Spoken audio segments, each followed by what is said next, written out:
The novelist is a little sister obsessed. Come on, bro, time to get up. Up. You are up. As I opened my eyes to the voice, I was greeted by the sight of Alice, completely naked. Alice is my little sister. She just turned 14 years old this year, and her flowing blonde hair and ruby-like crimson eyes leave an unforgettable impression. She's a beautiful girl. Nobody could possibly lodge any complaint against her. MNGH, morning, Alice, I stammered, still in a daze. She giggled in response. Boy, big bro, you sure look sleepy-weepy this morning. And I got just the thing for a sleepyhead brother like you. She quickly thrust her face right up to mine. And gave it a smooch. Alice's soft lips pushed close against my own, banishing any lingering drowsiness I could possibly have had. Feeling more chipper now? She withdrew her lips, flashing me a sly grin. Her cheeks were a little reddened. Today Alice has a super-duper special breakfast for you. Come on down before it gets cold. Oh, all right, I replied. She nodded at me, looking all satisfied in her birthday suit, and left the room. Her butt, soft and supple as a freshly peeled shrimp, jiggled this way and that as she sauntered off. I had kicked off hundreds of mornings like this before, but it never got old to me. Reflecting upon the pure joy it brought me, I zoomed out of bed, eager to tuck into my sister's latest culinary masterpiece. On the way, I washed my face with the hot water left over from my sister's morning bath and wiped it clean with her still warm brassiere before heading for the dining room table. Yoshiko was there, which was a surprise, considering I thought she had died yesterday. Okay, big bro, the irkingly nude Alice belted out with a heart-melting smile. Get it while the getting's hot. Thanks. Her fried rice omelette was, as always, a masterpiece. The milk she served with it overturned all the previous notions I'd had about what milk could taste like. The eggs she laid for me and her fresh squeezed milk couldn't have complemented each other better. Ooh, big bro, you got a big dollop of ketchup on ya. Ooh, me oh, what will I ever do with you? Something to wipe with, something to wipe with. Deftly conjuring a trans-dimensional gate to a parallel universe, Alice took out a warm, fuzzy pair of panties and dabbed at one corner of my mouth with it. The intoxicating fragrance of the Alice from the alternate dimension wafted into my nostrils, exciting them and whetting my appetite even further. Sure wish I could eat these panties. Nom, nom, nom. Oops. Now I've bitten into them. Munch, munch, nom, nom. Man, what a culinary delight.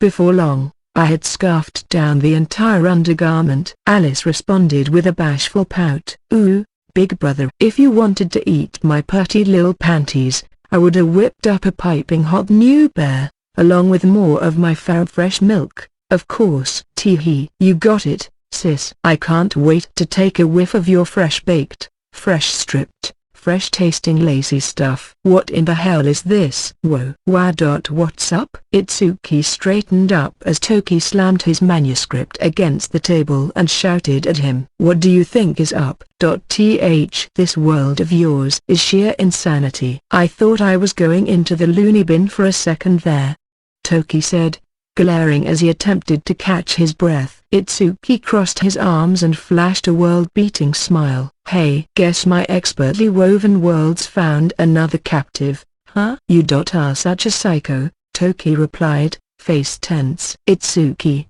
to be exact, Itsuki Hashima, was a novelist, 20 years old, and a little small and wiry for his age. His eyes were sharp and villainous-looking, but there was still a trace of youthful innocence to his face, even as he stared brazenly at Toki, clearly attempting to annoy him. Itsuki Hashima was his real name. He didn't opt for an underplume like many fellow writers in his genre. Kenjaro Toki, meanwhile, was Itsuki's editor and a rather intense-looking man, 26 years old, in glasses and a business suit. He and Itsuki were in the midst of an editorial meeting. They kept in contact via text and phone conversations, but as much as possible, Itsuki preferred to see Toki in person and have him read hard copies of his progress. It let him better gauge his editor's unfiltered responses to the work. He thought. Today they were in Itsuki's apartment, not an unusual meeting place for them, since it was only about a 5-minute walk from Toki's office. So just to make sure we're on the same page here, Toki ventured, his voice weakened from fatigue. This is your submission for Chapter 2 of what we're calling Demon Hunter and Scarlet Vow? Of course. Itsuki briskly nodded. It only made Toki wince harder. Well, that's weird, isn't it?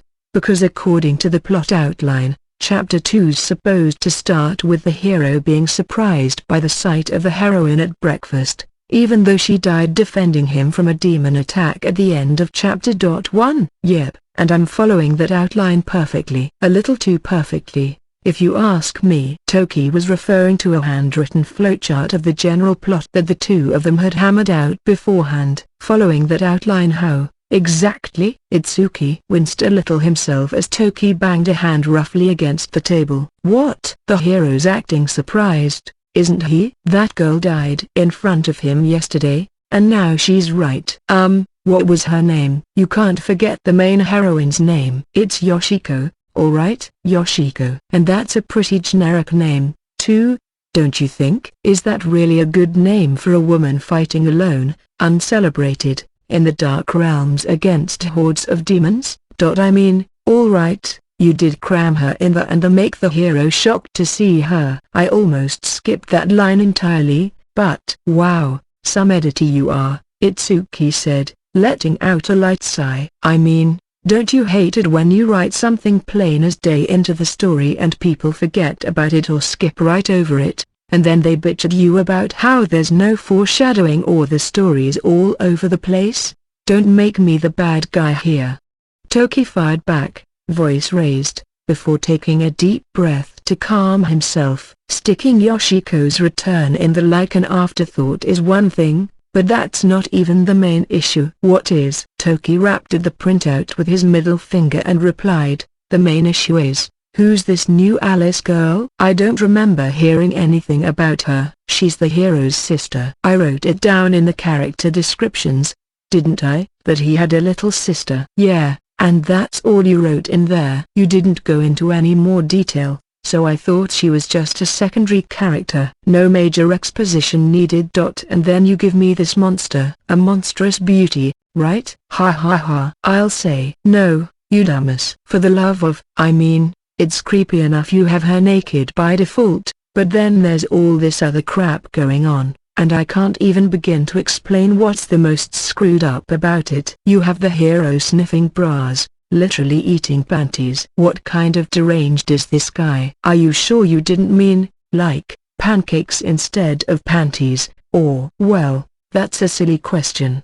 Do you really think I'd make such an amateur mistake? God damn it. Of course you wouldn't. And what's all this stuff about Alice's milk or whatever? What? It's just like I wrote. It's milk from Alice's breasts. Really rich. And those eggs. Yeah, she lays them. It's, like, 1,000 times better than caviar. Not that I like caviar all that much. Ha ha ha. Both of them are absolute maniacs. And you're the biggest maniac of all for dreaming up this BS. And I thought the hero was meant to be this average high school student from a cookie-cutter modern family. With this show, readers are gonna forget all about the blood of the demon hunters, along with anything else. The extended dressing down made Itsuki frown a bit. Well, if you put it that way, maybe the whole milk and eggs thing was going just a little bit too far. I figured, you know, with all these supernatural fight scenes, I could get away with just a teensy break from reality. Just a little bit. Seriously. Toki shuddered. You see it all the time in books like this. Like, the hero's parents are actually famous adventurers, or they're secretly the hidden successors of some ancient martial art that the hero's got a talent for, too. Okay, so you're telling me that these psychopaths laying eggs and chowing down on panties are the same thing as the basic backstory of every fighting hero manga ever? Toki's head was visibly throbbing at the temples. All right, Itsuki timidly ventured, but if you've got a younger sister and she takes a bath first, then sure. It's totally normal to wash your face with the hot water she leaves in there, right? You call that normal, you sister-obsessed? Toki screamed at the top of his lungs. Itsuki Hashima had made his debut after winning a prize for new authors at the age of 16. In the ensuing 3 or so years, he had published a total of 20 novels, 5 one-shots and 3 multi-volume series. Even with what he had already written before going pro, 20 releases in 3 years was a dizzying pace, and with the level of quality he still managed at that speed, he had built up a fairly decent reader fan base. Several titles had made it onto the top 10 paperback bestseller lists released by Oricon, the most well-known sales charts in Japan. You could, in other words, say he was kind of a rising star. When it came to writing speed, imagination, and ability to formulate a compelling story and engaging characters, Itsuki Hashima had what it took to grow and mature as a popular novelist going forward. But despite that, all his recent works had sold at a decidedly A level. One trait common to all his stories was that the main heroine was framed as a younger sister type. It was a common trope among novels like these, and one that was easy to turn into a popular character, but his dogged adherence to that mold for heroines certainly made some readers roll their eyes and go, "Not again." And given how Itsuki himself constantly strove to differentiate his little sisters from those in other novels, these characters were trending slightly further along the extreme scale with each new volume. As of late, even his male leads were talking about their sisters in ways that can be described only as demented, no doubt turning off quite a few readers along the way. Figuring Itsuki would need to step away from this trope for a bit if he wanted to experience a second big break, Toki had half-forced him into devising Demon Hunter and Scarlet, final title TBD. He discovered that in doing so, Itsuki had instead created an entirely new breed of sisterly monster. Ugh! The guy's just crazy for little sisters. Toki was on his way back to the office from Itsuki's place. He heaved a weighty sigh, releasing a cloud of visible breath in the crisp January air. "Oh, hello, Mr. Toki." He was cheerfully greeted by a small young man in a windbreaker with a plastic bag from the grocery store hanging from one hand. "Ooh, hey there, Chihiro," Toki replied. "I was just coming back from discussing story ideas with your brother." "Were you? Well, thanks for being such a help to him." "Oh, not at all. He's helping me, really." This was Chihiro Hashima, Itsuki's younger brother. He was in his first year of high school, and between his neck-length black hair and fair-skinned, indifferent-looking face, he had a sort of dashing charm to him. Itsuki described him as the perfect kid, head of the class, a star on the sports field, the whole bit. The Hashima family home was around 20 minutes by bus from Itsuki's current apartment, and Chihiro made the trip frequently to cook for him, tidy his space, and so forth. That made him an acquaintance of Toki's as well. "Here to make dinner for him again?" "That's right, sir." "Man, he's lucky to have a brother like you. I'm almost jealous." "Oh, no, really." Chihiro blushed a bit at Toki's heartfelt compliment. "I should get going, though. Let me know if you need anything from him." With a polite bow, he walked off. Toki watched him go, reflecting on what a kind, gentle, gallant kid he was. A good cook, and he kept an ever-watchful eye on his big bro. Perfect. Too bad Chihiro wasn't born a girl, I guess. Then maybe Itsuki wouldn't be with all these little sister fetishes. Oh, but then he probably never would have become a novelist in the first place. Hard to say, I guess. Several minutes after Toki took his leave, Itsuki heard the doorbell ring. He opened the door, as he had been expecting Chihiro around this time. "Hey, yo." With this exchange of grunts, Itsuki let Chihiro in. Despite the fact that they were relatives, there was an odd, ever-present awkwardness in their interactions. They had become stepbrothers 3 years ago, when Itsuki's father married Chihiro's mother, right when Itsuki made his professional debut. In other words, the older son had been in his second year of high school, the younger in his first year of middle school. A time of great emotional change for both. Suddenly becoming brothers left them unprepared, unable to figure out how to deal with each other, and at first they acted more like roommates sharing the place than anything else. Things began to change only when Itsuki went to college and moved into his own apartment. He could have stayed with the rest of the family and commuted from there easily enough, but he rented this place anyway, with his own money, claiming that he could use the time saved to work on his writing. He had wound up dropping out of university during his freshman year, but being near his editor worked so well for him that he decided to keep living there. During Itsuki's aborted attempt at college, Chihiro would stop by sometimes with rice and other basic supplies. That was now happening more frequently, with Itsuki's brother handling basic cooking and cleaning duties as well. Becoming a full-time writer had further accelerated Itsuki's already lightning-fast pace, but it had also further deteriorated his already poor grasp of living skills. His eating and sleeping patterns grew more and more irregular over time, and it was showing in the grime covering his apartment. After a certain point, Chihiro couldn't bear to look at it any longer. "I'll cook this up real quick."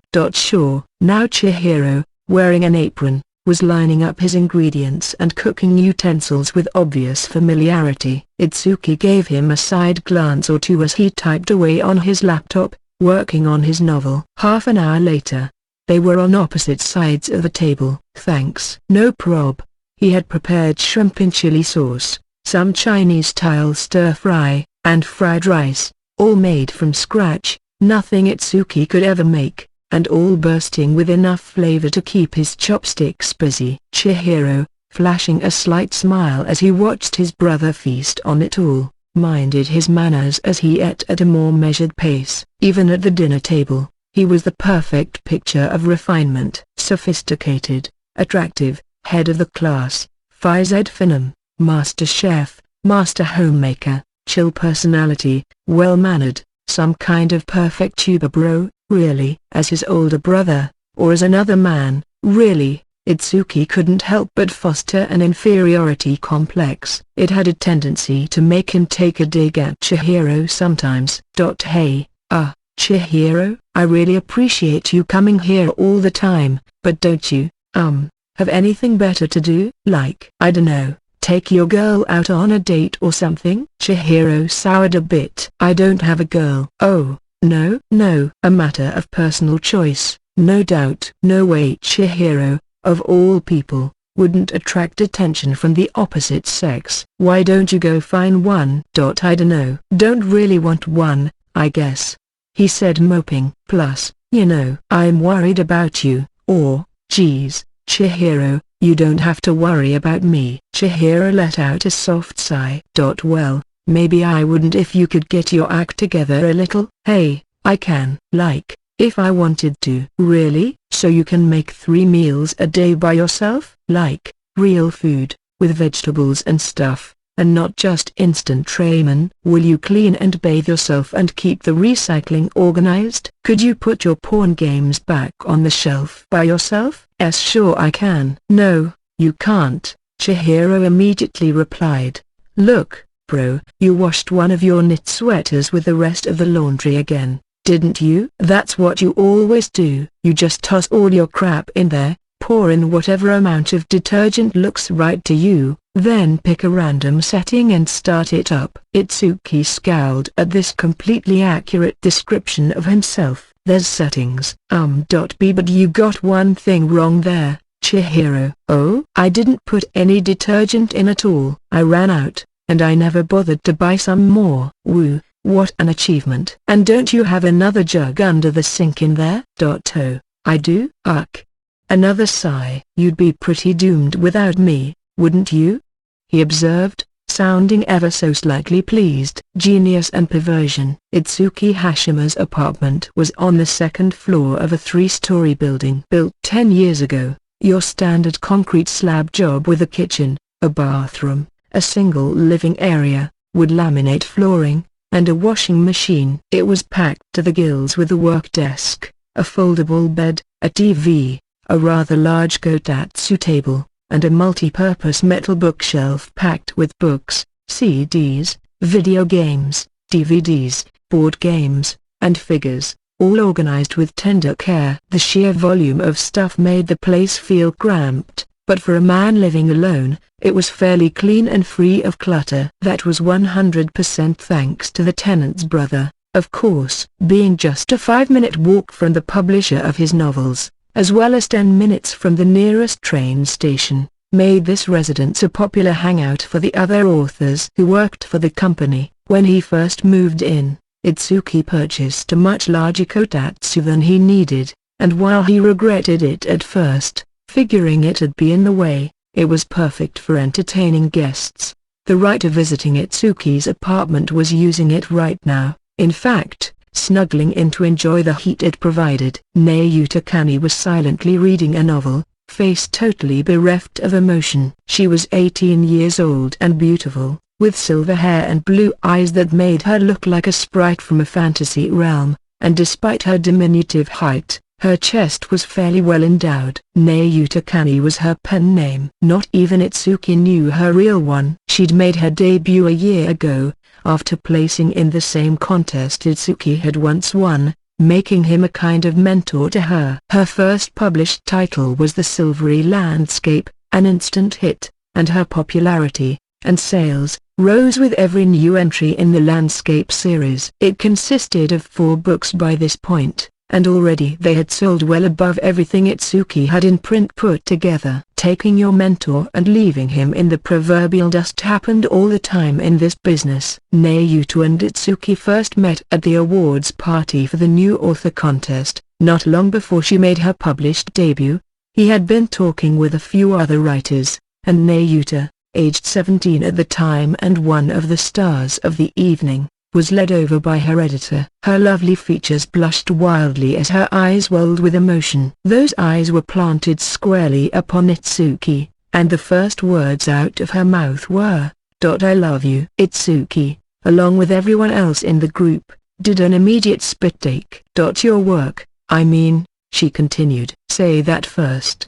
Everyone commented at once. She didn't let it bother her, at least not externally. Itsuki studied her face, a little dubious, as her fair skin gradually began to take on an even paler hue, and then, a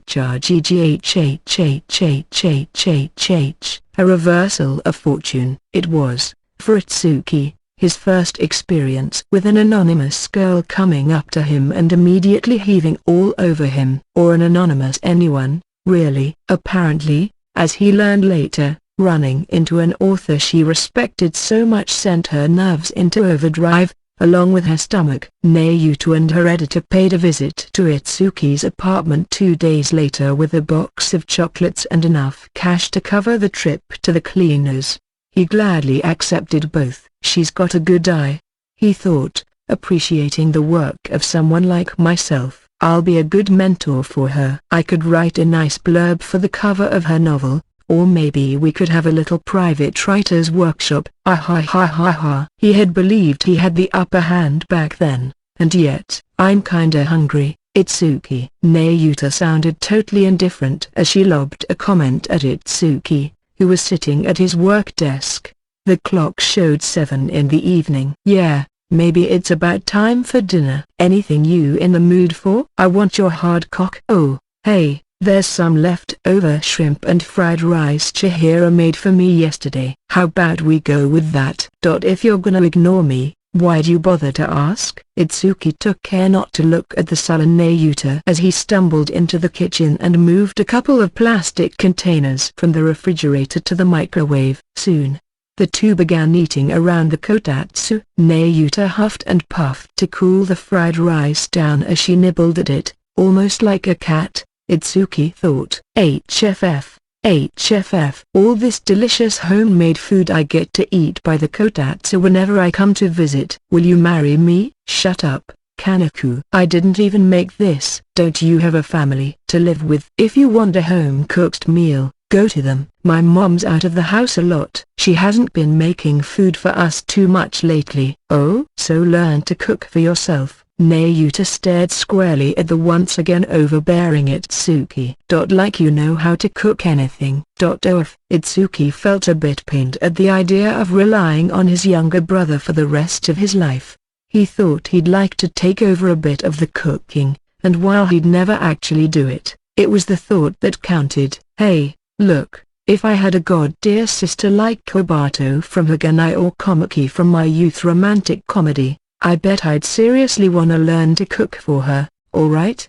You're still that obsessed with little sisters, huh? How about someone a little bossier, like Kairino from Momo? Yeah, sure. I'd love to cook a whole spread for her, but I wouldn't. I'd much rather she pointed at me and went like, you can't even cook? You really are totally worthless. Nayuta sized up Itsuki, rather impressed at the instantaneous reply.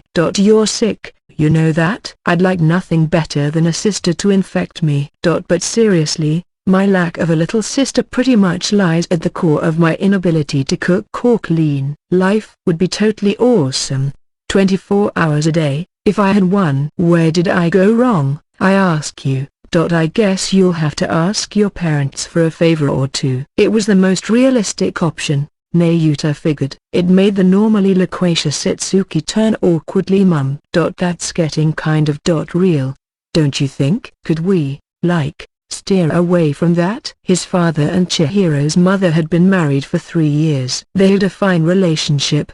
The wife was still in the prime of her 30s, and from a biological standpoint, it was entirely possible they could conceive a new son or daughter. But what if that did happen? How should he react? Itsuki wasn't sure. You are such a pain sometimes, Nayuta said, smiling gently as she shook her head a little. How's the work on your new series coming along? The one where your heroine isn't a little sister stereotype for a change? Itsuki had asked Nayuta to read through Chapter 1 of Demon Hunter and Scarlet, final title TBT. She had loved it, begging him to let her see more as he progressed. But Itsuki just frowned in reply. HMPH. I wound up trashing it, Itsuki replied moodily. Her face flushed with surprise. Nayuta exclaimed, trashing it? Why? I finished Chapter 2, and that asshole editor of mine insisted that I do a rewrite. I wasn't that enthusiastic about it in the first place, but if I have to do his bidding to keep my plotline going, I figured I might as well go back to square one. That's a shame. It was neat, too. Nayuta looked honestly disappointed. It made Itsuki feel a tad guilty. But if you look at it another way, I guess I'm the only person besides your editor who ever got to read that, aren't I? Makes me feel like I'm someone very special to you. I had Mako and Haruto read it, too. These were both acquaintances of theirs. So that manuscript was seeing other people? That skank. Nayuta pouted to herself a bit again before going back to her fried rice nibbling mission. After hanging out and doing nothing long enough to miss the last train home, on purpose, Nayuta wound up spending the night in Itsuki's apartment. I can't believe how much I love Itsuki. Man, I wanna get down and dirty with him so bad. I wanna just... She let her consummate powers of imagination as an accomplished author go hog wild as she took a hot shower, conjuring up images far too erotic for publication, or to even say out loud, and let out charming little panting noises as her face melted. It was no expression she'd ever dare to show anyone. Nayuta had first become smitten with Itsuki at the age of 15. When she entered high school, she had been the victim of some vicious bullying at school, which kept her away for extended periods of time. Sometime around then, she happened to pick up his first book. Its story was a complete mess, a giant run-on mishmash scribbled off at breakneck speed, but it was packed with an unmistakable energy. From cover to cover, you could tell that the author truly loved his characters, believed in his plot, and was having too much fun writing it, and living life, for that matter. The fact that the author was still in high school, revealed in the afterword, came as a shock to Nayuta. One sentence in particular had resonated with her: I'm not that gifted physically or academically, and I don't have too many friends, but I have this habit of continually daydreaming during class, and eventually it led me to write a novel. It was a pretty innocent, artless thing to say, something Itsuki would never write now, but he brought honesty and modesty into that first piece of work. In his own way, Itsuki Hashima taught Nayuta that even if you can't find a place of your own at school, There's a whole other world out there for you. It made her wonder whether she could turn out like him, too, and if she could, she wanted to, deeply, and thus, well before they met or even knew what the other looked like, she was smitten with him. She then wrote her first novel, submitted it to the contest just like Itsuki, and won a prize, just like him. And that was all the motivation she needed to drop out of high school, a formality, really, she hadn't attended in a long time anyway. The prize money, along with the royalties that came streaming in, she handed over to her parents, a token of thanks for all the trouble she had caused them. Even with her current string of hits and monthly paychecks reaching frankly unthinkable figures, Mom and Dad were still handling all her finances. Money didn't matter to Nayuta. Being together with Itsuki was what filled her with joy. And if there was one great wish she had in the world, it was for Itsuki to finally accept her, fully and truly. And instead all he cares for are these trite little sister girls from his novels. Leaving the bathroom naked, her face buried in Itsuki's boxer shorts as she took in the smell and the feel of the fabric, Nayuta sighed. The noise from the running water made it hard to focus on writing, so Itsuki put on his headphones and cranked up the music to high volume. That, too, wasn't very conducive to his creative juices. But it certainly beat imagining Nayuta naked. Nayuta had first confessed her love to him on the occasion when she visited his apartment right after hurling on him. Don't worry about it. Everyone makes mistakes if they get butterflies in their stomach like that. I'm not the kind of small-minded man who holds a grudge over that stuff. Ha ha ha. He'd said after her apology. Nayuta breathed a visible sigh of relief, then took an even deeper breath. Also, I love you, sir. Could we maybe be a couple? KRPBBBHH?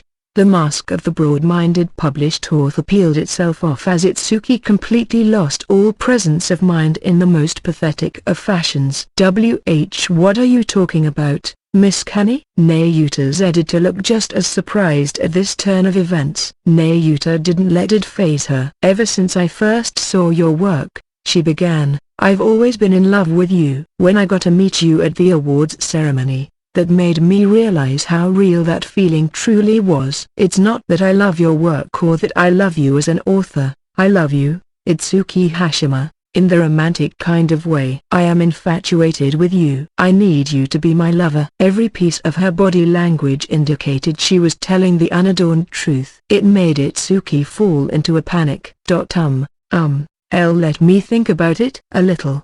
He managed to stammer as Nayuta was all but dragged out of the room by her editor. Then he rolled into his bed and pondered over it, mind racing. This was the first time a woman had done anything like that to him.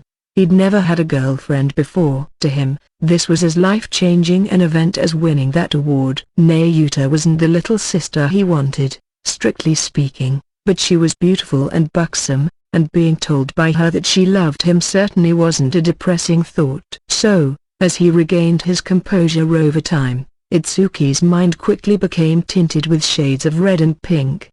My An, what am I gonna do? I mean, I know I don't wanna lose my V card to anyone except the person I marry, but PFFT we don't really even know what we're like or anything yet. It's not just about your face or your body, right? There's also, like, personality and stuff. It's not like we can go out and start playing a and or whatever. We take it slow, get to know each other, and gradually get closer, right? That's how it usually works. His eyes fell upon a paperback on the kotatsu table with his publisher's logo on it. It contained the box of chocolates and a single book from Nayuta, The Silvery Landscape, her first work, due out wherever books were sold the following week. I'm not a big fan of the cover art. The title's pretty plain Jane, and based on the back cover blurb, it doesn't have a little sister heroine or anything, so I'm not exactly thrilled about it. But maybe reading this will teach me a little about her. These were the types of feelings Itsuki had as he began reading through The Silvery Landscape. They didn't last long. This is on a totally different level, he said, voice shaking, after finishing the book in a single sitting. He then replied to Nayuta's offer 3 days later. College girls and their assorted types. Quitting halfway through his freshman year didn't give Itsuki Hashima the time to make many college friends. He had only one real acquaintance left from that era that he bothered to maintain. That was Mako Shirakawa, aged 20 and now a sophomore. She was the same age as Itsuki and was in the same college department, making them sort of ex-classmates. She had an air of refinement, the classic big city college student, and she had a cute sort of beauty to her. Her light brown hair had a gentle wave, all natural, no dyes or perms. Her flashy looks made her popular throughout grade school, but she had yet to enjoy a steady boyfriend.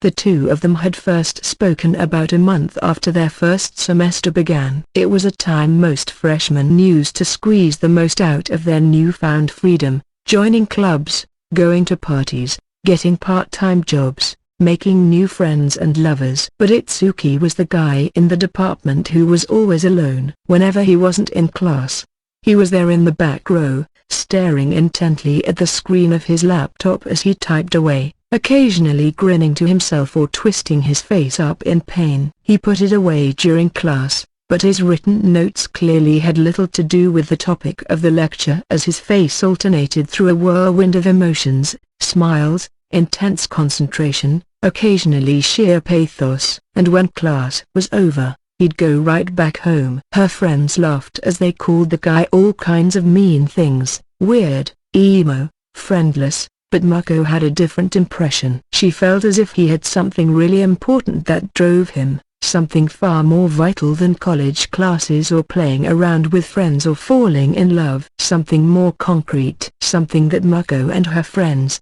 more or less drifting through college, bobbing around in life as the semester wore on, didn't have. After a while of this, Mako finally decided to ask this guy, Itsuki Hashima, what he was doing on his computer all day. "Bwah," he replied. I don't." "What do you mean?" "Come on, I won't tell," she said in response to this clearly suspicious behavior. It was a hard push, she knew, but in a moment, Itsuki finally told the truth. "A novel." "Do you wanna become a novelist or something, Hashima?" "Well, no, a distressed-looking Itsuki began. "I guess I kinda am. Already." Since he wrote under his real name, it didn't take long for Mako to check out the college bookstore and find a single novel under the name Itsuki Hashima. She picked it up and read it, and to be frank, she didn't really get it.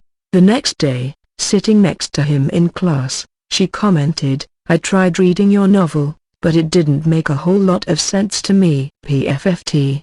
He replied, like a sullen child. "That novel's not meant for easy college girls like you." This evaluation understandably offended Mako. People had been lobbing insults like that at her based on looks alone ever since middle school, but it was the first time anyone had said it to her face. "Hey, I'm not easy, you prick. And if it's not meant for me, then who's it meant for, anyway? And why does kissing his little sister give the main guy all these magic powers?" "Ha ha ha." "I guess an easy hoe like you would have trouble figuring out the deep, sacred mythology behind the sisterly bond." "I told you, I'm not easy. I've never even had a look. We aren't talking about that." "Your story wouldn't make sense to anybody." "Oh, is that what you think?" "Well, too bad." "You read Genesis Sisters of the New World, right?" "That's my second series, and Volume 1 of that sold over 100,000 copies." "What? No way." "Something like that." The blurted out reaction rubbed Itsuki exactly the wrong way. "What do you mean, that?" He shot back. "That broke 100,000 copies, which means there's at least 100,000 people out there who fully understood what you couldn't. And here you are, in public, all like, gee, I don't understand it. Aren't you ashamed of yourself?" "That's so hilarious, it's practically sad." "I mean, being stupid isn't anything to feel bad about, but it should be a crime how brazen you are with flaunting your idiocy for all to see. A stupid hoe like you ought to realize just how stupid she really is and go crawl into a hole or something. Crack. The torrent of insults finally drove Mako to slap him straight on the cheek. Wah. Mako stared right at the dumbfounded Itsuki. Tears fell from her eyes. You didn't have to say all that, you asshole. NNMGH. Oh, wait, all right. Maybe, perhaps, there's the possibility that I went just a little too far, alright? I had a crappy review like that written for me on Amazon the other day, and it really pissed me off, so I'm sore. Apollo, look, can you just stop crying, you easy hoe? For Christ's sake, I'm not easy. And I'm not crying. No, you clearly are. I'm not, and I'm not easy. Oh okay. Okay. All right. You aren't crying, and you aren't easy. Damn right I'm not. Then, simultaneously realizing they were now the center of attention, Itsuki and Mako instantly reddened. Oh, geez. Now everybody's gonna think I'm some kind of nutcase. Oh, you don't have to worry about that. We all know you're a nutcase. That was their first contact, and for whatever reason, Mako and Itsuki kept talking after that. To an impartial viewer, the exchange must have looked like a disaster, but to Mako, curiosity still won out over disgust. His obsessions over little sister characters remained a total mystery to her. But he was willing to lend her a bunch of neat books and games, and it was interesting to listen to him talk about the publishing industry and the work he did for it. It felt kind of nice to offer fashion advice for his novels' female characters, too. That was why it was such a shock, after summer break ended and the second part of the Japanese school year began, when Itsuki suddenly informed Mako that he was leaving school. The news came in the form of a text that arrived on her phone just after she stepped out of the bath. I quit school. Just 3 words, provided to the only college friend he had, without previous discussion or indication that anything was amiss in his life. It shocked and saddened her so much that she didn't even bother putting on any clothes before calling him. Over the phone, Itsuki was just as arrogant and self-centered as always. Ha ha ha ha. I'm a writing genius. I made it in the Oricon top 10 and everything. It all made me realize that college is just a waste of time for me. He probably meant it,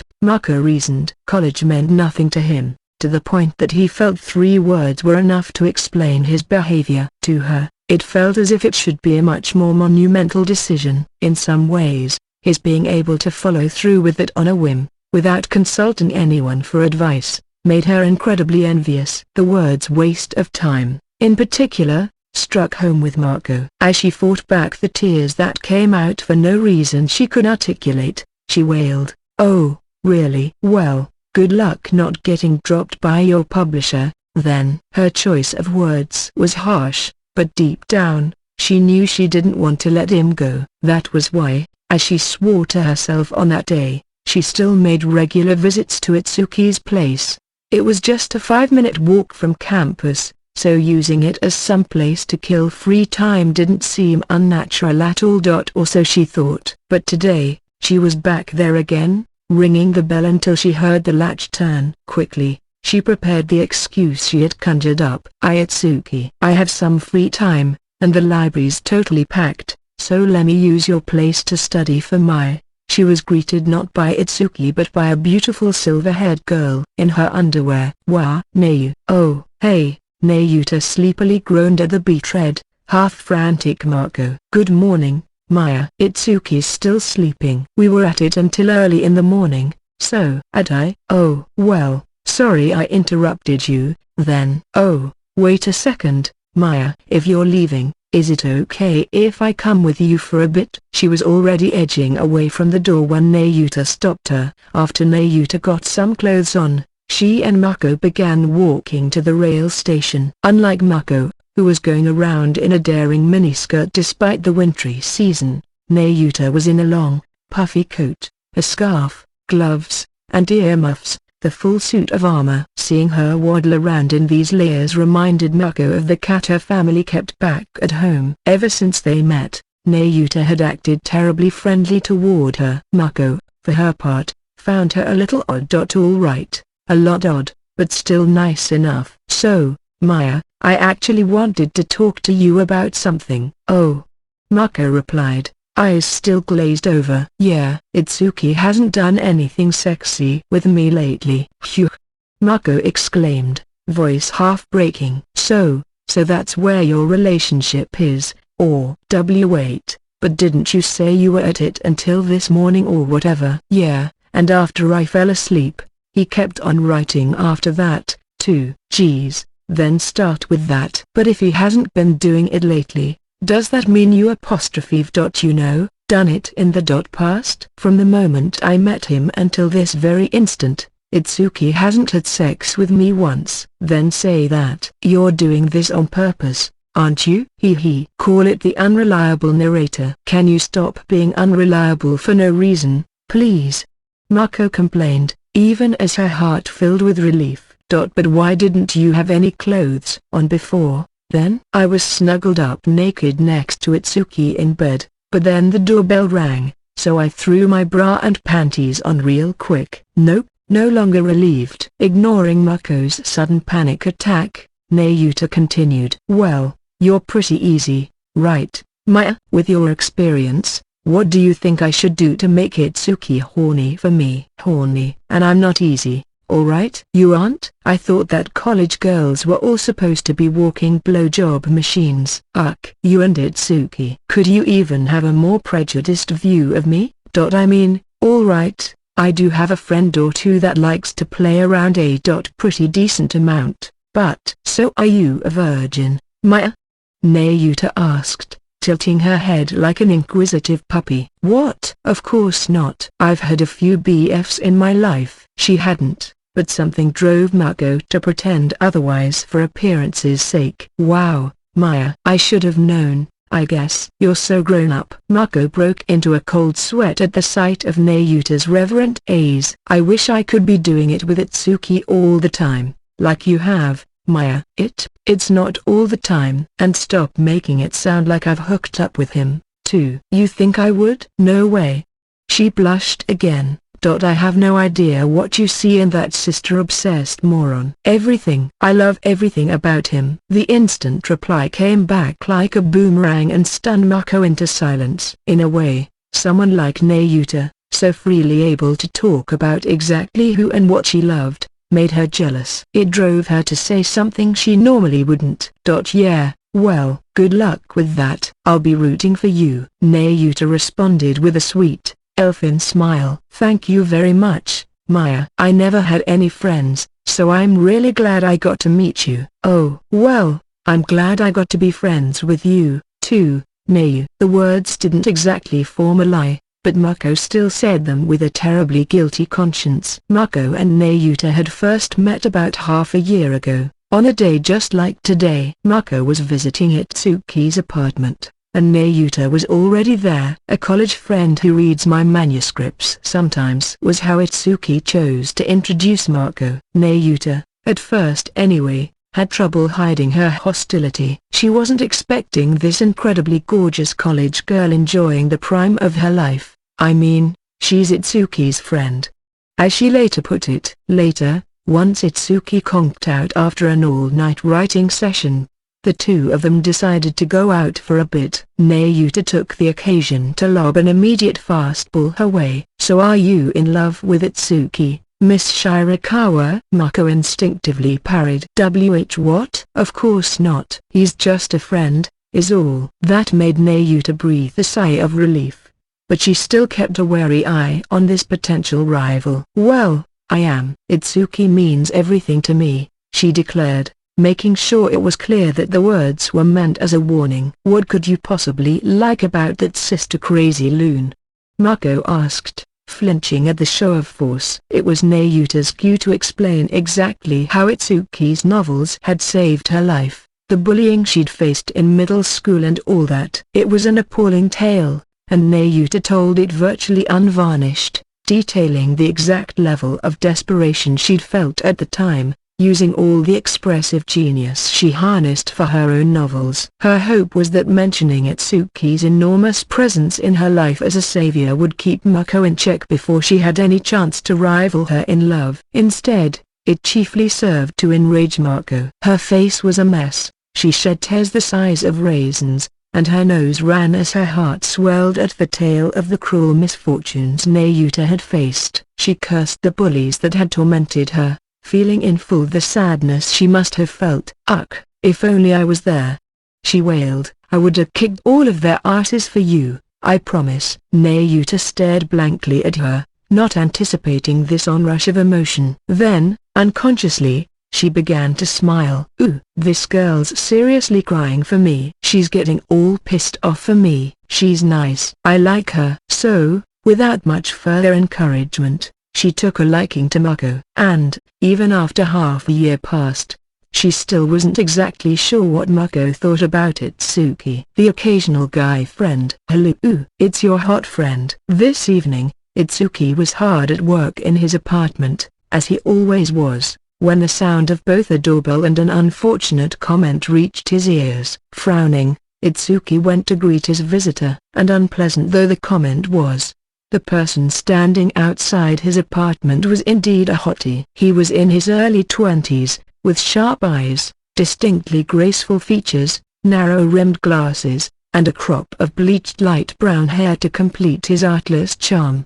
Despite his wiry frame, nothing about his physique seemed unhealthy, and his legs spoke for around half his stature. He was smiling warmly, and everything about him made you feel right at home. Itsuki hated it when a truly attractive young man acknowledged his own looks, since he had no idea how to respond. That said, modest protests of "but I'm new" to accusations of hotness were equally irritating. Thus, hot guys should all drop dead. What was the argument? Even after being told to go F himself, the handsome young man just gave a wry grin. There was something oddly invigorating about that smile he had. Itsuki didn't know his real name, but he wrote under the name Haruto Fuwa. He was another writer, working for the same publisher as Itsuki, and he had made his pro debut at around the same time as Itsuki after winning a prize in the same contest. "Hey, Itsuki. Doing okay?" "HMPH. Yeah, pretty much." "Keeping your dick clean?" "Don't say that outside." Haruto laughed as Itsuki visibly reddened. "Or, come on, it's fine. You know your neighbors and the people above and below us are college students, right? They're all in class right now. Why do you know more about who lives in this building than I do?" Itsuki said with a groan, squinting. "Come on in." "Thanks. Here, I got a present for you." "Let me put him in the fridge." "Sure." Haruto opened the refrigerator door as if it were his own and put in a few bottles of imported beer that he'd brought along in a tote bag. Once he did, he removed 2 bottles from the fridge that had already been in there, 2 Belgian beers, the Tripel and Christmas from Good and Carolus. Despite living alone, Itsuki had a fridge large enough for a nuclear family. It was about a fifth full of leftovers from Chihiro's meals and 3/5 full of alcohol. The rest was occupied by plastic bottles of water, tea, or sports drinks, as well as ham, cheese, sausages, chocolate, dried fruit, and other snacky things to pair with beer. As close as Itsuki's place was to the publishing house, Haruto almost always stopped by before hitting the editorial department. "Hey, I'm gonna borrow a dish, okay?" Without waiting for confirmation, Haruto grabbed a large platter from the kitchen, opened the bag of ham he'd taken out with the beer, lined up a few slices along the outer edges, and filled the center with a neatly arranged assortment of cheese and dried fruit. This he placed in the center of the kotatsu before grabbing 2 name-brand Good and Carolus chalices from the shelf, giving them a quick rinse, and placing them next to the desk, along with a bottle opener. "Here ya go," he said as he sat by the kotatsu, completing the work as neatly and cleanly as Chihiro. Itsuki replied, giving him a composed nod. He had been reading manga at the kotatsu while his guest, Haruto, prepared the food and drink. "Pick your poison," Haruto said, both beers in hand. Itsuki pointed at the Christmas beer. "That one." "Right." Haruto opened the bottle and poured out the deep brown contents. The scent of herbs and spices filled the room as the beer formed a head in the glass. "Well, another day down." "Yep." With a light clinking of glasses, Itsuki accepted his drink. He was just about to bring it to his lips when Haruto stopped him. Hang on. Can you give me the peace sign over the dish for a second? Like this? A quizzical Itsuki asked as he put his glass down and made a pair of scissors with his index and middle fingers over the somewhat attractively laid out snack spread. Haruto did the same close by with his left hand, then shot a pic with a smartphone in his right. Alright, thanks. Let's see. Eating with Maiko prize winner Itsuki Hashima at his joint. Carrot, I've been here like 3 times a week lately. Guess it's about time to get married, Tilda. What are you doing? Oh, just acting gay on Twitter, Haruto said as he punched away at his screen. Itsuki raised an eyebrow. Well, you know, I'm starting to get my name known lately. Yeah? Chevalier of the Absolute World, Haruto's launch series, wasn't quite as much a phenomenon as the Silvery Landscape, but it was still among their publishers' 5 best-performing titles. The anime adaptation was slated to premiere on TV this coming April, and that meant a lot more exposure for Haruto, thanks to autograph sessions and coverage in anime mags, on internet news portals, and on video sites. His attractive features had already earned him the semi-official nickname the Heartthrob Novelist. Haruto's work was mainly read by younger males, an audience that wouldn't generally care much what the author looked like. Some of them, however, expressed open hostility at how handsome his headshots were, a few voicing non-ironic concern that he might try making a pass or two at some of the anime's voice cast. So that's why I'm gaying up my persona a little, he explained. If people think I like screwing around with the dudes more than the girls, that means voice actress fanboys won't start hating on me. And ladies who dig that sort of thing will start flocking to me. 2 birds with 1 stone. What a life, a half-exasperated but still sympathetic Itsuki commented. But wait, what about me? Am I your unwilling partner now, or, sure, wanna be gay buds? Hell no!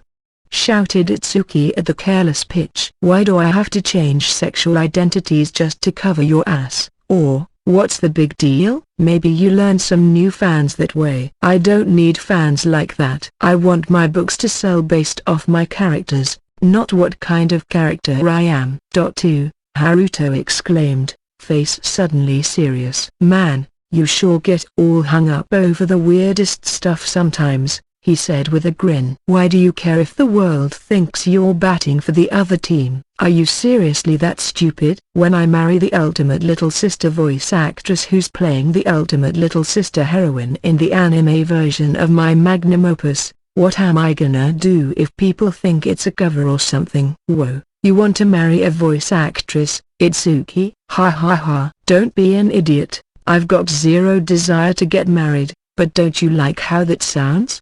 The idea of voice actresses fawning over you? 'Cause I sure do. He. Are you getting enough sleep? Haruto asked, looking honestly worried. Yeah, I just kinda hit a wall in my work. Itsuki nodded, face in a style pout. Oh, maybe you better not drink today, then? No, I will. Maybe getting wasted will give me some new ideas. Itsuki brought the beer to his lips. The brilliant mix of spices tickled his nostrils, the heavy sweetness spreading in his mouth, only to give way to a complex but comfortable bitterness. Gowden Carolus Christmas clocked in at 10.5% alcohol by volume, about twice what you saw in mainstream Japanese beer, and the flavor hid the alcohol so well that glugging it down was dangerously easy. Ooh, that's good. Itsuki exhaled, his eyelids already becoming heavy. Hey, don't keep that pace up. Haruto grinned as he took a sip, rolling it around on his tongue. You got writer's block, huh? Is it that demon hunter thing? The first non-sister heroine in the Hashima oeuvre?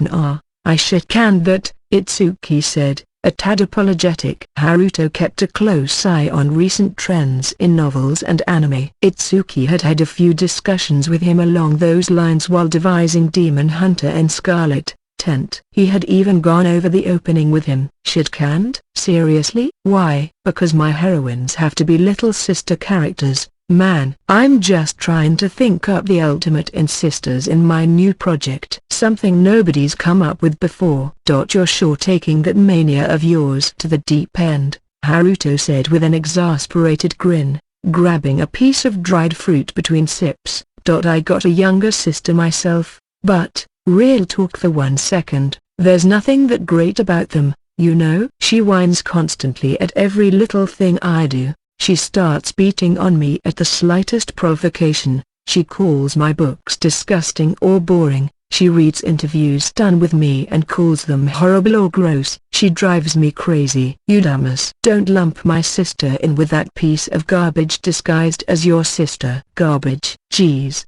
she's not that bad. I mean, she was pretty cute when she was younger, and she bought snacks for me whenever I came down with a cold. Also, you don't even have a sister. Sure I do, huh? Right here, inside my heart. Oh, right.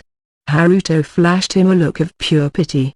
But, again, straight talk for a second. I know I don't have the little sister bug that you have, but your novels lately, I think they're veering way off the highway, you know? I've been seeing people on the net say the same thing, too, I can't identify with the hero anymore and stuff. Why are you reading reviews of my books online? Oh, no reason. I just like reading impressions of other people's stuff. HMPH. A little peeved, Itsuki refilled his empty glass and downed it in one drink. Well, I know there are takes like that going around, in certain circles. I dismissed most of them as the demented ravings of idiots who don't understand the difference between Amazon reviews and their personal journal, or the stupid trolls who lurk around the anonymous boards. But my editor said the teen readers sending survey forms back are starting to say the same thing more and more, and I'd like to think there's some value to that feedback, at least. He took another big gulp from his glass, eyes starting to glaze over. But, he shouted, slamming a palm against the kotatsu, I'm not going to succumb to the bleatings of that low-minded rabble. If I let people who say I'm going too far dull my blade at this point, I'll never reach the ultimate in Little Sisters. I've got to keep pushing it, all the way to the edge, create a world with my own hands, drenched in originality like none seen before, with the ultimate, undefeatable, absolute god of a sister that'll make 'em all bow for forgiveness. She'll take those idiotic haters and tear their very souls to shreds. He chugged the rest to hammer the point home. Itsuki's speech, covering his passion for the little sister ideal and his sheer distaste for his editor, continued for a while, and Haruto interjected a little "yeah right," totally now and again as he listened. Before long, however, Itsuki's drunkenness had proceeded to the point where he began to reply Nyanpasu to everything. Yeesh. Don't say I didn't warn you about your pace, man. Nyanpasu. The semi-conscious Itsuki warbled, waving a hand distractedly in the air as he kept his eyes closed. Do you know your name? Nyanpasu. Do you remember your address, maybe? Nyanpasu. Nyan.pasu.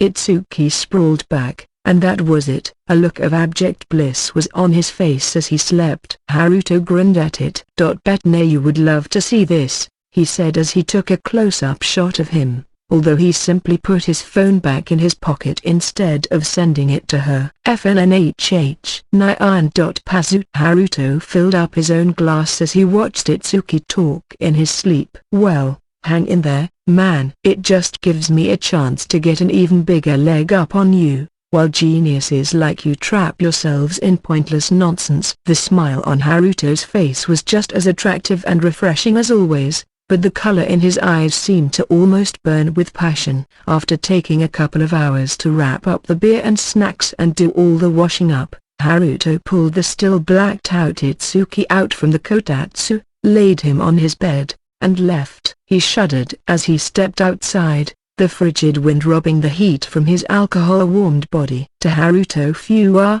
Itsuki Hashima was his friend, drinking partner, industry war buddy fighting for the same publisher, troublesome little brother-like presence, and enemy, one he hoped he could beat someday. They had both earned nods in the same new author contest, but the written evaluations of their submitted work couldn't have been more different. Haruto still couldn't forget the judge's commentary for the two of them. The unrefined content plays host to a wealth of issues, and we're honestly unsure if releasing this to the public would be the right thing, but it also carries unfathomable impact. It's something only this author could ever have written, and we're extremely curious to see how he grows and matures as a creative talent going forward. A very expertly put together piece, obviously from someone well versed in current trends. Its quality makes it easily publishable as is, and hey, maybe it'd sell pretty decently, too, he says, idly picking his nose. Which review applied to which author should be obvious. He had wanted to punch out several of the judges after reading that evaluation,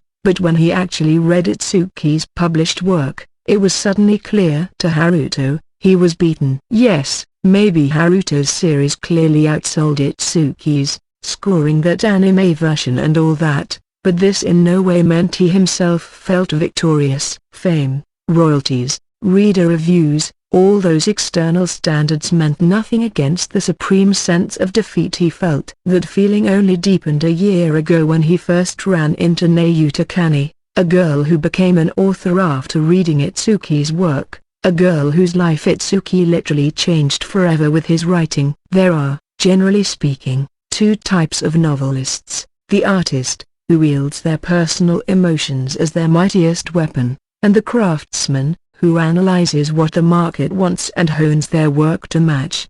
These aren't hard categories. Most people fall in between somewhere, from the artist with a few craftsman-like qualities to the middle of the road who leans a bit craftsman. But Itsuki and Nayuta were textbook artists, while Haruto was the pinnacle of the craftsman ideal. These two archetypes, of course, were hardly in competition with each other. One wasn't necessarily better than the other at writing compelling novels. As long as you produced results, there was no reason to beat yourself up about where you fell. If anything, publishers tended to cherish craftsmen in their steady pace and quality over artists, whose emotional states could greatly affect their quality or pace, or even make it impossible for them to write at all. Haruto knew that, of course, but still. Too bad I couldn't have been a genius, too, he whispered to himself as he disappeared into the night.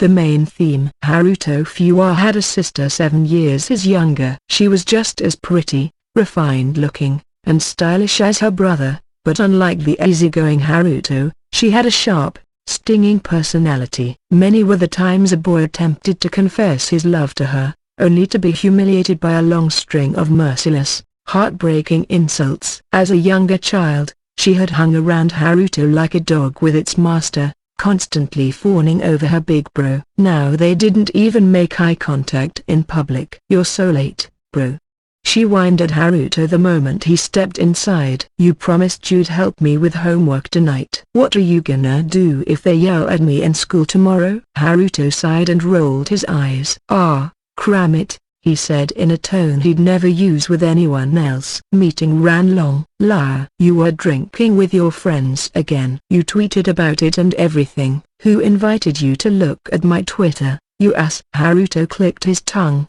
exasperated. His sister was talking about that appeal to gay sensibilities he'd sent from Itsuki's apartment.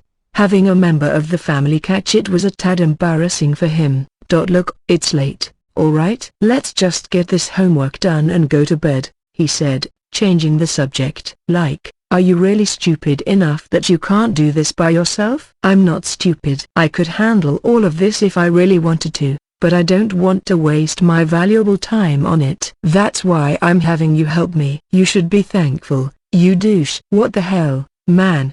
Haruto wearily droned at the irrational abuse hurled his way as he smoothly motored his way through a sheet of math problems. She was probably right when she said she could handle this if she wanted to. Her test scores were among the best in her grade. If she wanted to, he reminded himself as he wrapped everything up in 10 minutes or so. "Okay, I'm off," he said. His sister stopped him before he could reach his room. "Wait a minute. I got some pudding in the fridge, so I'll let you eat that as your reward." "No thanks. I'm just gonna wash up and go to sleep." "I wanna eat it," 2. Just wait a minute. You're gonna get fat if you eat that stuff after midnight, Haruto whispered to himself as his sister jumped out of the room, a tad red-faced. She was back before long, and soon they were staring into each other's respective pudding cups. Hey, bro, you know, I keep reading your books, and they're still the most boring things I've ever seen. I've probably read your new one, like, 100 times, and I have no idea what anybody sees in it. Haruto said bluntly. He had heard all of this before. The reply made his sister puff her cheeks up in anger. There's just nothing attractive about the female lead at all. All that stupid fateful encounter stuff is so 20 years ago. 2. It's better if the main heroine is closer to the other guy than that. You can get an affinity for her that way, you know. Closer, like childhood friends? As if that's not a tired old trope. What are you, stupid? A childhood friend's just gonna be another random stranger to you. So what do you want me to write, then? I don't know, dummy. That's your job. Oh, and I saw your interview in the anime magazine that came out today, bro. It was so gross. I'm not gross. Haruto had read the interview himself. He hadn't said anything problematic in it, and while he didn't like to pat himself on the back, he thought the photo they'd printed flattered him a fair bit. You tried to act like some total stud way too much. And that angle in the picture, like, did you ask for that? You aren't some pop idol, bro. You seriously thought you'd look cool from that angle? You're disgusting. Will you just shut up? Haruto's face was reddening as she drove in the point repeatedly. You should just, like, put on a bald wig and some pancake makeup. That'd suit you way better, you clown. No, dummy. If I do that, I'll lose all the female fans I've finally started attracting. Bro, you know nobody but a bunch of pale virgin boys reads your stuff, which is great for you. At least you don't have to worry about other fang girls following you. Don't be ridiculous. Even for male-oriented stories, attracting a female audience is one of the biggest keys to success in this. Ow! She punched him in the arm. You're being ridiculous. Forget it. Just get out of here. Whoa, I haven't finished my pudding. I'll finish it. You're gonna get fat if you do that, or maybe you should. Shut up, you bastard. Just die. Haruto, stripped of his half-eaten pudding and punched in the arm, was forced out of the room. I hope you turn into a pig, he shouted through the door as he glumly went into his own bedroom. Yeesh, he sighed as he took his computer out of his backpack, hoping to handle a little more work before bedtime. Maybe I ought to rent a place somewhere, too. Haruto had been living in the same house, his family's house, for all 22 years of his life. He had considered leaving the roost twice, once when he was accepted into college, once when he made his pro-writing debut, but his sister was dead set against it both times. His parents sided with her, so he caved. No, he believed wholeheartedly, there's nothing good about a little sister. If Itsuki was around to see this, he'd probably scream that's the whole joy of it, and melt into a puddle of pure envy. But Haruto was too much of a realist, too convinced that his flesh and blood hated him too much to fit any of the brother-obsessed or tsundere hot and cold archetypes of little sister fiction. Even if he noticed the truth, that his sister was, in fact, both of those things, it wouldn't have changed much with him. Because even more than a little sister that would have pushed all of Itsuki's buttons, Haruto Fuwa craved raw, natural talent, money, social status, prestige, looks, character, dreams, hopes, acceptance, tranquility, a friend, a lover, a sister. Whatever a person wants the most, they'll always find it belonging to someone close to them, and despite how much that person desires what they lack, the other possessing it will often see it as all but worthless. Someone actually possessing what they want in life is nothing short of miraculous. But the rarity of such miracles is the bountiful wealth from which most forms of tragedy and comedy are born. And this world, this tale, pretty much unfolds that way from start to finish. Turtle Soup. Several days had passed since Itsuki Hashima had trashed his idea for Demon Hunter and Scarlet, final title TBD. He had mostly spent it lazing around his kotatsu, playing mobile games and reading books. It may have looked like simple goofing off to some, but this was all a vital part of the novel writing process. Itsuki was in the midst of refining his well of raw ideas into something new, something solid enough to replace Demon Hunter and Scarlet. Final title TBD. Ideas aren't something that simply appears when you sit in front of the PC, ready to do work, and say, "Okay, brain, do your stuff."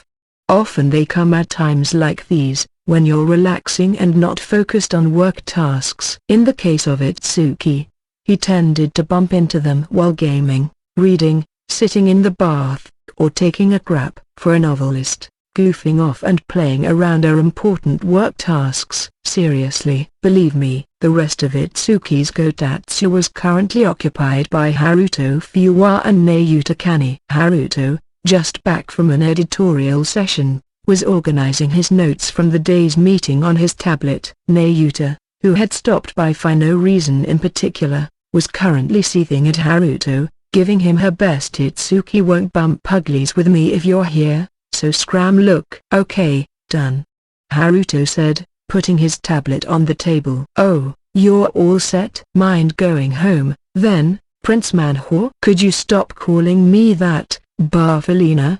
he countered, the handsome smile still on his face. A while ago, they had all played a card game called Motnaba, or Gotta Be Popular.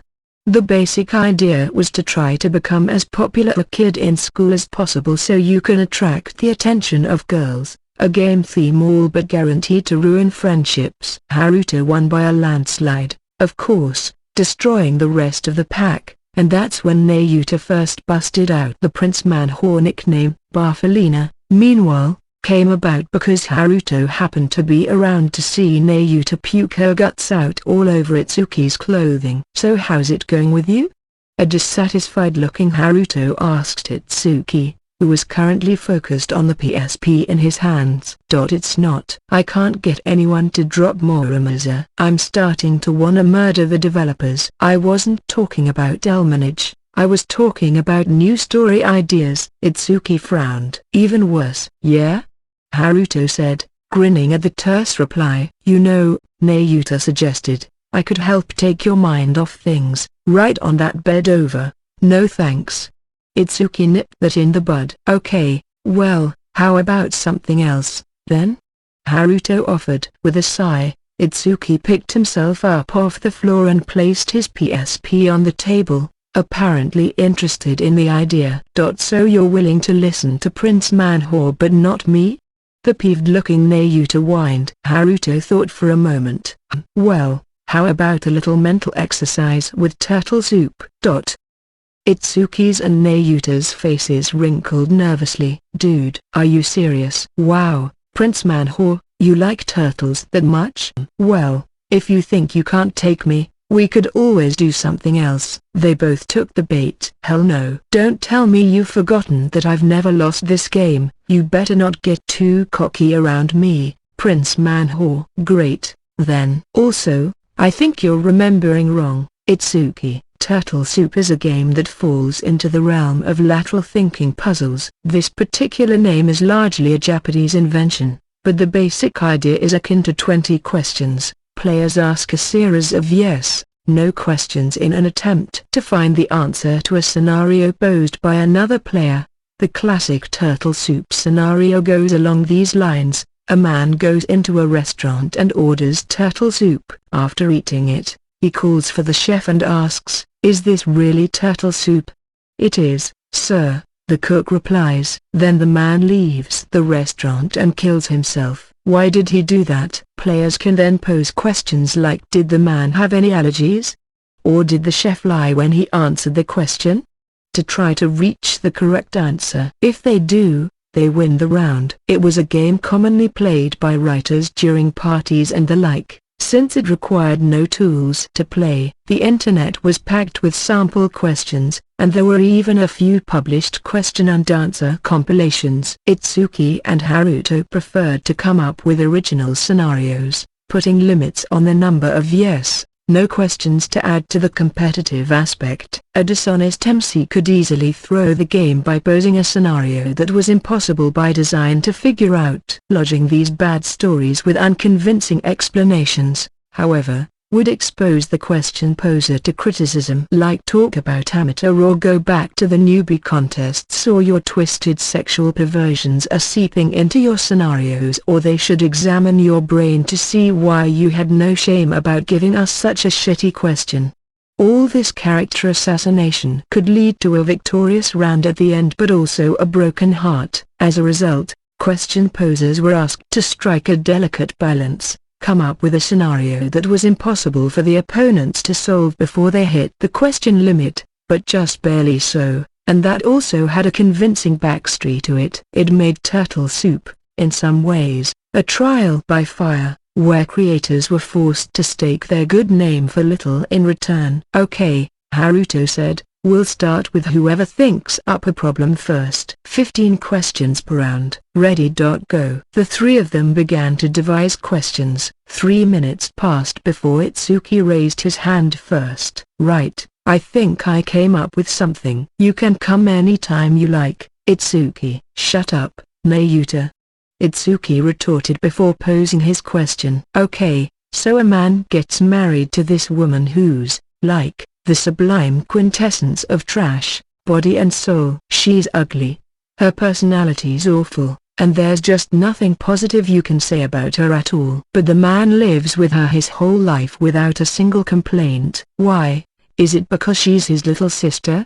She's his sister, isn't she? Nayuta's and Haruto's replies came in stereo. This made Itsuki rear back in surprise. And no way. You got it in one shot without any questions. Are you guys reading my mind or something? Well, it was a pretty shitty question to start with, but that phrase sublime quintessence of trash sounded kinda inspired to me, so I'll spare you too much humiliation. Yeah, Itsuki's scenarios are always garbage anyway. Okay, I'll go next.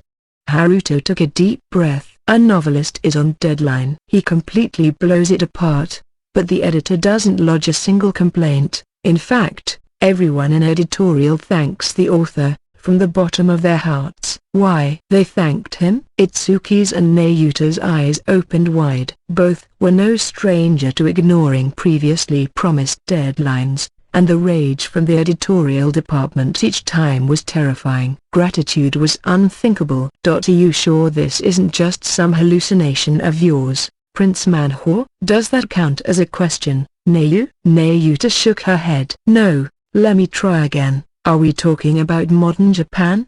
Previous games had occasionally involved scenarios that unfolded in outer space or the Jomon period of Japan, circa 14,000 to 300 BC, so pinning down the setting was an integral strategy. Yes, Haruto replied. No, it's not. Japan's corrupt publishing industry keeps pushing to stick to your deadlines. Stick to your deadlines without giving a single crap about my problems. You're dreaming, Haruto. You should know, you work for the same guys. Well, I've never broken a deadline, so you haven't. You listen to them? You traitor. Why do you act so goody-goody around them like that, Prince Manhwa? Why am I the bad guy here?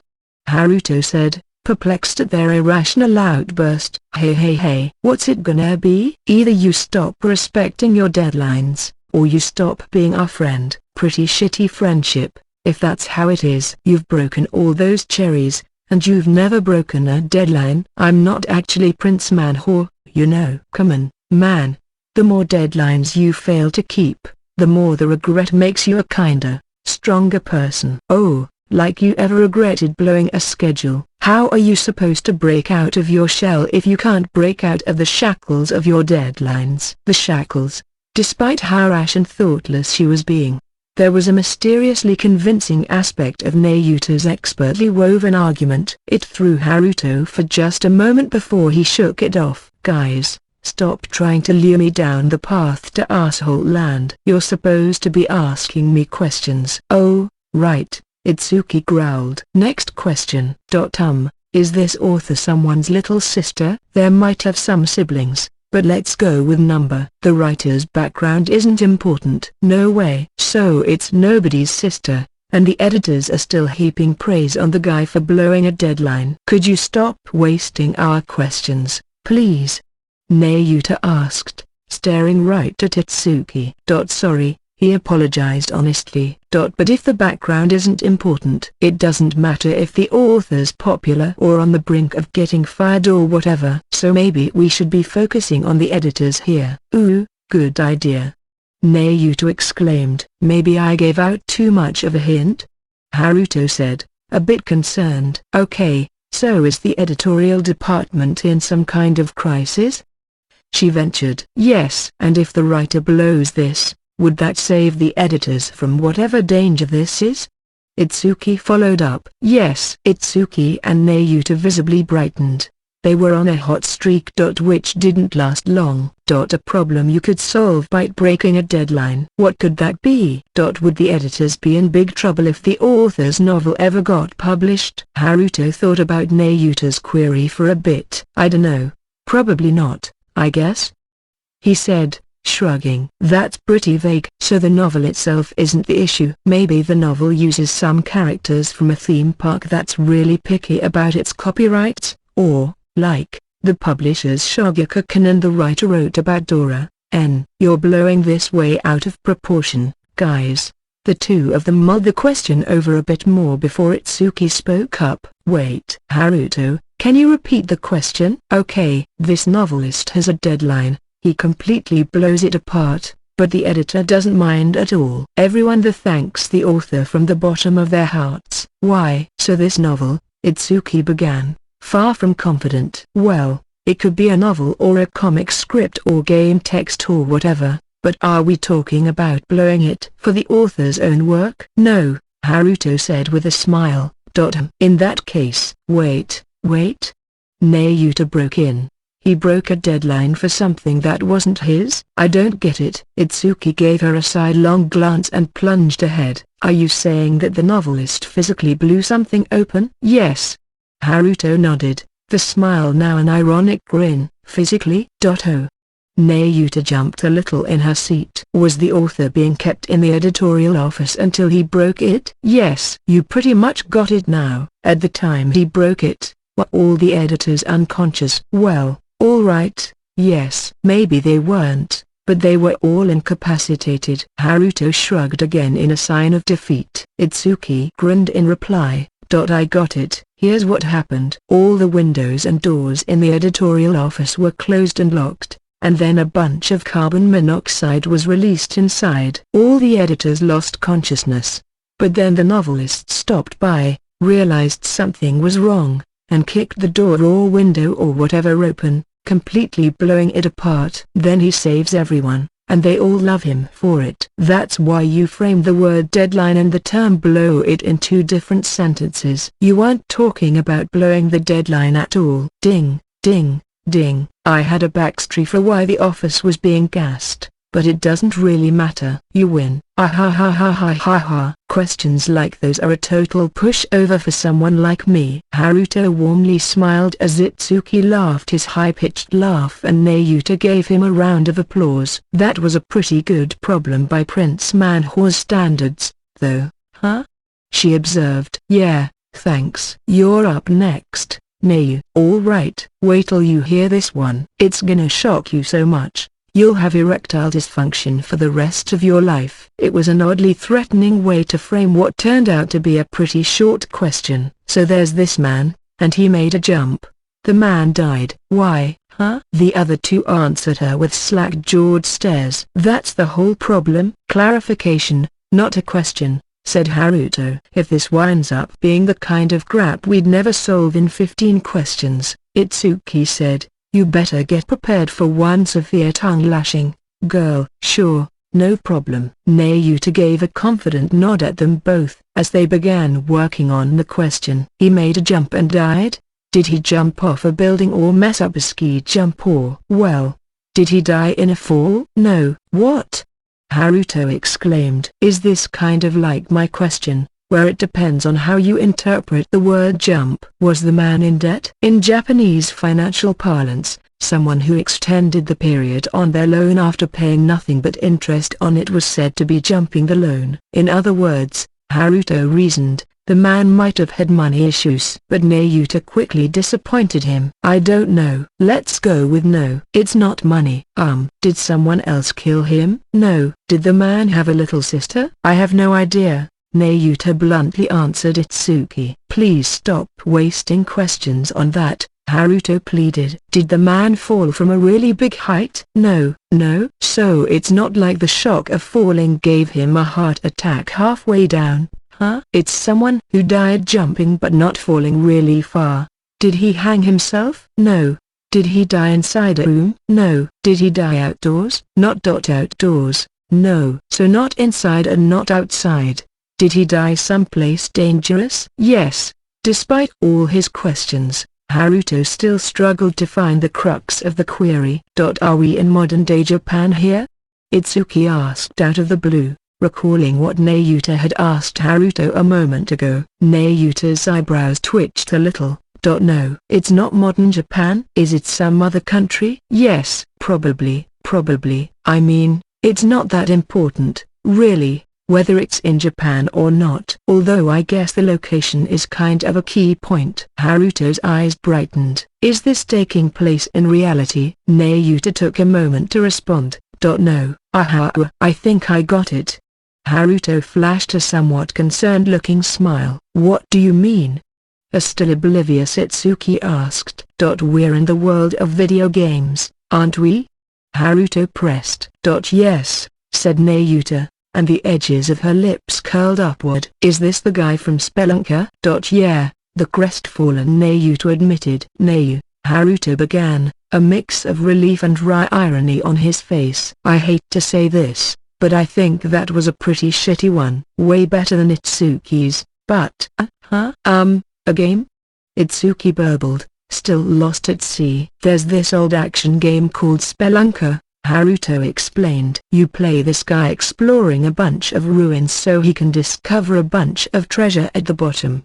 But the game got famous because your character's, like, a total wimp, even weaker than any of us. He'll die if a bat takes a shit on him or if he falls even a little less than his own height. If you make him jump off a cliff, he'll die in midair before he even hits the ground. Oh, yeah, I think I saw a video of that on the net once. It's this game that's notorious for being really crappy, isn't it? Yeah, that one. Spelunker is not a crappy game. Nayuta suddenly exploded, clearly peeved. I mean, alright, Mr. Spelunker tends to die a lot, but if you're willing to accept that as the rules of the game, it's never deliberately unfair to you. If you die, it's like you always know that it was your fault you died, not the game's. And now the game's gotten all famous because of how wimpy you are, so people jump to the conclusion that it must be really bad, even though they've never played it. I hate that. Oh, okay?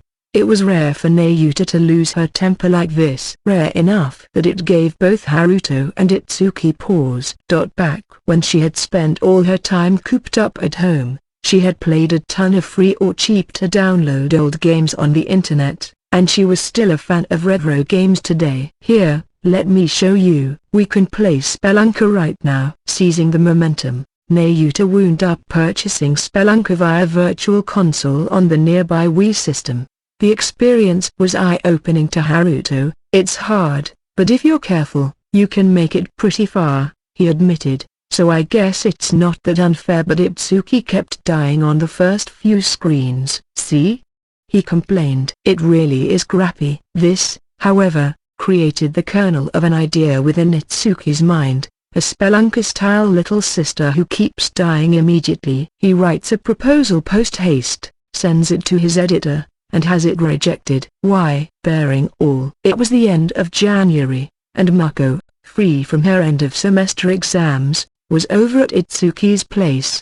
Hey, he greeted her after she rang the doorbell. Oh, Itsuki. I wrapped up the last of my exams today, so I got a lot of free time. So I just thought I'd stop by and tell you. And, if there's anything you need me to do, I'm open to whatever. So, her voice seemed to be speeding up mid-sentence as she blushed at him. Then she noticed what Itsuki was wearing. It made her do a dubious double take. Are you going somewhere?" Itsuki had a coat and a scarf on, looking ready to leave at any moment, but he shook his head at Mako anyway.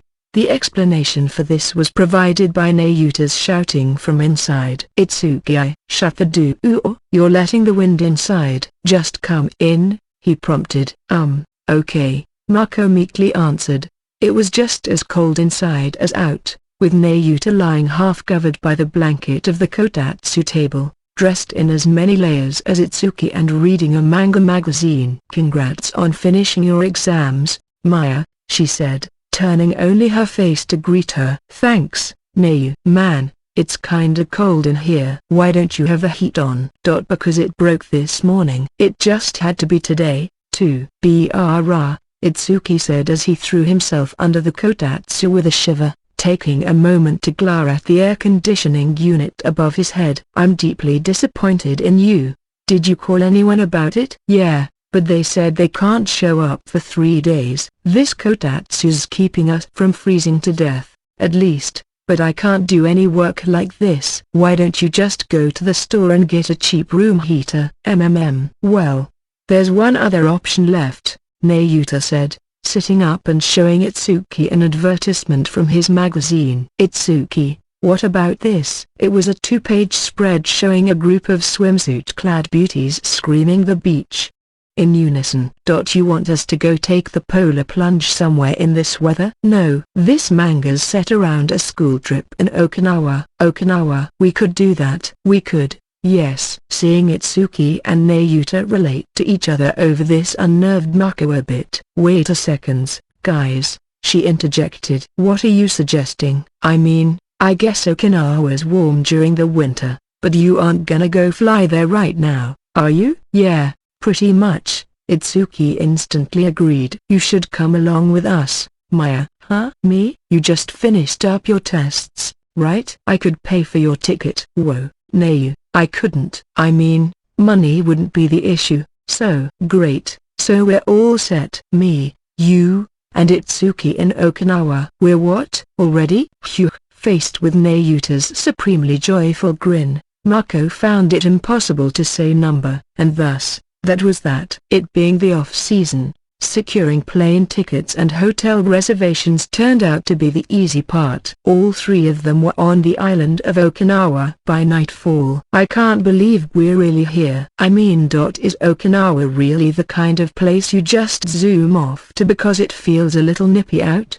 Mako whispered as they walked down the airport hallway, carrying only a small bag with her. "Ha ha ha. I'm finally back home, Okinawa," Itsuki bellowed, twirling his long black coat like a medieval cape. "Huh? Were you born here?" But I did visit around 2 years ago." "Oh, where did you go then?" "To the hotel." "Well, yeah, but what kind of sightseeing did you do?" "Any activities?" "No, nothing, really."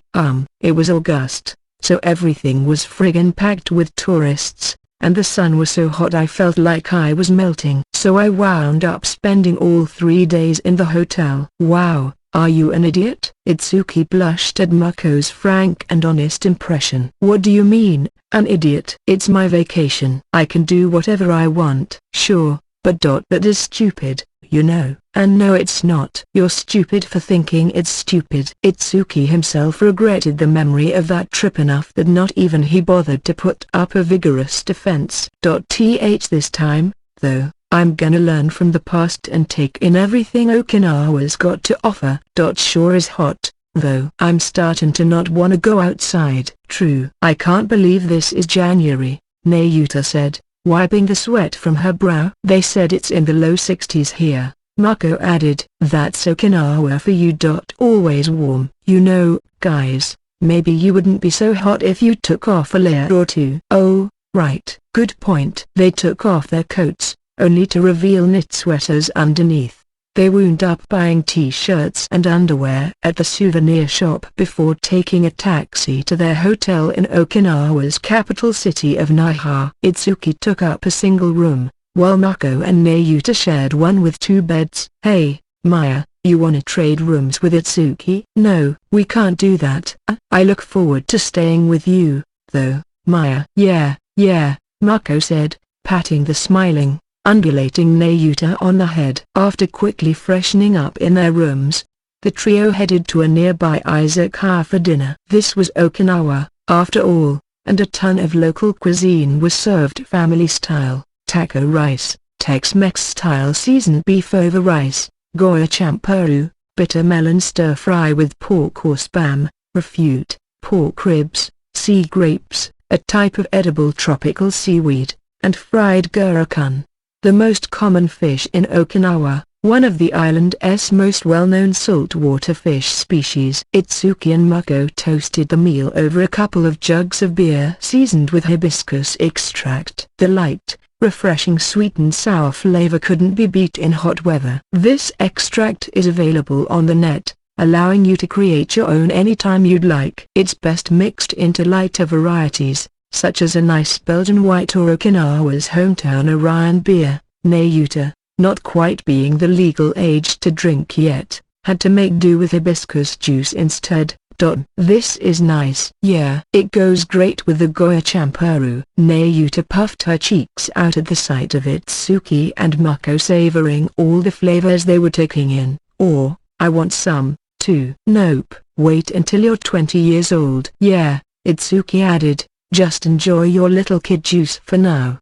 Is that why you won't look at me as a romantic partner, Itsuki? Because I'm not of drinking age. BPPH. Itsuki spat out the beer in his mouth as he furiously wiped the table and his mouth with a washcloth. He added, what was that? I didn't hear you. Isn't it a lot more painful to pretend you didn't hear me after that insane overreaction? So am I too young to be of any romantic interest to you, Itsuki, or not? Nayuta said, staring at the bare-faced liar before her. Oh, did you say something? Geez, they've got the music up so loud in this place, you can barely hear anything. Itsuki kept up the wooden doll act as Nayuta doggedly pursued the issue. I need you, Itsuki. You needed you? Sorry, I'm not that religious. We're driven together by destiny. Oh, did you buy a car? Let's have sex. I like the trumpet more than the sax, myself. Now I'm wondering how long you can keep this going. You can cop a feel whenever you like. You know. Cop? Did someone commit a crime? Fuck me now. Hockey? On a tropical island? Yeah, right. This is getting painful. And you're kinda stretching the definition of romantic confessions. I want your cummies. E. Cummings? Boy, some of his poems were pretty off the wall, weren't they? And that's still not an admission of love. Okay, let's class it up a little. It's a beautiful moon, isn't it? It sure is. Huh? That was the way that Natsume Soseki translated. I know. I was just stringing you along. It was how the great author Soseki had famously translated the English term I love you into Japanese. His reasoning being that the term love didn't have a direct counterpart in the rarefied literary language of 19th century Japan. Well, I adore you for it, Itsuki. Aid those things smell. Hey, can we knock this off? It's starting to tire me out. Sure, if you let me have some beer. Go suck on an egg, kid, Itsuki replied, stabbing at one of the full-size boiled eggs by the refute with his chopsticks and offering it to her. With a soft glom, she took the whole thing into her mouth, chopsticks and all. mpph.mmm.psshht. Would you stop licking your lips like that? He took the sticks out of Nayuta's mouth while she clearly made a spectacle out of licking her chops as loudly and moistly as possible. The edge of one chopstick was connected to her lips by a low arcing line of spittle. Wow, Itsuki. Planting one of your balls right in front of my face? Maybe you are a little too kinky for me. Would you cut it out with the lewd phrasing? Cheeks ablush, Itsuki refocused on his dinner as Nayuta grabbed one of the fried fish bits with her own chopsticks. And as they were tossing bon mot at each other, Mako was in a miniature panic, eyes darting back and forth between the two, wondering when, or if, she should finally intervene. Back at the hotel, Itsuki turned on his laptop and got to work. He'd had only one round of beer, so he wasn't drunk enough to be knocked out for the night, and the filling tropical meal and gentle evening breeze through the window, in January, no less, did more than enough to refresh his mind. Work proceeded quickly as a result. It almost made Itsuki consider wintering in Okinawa from now on, before he finally got tired out after almost 2 hours. Just as he considered turning in, there was a knock on the door. He opened it to find Mako on the other side. Her hair was a little wet, and she had a Family Mart convenience store bag in her hand. They had all kinds of booze I'd never seen before, she said, so I bought some. Wanna join me? Her eyes were a bit glazed over, her cheeks flushed, and her voice oddly bright for this late in the evening, convincing Itsuki that she had gotten a head start.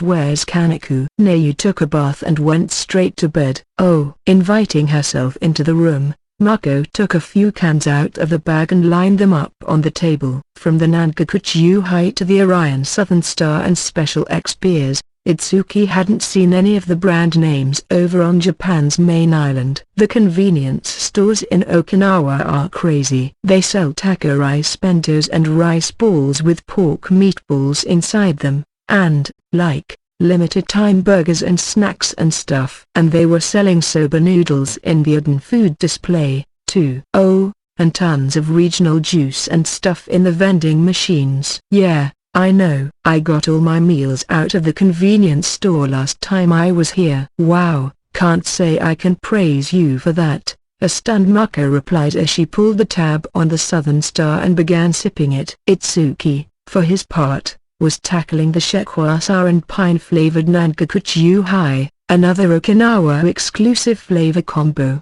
He hadn't had anything to drink while writing, so he realized for the first time that he was pretty thirsty. How is that? Oh, not bad, he replied after glugging it down to quench his thirst. Yeah? I guess this is just okay. Wish I had some of that hibiscus extract to pour in it.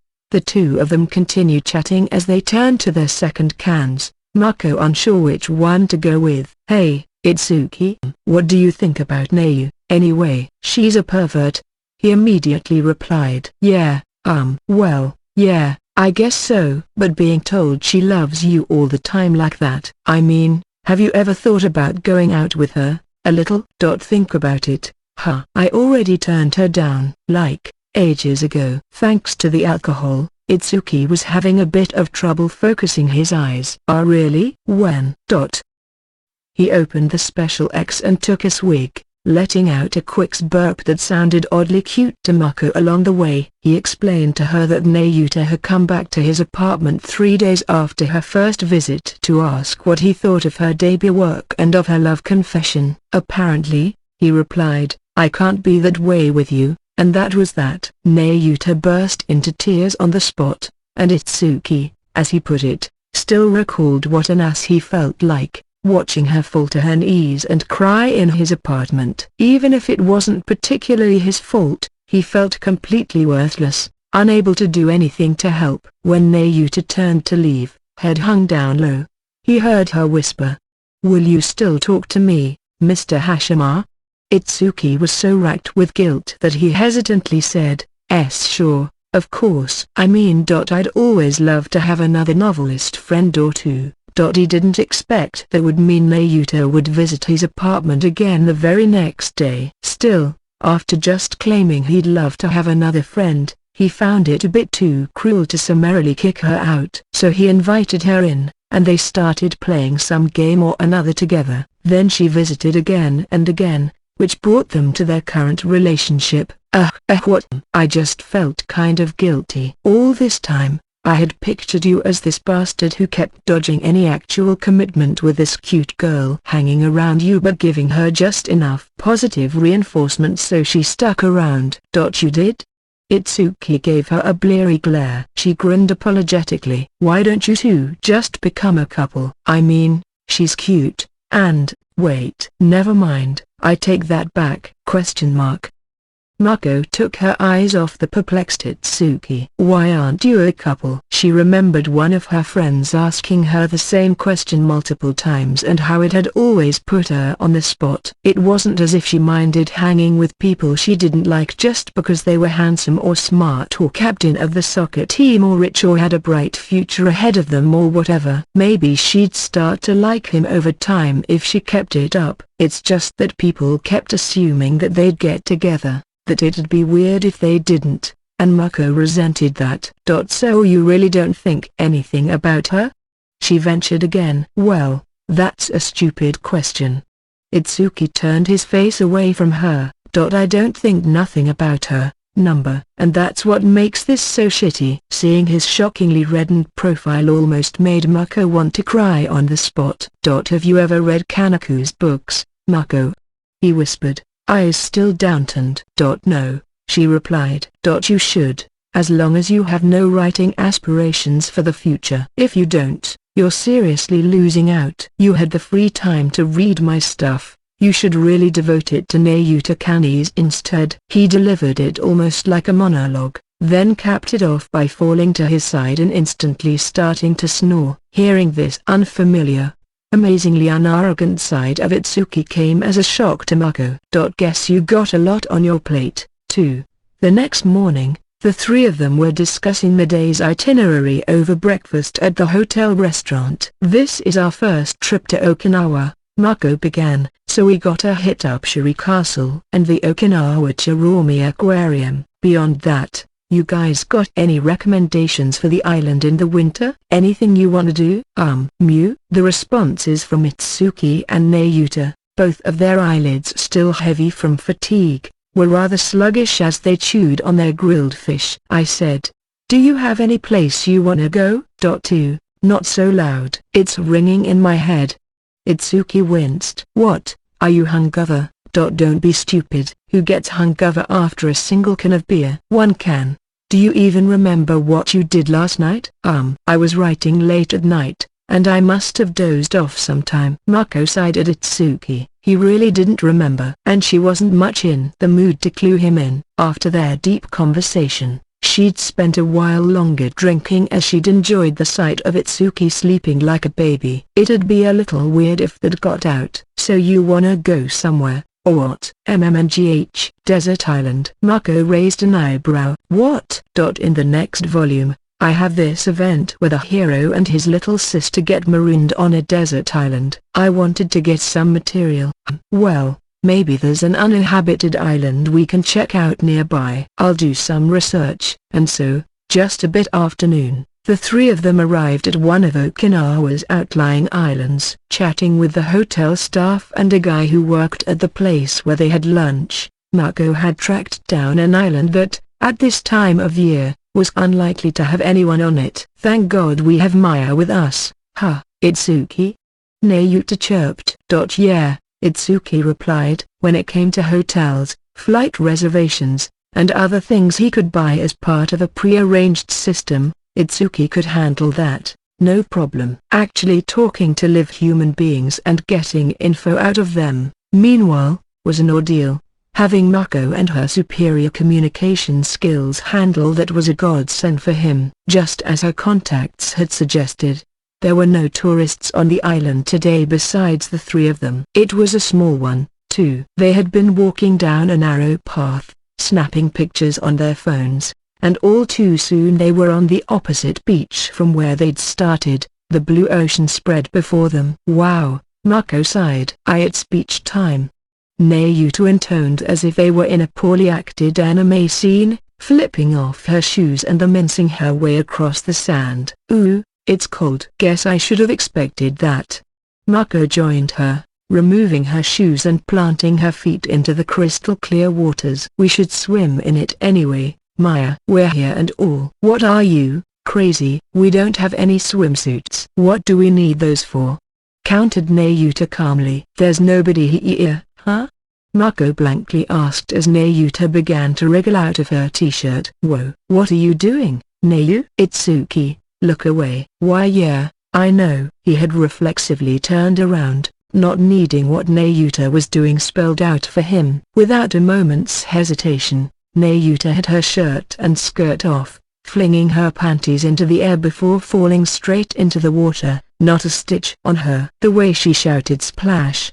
only added to the bizarreness. Some of the resulting spray landed on Mako's clothing. "Hey, come on, put your clothes on. It's so cold, Maya."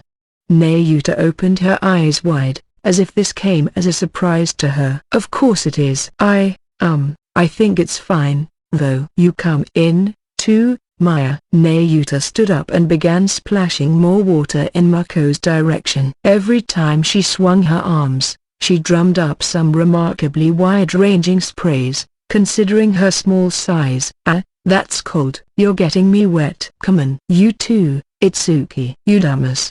Itsuki shouted as he ran off, taking pains not to turn toward Nayuta. "Knock it off, Nayu. We were in the same public bath together last night, Maya." "So what?" In the waters, which were painted a dazzling array of sparkling colors by the sun, the way Nayuta spun her silver hair and pale limbs around in her torrents of water made her look like some kind of demented water spirit. It was even starting to make Mako's heart race. Despite her preference for the opposite sex, it was a portal to an alien world out there in the sea, and if she waded in there, too, she might just become part of the fantasy realm unfolding inside. It was oddly exciting, oddly irresistible. She had to follow those emotions. Itsuki. "You keep an eye on the beach. You peek, and I'll break your collarbone." Without waiting for a reply, Mako tore off her clothes and followed Nayuta into the sea. She ran as if she were trying to traverse the water's surface, shrieking "It's cold." All the while, "Over here, Maya." "All right." "You happy now?" "Nah." Nayuta splashed more water her way, enjoying every moment. Mako fought back. "Oh God, what am I even doing?" Even this far south, the sea in January wasn't exactly warm. Going into it buck naked really was pretty stupid. "I'm doing something right now I wouldn't even dream of doing. If my college friends saw me, what would they even think?" "Nah ha ha." And this girl in front of her, carrying on like a child, hanging around her and giving her affection as if they were sisters, was apparently this genius-level writer who made Itsuki Hashima, someone Mako already found impressive, say de facto forget about me by comparison. Ever since she'd met Itsuki, she had fallen into the habit of reading novels, making occasional inroads into manga, games, and anime as well. But Nayuta Kani's work was still unfamiliar to Mako. She had avoided it.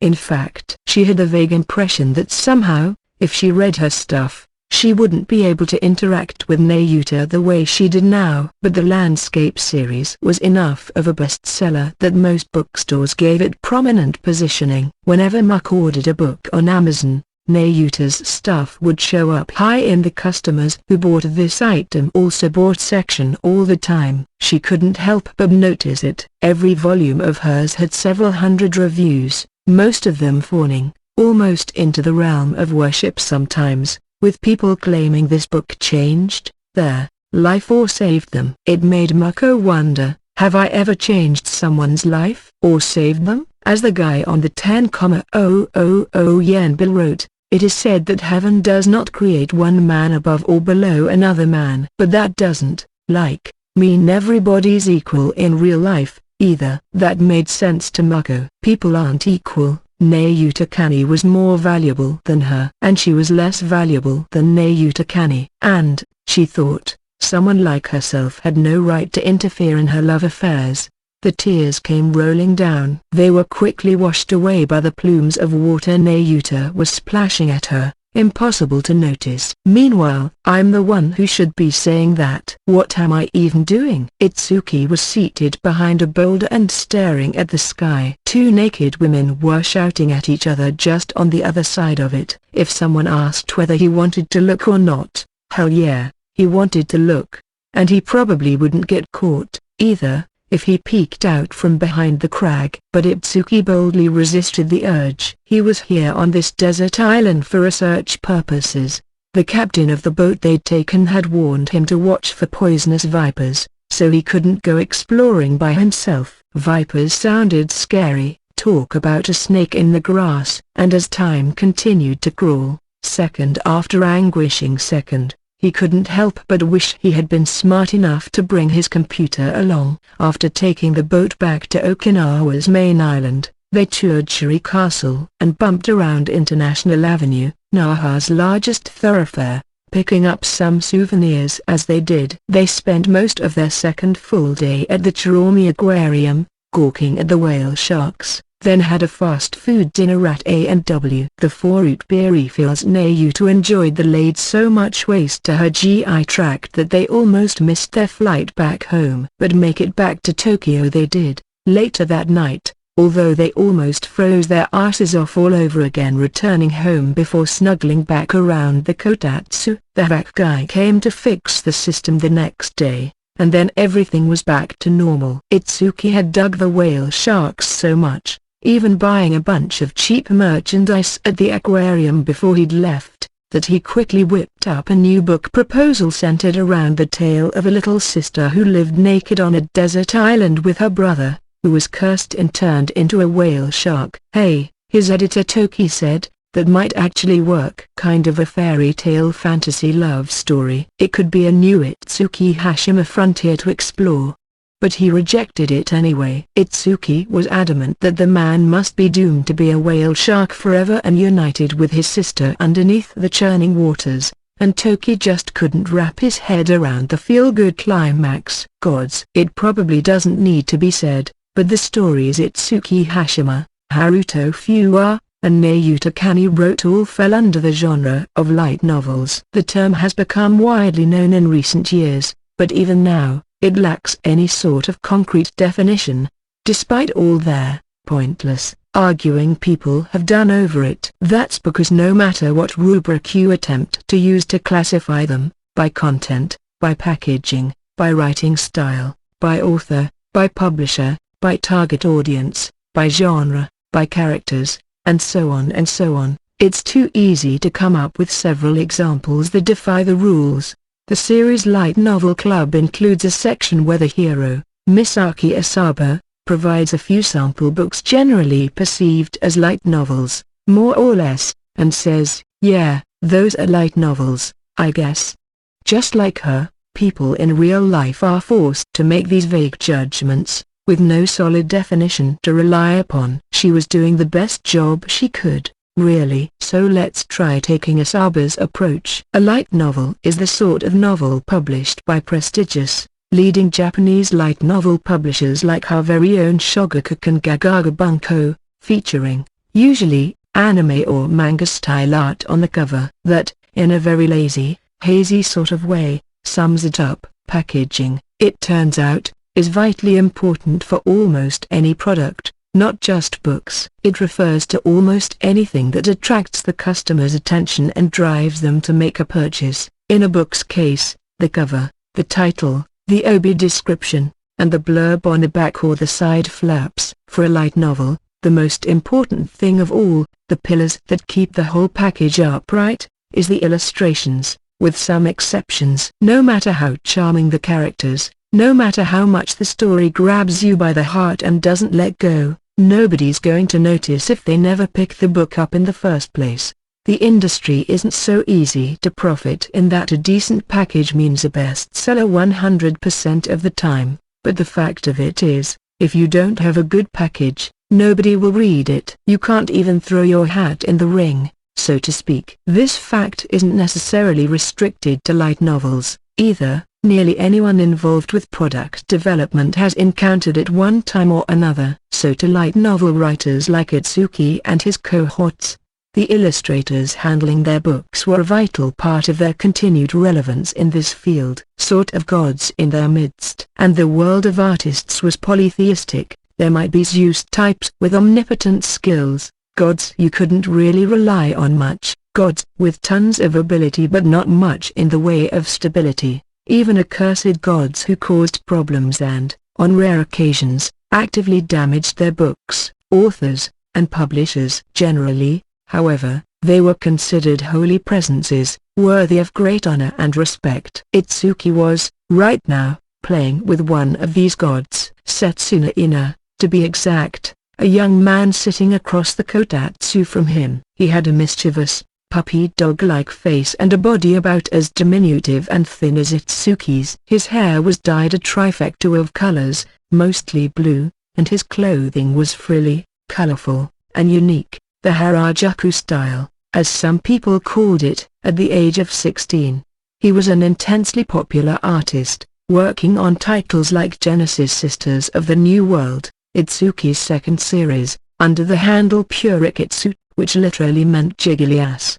He was great at drawing cute girls, and he had an inimitable knack for drawing asses with the perfect amount of jiggle. Volume 1 of Genesis Sisters of the New World remained Itsuki's most reprinted individual release, and it wouldn't be going too far to say that Itsuki had punched his ticket into the best-selling authors fan club thanks to Setsuna over here, and for some reason, this god among men had taken a shining to both Itsuki's work and Itsuki himself, hanging out at his place even though Genesis Sisters had long wrapped up. 37 points, Itsuki said, reading his score after the game ended.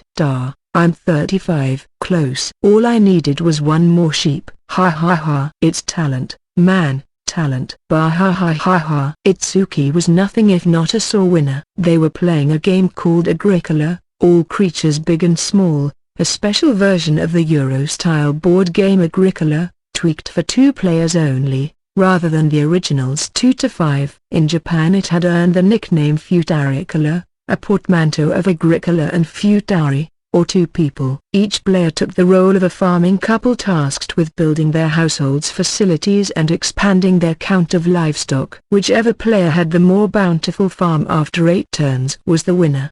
The main difference between Futaricola and its predecessor was that it had no luck-based elements, no dice to roll or cards to draw from a pile. It was, to use technical terms, a 2-player, zero-sum, logically perfect information game, akin to Go, chess, reversi, and so on. Games without luck elements were at their most exciting when played by people of roughly equal skills, and Setsuna and Itsuki were perfectly matched in that way. Boy, it sure is exciting to play Futaricola with you, sir. Want another game? Itsuki shook his head at Setsuna's cheerful request. I gotta come up with a new proposal by the end of today. Setsuna replied, pouting. It made him look even more puppy dog-like. Don't at me, you're the one who came in without any notice. Setsuna rarely provided any. He didn't have any cell phone at all, smart or dumb, so the only way to reach him was by email on his PC or by calling him on his home's landline. He was often out of the house, almost never checked his mail, and didn't bother picking up the line when he was drawing, making communication exceedingly difficult. This had put a tremendous strain on things during work on Genesis Sisters of the New World, particularly on their editor Kenjaro Toki, who developed a stomach ulcer midway through. What's the big deal, sir? You're practically home all the time anyway. Ha ha ha. You fool. I was over in Okinawa until the day before yesterday. Whoa, really? Cool. I'm impressed. Hey, jealous. Huh? Here's something for you. Itsuki took out a box of chinsako, a traditional biscuit sold for people to bring home from Okinawa, and handed it to Setsuna. Wow, thanks. Did you have fun down there? Yep. I saw a whale shark. Oh, I've heard of them. Like, really huge, right? Yeah, it was gigantic. Up close in person, it's totally crazy. Something that huge just makes you melt on the spot. Yeah? Hey, isn't that a whale shark strap on your phone case? The sharp-eyed Setsuna spotted the charm dangling from Itsuki's phone. You must really like him. Huh? I wanted to put one in my next story, too. Whoa, really? Until my lame-ass editor rejected it. Whoa, really? What was it about? Itsuki recapped the general gist, the tale of a whale shark and his nudist human sister. Holy crap, that's awesome, sir. Hey. Yeah, ain't it? He couldn't help but laugh at how honestly impressed Setsuna seemed. But how's a fish gonna have sex with a girl? I saw this documentary on TV that showed salmon laying eggs. But first the female lays the eggs, and then the dude blows his load all over them. No problem there. Sharks actually fertilize their eggs inside the female's body. Unlike most fish, they've got genitals for it and everything. Whoa, really? Sharks have dicks? That's why the climax was gonna be so awesome. The story and setting work in perfect harmony, and it only works because the hero's a shark. And my asshole editor didn't understand a damn word of it. Here, let me try drawing that.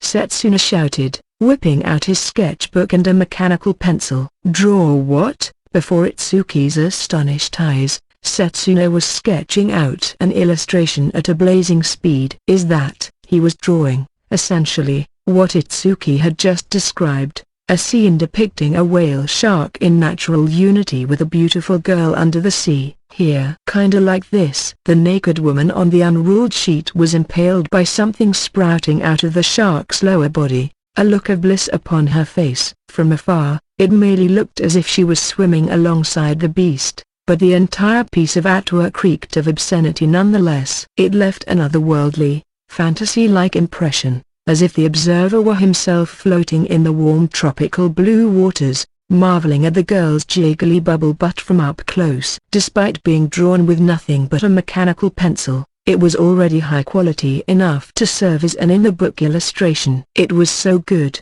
Itsuki honestly felt Toki would change his mind and give him the green light if they showed this to him. He had to pause for a moment to observe, to take it all in. It was all there, the moving climax, the picture in his mind he was trying to express with this novel, even better than anything he'd pictured. Boy, I could go for some or a sushi right now, Setsuna observed, apropos of nothing. Sushi? Itsuki parroted, not following him. We were just talking about salmon, remember? Now I'm kinda hungry for some. Why don't you go out and do that, then? You ought to come with, sir. Well, if you want.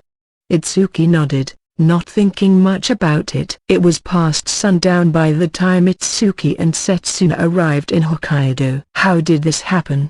Itsuki groaned as he set foot in New Chita's airport, the expression on his face reminiscent of Mako's when she'd arrived in Okinawa. He'd been expecting to head for some nearby sushi joint with Setsuna for their Ura salmon roe feast, but then he'd started cajoling him further. If we're gonna go out, he said, we might as well eat some really awesome salmon, sir. And nobody does salmon better than Hokkaido. Itsuki agreed, still revved up from his previous trip. I was just in Okinawa 2 days ago, he reasoned as he made the plane and hotel reservations. Might as well cover the northern tip of Japan, too.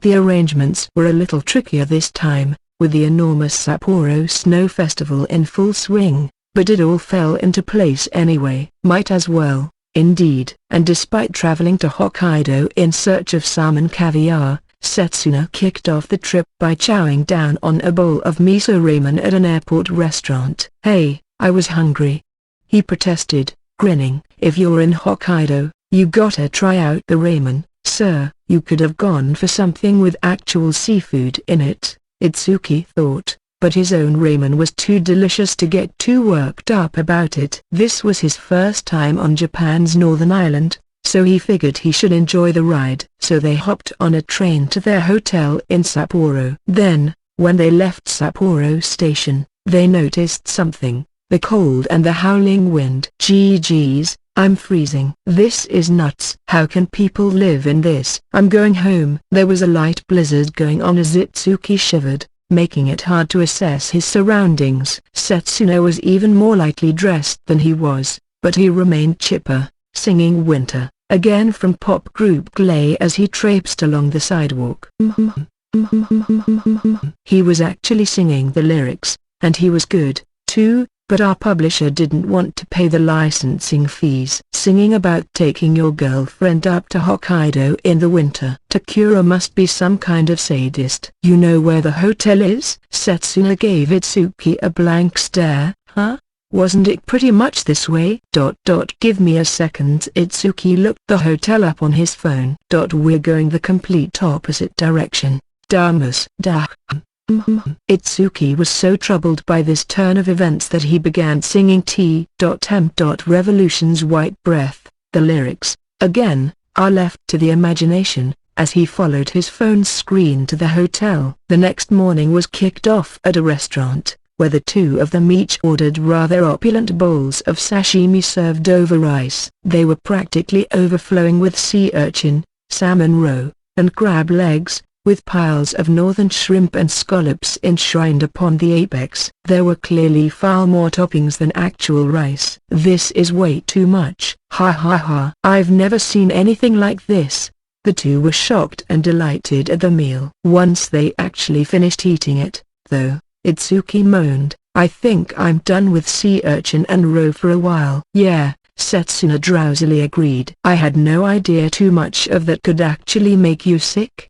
You know, I never understood why they included the ginger and the shiso leaves at the top of these bowls, but now I do. I need some vegetables, bad. Either way, they had set out to eat salmon roe, and salmon roe was eaten. They had reserved the hotel for only one night, and their flight back was that afternoon, so they checked out, traveled right back to the airport, shopped a little in the terminal, and ate some jinijukan for lunch, mutton grilled in a skillet, a popular meal in Hokkaido. On their way to the flight check-in desk, Setsuna stopped in front of a poster for the Sapporo Snow Festival. "Hey, sir, I'm gonna stay here for another week or so." What did you say?" "You know, I'm here and all. I figured I ought to go see the snow festival, too." "That's kind of rash, isn't it?" "You wanna come with, sir?" "No way. Too cold. And all those crowds." "Oh yeah? Okay, well, I gotta go cancel my flight, so see ya later. And thanks for the chinsaku." Sure." Itsuki smiled distractedly as he waved at the departing Setsuna. His mind still a blank. He just goes where the wind takes him. With no other great ideas, Itsuki boarded the jet by himself, went back to Tokyo, made it back to his apartment, turned on the heat, and sat by his kotatsu. Setsuna's drawing of the sex scene with the girl and the whale shark was still on the table. He stared at it for a while. Packaging could refer to an entire range of things. A single outstanding aspect wouldn't be enough to make a product sell, nor would a single inferior aspect doom it to failure. The art was the most important piece of a light novel's packaging, but even the greatest art in the world might not be a good match for readers' tastes. It could clash with the cover logo or Obi's design or give too complex an impression to work within the confines of a paperback's size. A high-quality work of art wasn't necessarily the same thing as a high-quality cover illustration. On extremely rare occasions, however, the stars would align, and you would come across a piece of art that singularly, overwhelmingly caught the eye. It would work on a level beyond individual readers' tastes or juxtaposition with the other elements. It would shine bright, even if it wasn't optimized for paperback sizes, and it would all but force people's eyes to gaze upon it. No doubt about it. That was exactly what Setsuna Ina had come up with. About a year and a half ago, when the Genesis Sisters of the New World series wrapped and it was time to launch the next franchise, Toki suggested that Itsuki keep working with Purikitsu as his illustrator. Genesis Sisters was a commercial success, whether it gave Toki a stomach ulcer or not, and Setsuna himself was a fan of Itsuki's work. It seemed like an obvious choice. But Itsuki declined the offer anyway. "I want someone who'll stick to his deadlines," he declared. "Someone who won't go incommunicado. Someone who's actually a decent person." "True," Toki declared at first. A bit later, he tried to walk it back. "Kind of a shame, though," he said. "I'd really like to keep Purikitsu on board for this project, but if the author doesn't want him, so be it." Such a shame, though. Itsuki, though, had another reason to refuse the offer. To him, deadlines were nothing more than nice goals to strive for. He was willing to flush them straight down the toilet if that resulted in something better in the end. No, the real reason, to put it succinctly, he didn't think his work was up to snuff for Setsuna's art. Definitely not the other way around. "My novels totally lose out to your art," he explained to Setsuna later when he, naturally, asked why Itsuki went with someone else for the next series. "So for now I can't team up with you again." "You're such a kid sometimes, sir," Setsuna replied, half laughing. That's why I like you so much. Right now, Itsuki had a single-minded goal. Whenever he had the power to surpass her in this craft, that was when he wanted to strike. That was when he wanted illustrated by pure Ikitsu on the cover, and that was when he wanted the inside art to be just as mind-bogglingly stupendous as the story he wrote. Then he'd stand at the very peak of the light novel industry. Staring at the artwork Setsuna had left on the table, Itsuki replayed all those events in his mind once more. The trips to Okinawa and Hokkaido had recharged his mental batteries well enough. Time to get to work. First up, time to scan this art and make it my computer's wallpaper. Just as he had the thought, his editor Toki called him on the phone. If you're looking for a new proposal, keep looking, he said with a groan instead of saying hello. Oh, it's not about that. I was just wondering. Is Purikitsu over there? Not now, no. Oh, well, if he shows up, get his ass over to editorial for me. Break his legs if you have to. I'll vouch for you. Is something up? There was something slightly off-kilter about Toki's tone of voice. It gave Itsuki the chills. We don't have his cover for the month yet, and we're going balls to the wall to meet the deadline. I've been to his place every day this week, and he's never there. Oh, really? Setsuna was handling illustration work for another series Toki was managing. Toki had been dead set against assigning him to it, but the author had insisted. As Itsuki had expected, it wasn't exactly a well-oiled machine. Do you have any idea where Purikitsu might be right now, Itsuki? 'Cause I swear I'm gonna kill that little brat this time. After I have him draw that cover. Can't say I do. No, he lied, trying his best not to get caught up in this. There was no doubting that Setsuna Ina was a god, the highest class of illustrator in the business, but Itsuki hoped this god would be a little kinder to his editor's intestinal fortitude whenever they teamed up again. North meets South spring rolls. It was evening, 3 days after Itsuki's return from Hokkaido, and Chihiro was at his place, cooking dinner. His windbreaker was still on beneath his apron as he got to work. Hang on a second, Itsuki interjected. What's up? I almost forgot about the crab. The crab? You mean Kani? Chihiro said, puzzled. No, not her. He stood up and opened the fridge. Inside was an entire snow crab, easily 20 inches from one end to the other. An actual crab? His brother goggled. Where the hell did you? I bought it in Hokkaido. It had arrived this morning, packed in dry ice, and he had stuffed it in the fridge because it was too big to fit in the freezer. It was already thawing, assorted crab juices pooling on the bottom of the compartment, and the whole kitchen was starting to smell. Wait, bro, you went to Hokkaido? When? 3 days ago. You didn't say anything about that to me. Well, it was kind of a rush trip. Setsuna dragged me there so we could eat some salmon roe or whatever. Setsuna, that's the guy who draws for your books, right? Yeah. Purikitsu. You went with Puri. Chihiro reddened a bit. With Setsuna. Oh. He stared at the crab, looking a little jealous. Boy, this looks incredible. What should I do with it? Now that you've defrosted it, I guess we better use it. Why'd you buy a huge crab all by itself, though? You like snow crab that much? No, not really. Itsuki exclaimed, his own face now reddening. It just looked really cool, so I wound up buying it. It's got, like, a shell and claws and everything. It looked cool. Chihiro rolled his eyes as he took the carcass out of the fridge. It's heavy. Wow. I have no idea what to do with this. You got anything in particular you want me to make out of this? Crab paste is good. Whatever. Okay. Chihiro sighed a bit as he laid the crab on the kitchen counter.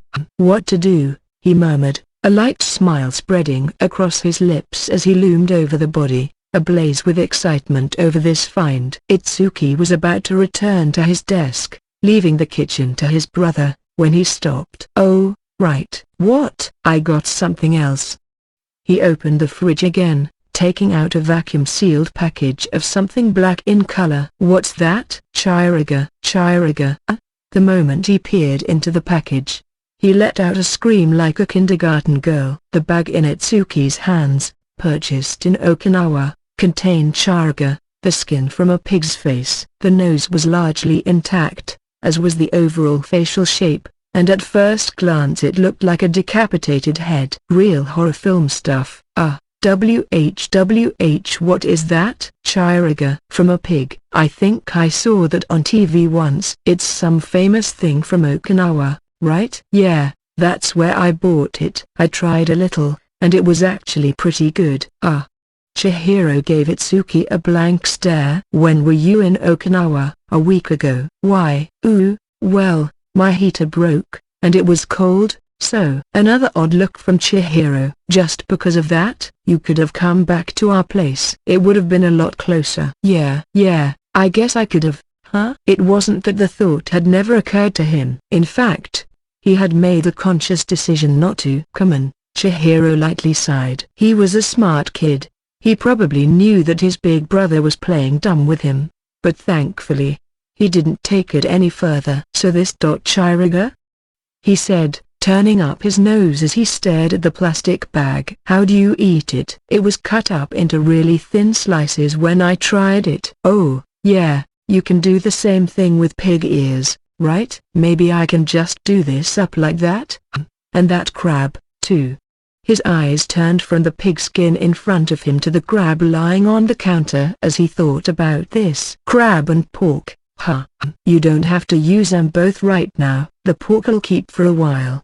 Well, I'll figure something out. You can go do work or something. All right. Itsuki handed the pig's face over to his suddenly impassioned brother and left the kitchen. An hour later, once Chihiro was all done, the two of them laid out what turned out to be a pretty expansive dinner on the kotatsu and got to work. The final menu, charuga sliced with lettuce and tomatoes, a salad seasoned with tangy ponzu sauce and lavished with crab legs, 2 types of spring rolls stuffed with finely sliced crab and pork skin, jellied crab and pork fried rice. Chihiro, apparently, had been on a mission to make sure every dish used both types of meat, instead of separating them, and every one of them worked. They tasted great, especially the spring rolls. The grease from the pork and the juices from the crab matched perfectly, creating an intense flavor explosion lurking underneath the crispy skin. Not only did it taste good, the meaty crab and firmly textured charuga made for a remarkably fulfilling eating experience. Itsuki practically inhaled them, huffing steam out from his mouth and nose as he did. This is incredible, the miraculous harmony of the far north and far south of Japan. We're gonna have to name this Southern Cross, Northern Cross, Northern, Su. How about North meets South spring rolls?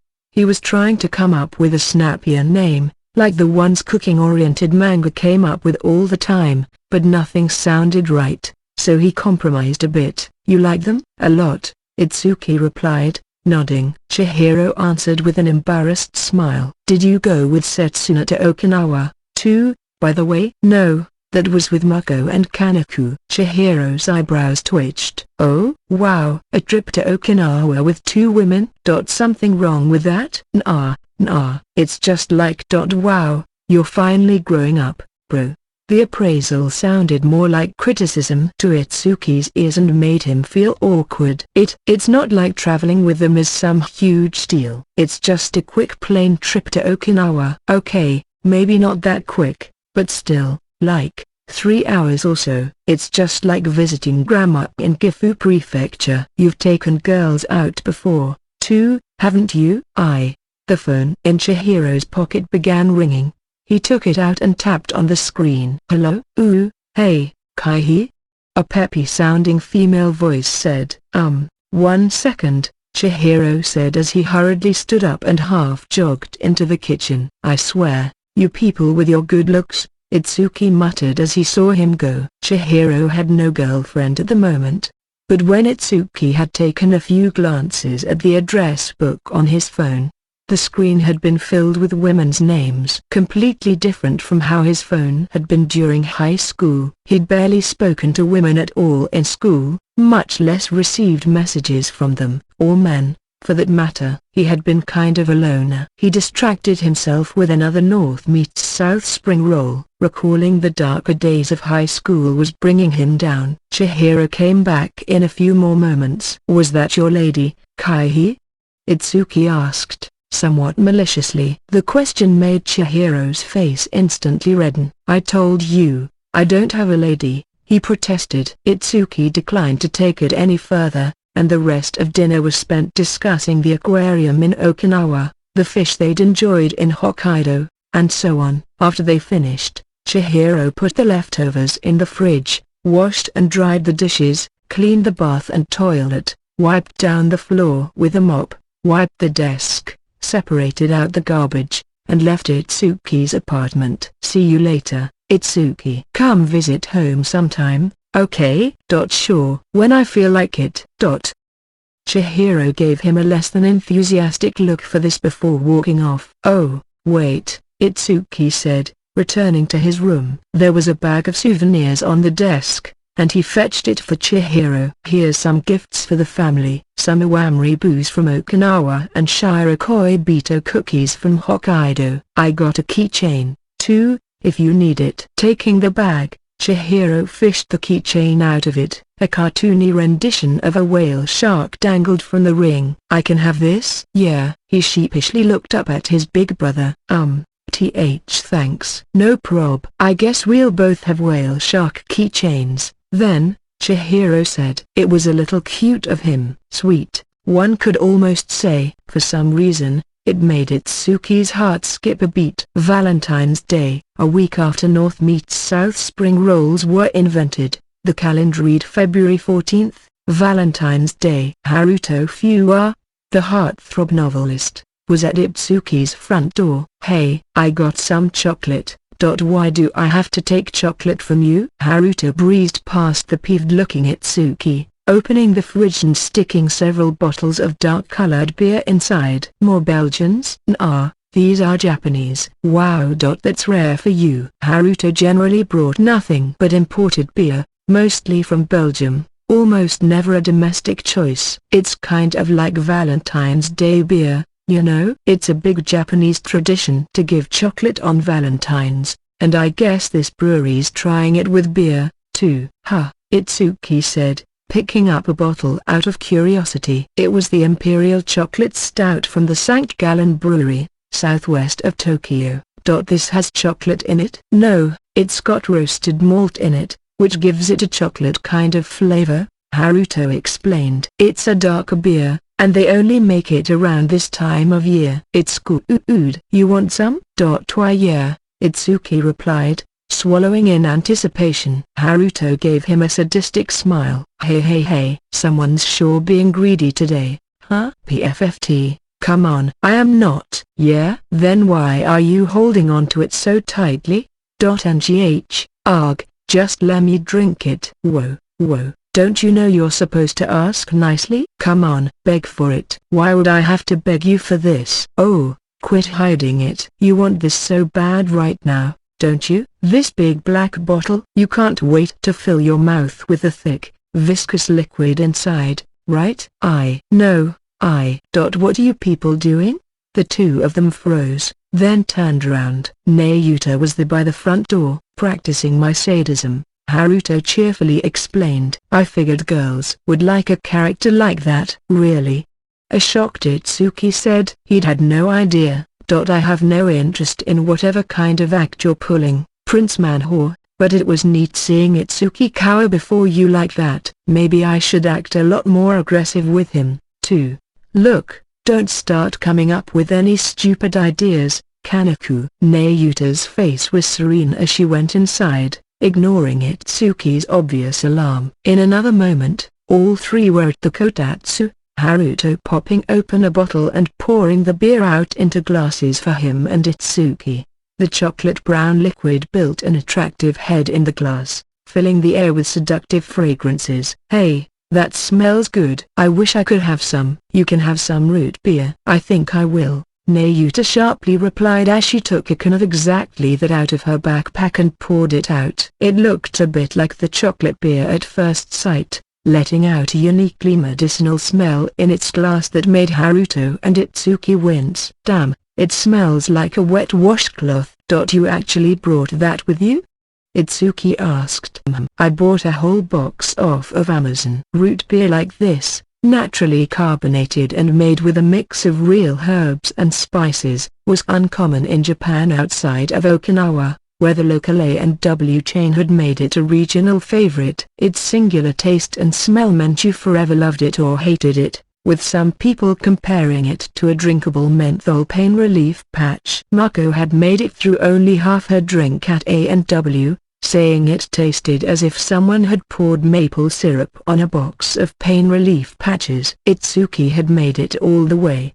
He'd said, "It's kind of like Dr. Pepper with a bunch of medicine in it. I don't mind it, but I'd rather just have a Dr. Pepper." Nayuta, meanwhile, had helped herself to 4 free refills. "What is this stuff?" "It's awesome."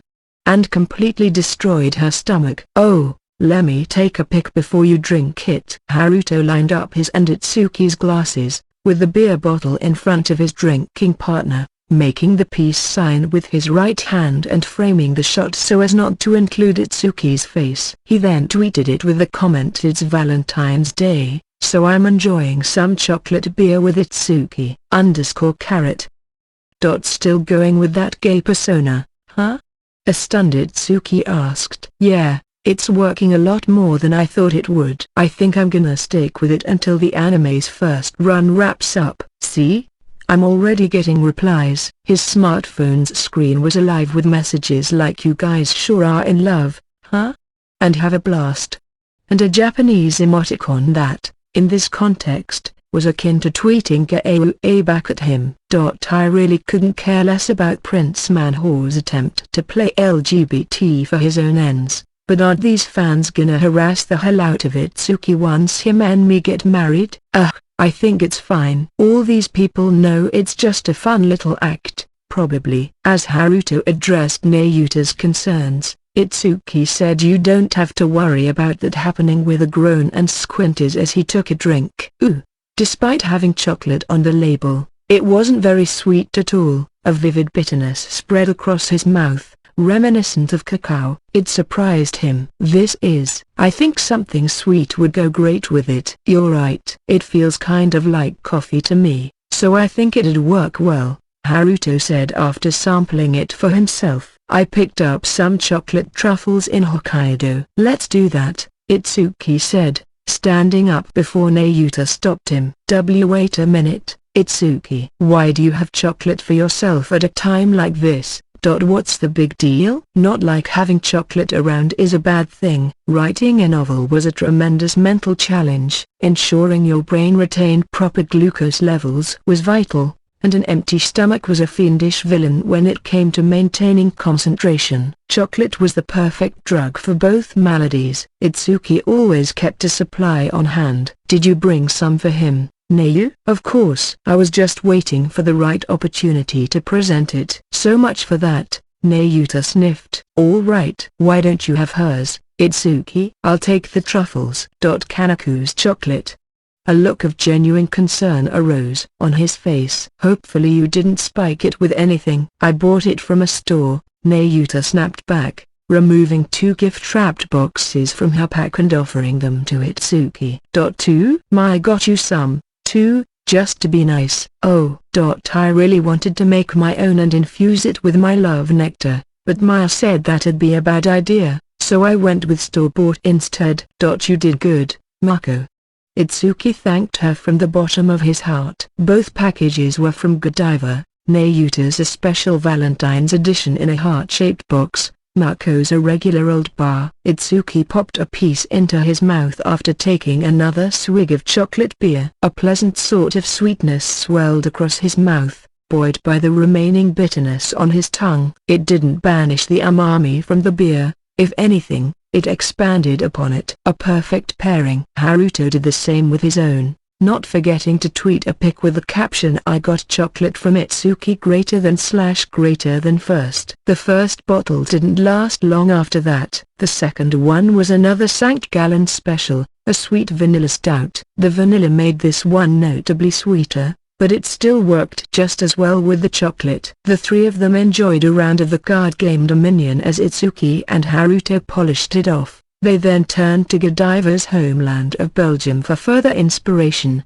Gouden Carolus Christmas and Winterkoningsk, two very sweet beers, and the drinking session formally began in earnest.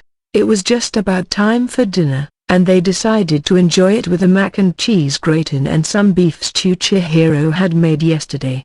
The meat in the stew was still nice and soft after a day, providing a deep, creamy sort of taste. Whoa. Your brother rocks at cooking, doesn't he? He could seriously run a restaurant. Haruto's high praise was 100% sincere. HFF. I like it, Nayuta added as she blew on the soup. Just what I'd expect from my future brother-in-law. Itsuki ignored Nayuta's flight of fancy. You know, I think he used some chocolate in this as a seasoning. He said something about polyphenols affecting the taste of the meat, I think. And I'm sure he's getting crap tons of chocolate from all the girls today, he added silently. The doorbell rang as they ate. Itsuki grumpily got up and looked through the peephole. Outside was Kenjiro Toki, his editor. Oh, crap. It's the editor. Run.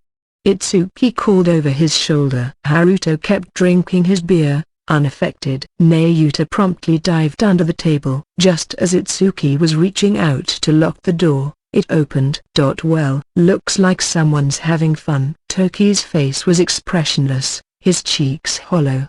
The rings under his eyes were remarkably deep, completely hiding his usual tough guy visage. What did you need? I don't have any new proposal yet, Itsuki ventured. Toki wearily sighed. I don't wanna talk about work for the rest of the night. No? So what brings you here, then? I got your Valentine's Day chocolate. Haruto said he was with you on Twitter, so I'm dropping his off, too. Ooh, I've been waiting for that.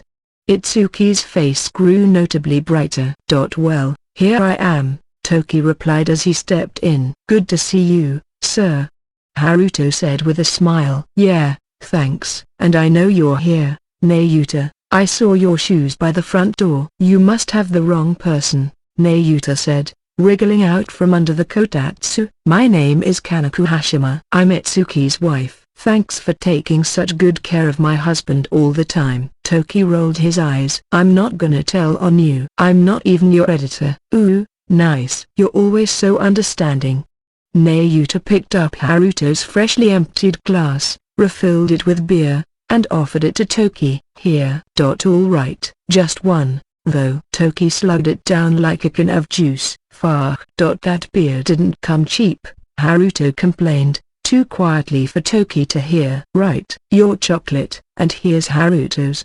He handed them a pair of boxes wrapped in paper. Itsuki's was much larger and heavier than his friend's. Thank you very much. Hey, more gifts from my fans, huh? They both opened the boxes and laid out the contents on the table. Haruto had received about 10 different packages, but Itsuki had too many to fit on the small surface. Ha. You see that, Haruto? This is a sign of my true strength. I'm so popular, I feel like I could save the world right now. Hey. Ha. Cough.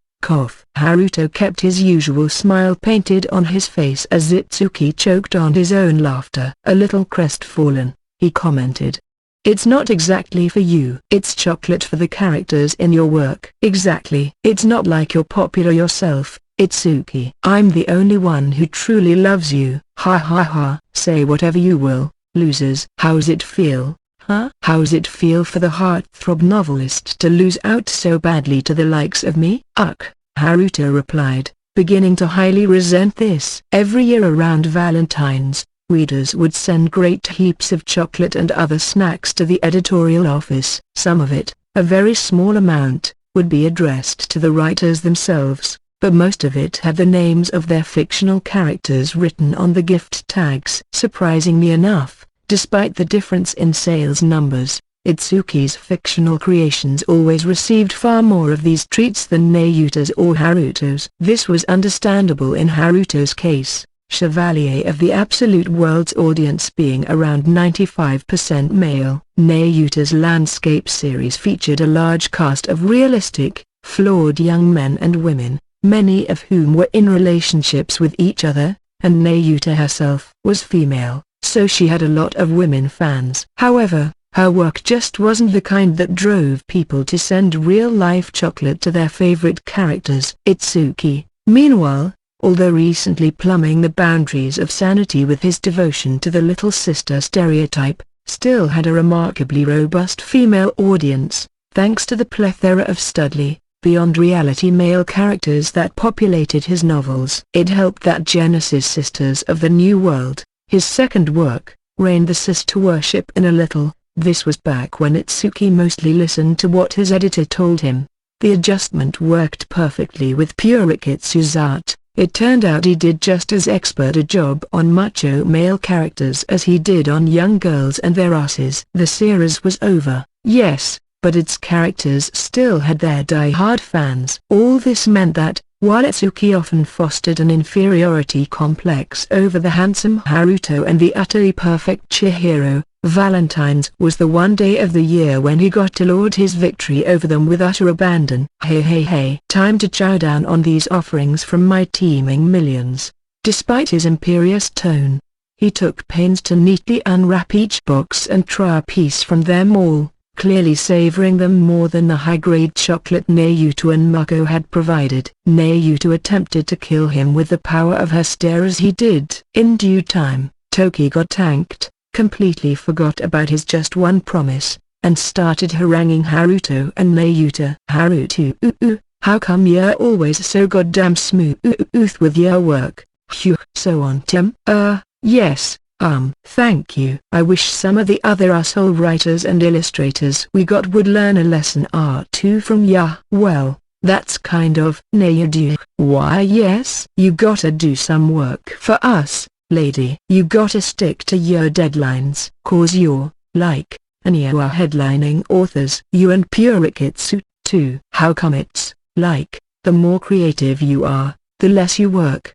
I will be sure to think about that, Nayuta deadpanned, and do my best to bring into consideration what I can and cannot do about the feedback. Yeah, we probably better get home, Itsuki. Right. Keep up the good work. Whoa. Wait, don't abandon me here. With Nayuta and Haruto gone, Itsuki was now the sole recipient of Toki's whining. A week ago, once Toki had finally figured out that Setsuna Purikitsuina was in Hokkaido, he'd traveled up there himself, computer and tablet set up in hand. He'd successfully accosted him in the middle of the snow festival and locked him up in a Sapporo hotel room until he finished his assigned artwork. He had finally made it back to Tokyo this morning, and he looked deeply exhausted, body and soul. So how do you like that? I go all the way up to freaking Hokkaido, and I'm stuck in the goddamn hotel the whole time. No sightseeing, nothing good to eat.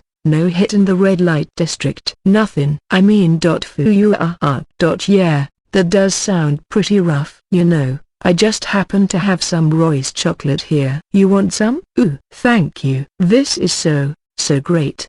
Chocolate, Toki cried as he savored the treat, fell backward, and conked out on the floor, snoring. He didn't move again until morning, when he staggered off to his office with a blistering headache. His boss didn't take him to task for it. This sort of thing happened to editors all the time. Valentine's Day X, feat. Haruto Fuwa and his hard-to-read sister. Night had fallen on February 14th. Haruto, having chosen to flee Itsuki's place rather than deal with Kenjiro Toki's drunken tirades, arrived home to find a sweet smell emanating from the kitchen. Chocolate, just like what he'd smelled over at Itsuki's. It made him raise an eyebrow as he headed over, only to find his sister working on something. This is perfect. Just a bit of cocoa powder, and, what are you up to? Higher. His sister twirled toward him, clearly flustered. The apron she was wearing sported a couple of dark stains. There was a bit of it on one cheek as well. What are you doing? She shouted, said cheeks now ablaze in red. Coming home at a time like this? I hate you.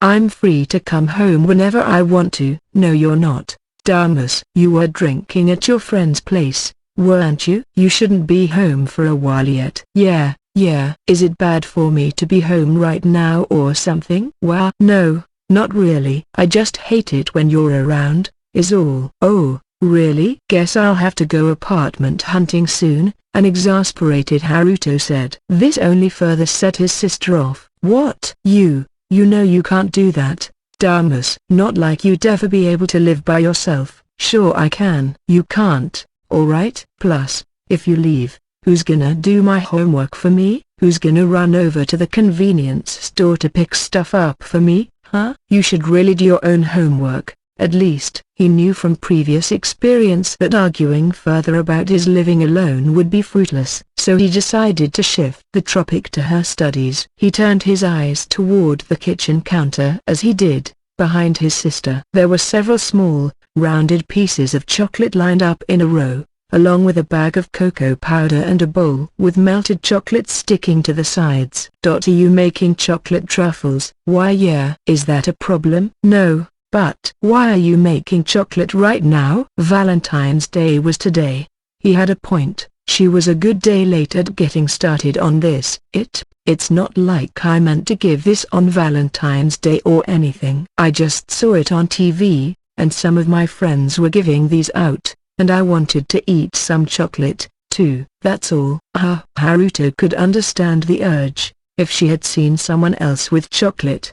He didn't understand why it had to be handmade, but still. Well, hope it turns out good. Pretty hard to screw up chocolate truffles, at least. Of course it is. It's not like I'd keep messing up the recipe for these. Of all things, it's gonna be the best damn chocolate ever. She turned her gaze down a bit. And, I suppose you could maybe have a couple of them, too.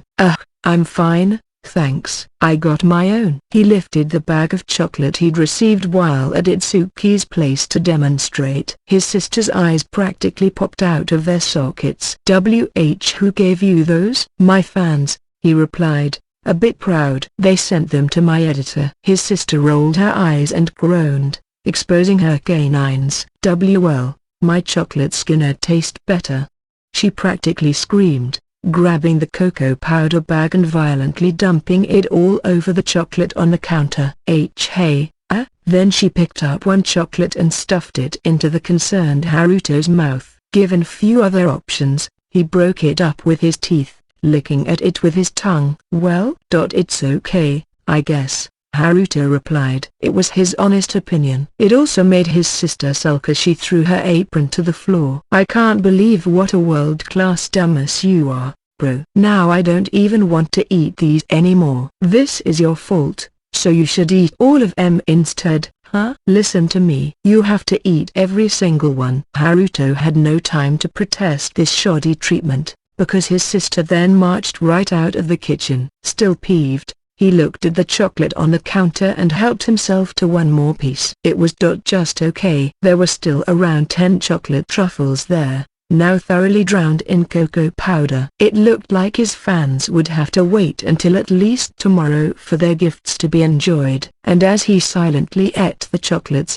Haruto mused all over again. There is absolutely nothing good about having a little sister. Concerning Nayu Takani as a literary writer. Novels are written and read, I feel, as an act of defiance against the fact that we have but one life to live.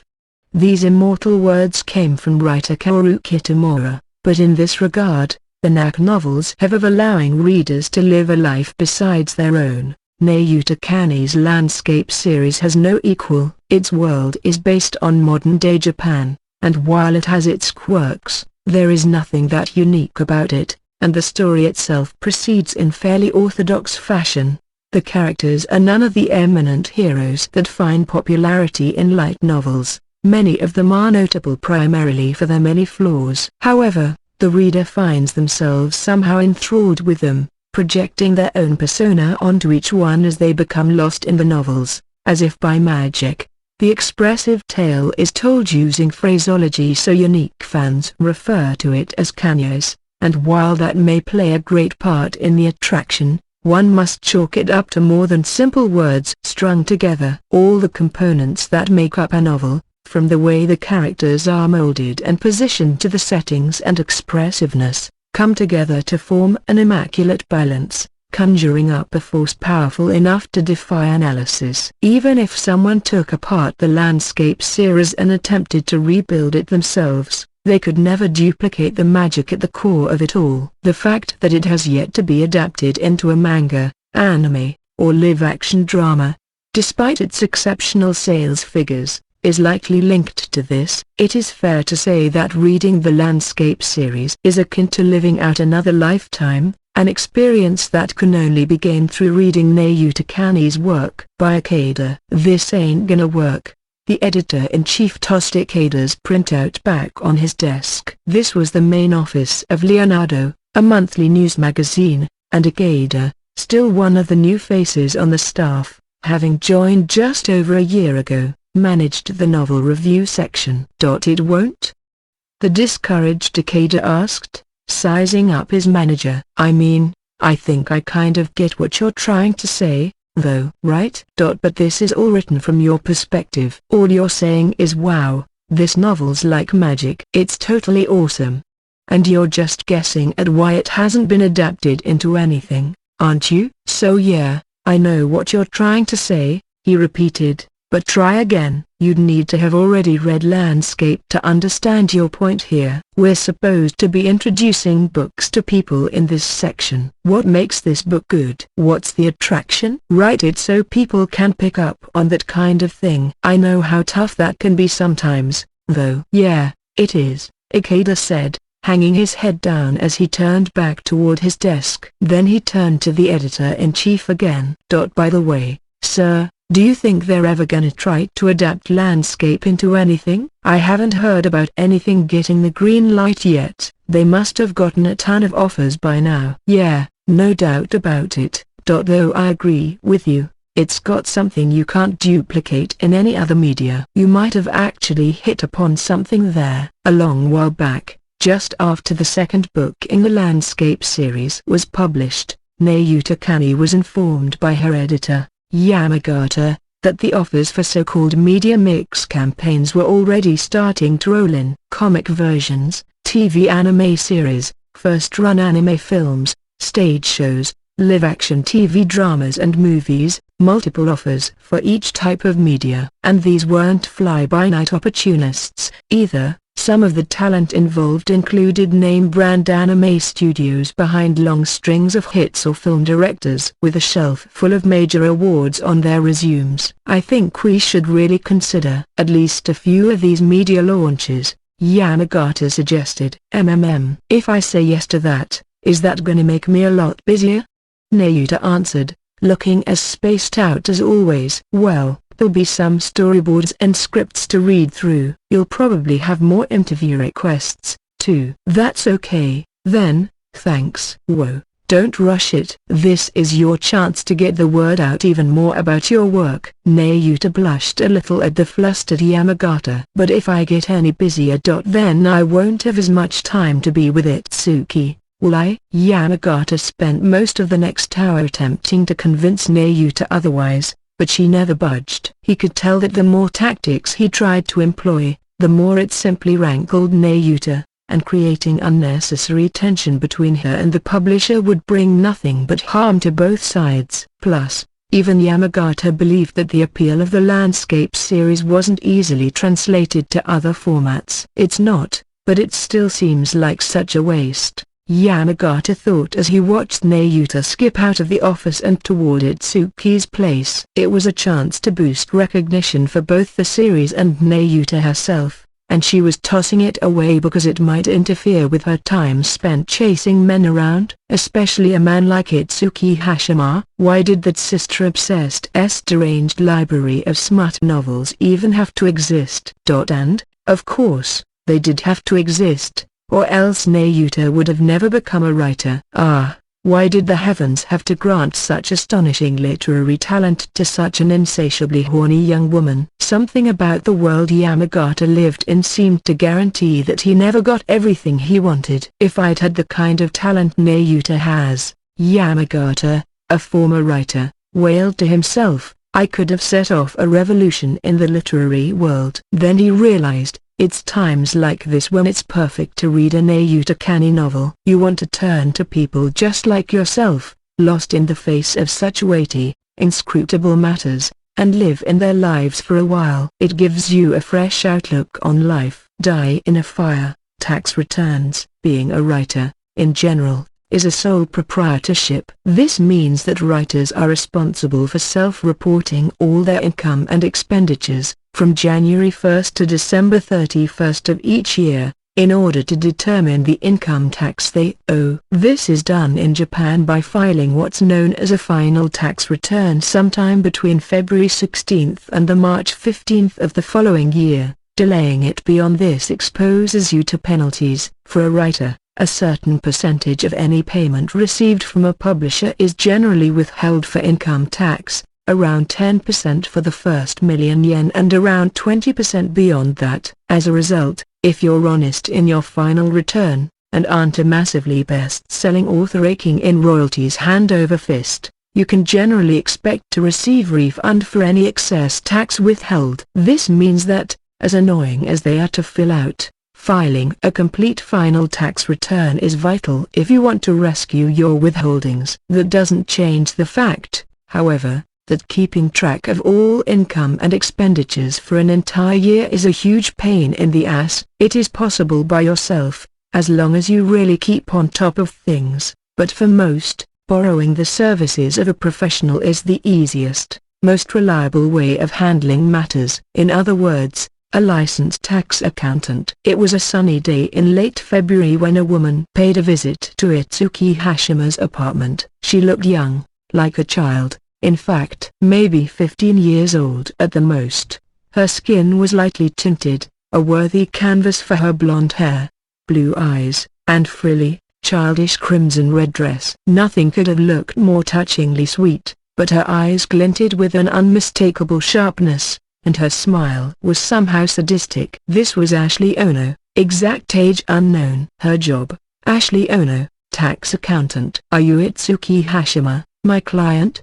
Why yeah. Thanks for coming. Itsuki found Ashley's haughty self-introduction a little nerve-wracking as she stood there at the front door, running her eyes up and down his body. After 3 years of writing, this would be the 4th final tax return he filed, but the first year he hired someone to help him with it. His first return came not long after his debut. He'd had only one book published by then, and he hadn't bothered saving any of his receipts, so there wasn't much to fill out. He managed to cobble together the second and third returns following tutorials on the net, but he wound up having to file revised reports both years after discovering a couple of math errors. It was extensive work for a relatively small refund, and Itsuki was sick of it. Why do I have to do all this crap every single year? He'd said with a groan. I'd make a ton more money if I just used the time to write. So he'd asked Haruto for a tax accountant reference, and Ashley Ono was the name he'd received. The conversation had gone a bit like this: "Hey, Haruto, you know any good tax accountants?" By good, do you mean high quality? Yeah, what else would I mean?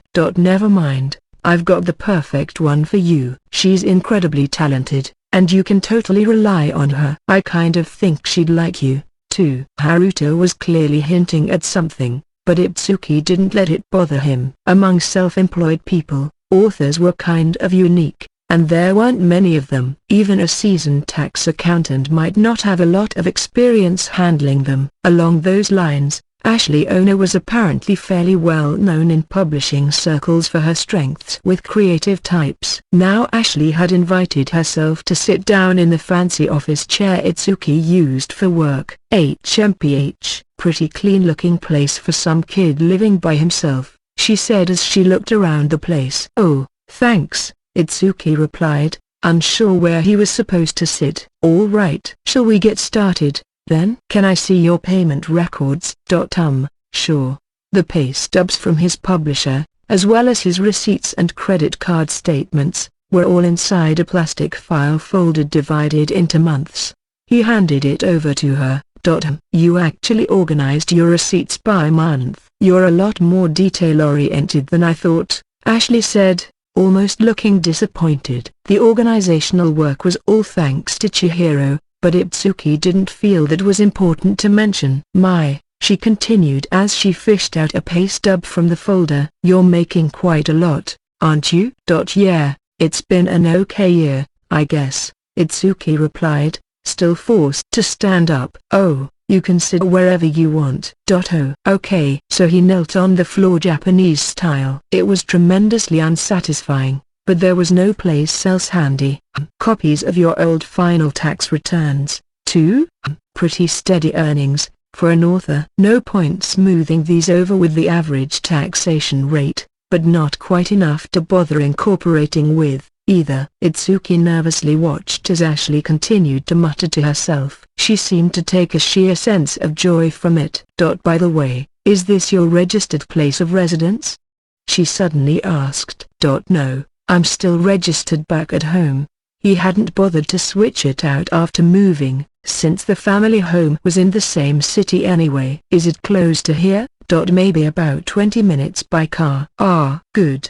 In that case, we'll declare this apartment to be your office. That way, we can claim 90% of your rent as business expenses." 90%? "You use this place as a dedicated workspace. At night, you return to your family's residence and sleep there, and then you commute here for work, right?" Itsuki found Ashley's pre-resolved decisions a tad unnerving. "Well, I mean, I live here, pretty much. I got a bed and everything." "Oh, that's just for the occasional nap." Well, if we're calling it that, those are some pretty long naps, Mom." "It's just for the occasional nap," she repeated, accepting zero differences of opinion. Itsuki gave up. "It's just for the occasional nap, and I sleep at my parents' place at night." Ashley nodded. "Did you make any high-end purchases last year?" "Like a car?" "I don't own a car." "That chair's from the year before." "Oh, I did buy that laptop last year." "Oh, too bad you didn't splurge a little and buy a fancy import car or something." "That'd be crazy, Mom," Itsuki countered. "I don't even have a license." "Oh, just joking," Ashley retorted with a smile. "I think you can get away with spending a bit more of your money. Writing novels, as self-employed careers go, usually don't involve a lot of necessary expenses." "You know what I mean?" "I suppose, yeah." He understood what she was getting at. A butcher needed to spend money on meat to turn a profit on processed goods. They'd have running costs to keep the store open and the freezers operational, and having employees meant having salaries to pay out. Manga artists needed to regularly purchase pens, ink, and paper, or maybe scanners, tablets, and a computer powerful enough to run image editing software if they had made the leap to digital. Hiring assistants, if they were at that level, would be the greatest expense of all. Novelists, meanwhile, didn't need much besides a PC to write on. If you could bang text into an editor, you were good, so even a cheap one from several generations ago would function just fine for years on end. You generally didn't need to hire anyone else, either. In terms of outlay to get started, there were fewer cheaper careers to take up than writing novels. "It's my job as a tax accountant to find as many government-approved ways of increasing your required expenses as possible." "You've been reporting the cost of your books as research costs up to now, right?" "Right. There was very, very little investment required to write novels, but that didn't mean, most of the time, anyway, that you needed nothing else." A creative endeavor like this basically involved taking what was inside your brain and outputting it to some form of media, but, most of the time, you needed something to output first. Simply cobbling together what you'd personally experienced over the years might let you write 1 or 2 volumes, but, most of the time, that wouldn't be enough to produce a constant stream of commercially viable content. So, most of the time, you needed some input before you could start outputting. An easy-to-understand example of this is collecting books on some historical figure so you could write about them, or listening to someone lecture about a specialized piece of technology so you could insert it into your work, or traveling to certain locations for use as story settings. These sorts of directly connected resources could easily be reported as necessary business expenses. But there were other not-so-direct things that also counted. For a writer, novels in general all counted as research material. You needed to read novels to know how to write novels, and people generally understood that logic, regardless of how well it described you, personally, as an author. This also applied, for the most part, to things like manga, magazines, and other books on specialized subjects that weren't directly relevant to your work. The tricky part was how to classify non-book entertainment, CDs, DVDs and Blu-rays, movie tickets, action figures and models, travel to places not directly connected to your books, and so on. If the tax office asked you how did you take advantage of this in your work, and you could provide a concrete answer, then that absolutely counted as an expense. But if the connection was weak or overly vague, or you spent money sheerly for the sake of pleasure, what then? So how did you report non-book items up to now? Well, with the stuff I bought for my novels, I reported all of that as research materials. Ooh, good lad. Ashley snickered. I love taking good lads like you and exposing them to the face of evil. Pardon? Oh, nothing, Ashley said, shaking her head as she stood up and walked toward the shelf lined with figures and models of anime robots. I've done some research into your writings, she said as she marveled at them. You like Little Sisters? I love them. Ignoring Itsuki's immediate announcement, Ashley pointed at one of the figures on the shelf. I think I've seen this girl before. That's Kairi no Kazuka, the main heroine of Oimo and the hero's little sister. What a goddess. Wow. Even tax accountants know about her. And who are these two little girls in the cat ears and the swimsuits? That's Kobato Hasegawa, the goddess who's the little sister of the hero in Haganai, and her fellow goddess Maria Takayama. I think I read a synopsis of the movie version of that once. The heroines were these little girls, though. Not that it matters. And who's this woman with the rather well-developed chest? Sugeheki Iragaya, the main heroine of Sword Art Online and one goddess of a little sister to the protagonist. Yes. I've heard of that Sword. Whatever through my publisher contacts. They're stuck inside a video game world or something. Yes. And this is one of them? Oh, that's her in the real world. Yeah. So the heroine was this buxom in real life. Yep. Sadly, there was nobody in the room to yell no. The main heroine of SAO is another girl. At them. And this lady in the school uniform? Yui Hirasawa. She's the godly main heroine of K-On! And the protagonist's little sister. That title's famous enough that I know a little about it, but I don't remember her playing the role of the main heroine. And this one? Elpiopal, the godlike star heroine of Mobile Suit Gundam ZZ and the protagonist's little sister. All right. So is this robot that looks like a moth someone's little sister, too? Ashley was pointing at a pair of red and black Gundam robots lined up next to each other. Those are the Mk2 models piloted by Paul and her godlike little sister Vol.2. They're classified as mobile suits, but they aren't Gundams. Well, if it's a robot in an anime, it's all Gundam to me. She turned around, apparently getting sick of asking about every single piece in the collection. So what you're saying is that every figure on this shelf is a little sister character of one sort or another? Yeah. Itsuki nodded. I think it wouldn't be a problem to count all of this as research material. No. Ashley arched her eyebrows at the bark of denial. Know what? The robot models are one thing, but these girls aren't materials. I bought them all because I felt a pure love for them. I can't put them into a category as cold and unfeeling as materials. Materials, then? No. Itsuki shook his head, flinching at the cold, unfeeling eyes staring at him. Look. Do you want to pay less taxes or not? I do. But I can't sully the good name of my little sisters like that. If we classify these as research materials, you can use the money you'll save to buy more little sister figures. Itsuki's eyes bugged out, as if he'd been struck by lightning. His face was serene. These figures are genuine, authentic research materials. I use them fully in all my work. Thank you. Tee-hee-hee. Ashley nodded. You are in good hands. Then she turned her attention to the rows of anime Blu-rays and video games on the shelf.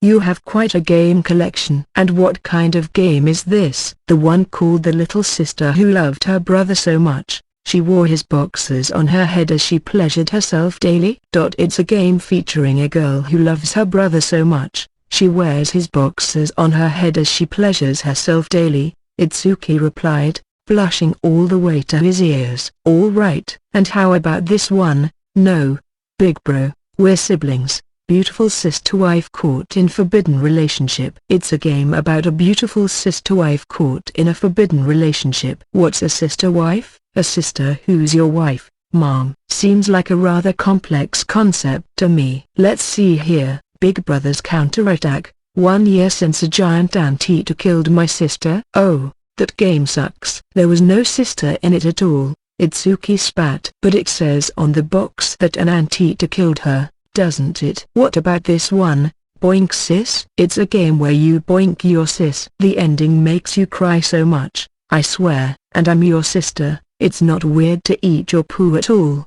Big bro. It's not? It is. That's what makes it so good. I'm impressed by your decisiveness. Completing her rounds, Ashley sat back in her chair and began checking the credit card statements. Itsuki returned to the floor and watched her.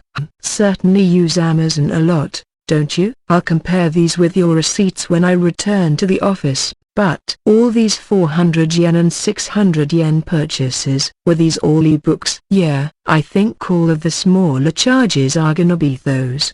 Did you print out the receipts for these books? Huh? No, I imagine not. No, I doubt anyone would bring up expenses this small, but we might need receipts for them anyway, so prepare for that if need be. All right. There's a lot of charges to the iTunes store, too, I see. Is this music? Yeah, that kind of thing. Ashley gave Itsuki a sharp look for his sudden vagueness. You're spending nearly 10,000 yen here.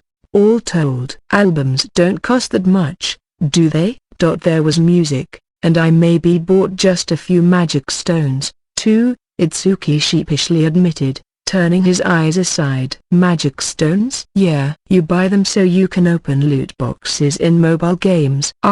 Yes.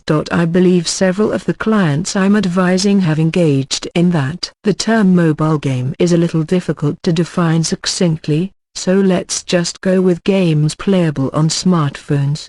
Many of these games utilize simpler gameplay systems than their grown-up relatives that are played on consoles. A large number of them have a loot box or similar reward that, when opened, earns players a random chance at new cards, items, or characters. Loot boxes can often be purchased with in-game items, called magic stones, spirit stones, and other names, depending on the game. And charging real-life cash for these items is how many games make their money. What kind of games were you playing? LS Legion. It's short for Little Sister Legion. I think the title's already told me everything I need to know about this game. You're probably right. LS Legion was a mobile game that, as the name suggested, featured a large number of Little Sister characters. Buying loot boxes let you obtain more sisters, some of whom were a lot rarer and more valuable than the others. The only way to obtain them was with a little luck and a lot of magic stone purchases. The gameplay was so simple, it barely qualified as a game. There was almost no real story to speak of, just a few lines of background and dialogue for each sister. Even Itsuki knew that LS Legion wasn't exactly Game of the Year material. A lot of mobile games, like Puzzle and Dragons or Chain Chronicle, were starting to challenge console games in quality, and he fully knew playing them would be a far better use of his free time. He knew it full well, and yet. You're plowing quite a bit of money into this game, aren't you? Yeah. I mean, there's no turning back now, Itsuki offered, eyes glazing over as Ashley thumbed through the statements. When he first started playing this game, he wound up spending the equivalent of several $1,000s on loot boxes so he could obtain the Little Sister characters he wanted. If he quit playing, that would all go to waste. So he kept going. Do you think those magic stones could count as business expenses, too? Maybe? A hopeful Itsuki asked. Are you using the game in your own work? Itsuki thought it over for a few seconds. I can positively tell you, he gravely droned, that I haven't at all. There's no story, and all the sisters have are a few lines of dialogue and a couple sentences of backstory, so it's not like I have any attachment to them. It's just a big JPEG folder with the word sister attached to it. He raised a shaky fist into the air. Ah, Ashley dryly answered. Well, start choosing it. Well, yeah, but how? What's your next book going to be about? It's Volume 5 of Sisterly Combat, a bewildered Itsuki replied. Ah. Ashley thought for a moment. The last volume ended with the hero surrounded by enemy forces. Yes, at the end of their rope. You read my stuff? I read everything my clients have released in the past year. I started with Volume 3, though, so I didn't understand most of the little details, Ashley listlessly reported.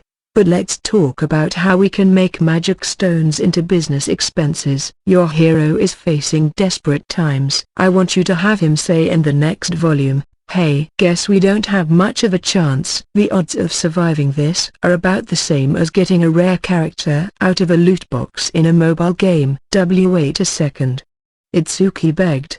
The protagonist of Sisterly Combat is a cool-headed Dark Knight who threw away everything he had to fight in the dark world and save his only sister. Well, if he likes his sister, then even better. Let's make it the odds of surviving this are about the same as drawing a rare sister from an LS Legion loot box.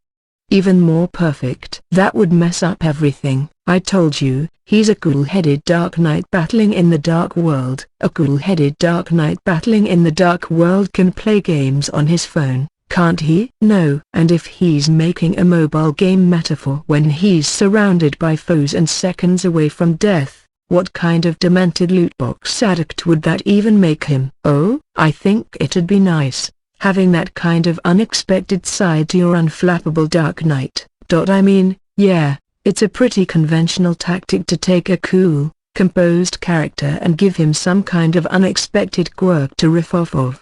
But they continued to debate the issue, to no avail. I can't do it. I just can't see any appeal to a protagonist who wastes tons of money on little sister-themed mobile games. Alright, well, let's not make it the protagonist, then. He has a nemesis in the story, too. Yes, whenever they fight, why not have him say PFFT? The only things in the world that excite me this much are fighting you and playing cell phone games. Great, so you want me to destroy the main villain instead of the protagonist? What kind of shallow life has this guy even been living? And after 4 volumes of the hero struggling against him, he's gonna look like such a wuss. You're being rather selfish, you know. If you're going to be that way, then fine. Just find a way to shoehorn mobile phone games into your story. I can't, and I know I forgot to mention this until now, but Sisterly Combat's set in a fantasy world. Bringing up smartphones would ruin the entire setting instantly. Well, what's wrong with ruining it, little? What's not wrong with it? Look, what's more important to you, an intricately woven story world or saving money on your taxes? The story world. Ugh. Ashley shrugged, dejected. You writers, I swear. Oh, now I'm the bad guy. Well, so be it. I'll make up some justification for the magic stones. Why didn't you just do that from the start? Itsuki shouted, practically at the top of his lungs. The questions about his credit card statements and receipts continued for a while, and Ashley took great pains to read out the title and content of all the porn videos Itsuki had purchased for download before finally taking her leave. I'm exhausted, he groaned before laying his head on the kotatsu, and he was. To him, it was even more grueling than filling out the tax return by himself. If possible, he wanted to do nothing else for the rest of the day. I'm never gonna go to that tax accountant again, he swore in his heart. Then, 3 days later, Ashley sent an email with an estimate of how much his tax refund would be. It made Itsuki jump out of his chair. The estimate was nearly 3 times the rebate he'd earned last year. Now Itsuki understood what Haruto had meant. She's incredibly talented, and you can totally rely on her. He was right, and Itsuki thought he knew what he was trying to hint at. 2. She was talented and reliable. But Ashley Owner was also an unrepentant sadist. Unrepentant but reliable. She read her clients' work and asked about the content of the games they bought, and Itsuki was pretty sure that wasn't just so she could watch other people stew in their own juices. Hopefully. Talk to you next year. Having written that sentence at the end of his reply, Itsuki pressed the send button. There were a lot of Little Sister porn games and figures he could buy with that refund. Chronicle, Part 1. I wanna play a tabletop RPG. Such were the words that suddenly left Haruto's mouth one night at Itsuki's place as he sat at the kotatsu drinking beer and reading a volume in the Clan Crest replay series. An RPG? Itsuki asked from his work desk. Have you ever played one, Itsuki? I know about them, but no, not really. The concept was familiar enough. Tabletop RPGs involved people talking to each other, throwing dice, and checking for this and that statistic as they proceeded through a story. No game system required. Players took the roles of adventurers, knights, kings, detectives, police officers, and more as they attempted to reach the end of a story scenario alive. The main flow was devised in advance by a person deemed the game master, but depending on the player's decisions, the story could proceed in unpredictable directions. Players literally crafted the story as they went, though it depended somewhat on the discretion of the game master, so each RPG offered massive freedom and a true you are the feeling to the story. I was part of an RPG club in college, you know, Haruto said, eyes fixed on some faraway point. Really? I wouldn't have guessed. Based on his prejudices, Itsuki would have guessed Haruto was in the tennis club or something. I got into reading for fun back when I read replay books in middle school, so I always wanted to play one for myself. That was why I joined up the moment I was admitted.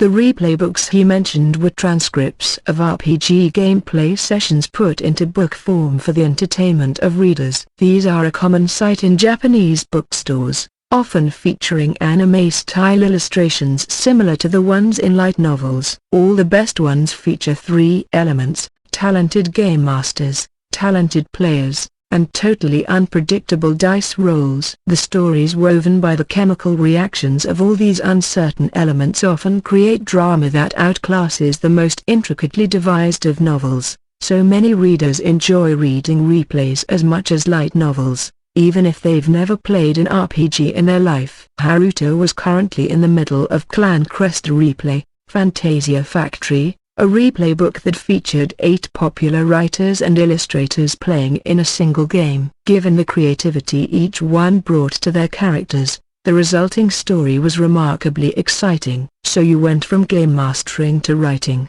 too, huh? Itsuki asked. A game master needed a lot of talents at their disposal: the technical skill to craft an interesting scenario, the ability to guide players in the desired direction smoothly and naturally, and the improvisational chops to handle unexpected developments. It was said that many authors currently working professionally in the field hone their storytelling skills as RPG game masters, and Itsuki figured Haruto must have been one of them. Now. I left before the year was out, so.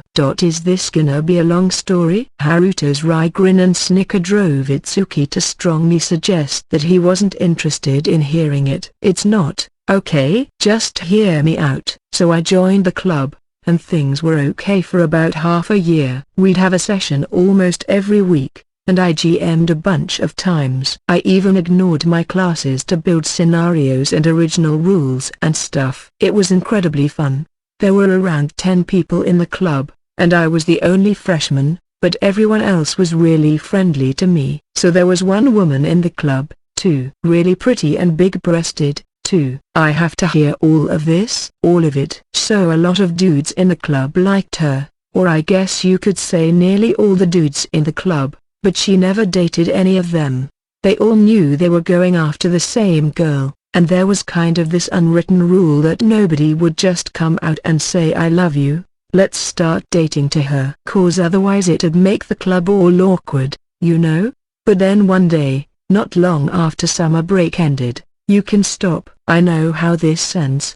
She told me she had feelings for me. See, I knew it. I turned her down. RPGs were more fun to me than messing around with girls, and I didn't want our relationship to ruin the thing we had going in the club. But when I told her no, she started asking out pretty much everybody else there, one after the other. Like, she'd date 2 or 3 of them at once, and it completely screwed things up between us. You could just feel the tension during our game sessions, and whoever she dumped would leave the club. By the time she finally quit, too, it was only me and the club president, but neither of us wanted to keep the thing going. I still remember him telling me that was all your fault the last time we met. It sucked. He refilled his glass and emptied it in a single gulp. Itsuki rewarded the story with a sleepy-eyed glare. Okay, so now that you've told me the tale of yet another college club crashing and burning, what do you want from me now? You want me to call you Kodaka from Haganai from now on? That's too lofty an honor for the likes of me. At least Kodaka kept the neighbors club together through it all,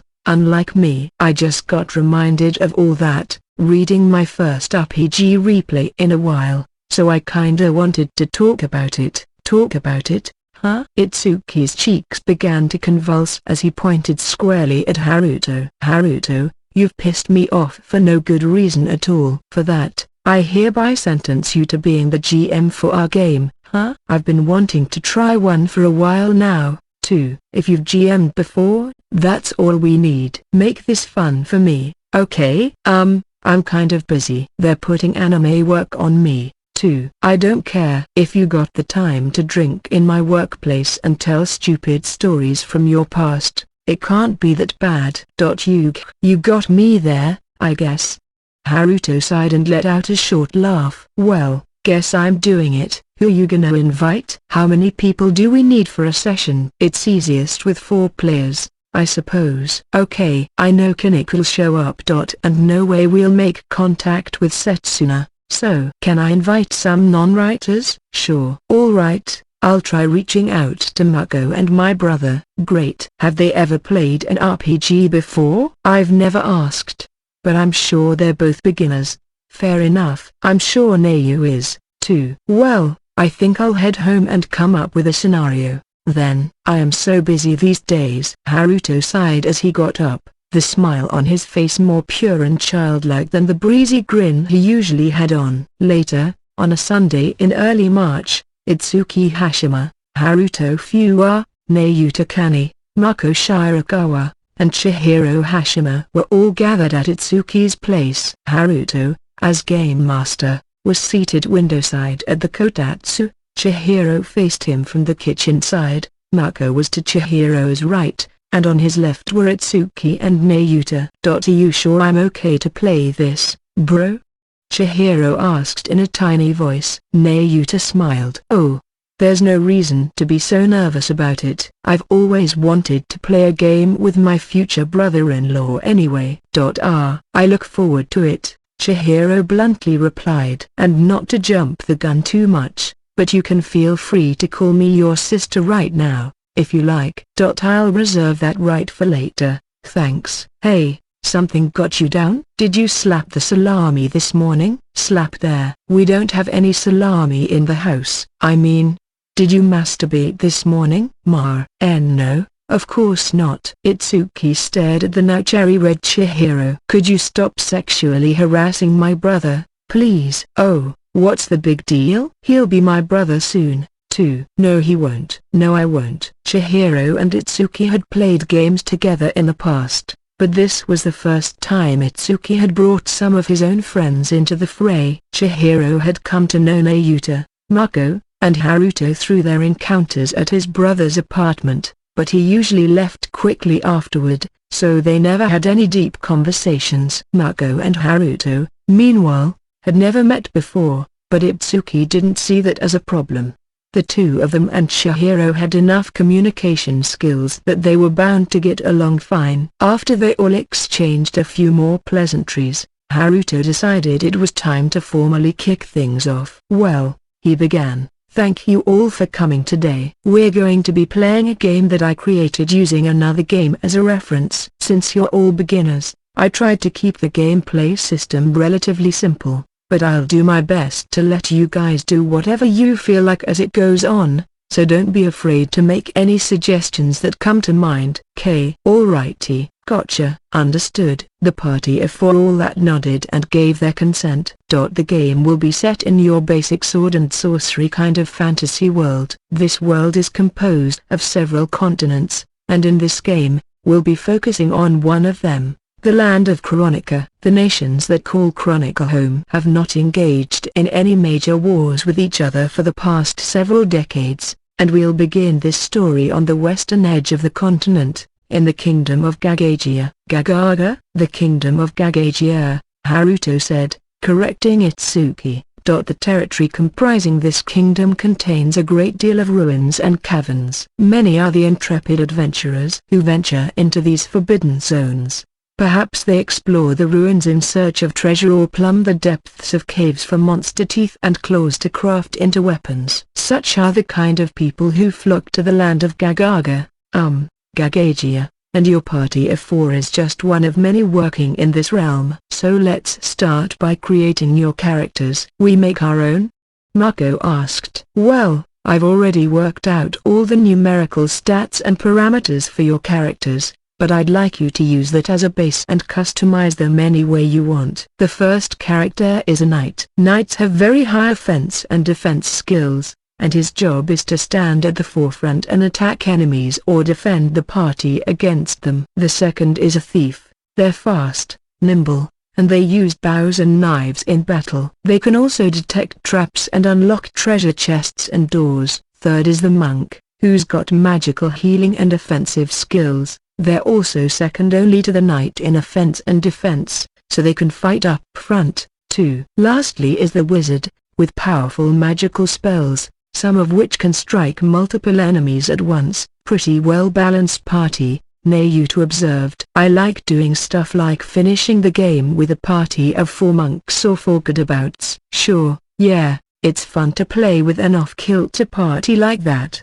but let's try to keep it more standard this time round. Plus, with a video game, you can experiment with your party all you want if you build your EXP enough, but with a tabletop RPG, you only get one chance. Playing recklessly can get pretty risky. So could we die while playing, maybe?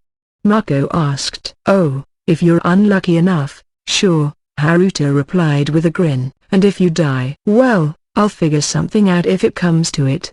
I'll be the knight. Then, Itsuki interjected. That's probably the least likely to die. That's the only reason, Chihiro said, grinning. I think I'll take the wizard, added Mako. Which one do you want, Chihiro?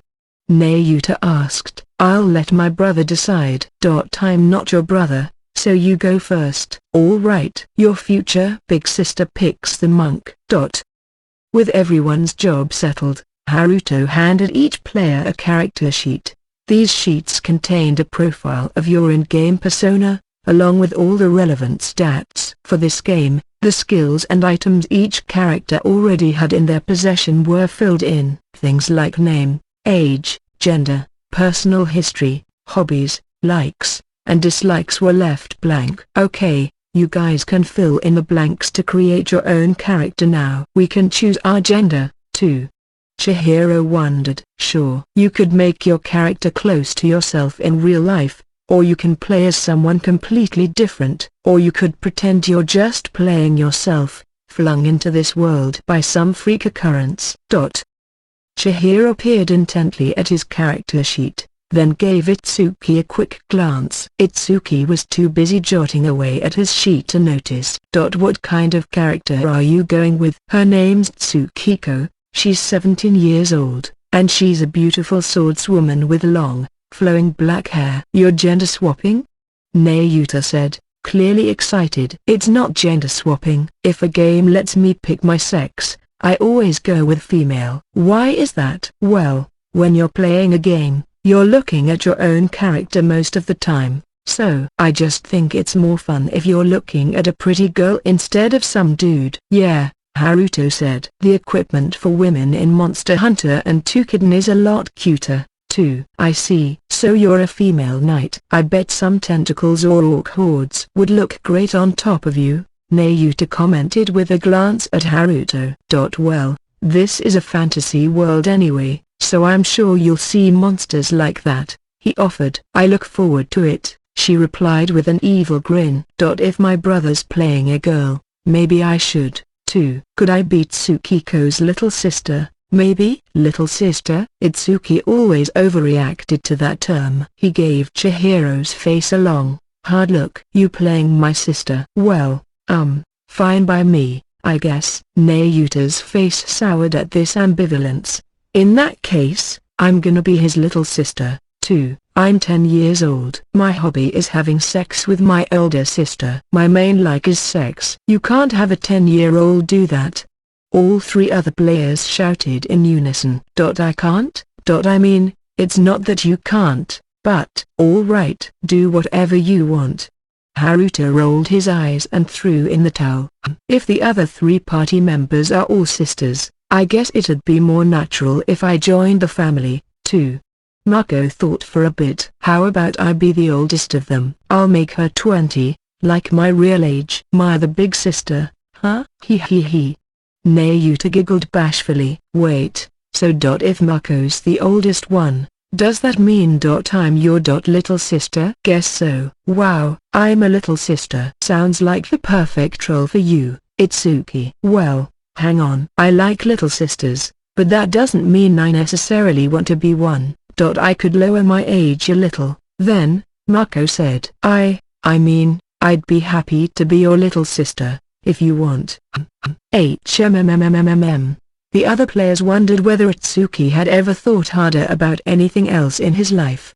Well, let's just go with this. So it is possible. You can be a little sister, too. Yep. I'm counting on ya.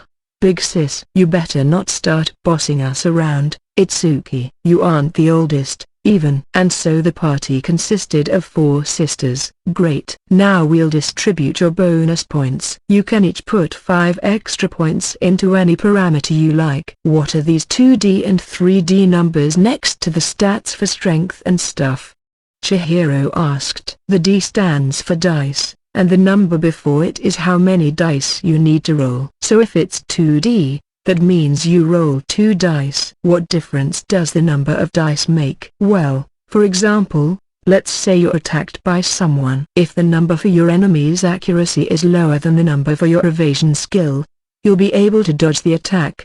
But you have to roll the dice first to see what number you get. So the more dice you get to roll, the better, pretty much. Yeah, so basically you work with individual dice. Every time your base stat passes a multiple of 6, you get 1 more die to roll. If your strength is 6, you'll get to roll 2 dice. If it's 12, you'll get to roll 3. Alright, so my dexterity is 11. Does that mean I can roll 3 dice if I add 1 more point to it? Right. You'll be rolling dice to do all sorts of things, like gathering information, opening chests, and lots of other stuff besides battles, so your dice rolls are super important. If you can hit a multiple of 6 with 1 or 2 more points, it's worth trying to raise that stat. Haruto gave them some time to ponder where to assign their bonus points before he continued. Okay, he then said, finally, I'm gonna have each of you create a unique skill for yourself. A unique skill? Itsuki asked. Sure. It can be anything. You can give yourself a really powerful attack or the ability to transform into something or walk through walls or whatever. Just tell me what you're picturing, and I'll work it into the gameplay system. But if it's too strong or helpful, I'll attach some penalties to it or restrict when you're allowed to use it, just to keep things balanced. A powerful attack? Mako said. I'll go with a railgun, then. Haruto scowled. A railgun? Oh, haven't you heard of that? It's this skill from the novel A Certain Magical Index that's used by Mikoto Misaka. It lets her fire off coins at high speed with electrical currents and stuff, and I like her a lot, so.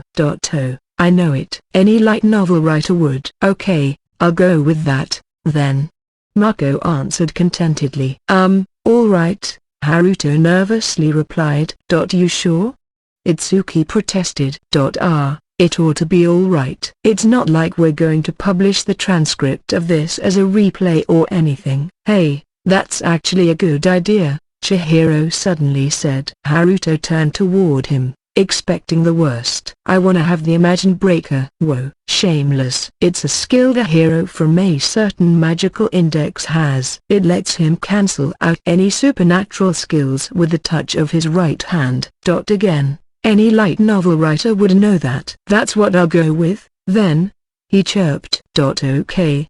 Haruto began to look visibly nervous. Ooh, the Imagine Breaker's a nice idea, Mako said, oblivious to this. Yeah, I thought it'd be nice if I'm playing a thief with a lot of agility. And you're actually thinking strategically about it, too, Haruto said, his voice a mix of admiration and deep misgivings. Suddenly, Nayuta raised her hand. I got it. I want an ability where I can boost Itsuki's stats when I have sex with his character. Sure, all right. I didn't think you'd just agree to it like that. Well, compared to risking a copyright infringement lawsuit like these two guys, a little X-rated action is nothing, the resigned Haruto told the surprised Nayuta. Haruto, Itsuki interjected, I think I wanna get a little risky with mine, too.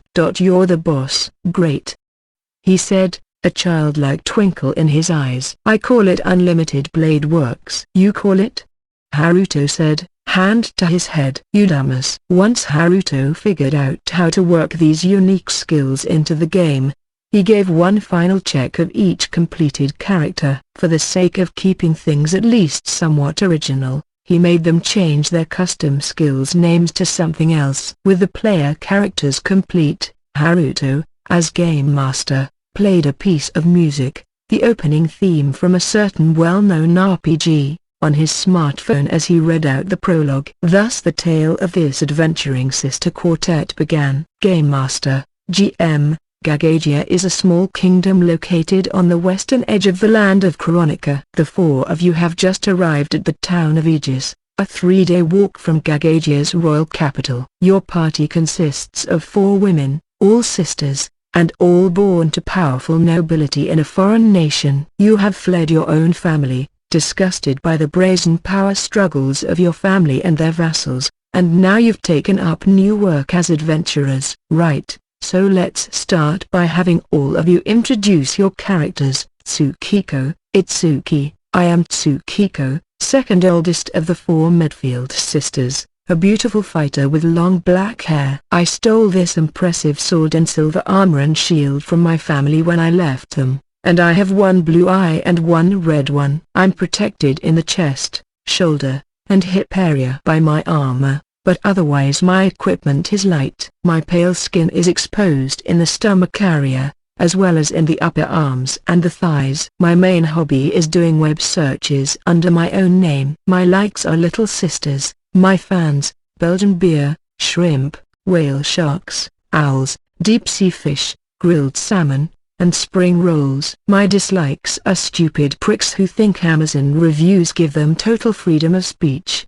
The Itsuki Hashima thread on 2ch, aggregate sites and all the people they feed off of, assholes who start bitching about light novels these days and the idiots who believe them, light novels with full nude scenes that aren't illustrated, unclear rankings that change the weight they give to websites, test readers, and contributors every time and never announce how they weigh the votes, along with the ignorant general public who take these rankings like they're the word of God and the brazen publishers who use them in their advertising.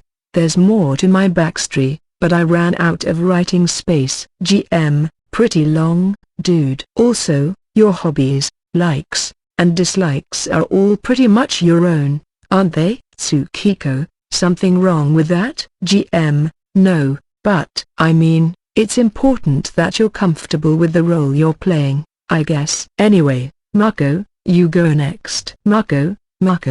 I didn't go into quite as much detail as Itsuki, but, well, I'm the oldest sister, and I'm going by Mako with this character, too. I guess I can cast offensive spells and stuff. I look pretty much like Mikoto from a certain magical index. Death Mask, Nayuta, your character's aged 20, right? Maya, because I'm pretty sure Mikoto's supposed to be in middle school. Mako, oh, I mean, it's just the inspiration for her. Okay, no big deal. Sen, Chihiro, okay, I'll go next. My name's Sen, and I'm the third oldest. My job is a thief, and I look I dunno, like a cute girl. Like, with a ribbon in my hair and everything. That's all. Death Mask, and I am Death Mask, a monk and the youngest one of all. I've got silver hair and kind of a Lolita look, although my boobs are pretty big, too. Is it just us four sisters? By the way, we don't have any brothers or anything? GM,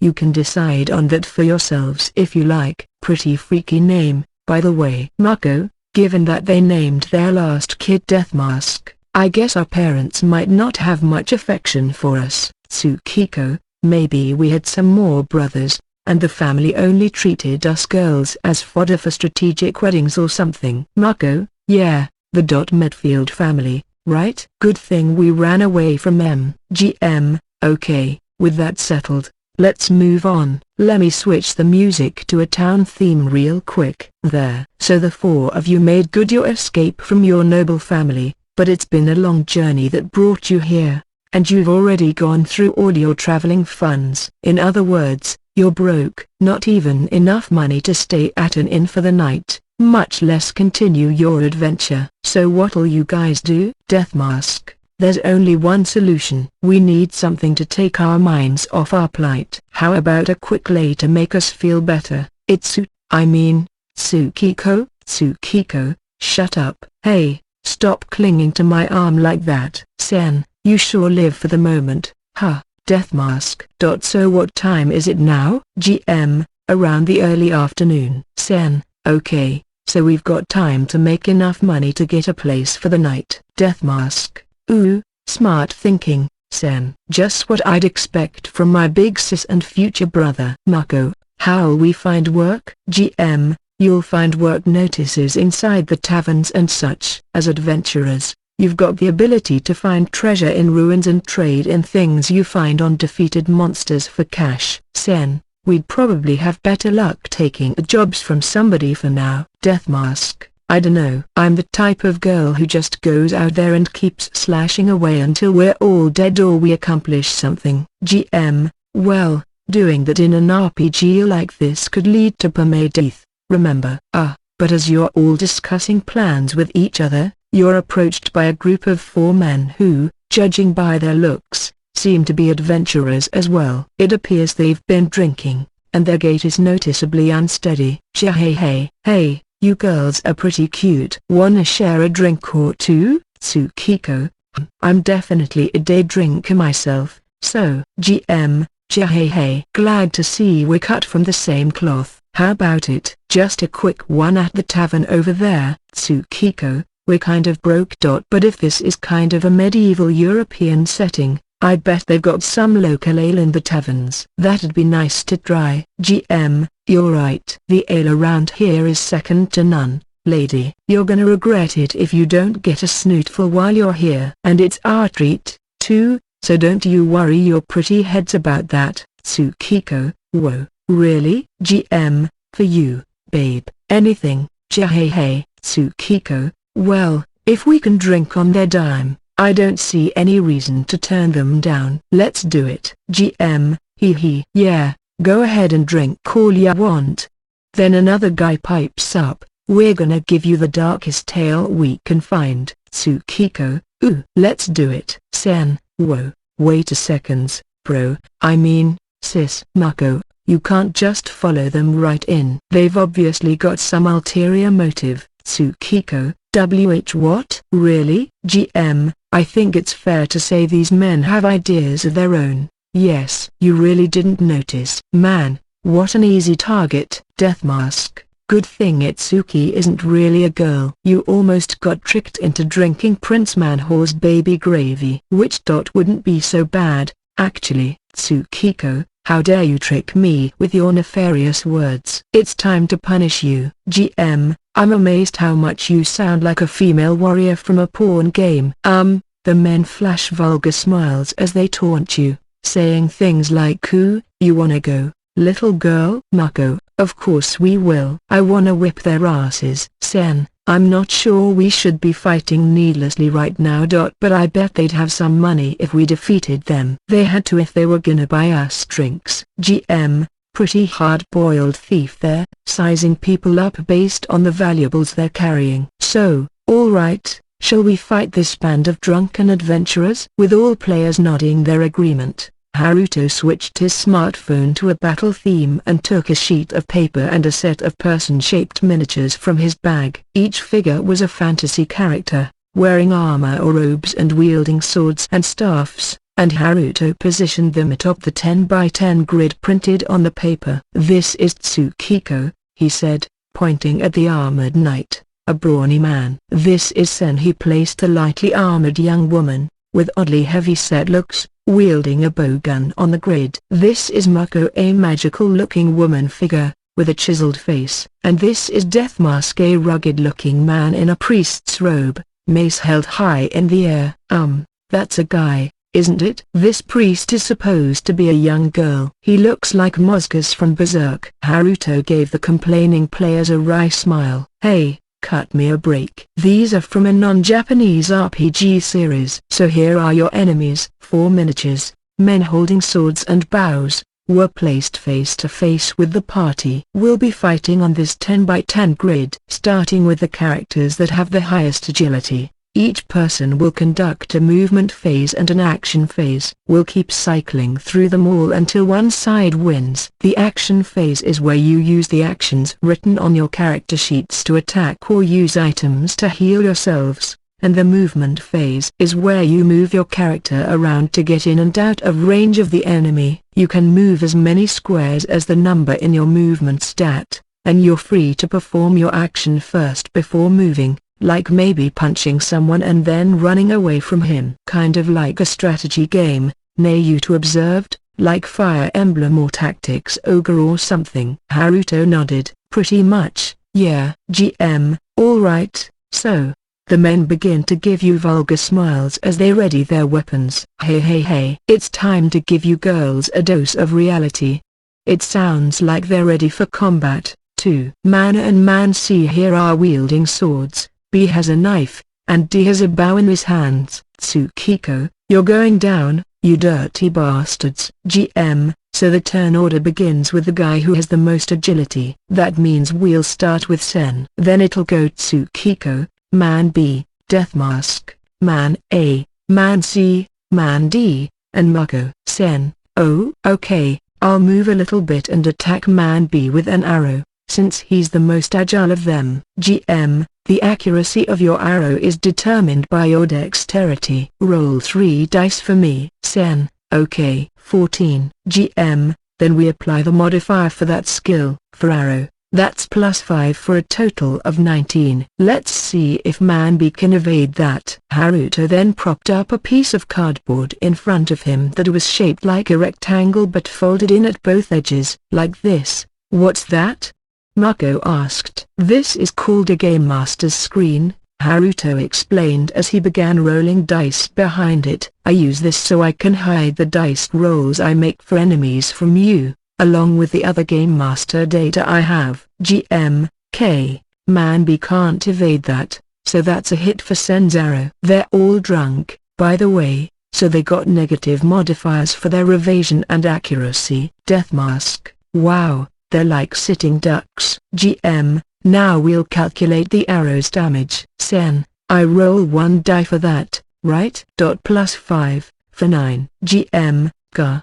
The man lets out a painful scream, but he's still on his feet and ready for action. Deathmask, do we know how much HP he has left? GM, you can tell by looking at him how much the attack affected him or whether he's weakened or not, but the exact numbers are a secret. Tsukiko, oh, okay. I'm up next. I go up to Man B and attack with flowing slash. For accuracy, I roll +8 for 21. Die, bastard. GM, OF, 21. Yeah, that's a hit. Roll for damage. Tsukiko, +5 for 14. Is he dead? GM, sadly, not quite yet. Deathmask, but that was such a perfect hit, too. GM, Now it's Man B's turn. He slashes at Tsukiko, who's right in front of him. I'll roll for his accuracy, so Tsukiko, you'll roll the dice to try to evade him, Tsukiko.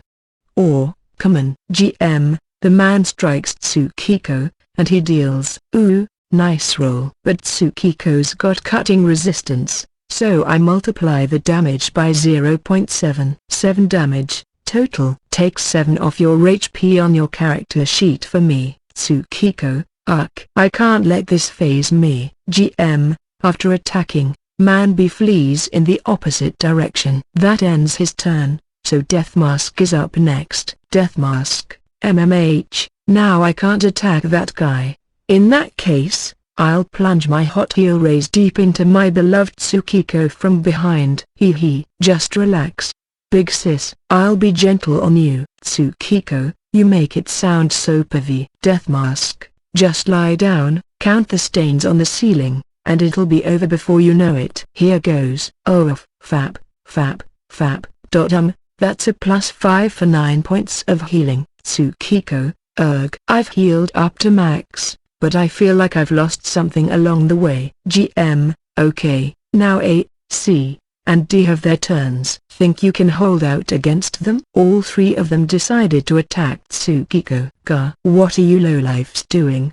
Tsukiko managed to dodge Man A's slash, but it was unfortunate enough to fall victim to Man C's sword and Man D's arrow. Her resistances to cutting and piercing blunted the damage to some extent, but at the end of it, Itsuki had only half of his HP left. GM, hey, if you wanna surrender, you better do it fast, lady. Tsukiko, PFFT. I'm not out of this yet. I can't go down in a place like this. Deathmask. Ooh, this is usually when the non-con happens in porn games. Can't wait to see how this works out. Mako, so it's finally my turn. I wonder what spell I should use. GM, the enemies are all gathered around Tsukiko, so you could damage all of them with a fireball. Mako, alright, let's do that. Kablam. The fireball Mako unleashed exploded right where the 3 men stood, roasting them for major damage. Woohoo! Well done, big sister. Deathmask called. You're pretty good in a pinch, Tsukiko marveled. But the attack brought all the men to attention. Now they realized this wasn't a quartet of sisters they could take lightly. Oh, now you've done it. We're playing for keeps now. GM. And now it's Sen's turn again. That round of attacking sobered up all the men, so there are no negative modifiers on them any longer. Sen, I go up to my sister and use a potion to heal her. Tsukiko, I'll need it. Sen, the potion heals 2d plus 6 damage, so. GM, but the moment you put your hand on the potion bottle, it shatters into a million pieces. Sen, huh? GM, you're imagine, I mean, your Joldebath skill cancels any magic that you touch, and a potion is a magical elixir, so you go. Sen, just touching the bottle does that? GM. Let's just say these bottles need to have a magical treatment applied to them to keep the elixirs inside fresh. Deathmask, pretty cruel, Prince Manhor. GM, well, that's a really powerful skill, so it's got to have some disadvantage. You're done moving and taking action, Sen, so we move on to Tsukiko's turn. Sen, sorry, sis. Tsukiko, no worries. We'll just wipe them out before they can do us in. Tsukiko used Shield Bash to send mana reeling backward, a damaging blow, but still not a lethal one. Man B behind her attempted to sidle up and slash her, but Tsukiko managed to block the attack with her shield. Well done, sis. Deathmask shouted as she cast another heal spell, refilling most of Tsukiko's HP. Then Men A, C, and D advanced once more. Manu attempted to take out his frustrations on Tsukiko, only to have his strike deflected by her sword. Damn you. In that case, I'll aim for the girl next to you with the lighter armor. Man C swung his sword at Sen, who was now standing next to Tsukiko, a heavy strike but a slow one. The agile Sen should have easily dodged it. But, GM. Ooh, I rolled a critical. Sen, a critical? GM, If I roll a natural with at least 2 of my accuracy dice, that counts as a critical hit. That means it always hits, regardless of what you roll for evasion. Sen, GM, at least it wasn't a damage roll. If you get a crit on that, you earn a damage bonus based on your level. Sen, GM, so Man C lands a hit on Sen, 4. Well, not to be the bearer of bad news, but that was for 11 damage. I'm rolling pretty good today. Sorry. Sen, 11. My HP is 17, so that leaves me with 6. Mako, another hit like that and you're gonna die, I bet. GM, and following that, showing the weakened Sen no mercy, Man D readies his bowgun. Roll for evasion with your agility stat. Sen, for 8. Hope that works. GM, sorry, but that's a hit. Sen, no way. GM, now, Tsukiko. GM, you've got the protect action, remember, which lets you take damage applied to someone on an adjacent square. What will you do, Tsukiko? I'm gonna protect her, of course. I've got my little sister's back. GM, right. So Tsukiko covers Sen and takes 4 damage. Tsukiko, good. Nothing worth losing sleep over. You okay, Sen? Sen, thanks, bro. Tsukiko, hey, it's any brother's job to protect his little sister. Oh, right, I'm a sister, too. Mako, okay. My turn. I'll use a potion to heal Chihiro. Using the potion fully healed Sen's HP. On the next turn, Sen wheeled behind Itsuki and fired an arrow at Man A. Grah. With a final roar, the man thudded to the ground. There's one, finally, Itsuki said as he healed himself with a potion, only to have Man B damage him again in the next turn. Death Mask. We're just gonna get whittled down like this. I think our only option is to use some more powerful magic to kill them all at once. Mako, can we do that? I know I can attack multiple foes, but I don't know if I can kill them in one go. Death Mask, not with normal spells. But if we power them up, we can. Mako, power them up? Death Mask, my unique skill, Lilim's Kiss, could make you a lot stronger. Mako, well, hang on. You aren't gonna power me up by doing something gross, are you? Death Mask, come on, sis, it's the only way. Mako, you can act as serious as you want, but you won't fool me. There's got to be something else we can do. Death Mask, there's not. We have to screw to survive, Maya. Mako, you're enjoying this, aren't you? Death Mask, well, I made this unique skill and all. It'd be a shame if I didn't try it out. Mako, alright, I'm gonna use my railgun. I'm bound to kill one of them with it,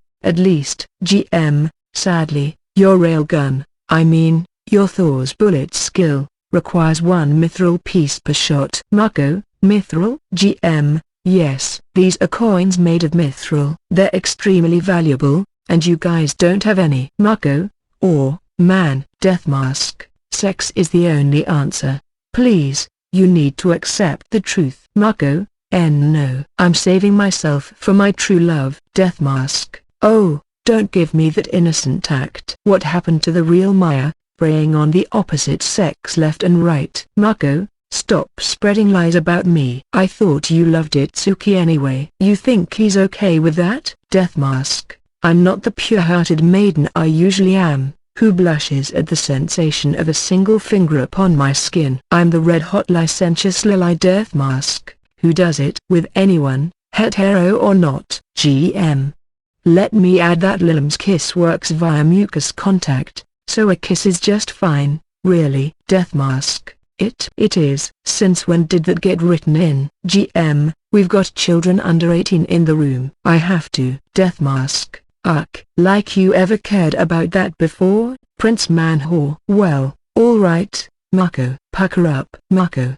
Well, a kiss ought to be alright. And I'm in the game world anyway, so we're not really doing it. Death Mask, good. So I go up to Maya and cast Lilim's Kiss. She's agreed to it, so it automatically succeeds. Here we go. Smooch. Mako, whoa. I said we didn't have to really do it. Death Mask, just kidding. The 10-year-old girl's wayfish tongue penetrates the soft, pert lips of the 20-year-old grown woman. Their tongues intertwine in the most obscene of ways, their spit freely exchanged with each other. MFFF. The others can hear loud smacking sounds, along with Mako losing all control and panting out of the corners of her mouth. NNH.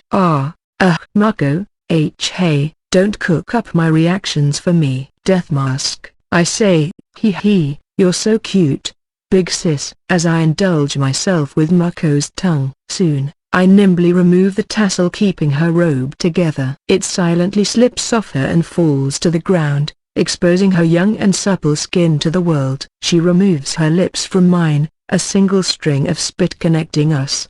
No. Oh, I'm so embarrassed, she exclaims as her cheeks begin to redden. We can't let ourselves do this, she says, attempting to push my small body away from her. But she's only putting a bare minimum of force into it. I snicker at her. That's what your mouth might be saying, I say as I flash a devilish grin at her. But you're anticipating this as much as I am, aren't you, sister? I extend a hand to Mako's undergarments, nimbly using it to remove both her bra and her shorts. She is now stark naked, her shame and anticipation making her visibly shake. I give her a satisfied look as I remove my own garments, applying my lips to one of her nipples and playing with the edge of it with my tongue. Mako gasps. Hee. Are you feeling it? I say, applying more force. What a dirty big sissy you are. My fingers trace complex paths across Mako's body in assorted places, making her wince and groan with each stop they make. In another moment, they reach inside the most sensitive place on her entire body. You're melting in my hands, sis, I say. How blissfully deviant. Mako is panting, in a state of pure ecstasy, slack-jawed as she begs me to go on. Ooh, I can't take any more. Mako, I can't take any more of this. Smack. Mako, face red as a tomato, gave Nayuta a slap to the head. That hurt, Maya, Nayuta blithely reported, her cheek a bit flushed. NNGH. I told you I only wanted a kiss. Mako moaned, tears in her eyes. Nayuta gave an impish smile. Well, it's your fault for having such a dirty mind. I wish someone could have stopped me. I'm terrible at figuring out how those sorts of things should end. Chihiro had his head pointed at the floor, just as tomato-like as Mako. Itsuki and Haruto were flushed as well, paying rapt attention to the proceedings. I'm amazed you can just whip out an erotic story like that from nothing, too. Oh, any writer can do that, Nayuta deadpanned. I didn't exactly make an effort on the prose, either. Really? Mako asked, looking at Itsuki and Haruto. If you're asking whether I can do that or not, Itsuki replied, then yeah, I can. Haruto snickered. I wouldn't read it out loud to somebody else, though. You writers are so weird, Mako said with a sigh, her frustration and awe both evident in it.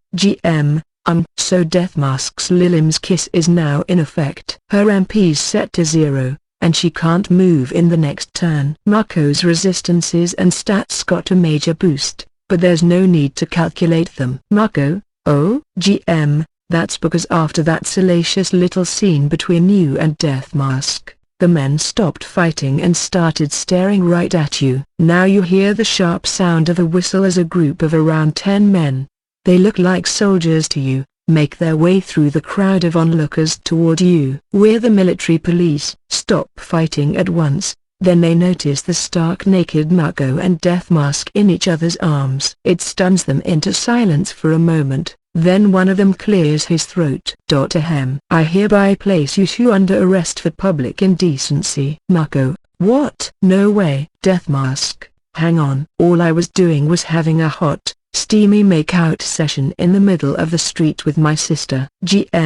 We call that public indecency around here, little girl. Death Mask, yeah, I guess so, huh? Mako, I didn't do anything. The men you were fighting leave the scene in a hurry, shouting well, we're off as they do. You're the only ones left. Sen, great. Should we run, too? The military police have already surrounded you. I wouldn't like your chances, Tsukiko, so we'll have to fight our way out. Sen, Do you think that's okay? GM, you might be able to defeat the police in combat, but then you'll all be wanted by the kingdom, probably. What'll you do? Tsukiko, Death Mask. I think we'll just have to let them take us away. We can explain ourselves later. Mako, what are you being so calm about? This is all your fault. Death Mask, you should probably get your clothes back on first, sis. I already have mine on. Mako, huh? That's not fair. GM, just pipe down and come with us, girls. Tsukiko, PFFT, whatever. Death Mask, come on, officers. We were just faking it anyway. Tsukiko, GM. The MPs are too devoted to their duty to notice as they take you away to a dungeon on the outskirts of town. Now all four of you are in a cell, stripped of your weapons. You sex-starved animals can cool down here for the night, the guard says. Mako, I'm not a sex-starved animal. I never imagined I'd get arrested for public indecency sometime in my life. GM, well, you did cause quite a ruckus in the middle of town. That's what they arrested you for. Mako, there's a big difference between causing a ruckus and having sex in public. Tsukiko. So now what, though? Are we gonna break out of here? Death Mask, Maya's been powered up by our sex, remember? I bet she could destroy the jail door with her magic, no problem. Mako.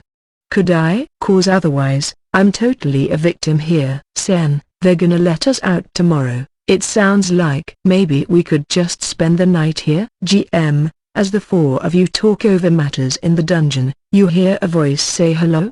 From outside your cell. Tsukiko, oh? GM, the voice belongs to a blonde-haired, blue-eyed little girl. She's in a dress that looks completely out of place in this jail. Death Mask, is she the chief warden? Maybe? Like, a total sadist who looks all sweet and innocent but secretly likes to torture her prisoners? Tsukiko, I refuse to submit to torture. GM. I'm not the head warden, and I'd never do something as horrible as torture you. My name is Sylvia, and I am the Aegis Town Lord's daughter. I was hoping I could make a request of you all. Tsukiko.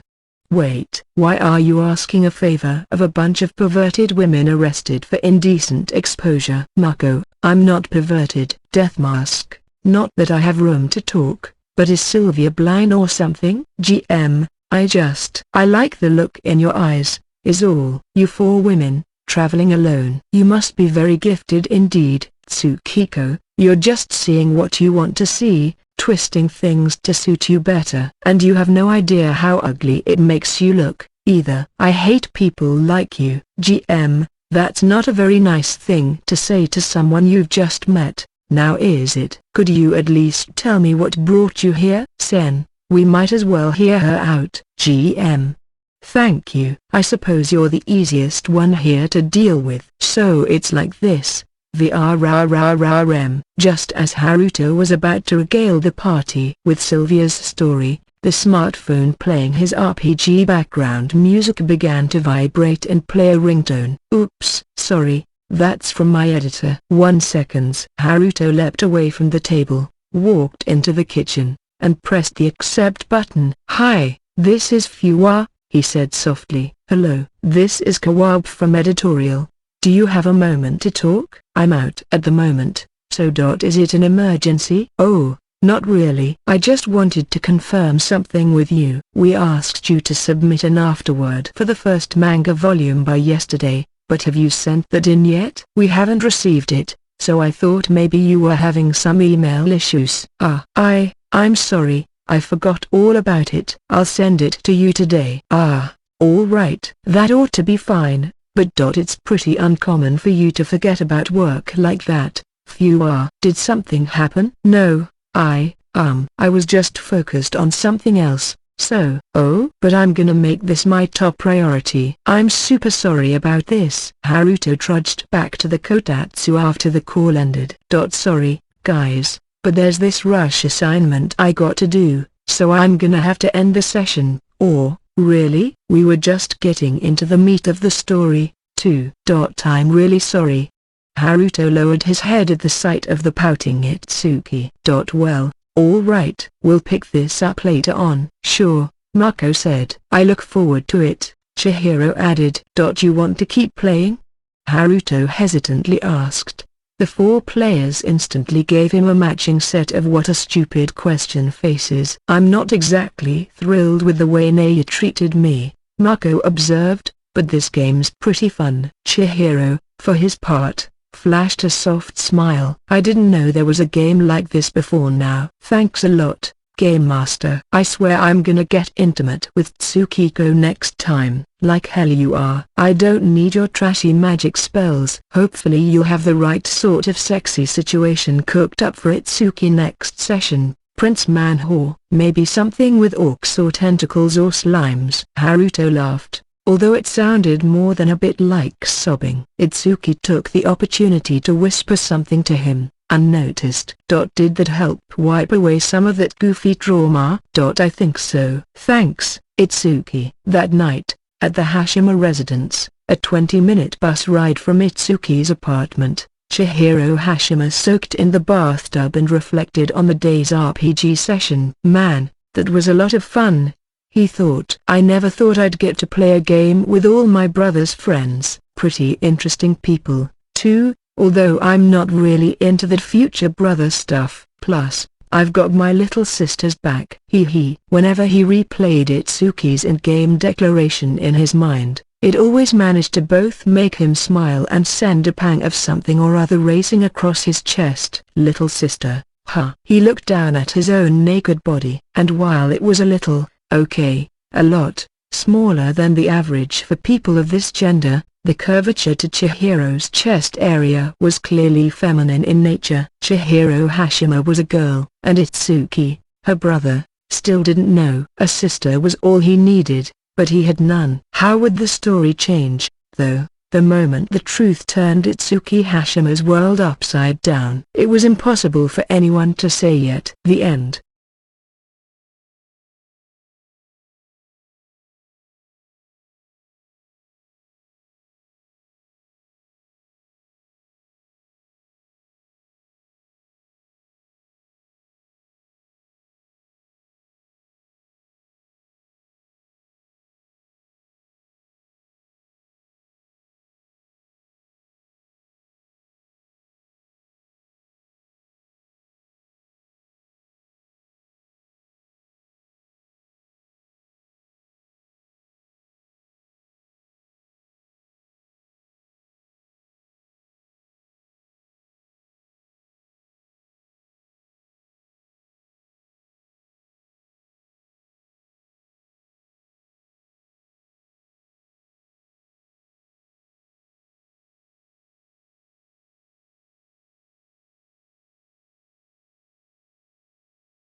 The novelist is a little sister obsessed. FK2. Upon waking up and heading for the bathroom, I found my naked sister there, unleashing a hair-raising war cry, her 7 arms flailing ominously in the air as she spewed viscous slime all over the room. Oh, mornin', I nonchalantly replied. The hideous figure before me, a mix of a bobbit worm, a sarcastic fringy head, and a Neil Gobi, all thrown together against the wall, twisted her frame beyond recognition, gnashing her misaligned, weathered teeth like a pair of serrated kitchen knives. Bragg, she said. This apparently meant she was happy. Yeah, you're looking great today, too. Gogoi, she screamed from her respiratory pause, like the dying groans of a bullfrog except 1,000 times more disgusting, as she twitched the millions of dazzlingly colored protuberances that lined what appeared to be her neck like frills. This was how she expressed her bashfulness. If I had to sum up my little sister in a single word, monster would be it. Her height was a minimum of 16 inches, though it was normally 6.5 feet and upward of 16 feet when she was trying to intimidate her foes. Her entire body was covered in grotesque feelers, protruding objects, and fine hairs, and while she usually had no arms or legs, she could transform her jelly-like tentacles, molding them together to achieve the same effect. Across her body, there were a total of 15 swollen, translucent lumps, each about 8 inches in diameter, 5 on what appeared to be her back, 5 each upon what would be her shoulders if she were a 4-legged creature, and each one contained a floating object shaped like the human brain. She had intelligence equivalent to a dog, but since she recognized human beings besides myself as nothing but potential prey, it was generally impossible to communicate with her. I wasn't entirely sure she recognized me at all, and we often had incidents where, while I was sleeping, her slimy excreta would melt my clothes, or she'd wrap her tentacles around my entire body and try to bring me inside hers, or something. The loathsome, tepid feel of her breath on my skin and the stench pricking my nose would always wake me up, so it was fine by me. "You tried to eat me last night, too, didn't you?" "You know you can't do that." My sister responded to the warning by opening all 7 of her mouths wide, gritting her uneven teeth together like jagged saw blades. Screech. They scratched and clawed at the insides of her mouths, and soon there was a purple liquid dribbling down to the floor, creating small plumes of black smoke where it ate through the tile. I guess she was trying to say she was sorry. Ha ha. How cute of her. This disturbing ecological description of the freakishly violent nauseating little sister continued for over 10 pages, as did the distressing psychological description of the protagonist gently watching over her. What is this? Editor Kanjaro Toki could take no more. He tossed the manuscript on the table, his face drained of strength. It was early afternoon, not long into March, inside an apartment building chiefly housing students. In front of Toki was a young man, looking perfectly resolute with his arms crossed. This was Itsuki Hashima, one of the novelists whom Toki edited, and the man who'd come up with this insane concept in the first place. "What is this?" Toki dared to ask again, and the reply was completely earnest. Practice. Yeah, I thought I'd really nail down what the main little sister heroine should look like before I crafted a full outline. Ah, Toki nodded. When coming up with a new series, a lot of authors chose to begin by writing small snippets of the main turning points of the novels, conversations, battles, sex scenes, to grasp an image of the story first. Editors appreciated these excerpts just as much, since it gave them an idea of things like story atmosphere, which are hard to express with a simple description or plot outline. If the novel was based on little more than rambling slice-of-life episodes, it was common to provide a couple dozen sample pages alongside the pitch sheet, since a story summary wouldn't really show why the novel would attract a readership. So what is this? Realizing that this manuscript was a test piece for his writer's new project only made it all the more enigmatic for Toki. I wanted to see how much people could love this little sister based solely on her being a little sister. Ah, so that's why you've done away with everything except the sister appellation. She's not some beautiful woman, she's not even human, we're not even entirely sure about her gender. She's got zero mascot-style cuteness. So it's not even like Cook from Marduk's Scramble, an intelligent talking mouse. Nothing about her looks indicates any kind of little sister-ness, unlike Dolores from Zone of the Enders, a giant robot, or Tsamugi from Knights of Sidonia, who's got tentacles. You can't communicate with her. She's a foul, grotesque, acid-spitting monster who's even willing to eat herself. And you wanted to see whether just calling her a little sister, in and of itself, would get readers to accept it? Yes, right, exactly. The relief was clear in Itsuki's voice. Finally, someone understood him. And what are the results? Toki asked. The results? Can you get yourself to feel for this otherworldly monster at all? The question silenced Itsuki for a moment or two. I'm just barely okay with it, maybe. He managed to work out, eyebrows raised. You're okay with it? Toki shuddered. Well, if a little sister-obsessed FK like you is just barely okay with it, any normal person would never be. It'd be 100% impossible for a sane adult to recognize this as the hero's sister at all. Don't you think? It was dawning on him now, too. Muttering, Itsuki turned his eyes downward. Why? I've got the power of a sister with me, but what is a little sister, anyway? NNNMGH. His thoughts had taken him to a dead end. Not that Toki would have realized it. His editor sighed at him. I'm glad you're so enthusiastic about coming up with new projects. But you're still working on your other stuff, right? Ever since Itsuki willfully trashed the idea last month for his project Demon Hunter and Scarlet, final title TBD, he had been thinking up new ideas and pitching them at Toki, one after the other. Working on new titles was important, and the editor's side of Toki wanted to compliment him for being passionate enough about it to write snippets on spec like this, but Itsuki Hashima already had 2 ongoing series, Sisterly Combat and All About My Little Sister.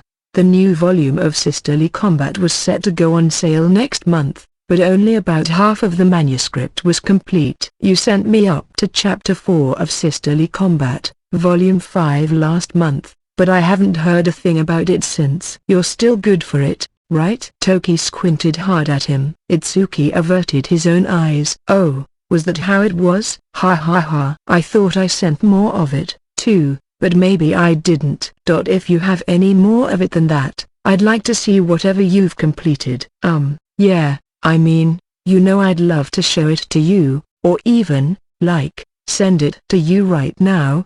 But I'm right in the middle of writing this super exciting scene. It'd feel like a total anticlimax if I showed you right now, so I'll save it for when I reach a nice closing point in the story. Alright. I'll wait a little bit longer, then.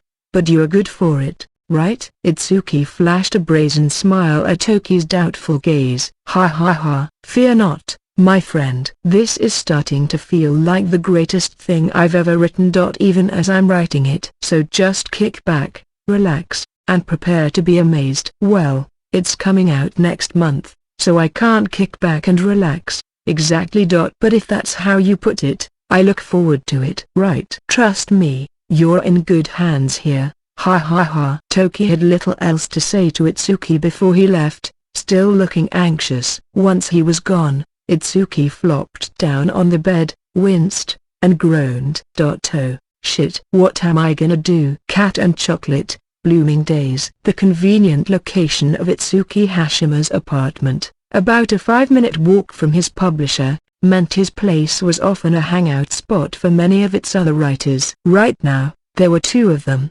Haruto Fuwa and Nayuta Kani, seated by the kotatsu heated table, along with Mako Shirakawa, one of Itsuki's buddies from his short stint in college. Haruto was at work on his tablet PC, but Nayuta and Mako were playing a round of Ghosts, the 2-player board game. In it, players maneuvered their team of 8 ghost pegs, 4 good and 4 evil around a 6x6 grid, taking pieces from each other like in chess. Victory was won by either taking all 4 of their opponent's good ghosts, having the opponent take all 4 of their own evil ghosts, or maneuvering a good ghost into the opponent's exit. Since a ghost's good, evil status was shown only by a dot on its rear, blue for good, red for evil, there was no way for a player to know the status of their opponent's pieces. It became important, then, to guess them through how the opponent moved, as well as your knowledge of their personality. The game offered simple rules but a pretty intense psychological battle of wits, making it a popular selection for a quick 2-player game in this apartment. Oops. And that's blue. Dah, you beat me again. Mako exclaimed as Nayuta took her 4th good ghost. That makes 5 in a row for me, Maya. MNGH. Mako muttered at the smiling Nayuta. Why do you always take just my good ghosts all the time? You didn't secretly mark the good pieces somehow or something, did you? Oh, I'd never cheat that way. You saw you? She scowled back, and Haruto had to smile next to her. You're just too readable, Mako, he interjected. Right. You give away everything. Nayuta nodded. Everything? I think I'm usually pretty good at hiding things. Oh, Don't be silly, Maya. It's rare to run into people as easy to read as you these days, Nayuta replied with a smile. Mako's reaction was, in fact, a bit hard to read at this observation. She had, after all, been hiding something from Nayuta for a while now. All right, Haruto said, putting his tablet in his bag. I'm at a good point in this story, so let me get in on a game of something. Oh, all right, I guess. I'd feel bad about bullying Maya any more than I am anyway. I'll beat you next time, okay? Something easy breezy for 3 players. Maybe love letter, or Too Many Cinderellas, or Deep Sea Adventure. Do you play board games a lot, Mako? Mako shook her head at Haruto. No, just whatever I've played with Itsuki and Nayu when I'm here. Have you been playing them for a while? Nah, not really until about 2 years ago. Before that, I hadn't played much of anything except for Life with my family. I've been doing tabletop RPGs since college, though. Wow, that's not too long at all. Haruto gave a wistful chuckle at this. Well, me and Itsuki got invited to this game meetup that was being held by this one veteran writer, and we had a lot of fun there. So we bought a couple of the more famous ones, like Dominion and Carcassonne, and started playing them all the time. I actually bought probably, like, 70% of the board games in this apartment. Really? Yeah, Nayuta confirmed. Whenever Prince Manhor buys a new game online, he just has it shipped here. Well, sure. We're gonna play here anyway, so that just makes it easier. And stop calling me Prince Manhor. Haruto gave the room a carefree smile. So how about we get started? Love letter's always a nice go-to for kicking off with. Oh, but let me get some drinks out before we begin. Do you like fruit beer? Mako nodded as Haruto went to the kitchen, helped himself to some glasses like he owned the place, and took out a bottle of Lindman's Framboise and some root beer, pouring each into its own glass. He had purchased most of the beer, cheese, ham, and other snacks in the fridge as well, and Nayuta had started making sure that it always contained a few bottles of her preferred brand of root beer. Otherwise, the fridge had the ingredients, condiments, and pre-made food from Itsuki's younger brother Chihiro, along with some Valentine's chocolates sent by fans. Very little in it actually belonged to the guy who rented the apartment. After some root beer and a few love letter games, the trio felt a pair of spiteful eyes aimed at them. You sure sound like you're having fun. Itsuki, who was currently up shit creek over Volume 5 of Sisterly Combat, had been working at his desk ever since the others showed up. Yep. How's it going with work? It's not, he curtly replied to Haruto, his eyes resembling those of a dead fish. Oh, no? Well, have fun. Why do you have all the time in the world right now, Haruto? Your next volume goes on sale next month, too, doesn't it? Volume 13 of Chevalier of the Absolute World, the anime version of which was set to launch next month, would hit the shelves at the same time as Sisterly Combat, Volume 5. You mean 13? I submitted that manuscript 2 months ago. What the, huh? This stunned both Itsuki and Nayuta into silence. I heard before that you never missed a deadline. But finishing a volume 3 months before the sale date? That's unheard of. Yeah, talk about coming early. Not only are you a man whore, but you have no stamina. You're beyond saving now. I'm not either of those things, Haruto hastened to say. And why is that a big surprise to you all? Other publishers basically demand you turn it in 2 or 3 months before the sale date. The thought made Itsuki involuntarily shudder. 3 months as a default? Are you kidding me? Can all of their authors stop the flow of time or something? Or do they have a hyperbolic time chamber set up inside the office? Yeah, well, at the same time, with some publishers out there, you can wrap up the manuscript a week before launch and they still get the book published in time, somehow. I heard that's how it pretty much always is with.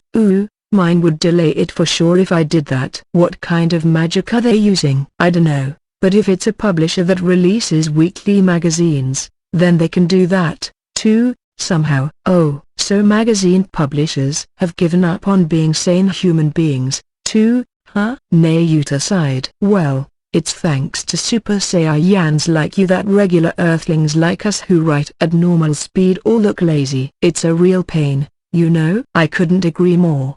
Itsuki stood up from his chair, taking out a glass for himself before settling down by the kotatsu. You're okay work-wise? Mako asked. Hey, sometimes we need a change of pace to recharge, Itsuki replied, failing to look her in the eye. Okay, wanna bust out a 4-player game? Haruto offered. Yep. Itsuki nodded, and Haruto thought for a moment. Let's see. Well, if you got writer's block, how about Cat and Chocolate? Maybe it'll help you come up with something. You don't need to look out for me. Whatever. Nayuta nodded her own agreement as Itsuki pouted. What kind of game is it? Haruto took the game box off the shelf as he explained it to Mako. At its core, Cat and Chocolate was a game where players used items in their possession to deal with assorted problems. It was sold in several packages, covering situations from a haunted house to school and office life. They had picked Blooming Days, the school version, to play today. In it, players were tasked with solving crises like summer vacation is over and you haven't done any of your homework, or you're on a class trip and get separated from everyone else.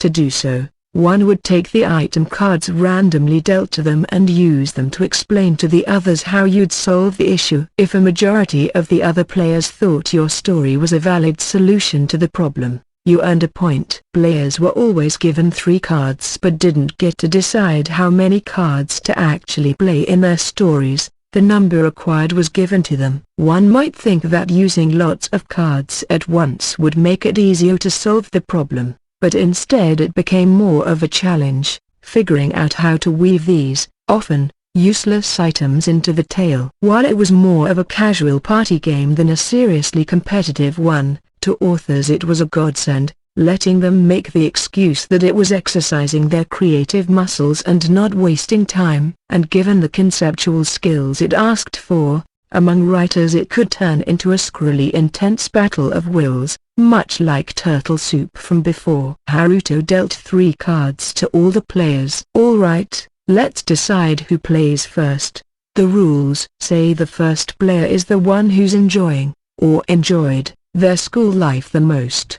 So, which one of us had the most normal time in school? I was bullied until I dropped out. I joined a club that fell apart over sex drama. Not to brag or anything, but I didn't have any friends. Nayuta, Haruto, and Itsuki each made their confessions robotically. A heavy gloom filled the apartment. In response to this sudden onrush of bad memories, Mako, the only current student in the room, limply raised her head. Geez. Well, I'm having a pretty good time at school, alright? Great, so we'll go clockwise from Mako. I look forward to seeing what a well-adjusted college girl can do here. Maya, sure. Like, I'm all over this. So you just choose these item cards to solve problems? Mako turned over the top card in the event deck in the middle of the table.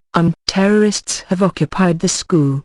Wow, what am I supposed to do about that? Oh, this one's easy. Yeah, there's a ton of ways to approach that. Nice stroke of luck there, Maya. Mako looked at the other 3 in shock. Are you guys being serious? And how is this a school life issue at all? Hey, schools get attacked by terrorists all the time. It's a given. Not in my world, it's not. Each event card had number between 1 and 3 on it, with the current player required to use that number of cards in their story to solve the event. This particular card had a 2 on it, which meant Mako had to use 2 cards from her hand to save the school from the threat of terrorism. Wow, I really don't know what I should do. She took a few minutes to mull it over before finally plunking down her first card. It showed a student in a gym outfit.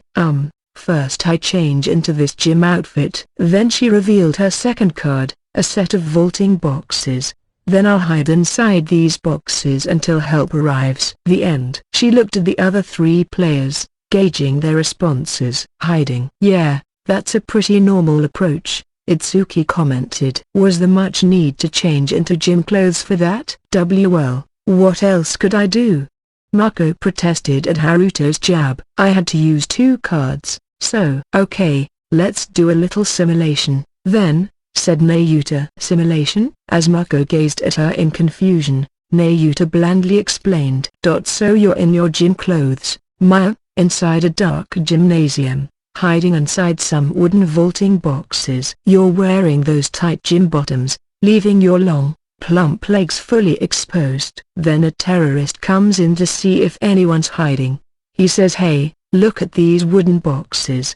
And then, well, there you go. He'll check them out and find you, Maya. Wow.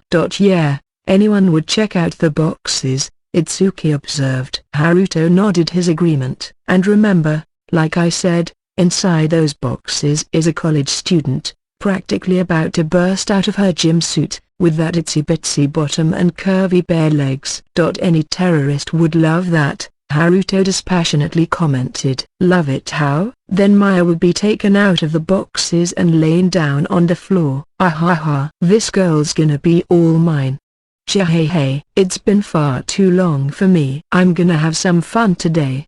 Ooh, I want her to keep the bottom on for me while we're doing it. Ha, you creep. And so begins a scene straight out of a porno manga. Too bad about those gym clothes, Itsuki said. We could have saved you otherwise.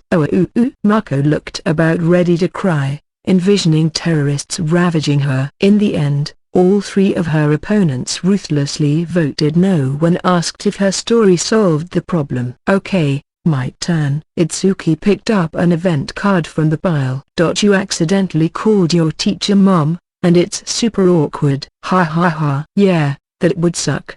Pretty much the end of your social life, if you do that in high school. Haruto and Nayuta both laughed at the idea, while Itsuki's eyes turned towards some faraway point in the horizon. My mom died when I was in middle school, so maybe I kind of saw her in some of the female teachers I had.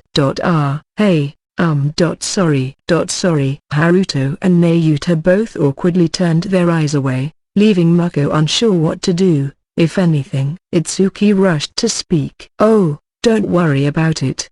So I have to use one item card. I'll make it this one. He played a card showing one of those anatomical models of the human body seen in science classrooms worldwide. I'd play it off as a joke, like whoa, I was wondering why my mum was here in school for a second, but it was actually this model all along. Ha ha ha. Oh boy. How's that? Despite the clear enthusiasm Itsuki had for the idea, the response was lukewarm at best.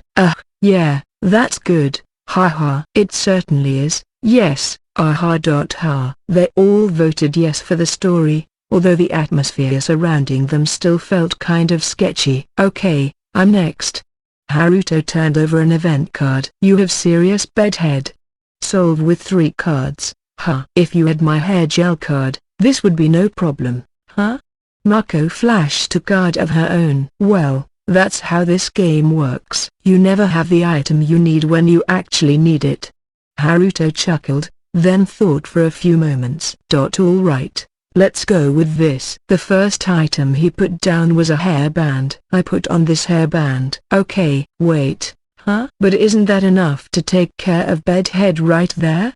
Mako looked at Haruto, puzzled. Well, next up is this. A medica fish. A fish? Yeah, I take a fish from the aquarium, put it on my head, and watch my balance real carefully so it doesn't fall off. Then, right at the end, this guitar card. If I'm strumming a guitar with a fish on my head as I'm walking to school, nobody's gonna comment on what my hair looks like. Well, of course not. They'll start to think you've gone crazy. Yeah, but I did solve the bedhead problem. Haruto resolutely pleaded his case, even as he recognized how silly it was. He had to use the fish and guitar cards in addition to the hairband, when the hairband alone would have been enough to solve the problem. Thus, he had to overdo it a bit. But the whole reason you want a solution to bedhead is because it's socially awkward to have it, right? If you make that problem even bigger, I don't think that gets to the root of it. Mako didn't seem fully satisfied,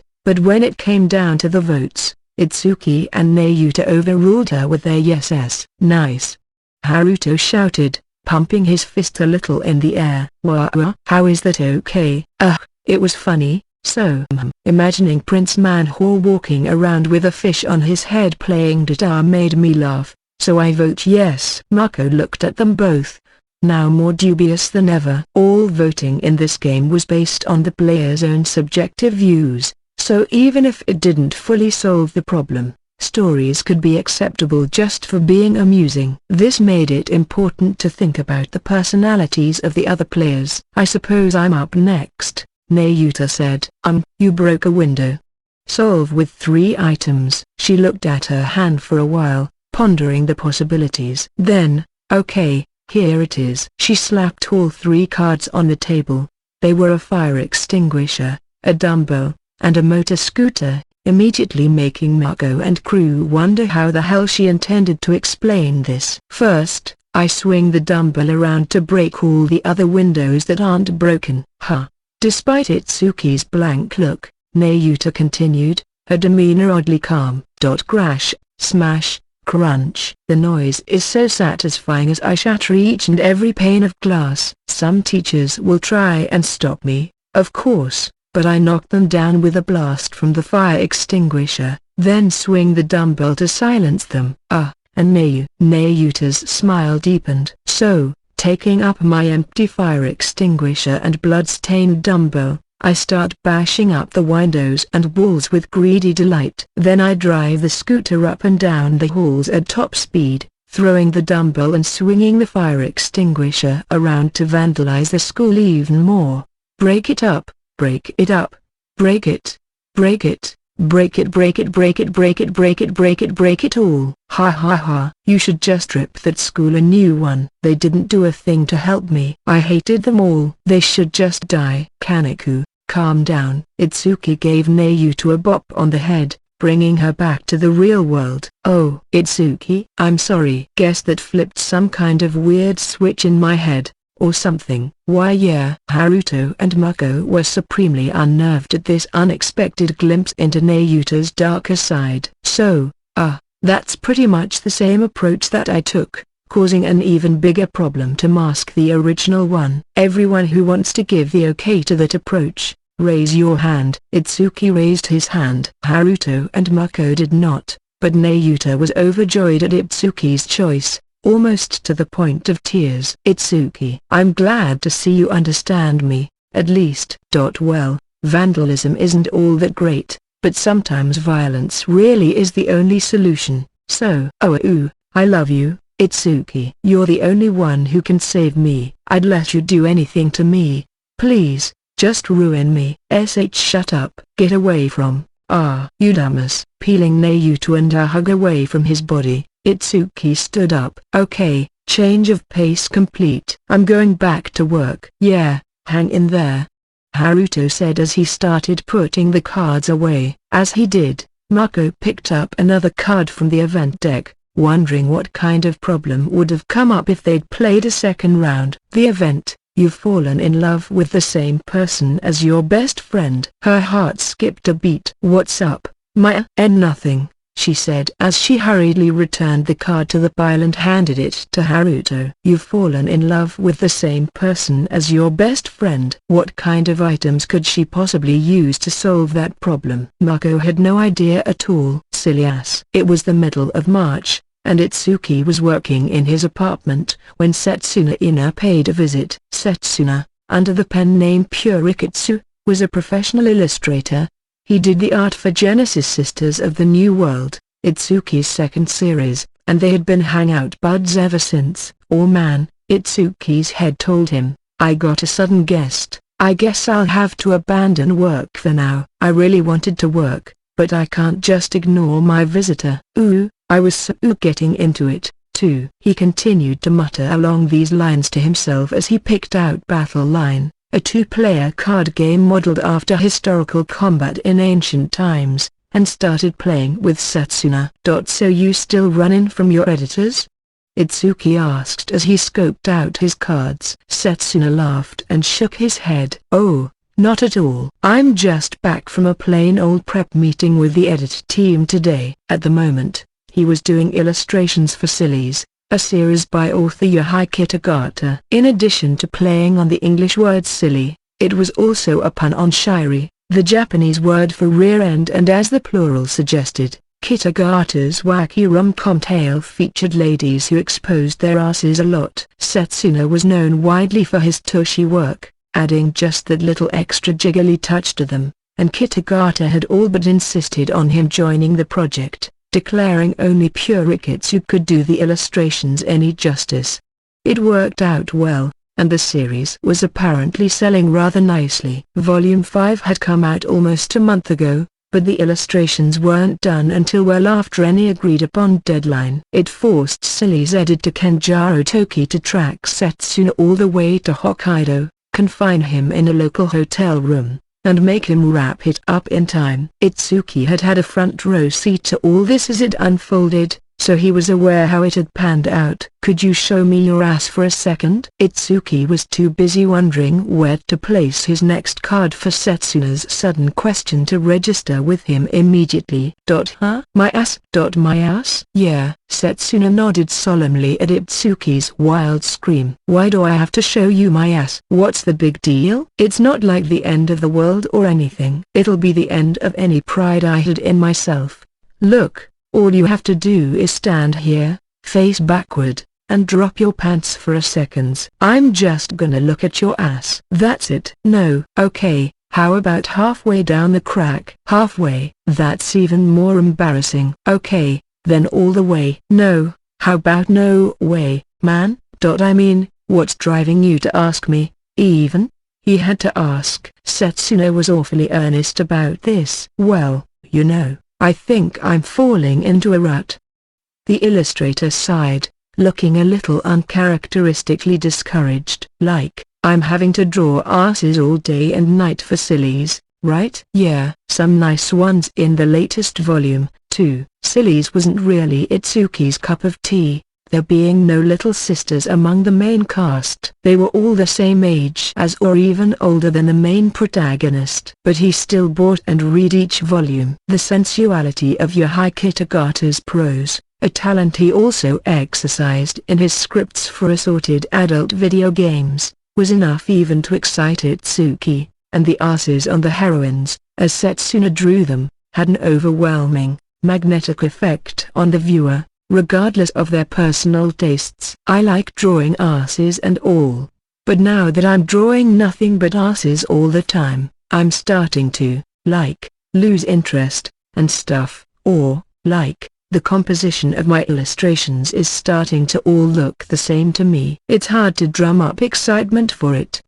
Each volume of Sillies featured a cover where one of the heroines' ass cracks was visible, 2 or 3 pages of ass illustrated in color, involving several of the female cast, and 6 to 8 pages of black and white ass, plus a few bonus illustrations meant as exclusive tie-ins with certain book or anime shops, all full of yet more ass. Mr. Kitagata pretty much leaves the clothing, the undies, and the art composition fully to me. Which is fine and all, but, you know, all this ass all the time. It's hard to come up with new ideas. I don't wanna draw the same setup twice in the same book, either, so the amount of detailed instruction given to illustrators varied greatly depending on the editor or author, the illustrator themselves, and the story or situation being depicted. Sometimes the author would ask for exact perspectives and other details, others would just provide an excerpt from the manuscript to draw on. More than a few would name only a couple characters and leave everything else to the illustrator's imagination,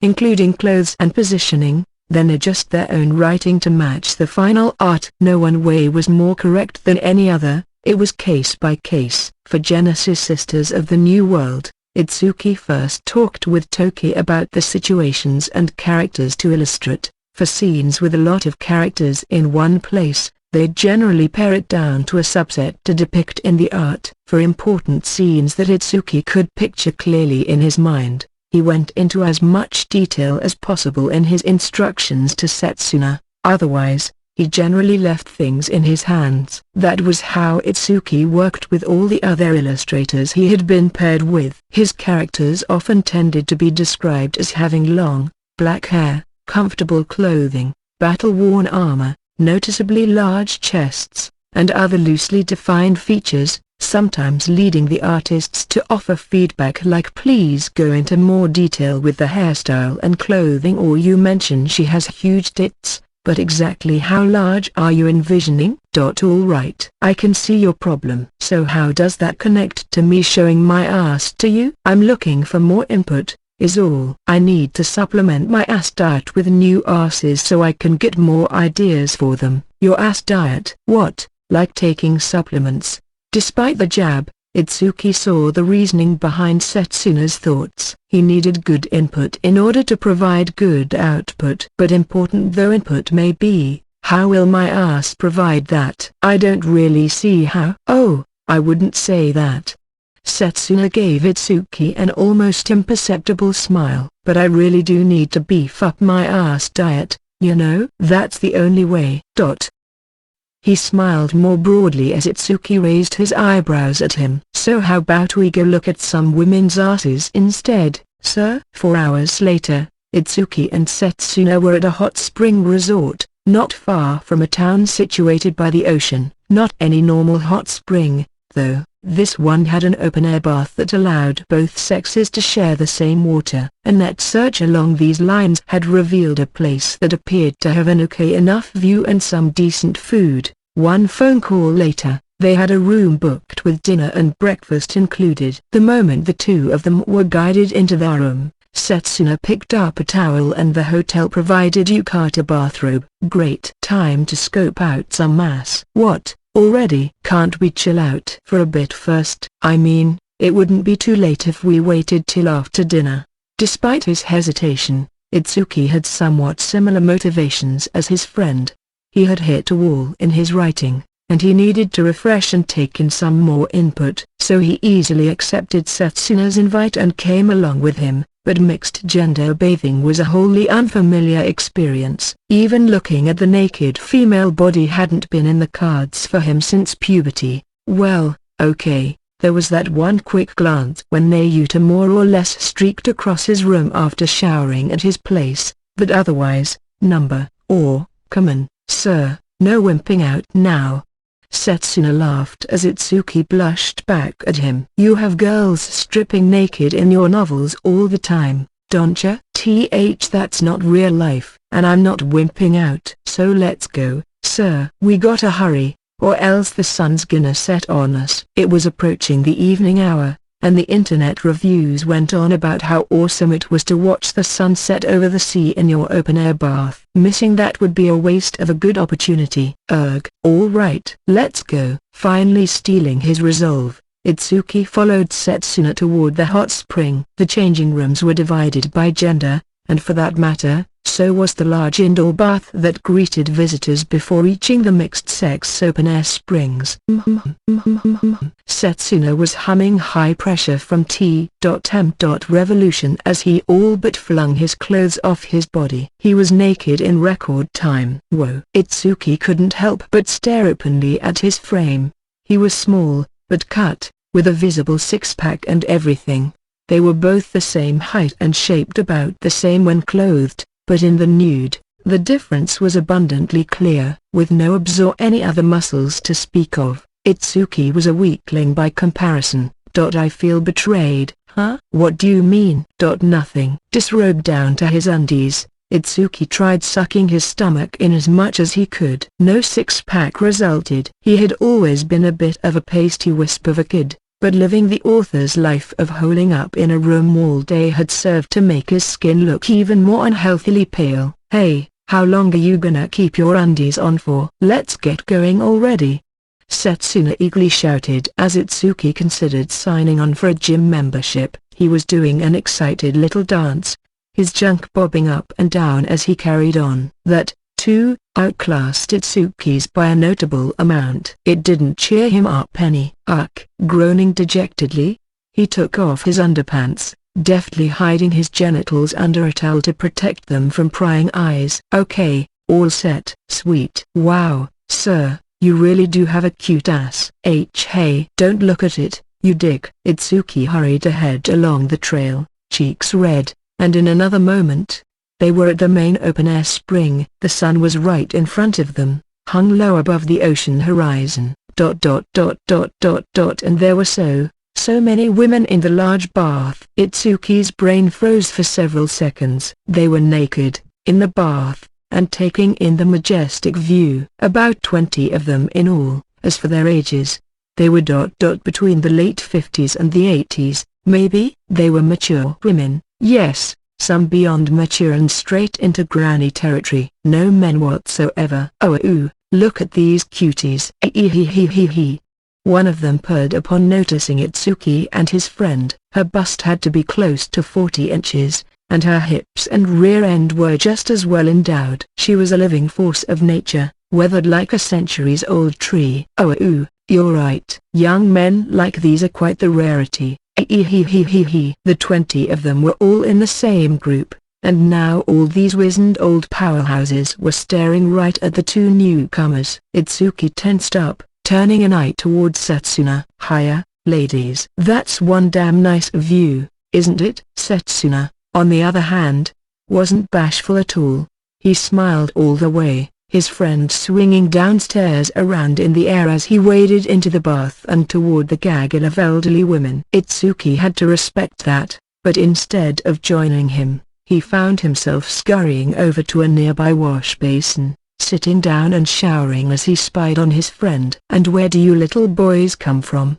Oh, Tokyo, Mom. How about you fine ladies? My eye, Fine ladies? Well, I never. Oh, goodness me, I don't think anyone's called me a fine lady in at least 5 years. Da ha ha ha. 5 years. My stars, I think you mean 50, meh. Too bad we're all just a bunch of wrinkly old biddies. Oh, don't be silly. Pretty girls like you're beautiful no matter how old you are. Oh, it's pretty girls now, is it? Oh, my. Keep talking like that and you could make a woman fall head over heels for you. Ooh. What a cute little boy you are. Dang, he's really something. Itsuki, listening on from behind, shuddered. Say, I actually work as a professional artist for a living, but do you think I could maybe draw a few of you cute little ladies? Oh my eye, are you gonna draw me like one of those nude models? Oh.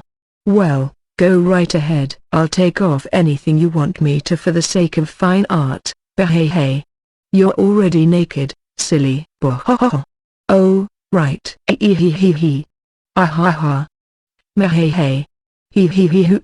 Cool, thanks. Feeling a sudden twinge of horror at this incomprehensible conversation, Itsuki quickly rinsed off, shot to his feet, and made a beeline for the exit. Sir? Hey, sir, what's up? I'm going to the men's bath, he shouted, not bothering to turn around as he left the mixed-gender spring behind. Setsuna still wasn't back in the room by the time dinner was brought out, so Itsuki ate by himself and started writing on his laptop.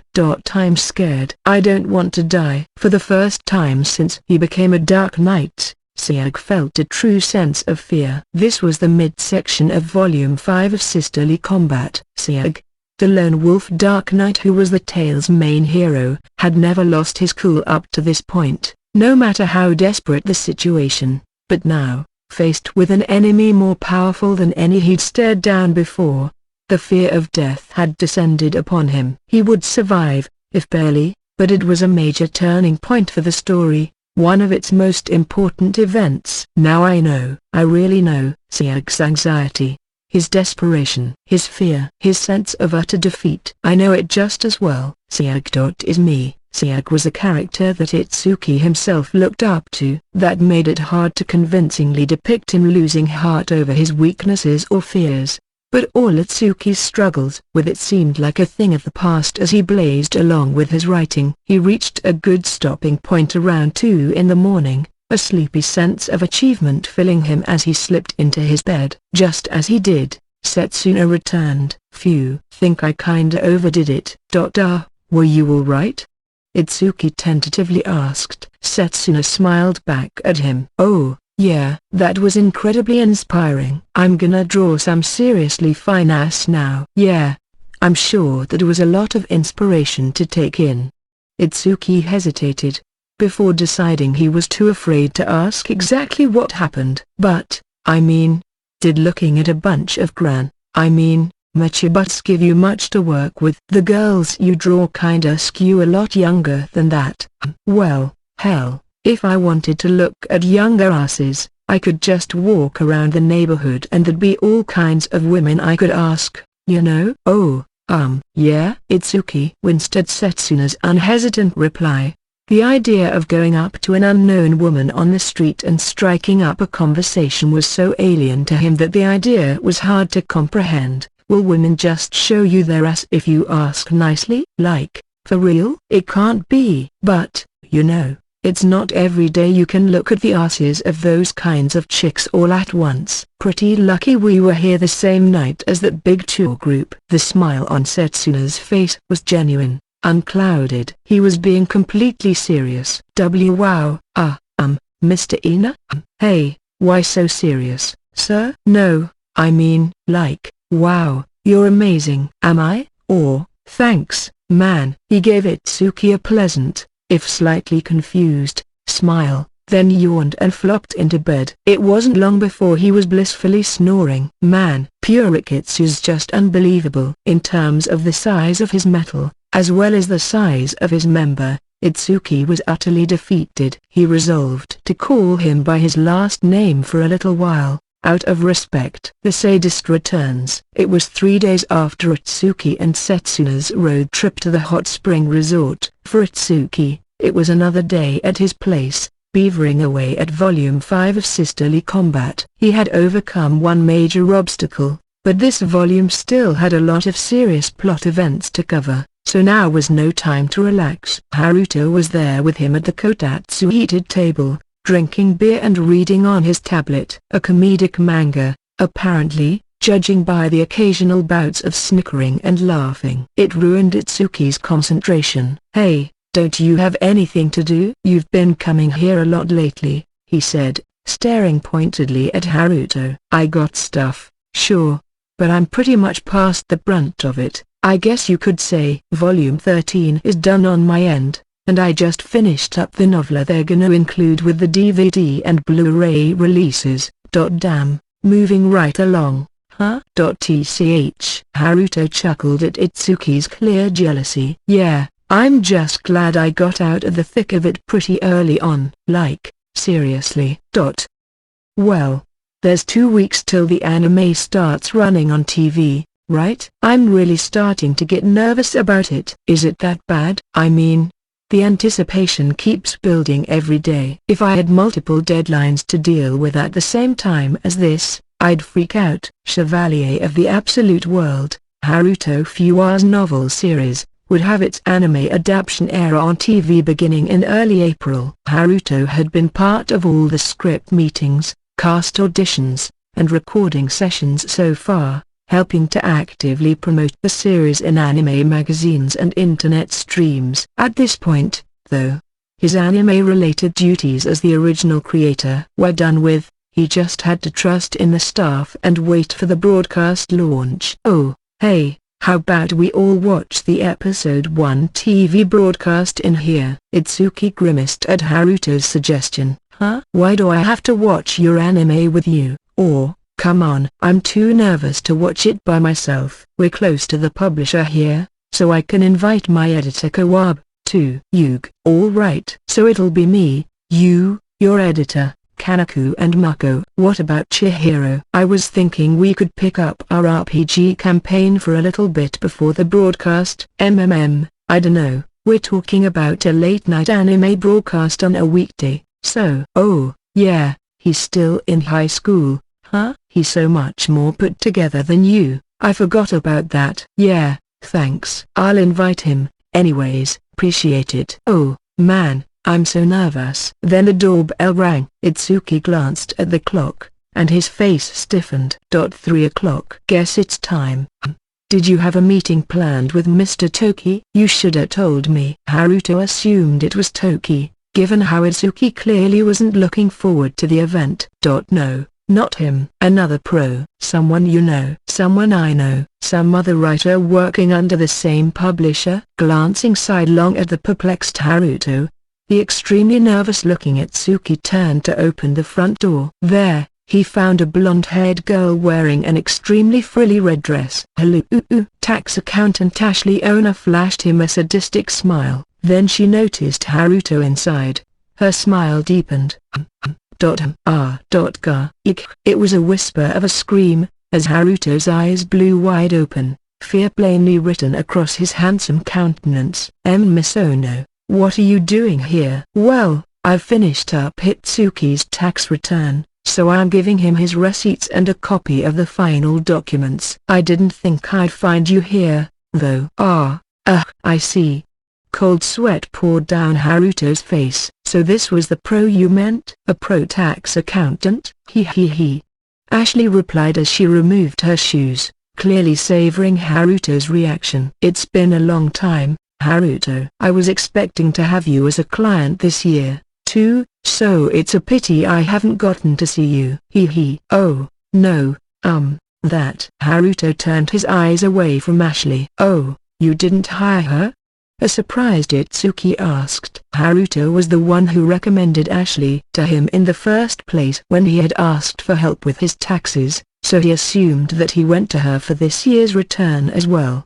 "You asked me for a talented accountant, and I referred you to one." "I didn't say I used her myself," came the awkward, soft reply. Ashley grinned evilly at this. "Handling your tax strategy last year was so much fun." Itsuki was rather enjoyable himself, but that was nothing compared to you. The memories of about a month ago, when Ashley made him recite the names and content of his assorted pornographic video games and comics over an extended period of time, flashed back into Itsuki's head. His face tensed. "Haruto, she did it to you, too." "She made me go over all my porn games and manga," Haruto said, eyes glazed over. "Same as me, then." That evil laugh again from Ashley. But Haruto certainly had quite a few to go over, perhaps around 100 dirty video games alone. "Dude, how many do you buy?" Even Itsuki was a bit put off by this. Haruto blushed. "No, I used the averaged tax rate in my return last year, so we had to go over 2 years' worth of my expenses. I didn't buy 100 in a single year. 100 in 2 years is still pretty amazing." It's for research." Haruto certainly does enjoy his pretty little maid characters. An obedient little lady, all prim and proper, but always supporting him from behind the scenes. The shame cascaded across Haruto's face as Ashley revealed his particular brand of fetish. Yeah. There's a lot of those characters in Chevalier, too, I was kinda thinking they shared a whole bunch of personality traits between them. And they all tended to have maid outfits on, too. "So that's your thing?" "No, okay, it's not my thing, but it's all a calculated part of my strategy. I'm trying to craft characters who'll become popular, so I really don't get what the attraction is with maids, though." "You start dissing maids, I don't care who you are, you're gonna pay for it." "Whoa!" Itsuki reared back at the suddenly threatening Haruto. He snapped out of it quickly. I mean, I think any man would like to have a kind, gentle woman devoted to him like that, sort of thing." "Yes, and you certainly enjoy defiling such kind, devoted women with your own carnal desires." I don't. I swear." "Let me think. Turbulent big-boobed bondage maids for, right in my butt, master, innocent slave bitches in pure love, all mine to suck on." Special limited edition package with a software patch that puts maid outfits on all the female characters' standing poses. No, I told you, that's all just for research. Haruto scrambled to make excuses for Ashley's deadpan software list. Given the presence of sequels and special edition releases in the titles, he didn't have much of a defense to mount. Itsuki gave him a cold stare. "What does putting maid clothes on all the standing poses contribute in terms of research?" "Listening to you regale me in such extreme, lurid detail about the content of those dirty games from dawn to dusk was one of the most wonderful experiences of my life. The youth in Ashley's face made it look like she was sulking a bit. I was so looking forward to an encore this year, too. I never want to go through that kind of humiliation again, Mom. Even if I put on a maid outfit for you? Wow. Haruto opened his eyes wide at Ashley, already imagining it in his mind. An elegant, blonde, blue-eyed girl would look absolutely perfect in a traditional Victorian maid's dress. You dude, Haruto. Itsuki stared at him, shocked that he was actually considering it. Wait, no, my mind's made up about it. I'd be glad to serve you in the morning, even. Serve me? Yes. In the dirty kind of way. What are you? Ashley smiled joyously at the stunned Haruto. You imagined it just now, didn't you? Right there, in your mind, you imagined me, in a maid outfit, my pert little lips holding your penis in my mouth, didn't you, you silly fool? I did not. Haruto's face was completely red. Oh, you don't have to deny it. I know how serious-minded you are, so you probably felt guilty about imagining me in such a scandalous state of affairs, but your imaginative skills as an accomplished author couldn't help but picture it so incredibly vividly.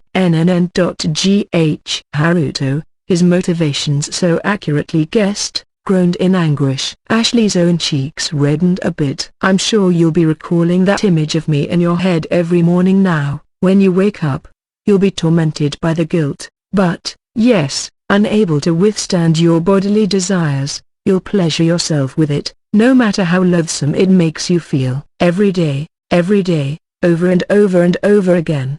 I won't. I love that look on your face, Haruto. Something about the faces you're giving me makes me feel so incredibly tempted. You are just so awful. What do you have against me? Why do you insist on harassing me like this? Ashley simply laughed at the scowling, tormented Haruto. You're the awful one here, aren't you? Simply leaving me all alone, without another word.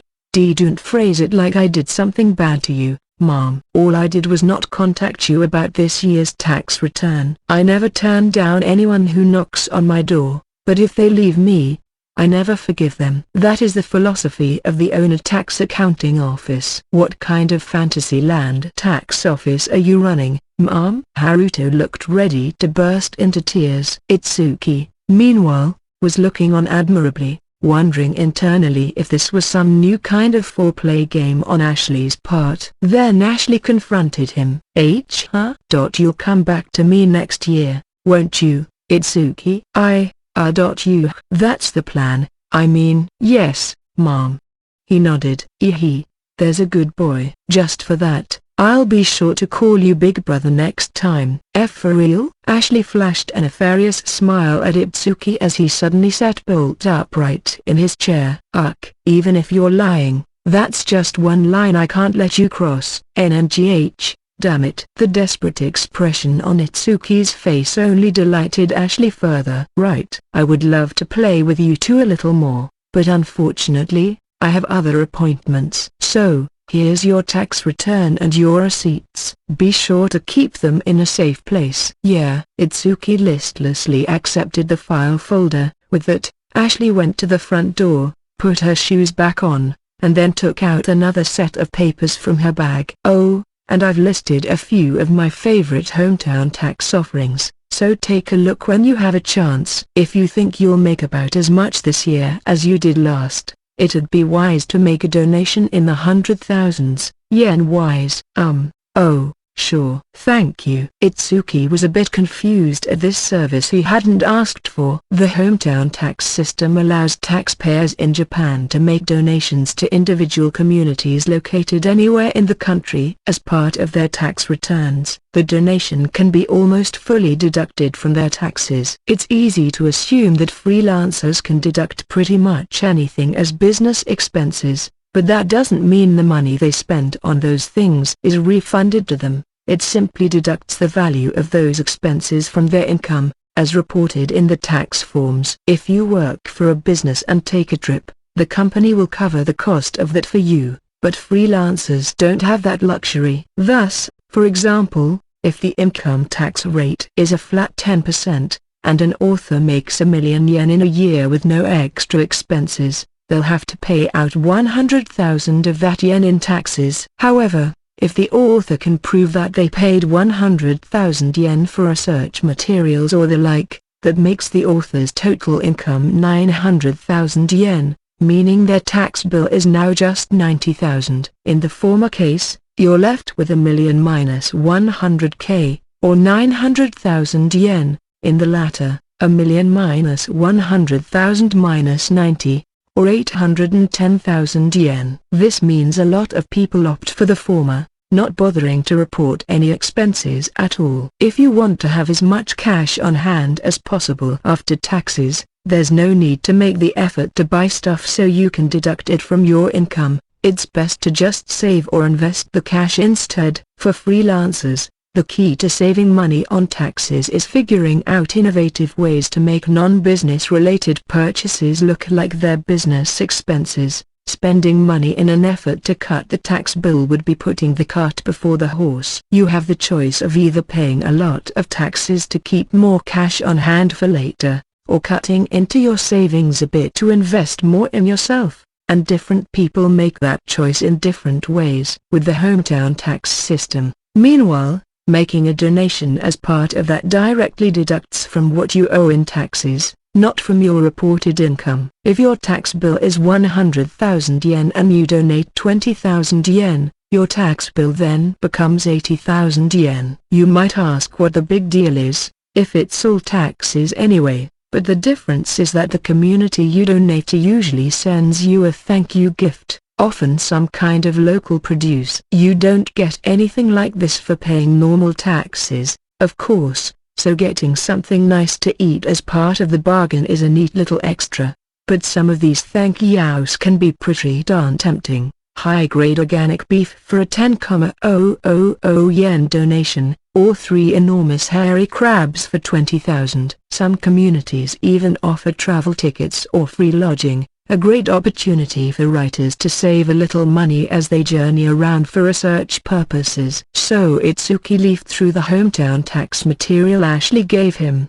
Neat. She had gone through the trouble of calculating the cost of each hometown tax donation versus simply buying the product in question, circling her bargain recommendations in red marker. For someone with no loyalty to one Japanese town or another who's just looking for the best deal possible, it was extremely valuable info. Are you sure I can have this? Ashley smiled at the slightly nervous Itsuki. Well, if you'd like to pay me back for it, perhaps you could give me some of the food or drink you don't use, in case you wind up donating too much. That's all you want? I do enjoy good local sake, by the way. I'll keep that in mind. Is that why you circled a lot of sake offers in red marker here? Because you wanted some? He. I'd never do something that brazen. Number. Just feel free to let me have whatever you wind up not needing. Okay, I'll definitely give you whatever sake I get.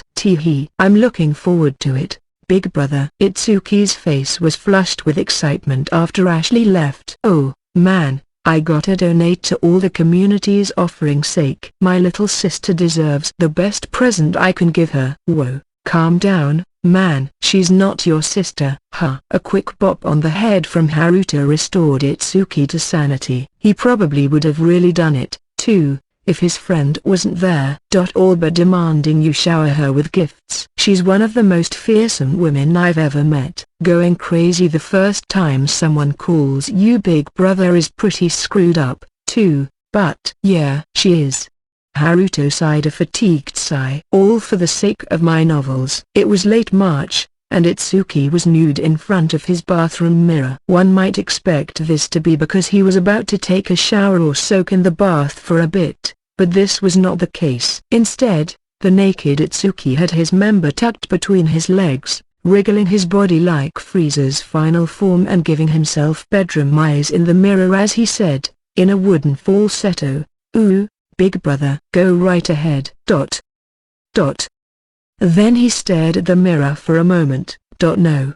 He shook his head. Then, still in Frieza form, he put his arms in a cross in front of him, bunching what breasts he had closer to each other. "Ooh, my brother, I'm not a child anymore. Another few seconds of staring into the mirror. Then, a dead serious look. No, no, no, he grumbled. Itsuki's mind was no stranger than usual. This was all part of his manuscript work. He was still toiling away on Sisterly Combat, Volume 5, and Hilda, the heroine of the tale and the main character's little sister, was confessing her love to Sieg, as naked as the day she was born. Sieg had not really thought of Hilda as anything besides his dear younger sister before this point, but now, he would truly be looking at her as a member of the opposite sex. It was a huge, important scene, far more serious than even the Sieg's first encounter with the fear of death. But Itsuki finally wrapped up the other day. Sieg the Dark Knight was a cold-hearted warrior, spurning the love, or lust, of countless charming girls who had approached him before now, and now he would recognize his own sister. As a woman, it was a big deal. If a kinda cute girl confessed her love to you at first sight, that'd make most young men, including Itsuki, fade into unconsciousness. But Sieg was different. He was a sharp, hard-headed man, and for plot reasons, this scene had to shake him to the very core of his being. Your run-of-the-mill love confession wasn't gonna cut it. How could Itsuki make this scene as convincing as possible? To answer that question, he was trying to portray Hilda in real life, hence his current bizarre behavior. Ooh, big bro, you can do whatever you want with my body. Number. Hilda was a more proper girl than that. Ooh, big bro, I'm so embarrassed. Don't look too much. That was seriously cute, but he had a feeling it'd be more fitting to make Hilda's core strength the focus, not her shyness. I just want to wrap my entire body around you, big brother. That didn't seem right. So Itsuki continued wriggling around Frieza's tile as he laid out his best cutesy girl lines in his falsetto. It is worth noting, again, that he hadn't gone insane. He was being deadly serious about this. Novelists have to use themselves like this all the time when working with certain plot situations. In order to correctly describe the bounciness of a beautiful girl's boobs, male authors will jiggle their gut fat in front of the mirror. To figure out how to depict a kiss, authors, again, male, will aggressively smooch their upper arms over and over again. They might call out the names of magic spells or finisher strikes while writing action scenes, or start panting in a high-pitched voice when detailing the sexier parts. This was all totally common,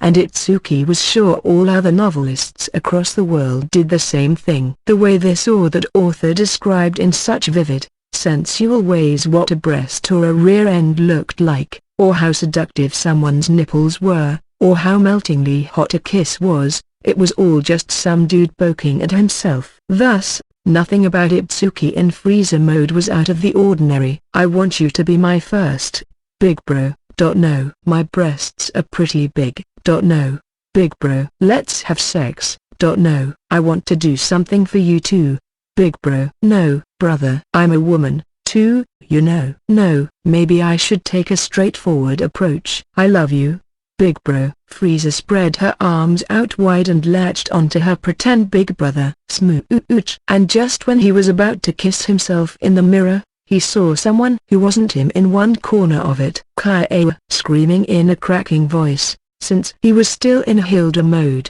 He turned around to find Nayuta Kani pointing a smartphone straight at him. "Why are you here?" he shouted, his face a vivid shade of red as he reflexively covered his crotch with his right hand and his chest with his left arm. Then put both hands down there, realizing he didn't need to hide anything around his upper body, and went from Frieza to normal mode. Looking concerned, Nayuta said, I rang the doorbell and nobody answered, but I could hear someone speaking in a weird voice inside, so I tried opening the door, and I realized it was unlocked. So I went in, and I heard the voice coming from the bathroom, so I checked it out, and you were hiding your dick in your legs and wriggling around naked cooing at yourself, so I thought I should probably get it on video. Erase that video right now and get out of here, too. Kicking Nayuta out of the bathroom, Itsuki hurriedly threw on a pair of underpants. I've never had a girl see me naked before. Now we'll have to get married. Wait, There's no way that's gonna happen. Shooing the ridiculous thoughts away from his mind, he clothed himself and sped for the living room. Nayuta was already by the kotatsu, and he felt she deserved an explanation. All right.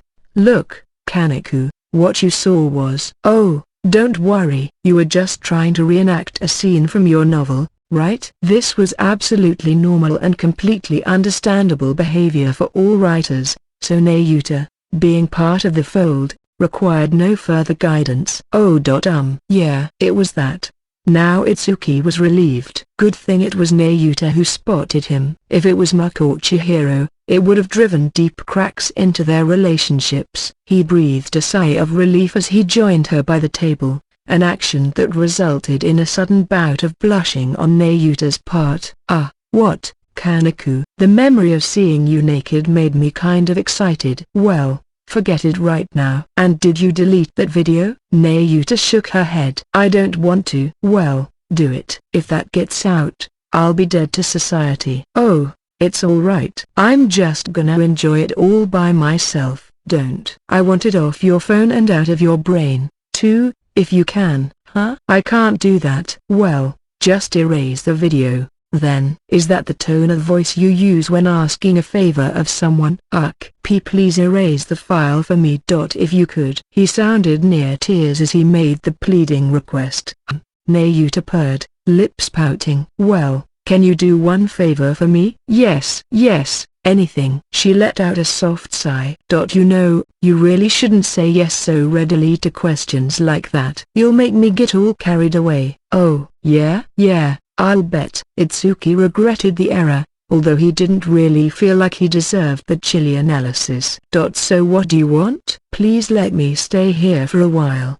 As Itsuki yelped stupidly, she continued. Starting today, they're doing some remodeling work on the kitchen and bathroom in my place. I want you to let me stay here for around 2 weeks. 2 weeks? How do you expect me to do that? Nayuta had stayed over several times before, either due to missing the last train or the weather making it too iffy to be outside.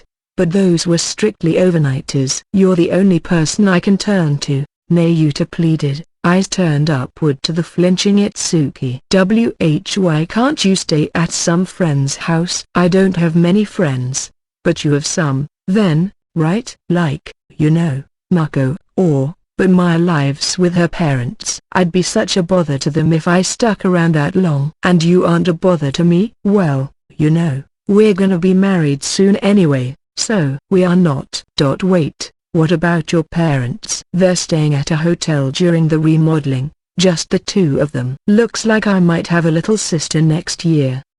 Let's keep away from the dirty talk, okay?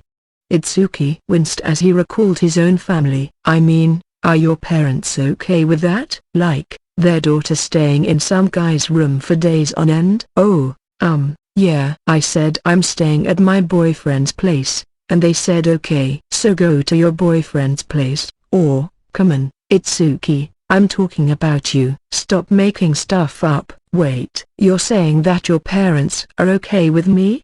Don't give me I was hoping I could introduce you to them sometime soon. Absolutely not. Itsuki shuddered. It started to sound like Nayuta was slowly removing all obstacles in her way. Well, ignoring that for the time being, it's really true that I've got nowhere to go right now. Can't you just find a hotel like your mom and dad, with you? In a hotel? Oh, that'd be great. Dumbass. I'm saying, just go hole up in a hotel by yourself somewhere. But staying in a hotel for 2 weeks would cost a lot of money, wouldn't it? Dude, you could afford to stay in a suite for 2 weeks. Hell, if you asked the guys at editorial, they'd probably set up a room for you. Nayuta Kani was currently the biggest profit driver for her publisher. It was to the point where the presence, or lack thereof, of a new novel in her landscape series had a major impact on the company's end-of-year financial figures. If she wanted to lock herself in a room somewhere to focus on writing, her editors would no doubt start loading hotel websites that very instant. Yeah, but if I have my publisher pay for a hotel and all, that means I'll have to start working and stuff, doesn't it? I don't think so. It's not like they'll have a surveillance camera on you. Just say, like, well, I tried, but nothing really panned out or whatever. Ugh, I see. Quite the sneaky one, aren't you? But I don't want to stay in a hotel by myself. It's boring. So just hang out at a 24-hour manga cafe or, well, a girl spending multiple nights at a place like that probably isn't a great idea. No, you're so kind to worry about me like that. I love you. Shut up. I really think you should ask your editor for a room. If you get bored, just have them get some books or games for you. Now it was Nayuta who was about ready to lose her temper. Look, I just want to have some reason for staying at your place. Get the picture already? I have. That's why I'm trying to find some kind of reason to turn you down. And you said you'd do any favor I asked, too. Nayuta puffed out her cheeks. MNGH. It might have been spur of the moment, but Itsuki had said it. It made him hesitate. You realize I could have said please marry me instead, right? But instead I'll just be satisfied with staying at your place a little while. You see, I don't think that's such a bad deal for you, is it, Itsuki?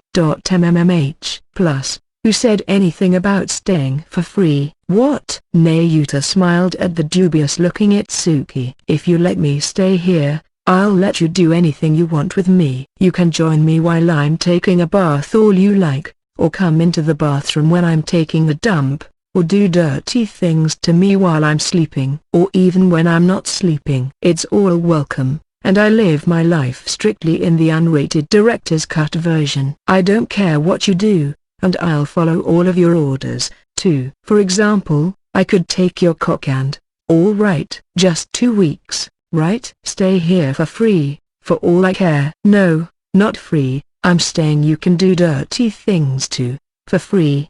Itsuki sounded desperate as he raised his voice, cutting off the harried Nayuta. Stay for free. I won't take a single thing from you. Not right now. He added internally to himself, or, you don't have to reject me like that. The look on Nayuta's face seemed to indicate some slight disappointment, but she quickly smiled again.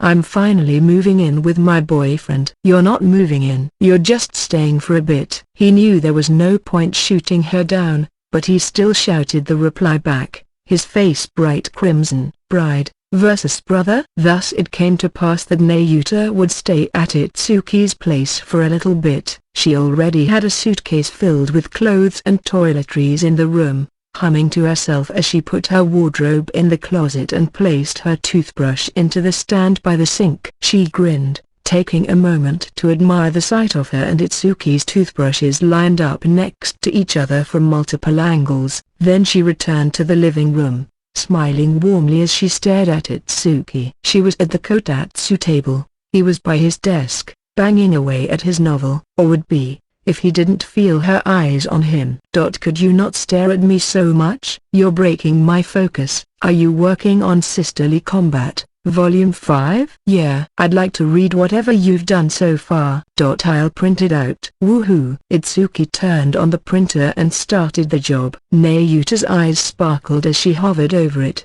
grabbing each page the moment it was spat out. When it was done, she immediately sat back at the table and began reading. It was more than pure love that drove Nayuta to stay so close to Itsuki. She was also a huge fan of Itsuki Hashima, the novelist. Reading his debut work during her stint as a shut-in dropout inspired her to write a novel and pursue a writing career of her own. She had since read all his subsequent work over many times. Itsuki had given her the chance to read works in progress before, but Nayuta, unlike his editor Toki, or Haruto, and his sharp analytical skills, tended to give a thumbs up to everything he did, so it never helped him very much. Getting complimented certainly did wonders for his mood and motivation, though, so it wasn't a waste of his time.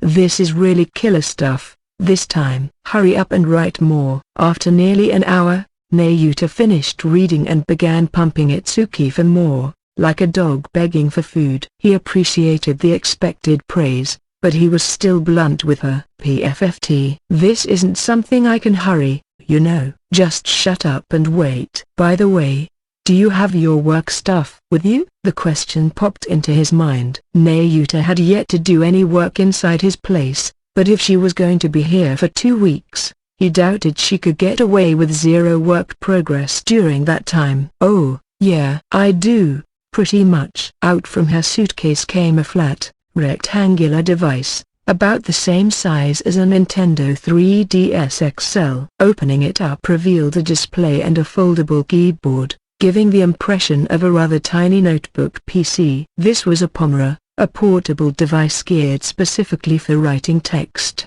and it had none of the variety of apps you'd see on a PC or smartphone. It could save whatever you wrote in plain text format. You could send the files to a PC, and that was it. The Pomera was originally meant for situations like note-taking at business meetings, but being so stripped of features make it both a quick performer and very cheap. It also kept the user from being distracted by the internet or gaming while trying to write, making it a popular gadget for novelists or game script writers. It only works with bare-bones text, however, so it isn't too well suited for novels that do a lot of fancy crap like this with their manuscripts or require further explanation for certain things.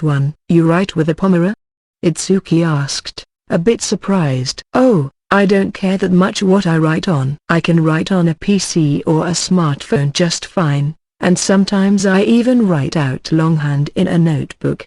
But having a keyboard makes it go faster, and this is really light and doesn't get hot at all, so I can put it in my lap when I'm using it. It's been the best fit for me out of anything so far. Nice how you're able to write with any tool handy like that. It filled Itsuki with jealousy. Every author had their own tool for writing. Even in the realm of personal computers, some people liked desktop PCs while others stuck with laptops. Others wrote on iPads and other tablets, while some people tapped away on their phones like they were texting. The old method of breaking out a pen and some writing paper was almost unheard of in the light novel industry, but a small group of diehards carried on with it in literary circles. Itsuki went with a Let's Note, a Japanese brand of notebooks released by Panasonic. It had a 12.1-inch screen and came equipped with Ichitaro, a word processor specially geared for the Japanese language and writing in Asian-style vertical text. He wrote his first novel on his dad's old Let's Note, which had the same screen size, and he had been selecting the same design footprint ever since. A creature of habit, he'd immediately start making typos whenever faced with a keyboard sized differently, or with a slightly unfamiliar layout. It was his intention to stick with what he liked for the rest of his career. Well, anything works, really, tool-wise, but Nayuta hesitated a bit. Itsuki took this to mean that she had a hang-up of a different sort. Do you, have to be out of the home to write? Just as with the tools, writers toiled in a wide number of environments. Some people wrote only in cafes or diners, since there was too much to divert their attention at home, while others found it impossible to proceed if anyone was physically present nearby.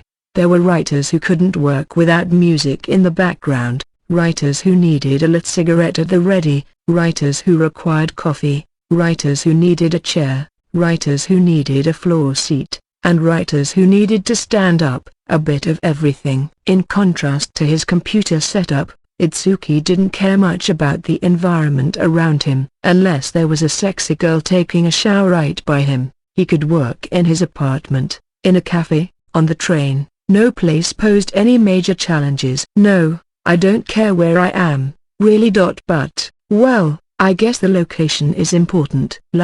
Really? Itsuki turned a puzzled eye to this vague response. How do you mean? Nayuta's cheeks flushed a bit. I can't write while I'm wearing any clothes. Huh? Itsuki's mind went blank, unable to follow the meaning of this. It just made Nayuta turn redder. I mean, I can't write novels while I have clothes on. What? And I can't really explain why I can T. But I'm always naked whenever I'm writing.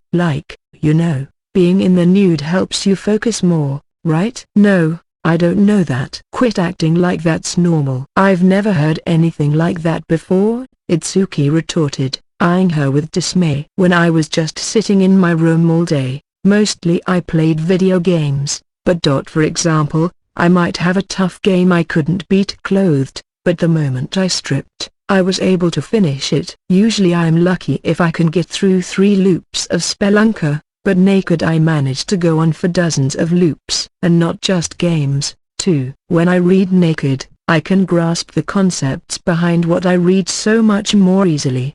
So you write naked, too? Yeah. Writing novels takes tremendous concentration for me, so I can't get anywhere with it unless I'm in the nude. This made little sense to Itsuki, given that he'd never tried it before, but it sounded pretty plausible to him. Maybe it's an actual thing.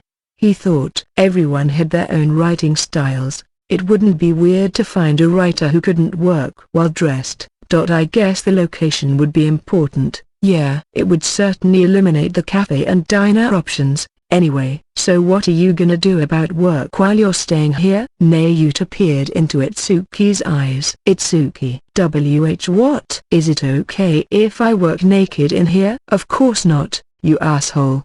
He immediately responded. Come on, shut up. If she stripped naked in the same room, it'd affect Itsuki's workflow a lot more than hers.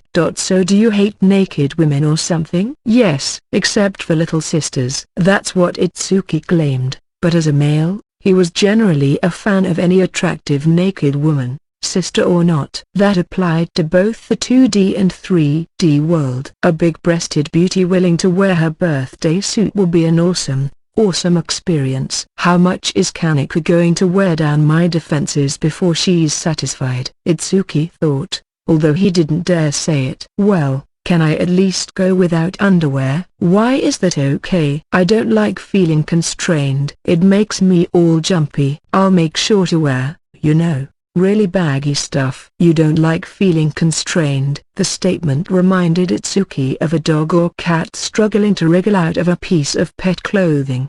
Well, as long as you got clothes covering you, all right. As long as it wasn't clear at a passing glance that she was undergarment free, Itsuki figured it wouldn't bother him much. The agreement came reluctantly, but it came nonetheless. With permission to fling off her undies granted, Nayuta immediately took off her clothes, tossed her bra and panties into the laundry hamper, and put on a large, roomy t-shirt that covered her entire body. She wore this as around-the-house gear all the time. It was big on her, but it was still just a t-shirt, so it didn't cover her thighs much. Some vigorous exercise, and you'd get a peek at her panties in short order. But as she wasn't wearing any, there was no fear of that. She was excited about this, of course, sitting by the kotatsu and blurting out, "I can't believe I'm wearing something so scandalous in Itsuki's house" to herself. If this had been a normal table, not a kotatsu, which had a duvet covering the sides, the lower part of her body would be totally visible. She wanted Itsuki to look, and get turned on. She wanted him to touch her legs, take off her clothes, get her all sweaty and messed up. Blissfully unaware of these intense delusions, Itsuki kept working. Just then, the doorbell rang. Hello. Hey. A handsome, slightly androgynous young man in a windbreaker joined them in the room. This was Chihiro Hashima, Itsuki's stepbrother, and he had a bag from the grocery store in hand. The sight of Nayuta at the kotatsu made his face tense up. "Hello, my future brother." "I'm not your future brother." "Hello, Miss Kani." With a bow, Chihiro placed his groceries in the refrigerator and began washing a knife and a cutting board. "Are you making dinner?" Nayuta asked. "That's right." "Let me help out, then." As his wife. "You're not my wife, Damas." Itsuki's eyes remained on his screen. Nayuta stood up, ignoring him. "Oh, no, there's really no need to." Chihiro froze mid-sentence as he noticed her choice of clothing. What kind of outfit is that, Miss Kani?" "Oh, maybe a little too provocative for a teenage boy like you." She grabbed her shirt at the hem, making it below as Chihiro blushed hard. Knock it off." "Could you stop sexually harassing my brother, please?" As Chihiro looked away, Itsuki scolded Nayuta with his eyes on the screen to ensure she didn't enter his visual range. Nayuta smiled villainously at Chihiro. He. My body is Itsuki's and Itsuki's alone, but you can feel free to serve me up when you need. Inspiration. Inspiration? I mean FAP material. What apostrophe s. FAP material? Came the blank reply. It made Nayuta redden. For a change. How is this boy so pure-hearted? I'm starting to think I'm the dirtiest girl around. She slinked back to the kotatsu, ashamed of herself, as Chihiro gave her a confused look. Hey, bro, what's FAP material, huh? As Itsuki floundered, Chihiro continued, befuddled. If she said serve me up, does she mean food? Do you like getting served up FAP material, too? Well, I suppose I'd always be open to it, I guess. Itsuki blushed.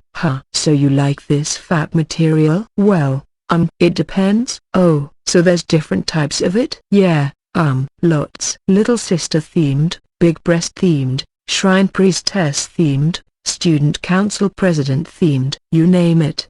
Neat. Well, when I get around to serving that up, I'll make sure to pick some good stuff. Sure. Hearing his younger brother speak so earnestly about FAP material and the like made Itsuki feel like he was a corrupting influence. So how do you eat FAP material, anyway? Well, maybe it's best if you research that yourself. Wait, don't. Imagining the shock at being exposed to the internet search results made Itsuki correct himself. Look, so when the right, time comes for you to know, I'll tell you myself, so don't go looking on the net about it, alright? No matter what. Alright. I'll look forward to that. As Itsuki gravely explained, Chihiro gave him a smile and began working on dinner. When's the right time for someone to learn about dirty words? Nayuta whispered.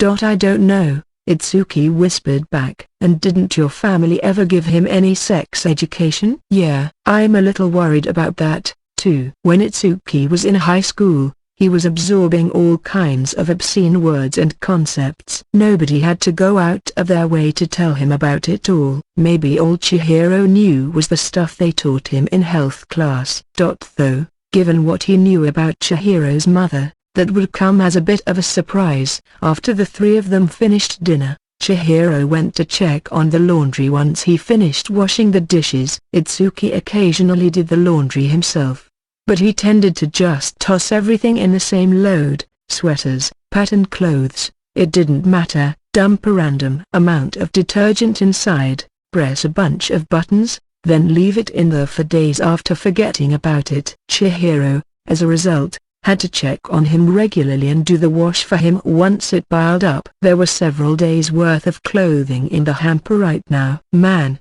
my brother never learns, Chihiro said to himself, smiling a bit as he saw what was inside. Then, whoa. He went silent, picking up the casually tossed women's underwear, a white bra with a bit of modest embroidery on it, and a pair of panties that were little more than a couple of strings sewn together.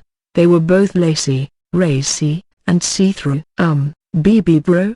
He walked right away from the washing machine, red as a beet as he carried the underwear with him. What? The surprised Itsuki asked. This. What's this? Oh, that's my undies, Nayuta blithely replied. Did you want them? No thank you. Chihiro shouted. Why is Miss Canny's underwear in the laundry hamper? I took them off. Why did you take your underwear off in this apartment? Nayuta cupped both hands around her mouth. You shouldn't ask something like that. It's so embarrassing. Were you doing something embarrassing? Teehee. I'll leave that to my future little brother's imagination. Will you stop acting so goddamn suggestive? Itsuki chimed in. Here's the deal. So, then he explained to Chihiro that Nayuta would be staying over for about 2 weeks, omitting the part about his freezer imitation in front of the bathroom mirror. Wow, 2 whole weeks with her. It came as a clear shock to Chihiro. He took a deep breath and timidly asked, you and Miss Canny are you kind of an item now? Yes. No, we're not. Nayuta's reply was as immediate as it was serious. Itsuki had to quickly step in to deny it. Chihiro turned a judgmental eye to Itsuki. Why would you live together with a girl if you aren't in a relationship with her? We're not living together. I'm just letting her crash for a little bit. It's kind of like like I'm pet-sitting for someone. Nayuta immediately curled her index fingers above her temples, imitating a cat's ears. Meow. That's right, I'm your perfect little pet. Will you shut up? The sudden, unexpected outburst of cuteness made Itsuki panic. It also did nothing to convince Chihiro about his brother's intentions. Look, bro, you can't do this. You just can't. I just don't think it's the right thing to do. You can't. Itsuki fully understood that inviting a non-girlfriend to his place to stay for 2 weeks wasn't exactly normal behavior. He had tried to dodge it as much as he could, but having the decision so flatly rejected like this made him want to rebel a bit. Why do you have any say in it, huh?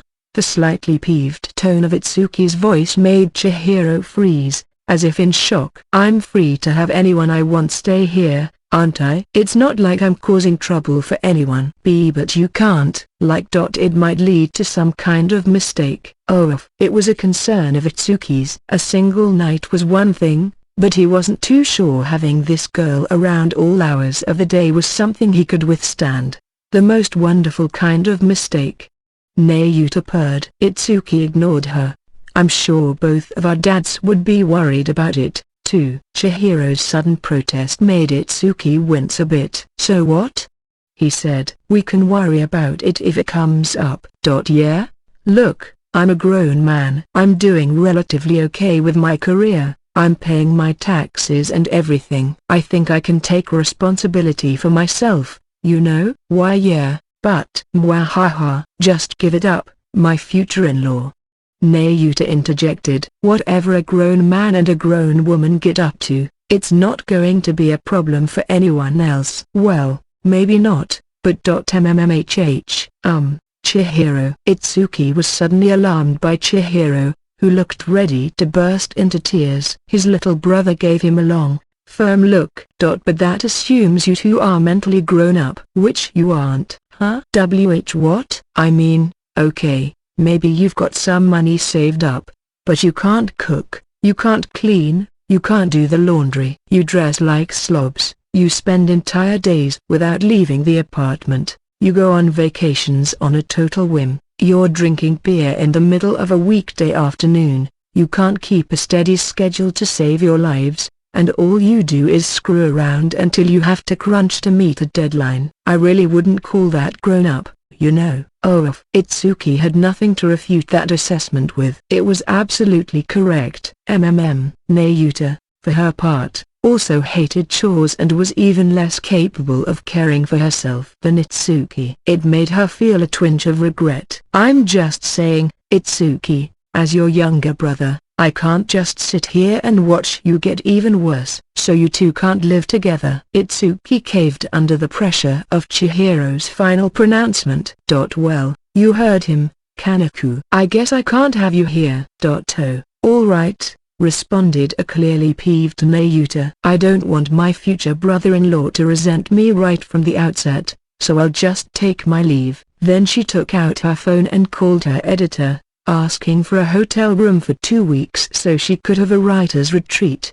They immediately reserved one near the station for her. And so, by the narrowest of margins, Itsuki and Nayuta didn't have to shack up after all. Once the other two left, Itsuki went back to work. Hilda still needed to confess her love for Sieg, and he still needed to accept her, as his sister, and as a woman. Now, without any naked mirror theatrics, he thought he was ready to write this rather important scene. I am a dark knight. I've walked the line between life and death more than a few times. I've mastered the art of the Hellfire's sword, and I can stand up and defend my own actions. Though his words were cold, Hilda replied, of course, my brother. I'm sure you're just as powerful as you say you are, but you can't cook, and you pay hardly any attention to your clothes. You go running off into battle on a moment's notice, you never come back home, always fighting in that dark world, bereft of day or night. Do you have any idea how helpless I feel, waiting for you? As a person, Siag, you're just no good at all." And Siag felt himself falter at this telling blow. "Seeing you hurt yourself like this, as your younger sister, I just can't.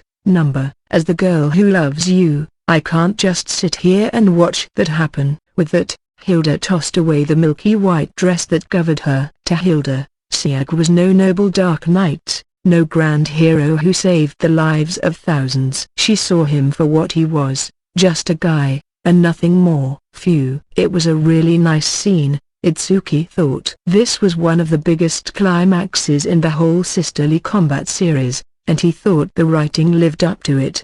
He was satisfied. If there was only one issue to bring up, man, if Chihiro reads this, I'm gonna die from how awkward it'll get. Nayu Takani, hard at work. It was the evening of Nayu Takani's third day at the hotel her publisher's editorial department set up for her. Mako Shirakawa was paying a visit after Nayuta had invited her over for some dinner. This was a business plus room inside a hotel about a 5-minute walk from the nearest rail station. Whenever a writer requested, or was forced into, an isolated room to focus on a deadline or other issue, this was usually where the publisher put them. As hotels go, it was a notch below 5-star but not by a long distance.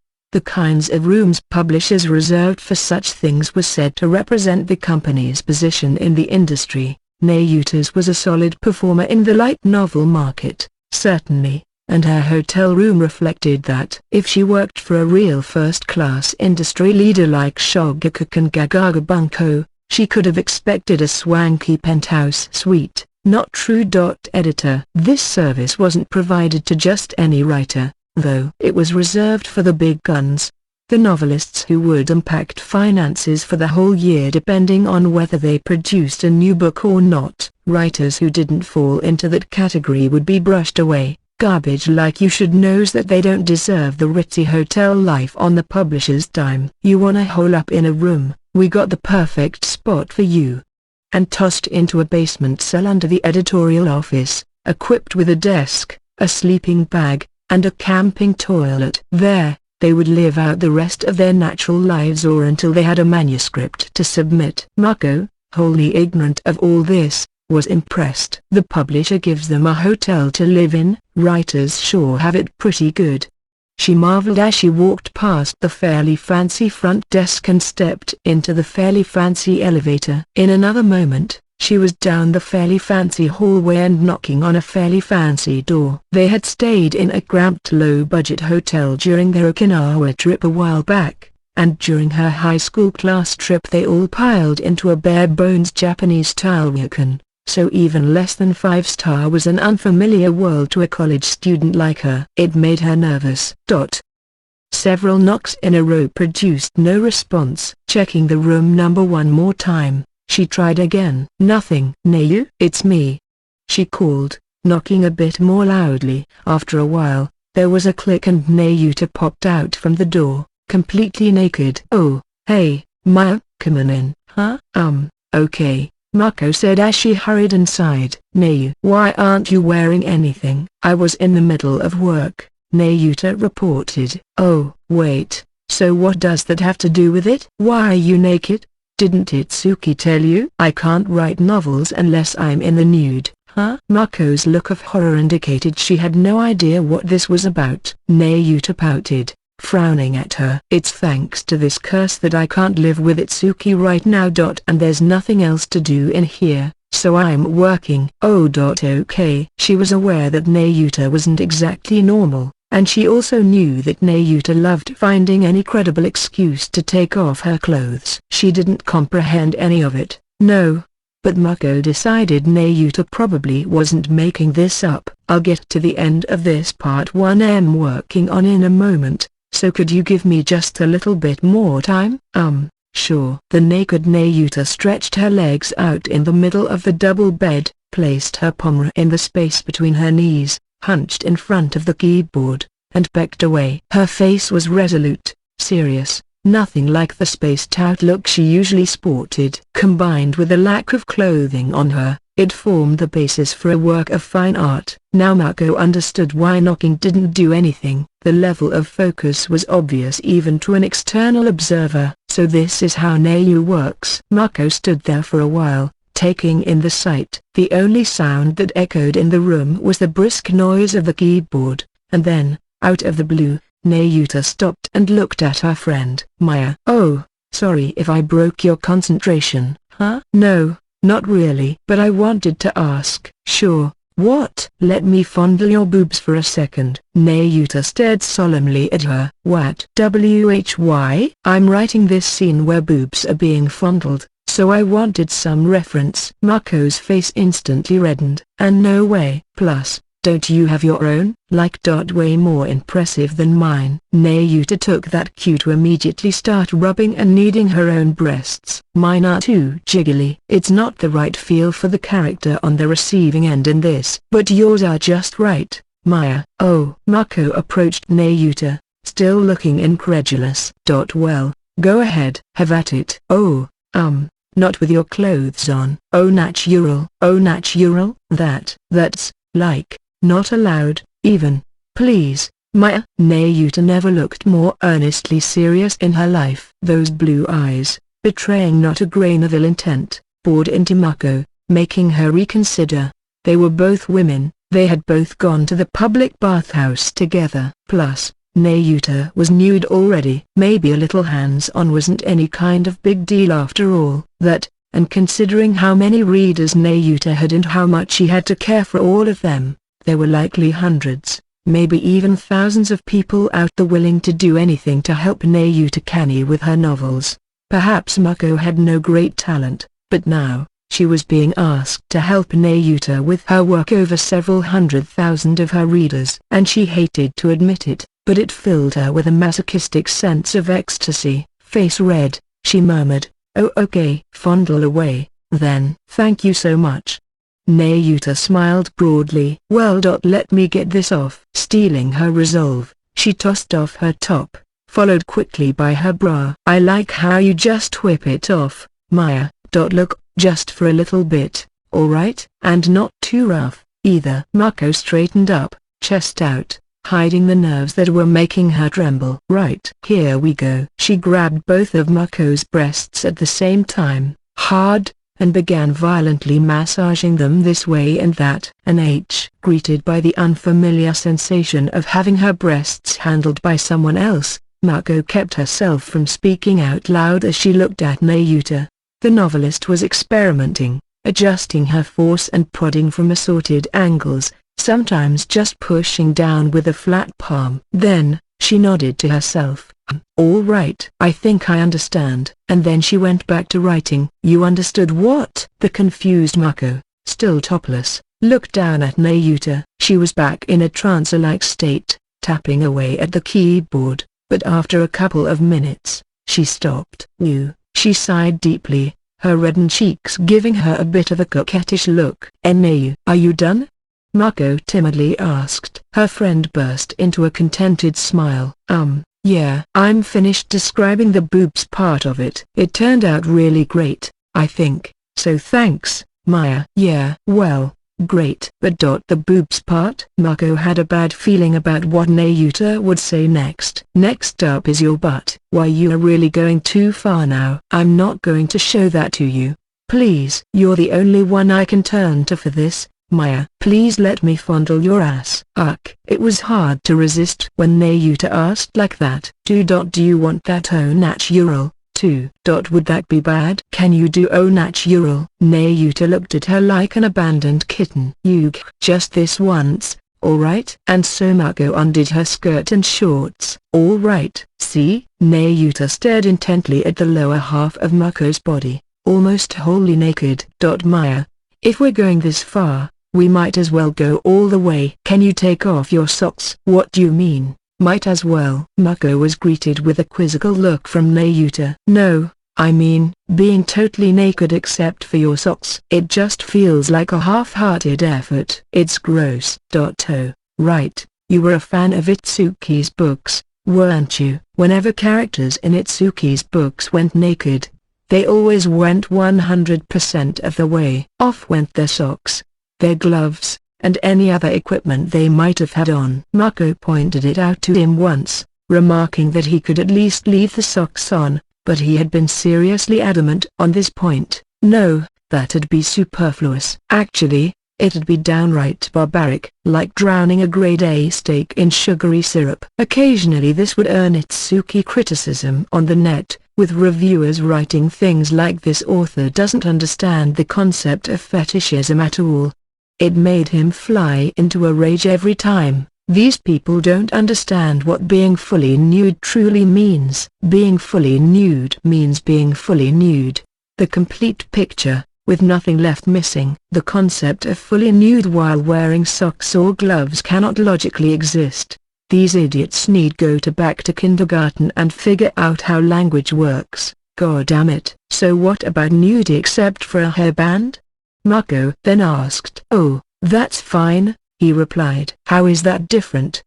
When it comes to 2D characters. If you change their hairstyles, it gets hard to tell them apart a lot of the time, he had shamefully admitted. You writers really are a bunch of sex-obsessed crazies, aren't you? Back in the present, Mako had just removed her shoes and thigh-highs, making her fully nude for the first time. Here I go, then, the equally nude Nayuta said as she grabbed at her rear end and wordlessly started to feel it up. This time, there wasn't that weird pleasant feeling Mako felt with the breast attention, just a bare realization that yeah, someone's bouncing my ass around. What am I even doing? Having the rear end groped and prodded was beginning to raise serious questions in Mako's mind about her life. After around half a minute of this simulated molestation, it ended, much more quickly than the breast workout. Is she done? Mako wondered, puzzled. I guess I didn't need the butt after all, Nayuta whispered, her voice frigid. Didn't need it? You stripped me naked. Oh, no, I didn't mean I had any complaints about your ass, Maya. It just didn't feel all that different from me groping my own ass, so I guess I didn't need to do research on you, too, is all. Oh, Mako wouldn't have known. She hadn't engaged in comparative ass groping so far in her life. Oh, well, hey, Maya. Nayuta's eyes turned elsewhere, as did her hands. Oh, tang. Suddenly, she began touching Mako's legs. Oh, look at this. Whoa. What are you doing, Nayu? Your legs sure are pretty, Maya. They're so thin, but healthy, too. All bursting with energy but no extra meat on them. Do you play some kind of sport? Well, sort of, yeah. What do you do? Nayuta asked, briskly petting Mako's legs. It made her restless. She wanted to make noise, but she resisted. I did karate as a kid, up to age 14, and then I played tennis. And then basketball in high school. Wow, pretty athletic girl, huh? I wasn't really good at any of it, Mako said with a self-deprecating smile. She had been pretty passionate about the karate she'd learned, starting in elementary school. Her sensei said she had a talent for it, so she kept it up in middle school, but she quit after the friends in her clique said a girl who did karate would seem too violent to be popular. So she followed them to the tennis club. She didn't care that much about being popular, but getting kicked out of their little groups scared her. Then, when she went into high school and got a new set of friends, she was invited into the basketball club by some fellow beginners. She had always been fast on her feet, so both tennis and basketball came naturally to some extent, but never up to the level of someone who dedicated themselves fully to it. Whenever she went to a tournament, it'd be full of people even better than the best people in her school. So she gave up on that, reasoning that reaching their level would be impossible for her. Instead, she just sweated it out with her own friends, having a decent enough time at it. And it wasn't that she regretted her choice, but she couldn't but think every now and then about what she'd be like right now if she listened to her sensei and didn't quit karate all that time ago. Maybe she'd be a full-fledged athlete by now, appearing in national tournaments. Or maybe she'd have given up the moment she faced an opponent with more talent and ability than her. Or, faced with that disadvantage in talent and ability, maybe she would have kept moving forward, unwilling to give up. Mako had no way of telling now, so she had no way of understanding Itsuki, either. He was surrounded by dozens of authors with more talent, ability, and profit-making skills than him, but as a professional writer, he never threw in the towel. It was hard for Mako to imagine what kind of heart that took. What am I even doing? Mako thought again. Hiya. She was brought back down to earth by Nayuta, who had gotten out of bed in order to walk up to Mako and lightly nibble at one of her nipples. What are you doing? You looked kind of down. So, I was just thinking about something for a second. Don't worry about it. And how does looking kind of down connect to biting my nipples? She tried to change the subject, realizing that her face was starting to feel hot. All right, Maya, can you lie down on the bed for a second? Mako did what she was told, relaxing on her back. It was comfortable, much softer than the bed from the Okinawa hotel. Is this good? Yeah. Nayuta nodded, before jumping on top of her. Water. Mako struggled as she felt herself being pushed into the bed. Nayuta's ample breasts took up most of her vision. Meow, she sweetly cried as she got even closer. Legs, stomachs, hips, arms, breasts, flushed skin touched against flushed skin as they basked in each other's temperature. To Mako, it felt almost like she and Nayuta were melting into the same consciousness. She began to wonder, if just connecting body to body made her like this, what would happen if they were more deeply connected? It made every part of her ache.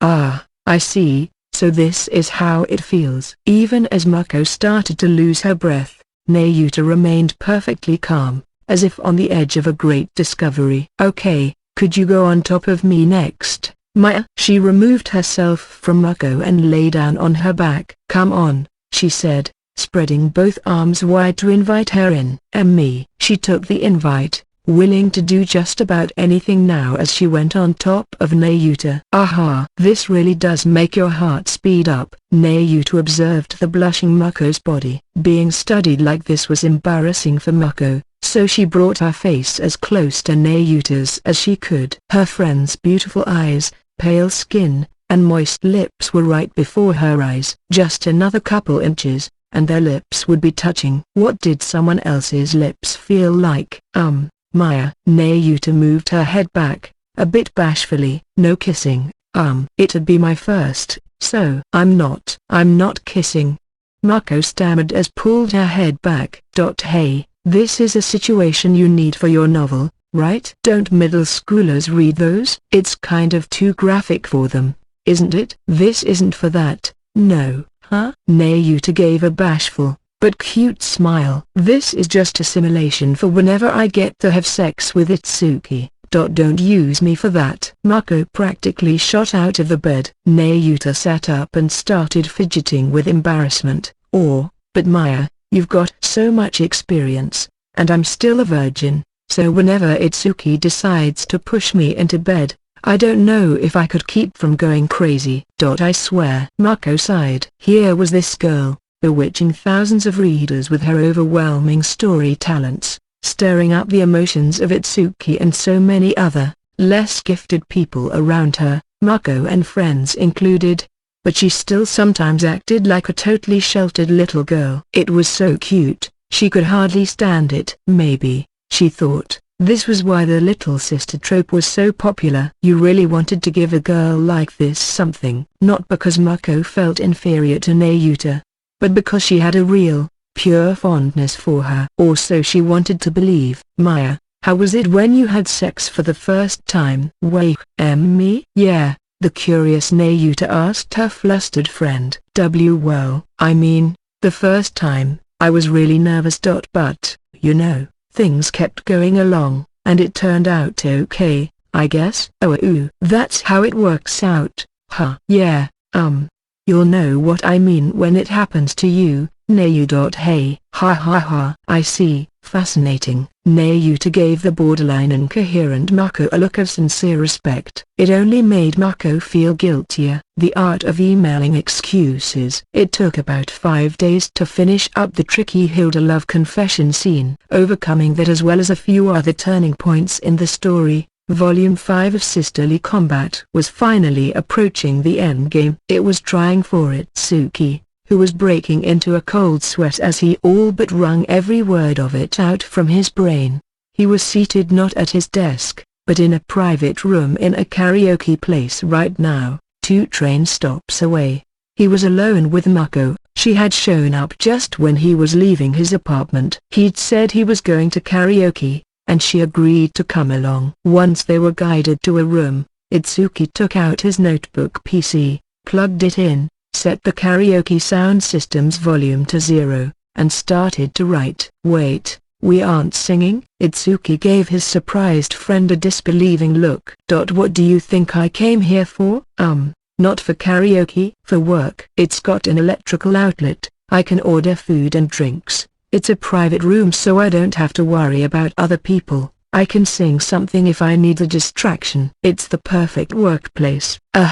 Mako nodded. It made sense to her. Well, now that I'm here, though, what should I be doing? I dunno. Itsuki. Itsuki rolled his eyes at the sullen Mako and handed an iPad mini over to her. You can kill some time with this. I got a bunch of e-books in there. Oh, okay, thanks. Mako grabbed it, still a bit dubious, and opened the Kindle app on it. She was greeted with a barrage of novel and the manga covers, more than enough to pass the time. Not sure where to begin, she searched for titles with the word sister in it. It resulted in quite a number of comics and novels. Oimo, Himato, Amaru-chan, The Testament of Sister New Devil, Anaimo, A Sister is a Wonderful Thing, Slippery Sister, Love Thy Sister, My Sister Became a Hero, My Sister is an American, Kominaka Imo, My Sister is Among Them, etc. How much sister stuff does this guy buy? Mako resignedly thought. In a way, it was even more of a shock that there was this whole world of little sister media that went beyond Itsuki. Do that many people go for this stuff? She closed the results page and searched with some non-sister-oriented keywords. The irregular at Magic High School was supposed to be really popular. The term irregular also caught her attention. She decided to start reading, and just as she tapped on the title, suddenly, the phone Itsuki had put on the table began to vibrate and play a blaring ringtone. Itsuki reared back a bit but kept looking at his PC, not bothering to pick it up. You aren't taking that? It says Kenjaro Toki on the screen. That's your editor, isn't it? Mako asked over the clattering vibration. It's fine, he said with a nod. It clearly wasn't. A bead of sweat ran down one cheek. Itsuki, are you trying to avoid your editor? Itsuki's shoulders twitched violently. Ha ha. Don't be silly, whatever makes you think that? Well, you usually work at home, but today we're sitting in this karaoke room. There are at least a couple of karaoke joints closer to you that I know of, but you spent money on a train to one farther out. The publisher's office is right by your place, right? You went here to keep your editor from visiting you at home, didn't you? Your detective skills are perfect. Itsuki reluctantly nodded. Is your deadline that big of a deal? Itsuki brazenly snorted at her. Listen, Mako, there are 2 types of deadlines in this world. 2? There's the pseudo deadline, which you can get away with breaking. Then there's the real deadline. If you break that, then the book launch gets delayed, they don't publish serial accepts in the magazines, and you get in some serious shit. As Itsuki explained in his best "I'm so smart" voice, Mako asked, so which one are you about to break? The pseudo one, or the real one? The real one, he groaned like a zombie. That apostrophe s. Kind of bad, isn't it? Yep. Typically, the first deadline an editor gives to their writer is a placeholder of sorts, one that allows for plenty of schedule adjustment if need be. All writers, upon making their pro debuts, try their best to follow these pseudo deadlines, but as they build experience, They learn over time that these deadlines are surprisingly elastic. Later, once they spend more time in the frontline trenches of novel writing and start interacting with other authors and people in the publishing business, they gain a grasp of the schedule leading up to actual publication, allowing them to calculate when the holy shit, oh my god real deadline is. With 3 years of professional writing under his belt, Itsuki Hashima had a vague but fairly decent grasp of when this real deadline was. He had the experience to predict how much more text he had to produce before his manuscript was done, as well as how much time that it'd take assuming things proceeded well. And now, his instincts were telling him, this manuscript probably ain't gonna make the real deadline. He had broken 5-ish pseudo-deadlines in a row, and yesterday was the last one of those. There was no more pseudo in front of the next deadline. He breaks it, there's no book. And unlike other publishers in the field, who could keep the money flowing in with weekly magazines and the like, Itsuki's couldn't make up for the time lost. Toki had been calling his phone practically non-stop since last night, pressing him for the manuscript. Itsuki had pressed on with his writing, steadfastly ignoring the calls. But, realizing he was in an impossible situation, he had finally decided to flee his own home and disappear before Toki came to his doorstep. Well, hang in there. With that little show of support, Mako went back to reading.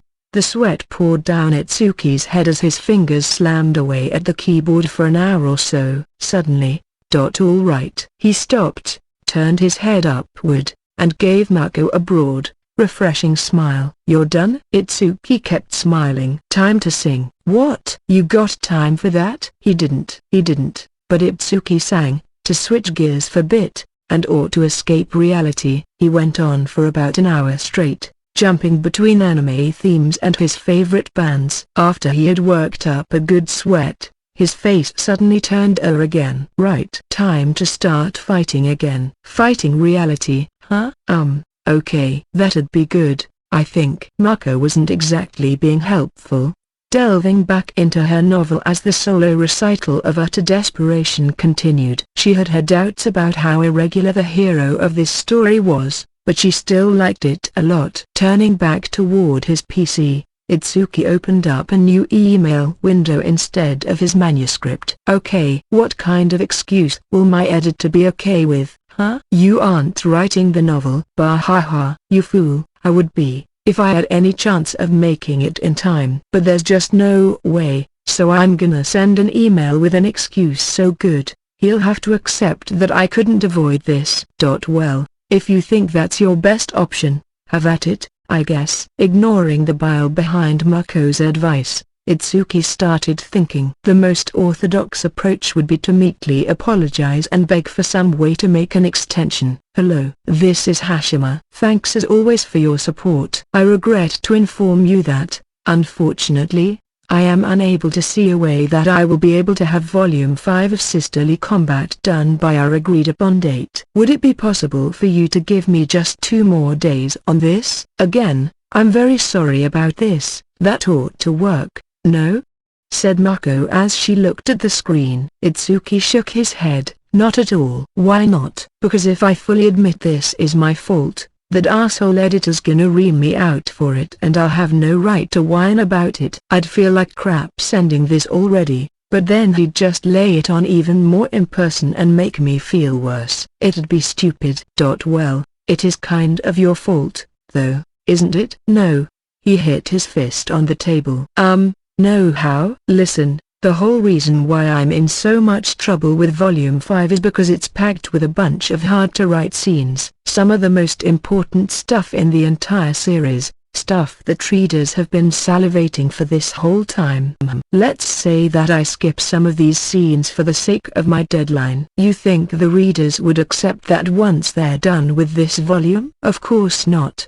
Yeah, maybe not. Totally not. And those readers would be pissed off at me, of course. But they'd also be pissed off at my editor and the publisher for being so strict with their deadline policy. It'd wreck their confidence in the entire company. They'd stop buying Sisterly Combat, and the rest of my books, and even the rest of other people's series. They'd lose money.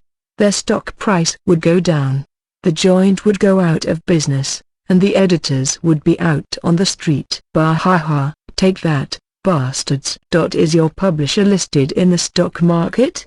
There were other things Mako could have pointed out, but she decided to go with that question first. No, but, look, don't nitpick. Sorry. Itsuki cleared his throat, gathering his thoughts. Anyway, me being forced, against my will, to break this deadline is my way of protecting the honor of my publisher and the paychecks of my editors. So why should I have to apologize to my editor and be raked over the coals for that? It's not fair. In fact, I should be praised for doing the right thing for everyone and busting through this deadline. You think so? Itsuki ignored his wholly unconvinced karaoke partner. So let's try writing an email based on that. Hello, this is Hashima. Thanks as always for your support. Regarding Volume 5 of Sisterly Combat, which I was planning to send you yesterday, boosting the quality of the final manuscript is taking an unexpectedly long amount of time. It was possible, of course, to prioritize my deadline and produce the final novel within the assigned period, but as you are aware, Volume 5 is one of the most important in the entire saga, a major turning point for the series. Publishing such a vital volume when the quality isn't where it needs to be will almost certainly invite the ire of our readers, and it would also affect the reputation of the publisher, the tradition and achievements of the editorial team, and your very name as an erudite editor, Mr. Toki. In order to avoid this impending disaster, it pains me to take 2 more days to brush up the manuscript, but I regrettably find that I must. Thank you in advance for your understanding. Wow, Mako whispered to herself as she read it. Hey, right? The way you totally brush off all responsibility and make it sound like it's for their sake is honestly breathtaking, in a way. Hey, if I was your editor, I'd probably kick your ass. Itsuki began to sweat a bit. So it'd kind of piss him off? Not kind of, I don't think. You missed this deadline, but here you are, writing this like your big king novelist. Not only do you avoid apologizing at all, you go on to extend the deadline without even asking. It pains me to take 2 more days to brush up the manuscript. I mean, who do you think you are? Also, it's too long. He'll probably think, like, if you got time to write this, get back to work. The length's an issue, huh? I didn't think about that. Mako had a point. If you wanted a manuscript right this minute, being greeted instead with a long, overwrought excuse email would probably make anyone say enough of that, give me my novel. In terms of making a case for himself, however, he did need a certain amount of length. That was an issue, and it meant Itsuki's plan of explaining why he wasn't at fault so he could escape responsibility quickly fell apart. Well, if that's how it is. Maybe I could fall into a situation where I simply can't write anything. Like, I went to the bank, but then this robber came in and took everyone hostage, so I can't leave. That would be a good excuse, if it weren't for the fact you could turn on the TV and immediately tell it was a lie. Mako instantly took the wind out of Itsuki's delusional sails. Well, let's say they kidnapped my little sister for ransom. If I spread the word to the general public, they'll kill her. I'm trying to cobble the money together behind the scenes, 'cause I've got to rescue my sister. Now's no time to be writing stories. You don't have a sister? Okay, my brother. I'll explain the whole thing to Chihiro so he can back me up. You're gonna rope your own brother into pretending he's kidnapped. That does kind of feel wrong. Yeah. Wow. And here I thought sisters were your main thing. So you care about Chihiro, too? As Mako grinned, Itsuki blushed. That doesn't matter. I need to think up a good excuse.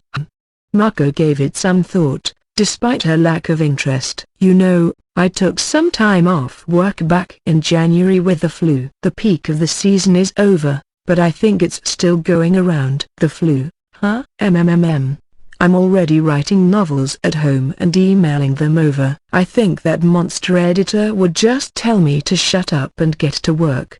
Rough. But illness ain't a bad idea, number. Something serious enough to excuse me from work. Or something that asshole can't whine at me about. Itsuki thoughtfully tried again. Hello. This is Hashima. Thanks for your support. I have caught an STD. Give them just 2 more DZFR the project. Thanks. Why are you writing it like that? Mako asked, wincing. I wanted to feel like I'm in distress, delirious from my illness. But I'm still trying my best to contact my editor about it. Ooh, clever. But you're making too many spelling errors. It feels like you're doing it on purpose. True, let's cut it in half. Accepting Mako's astute advice, Itsuki set out to correct his text. But why are you labeling this an STD in the first place? Well, that asshole editor of mine. He acts all noble and serious.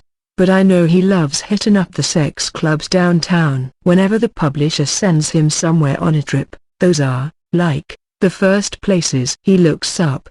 Gross. She had never met Kenjaro Toki before, but her opinion of him had just taken a nosedive. But if it's an STD, he definitely can't bitch about that. He'll feel for me, like whelp. He's got an STD, so that's that. That's even worse if he sympathizes with you over that. Mako blushed a little. Itsuki, are you dumb, leading the kind of social life that'll make this STD story convincing for him? Itsuki's eyebrows shot up at the observation. It was fairly likely Toki assumed Itsuki was a virgin, correctly. He also knew that Itsuki had been spurning Nayuta's advances every chance he got. The idea of Itsuki suddenly getting an STD would be a lot for him to swallow. MMPH. So much for that, he groaned in frustration. Then his face brightened again. Mako. Why yeah, let me take a picture of you doing an ahegao double piece. An ahegao double? What I'm talking about is, I want you look like you've had so much sex that your pleasure sensors have gone into overload. This facial expression is known as the ahegao. You roll your eyes back, keep your mouth open, stick out your tongue and drool a little, go into huge spasms, and then make the peace sign with both hands. Huh? You know, like you're on a crazy trip? Kinda like this. He showed off his best ahegao double piece. What's with that face? And why do you want a picture of that? Itsuki condescendingly explained to the startled Mako. I'll attach it to the email and say here's the slut who gave me the STD. He's got to believe me then. I'm not doing that, you prick. She backed up the declaration with a slap to the cheek, breathing ragged as her face turned red. This is ridiculous. I'm going home. Stop thinking up all these stupid-ass excuses and just focus on getting a few more words into your novel, alright? Alright, apostrophe. He despondently nodded. Mako sighed and muttered I swear, under her breath, as she turned to open the door and leave, just as a man in a business suit walked into the room with a grim expression on his face. Huh? Why are you in here? Mako yelped. Oh, pardon me, the man said with a short bow. My name is Toki, and I'm this idiot's assigned editor. Mako eyed Kenjaro Toki carefully. So this was the man. He looked like a perfectly decent member of society, not the kind of man who paid for quasi-legal sexcapades all the time. But she knew you couldn't judge a book by its cover. Ignoring her, Toki drilled his eyes into Itsuki, who gasped in fear and confusion. How the hell did you find me here? The last time we met, I installed a location tracker app on your phone, in case you decided to run on me. You messed with my phone? That's against the law.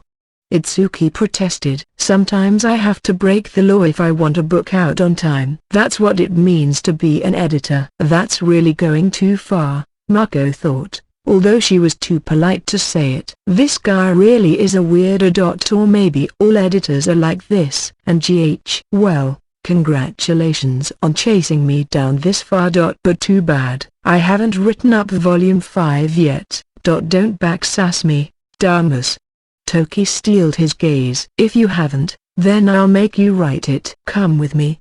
What are you doing? Grabbing Itsuki by the arm, Toki used his other hand to put his computer back in his bag as he pulled him closer. Where you taking me? You aren't gonna stick me in a room until I'm done, Are you? Yep. Toki's response struck terror into Itsuki's face. Well, you're gonna give me a hotel room, at least, right? Like the one Kanaku's staying at. You crazy? In our company, the only authors who get hotels are Miss Kani and anyone who's had work adapted into anime. You know where we're going. You were there 2 years ago.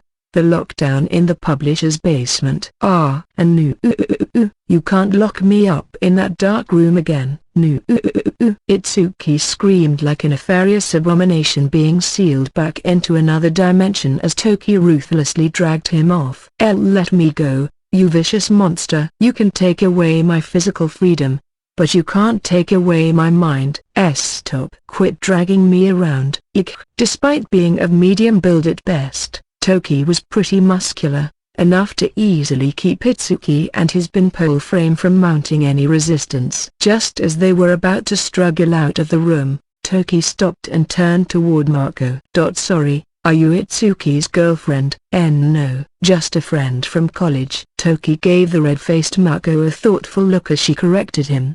He took a business card out from his pocket and offered it to her. This idiot might try to run on me again. If he does, contact me here. Oh okay, Mako said, nodding nervously. I'll take care of the bill here, so feel free to relax for a while longer. Oh, thanks. With that, Toki whirled around. Let me go. Mako, help me.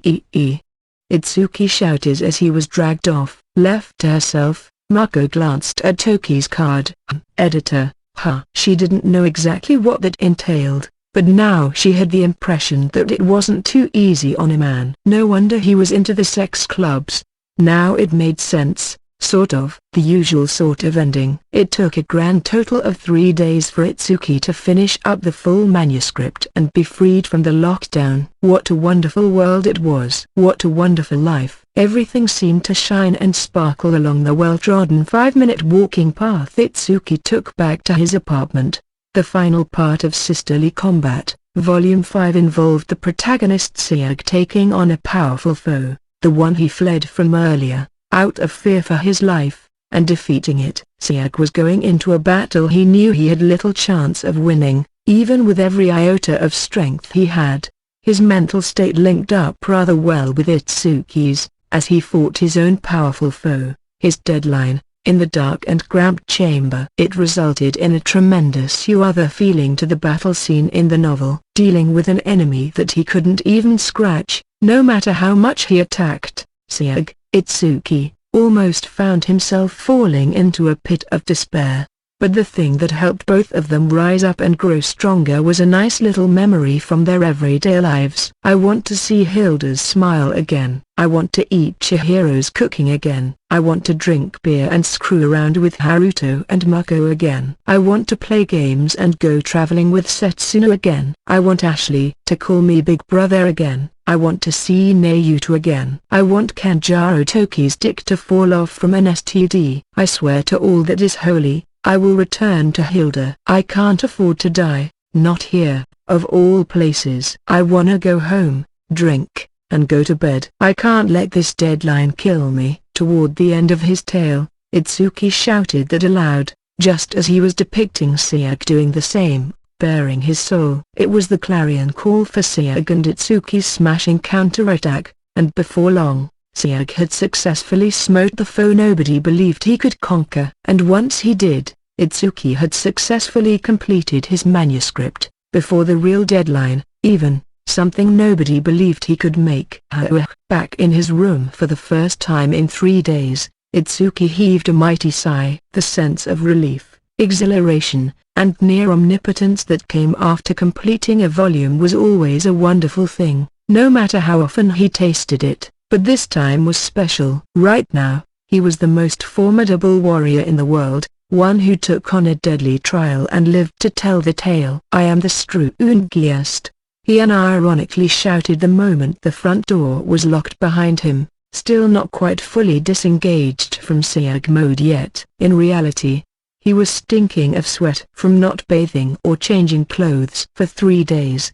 The lack of sleep gave him deep bags under his eyes. His cheeks were hollow and gaunt from living on nothing but energy drinks and the barest minimum of food. His hair was unkempt, his face starting to grow a beard, and overall he looked less the strongest and the more like some hapless soldier fleeing from a losing battle. Luckily, no one was there to mention that to him. Right. First, a shower. Then a nice, cold beer as I watched the anime that should have been recorded for me. He tossed his bag down, took off his shoes, and, not bothering to wait for the bathroom, peeled off all the sweaty clothes he spent the last 72 hours in. He was just about to remove his underpants when, oh, welcome back. Bro. The door to the living room opened, revealing Chihiro.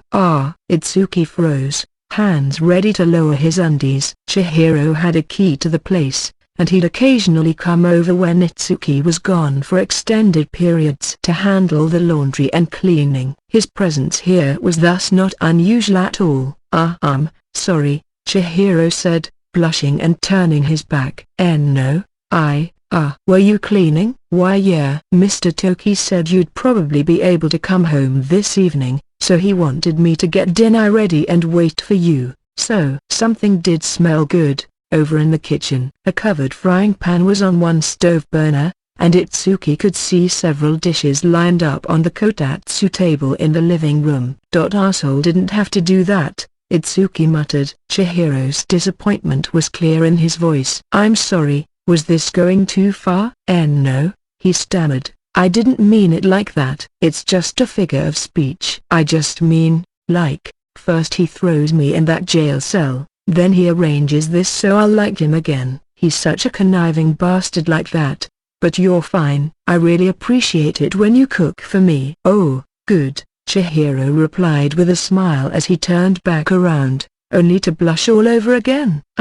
Just go take a shower, okay? Dinner'll be ready in a little bit. Why yeah, sure. Having one's brother see you almost naked isn't that big of a deal, but given how ashamed Chihiro acted over it, Itsuki couldn't help but feel awkward himself. He picked up the shirt and pants he had thrown on the floor and headed for the bathroom. After taking a hot shower and shaving his beard off, Itsuki finally felt alive once more. He was now fully clothed and in the living room, Chihiro waiting for him there by the kotatsu. On the table was some paella, fried shrimp, spring rolls, carriage chicken, seafood salad, and a whole bunch of Itsuki's other favorites. Wow, and admiring Itsuki said, I kind of made too much. Chihiro bashfully replied, Nah, you're fine. Haruto and Kaneko are bound to show up sooner or later, so it'll work out, her brother said as he fished a cold beer from the fridge. The beer was an Edelweiss Weissbier Snow Fresh,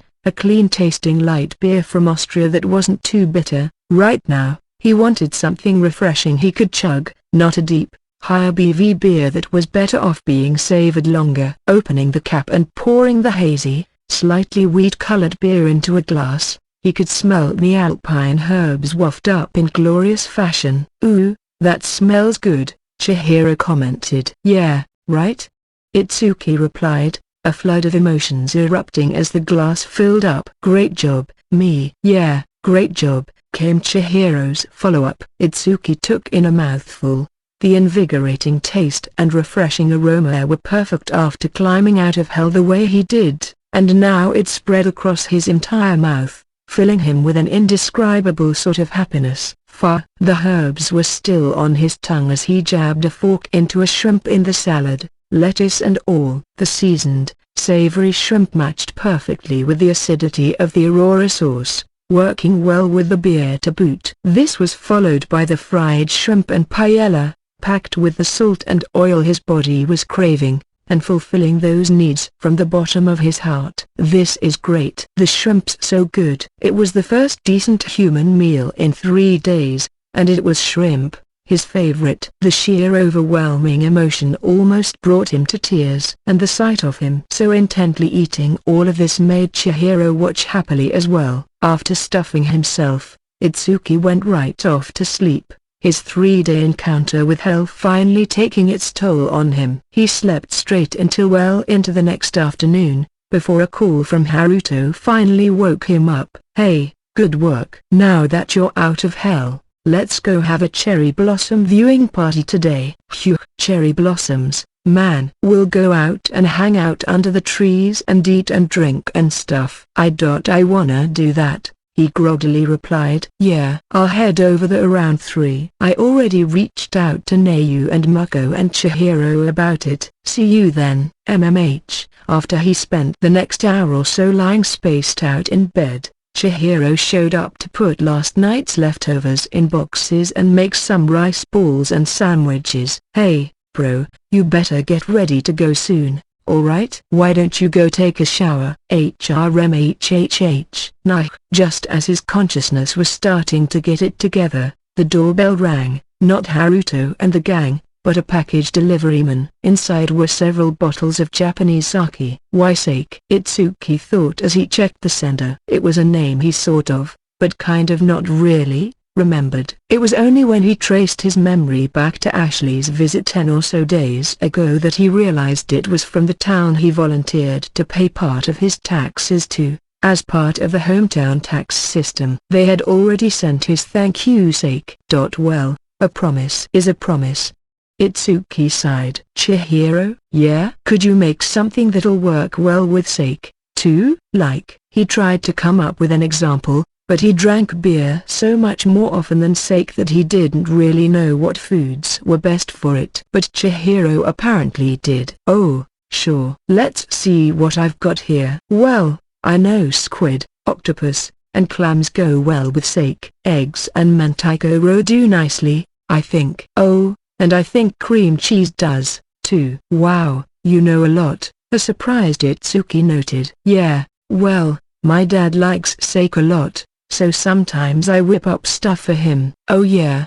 The conversation went no further, as Itsuki headed for the bathroom to wash up. It was a bit past 3. Itsuki and his friends were at a nearby park. This was a small one, with a few mid-sized cherry trees dotting the otherwise sparse landscape. It was originally meant as a public evacuation point following an earthquake or other disaster, not as a fun playground, so there wasn't much equipment to play with and 0 children were nearby. Despite it being the middle of spring break, there was a much larger park, one noted for the cherry blossoms around this time of year, about a 15-minute walk away, so nobody bothered to picnic here during the season. Beyond Itsuki's group, there were a couple guys in business suits taking a break with a smoke, probably salesmen making the rounds. Why did they choose this park? Chiefly, it was because none of them had a great interest in cherry blossom hunting. As long as there was food and booze, any place worked. With that frame of mind, there was no need to travel to some faraway park and jockey with a million other people for ground space. Spreading out a plastic mat under what was more or less the most majestic-looking tree in the park, the group opened up the boxes. They were Itsuki and Chihiro, Haruto, Mako, and Ashley Ono. Itsuki was the one who invited Ashley. He called her to say the sake had arrived, and as they spoke, he mentioned they would be having a picnic shortly. This was greeted with a very pointed response. Some cherry blossoms. And when Itsuki offered her to come along, she immediately accepted. We meet again, Haruto. We sure do. Haruto was already sweating at Ashley's unfathomable laughter. He gave Itsuki a resentful look. You don't need to put your guard up so much. Let's just let bygones be bygones and have some fun drinking here. Ashley sounded just romantic enough that Mako and Chihiro both looked at them with interest. Can you stop talking like there was ever anything between the two of us? Please. Our only connection was that I had you do my taxes for me last year. There's no bygones to let go of. Haruto was already blushing deeply. Ashley simply snickered, clearly enjoying this. He sighed as he opened up the cooler he brought along. It contained beer, of course. Let's go with this one first, maybe? He said, pulling out a pink blossom.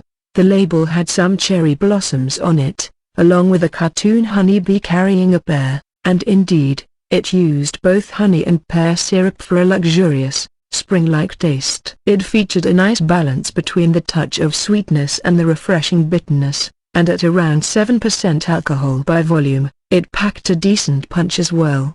The perfect Belgian beer, in other words, for a little cherry blossom viewing party. Haruto poured out some blossom into paper cups for himself, Itsuki, and Mako. Nayuta picked up a can of root beer, and Chihiro poured some sake into Ashley's red lacquered cup, which she apparently brought along herself, before filling his own paper cup with hot tea from a thermos. Once everyone had their drinks, Haruto spoke up. "Okay, Itsuki, you give us a toast." "Huh? Why me? You're the one who set this up." "I'll do it," Nayuta exclaimed as Itsuki demurred.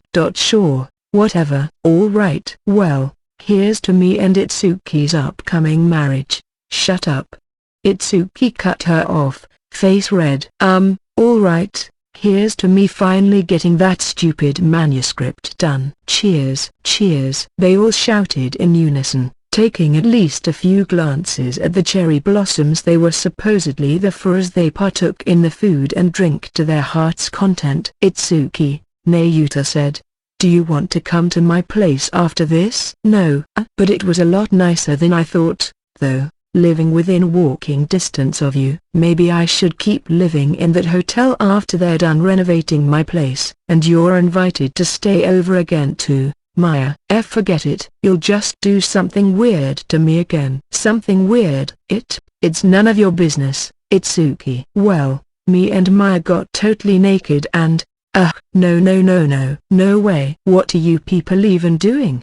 It was an odd group of people, novelists, a college student, a high schooler, and a tax accountant. Apart from Itsuki and Haruto, none of them knew Ashley, and Chihiro was seeing Haruto and Mako for only the second time.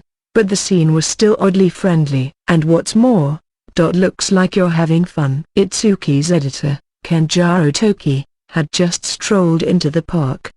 I already gave you my manuscript." "I'm a free man." Yeah, you sure did." "That's why I got a little gift for you." "See, some lobster." Itsuki's eyes grew larger at the sight of 3 Japanese spiny lobsters, all char-grilled to perfection. "El lobster?" "How?" "I had a Spanish restaurant near the office cook 'em up for me." "Wow." Ken, don't hug me, you weirdo." "You drunk already?" "I'm sorry I called you an asshole and wished for your dick to fall off and stuff." "I'll follow you wherever you go, Ken. I'd prefer if you didn't." Work's finally settled down for me, too, so I figured I'd join in. These things cost a bunch, you know. After tossing Itsuki into the lockdown for 3 days to make him finish the text, Toki had been groveling to the illustrator, the designer, the proofreader, the editor-in-chief and sales department, and everyone else involved with getting Sisterly Combat into print so he could make the schedule work out. The ordeal was no less painful than the one Itsuki went through. Grabbing a paper cup of beer from Haruto, Toki set right to drinking. The apparent fatigue from all the work he did made him drunk almost immediately, which, naturally, meant it was time to harangue Itsuki again. "Ella I know you can do it if you try. So why don't you try FM the start?" "For a change, huh, Itsuki?" Shut up, you asshole." I can't try until you drive me into a career and stuff." "Yeah. Okay, I'll set up the SHSH schedule so you're in the corner from a start." What? Shut the hell up, I'm gonna kill ya, ya sex maniac." With Itsuki just as inebriated as his editor, they were both having pronunciation issues as they argued. Ashley, sake cup in hand, watched on admiringly.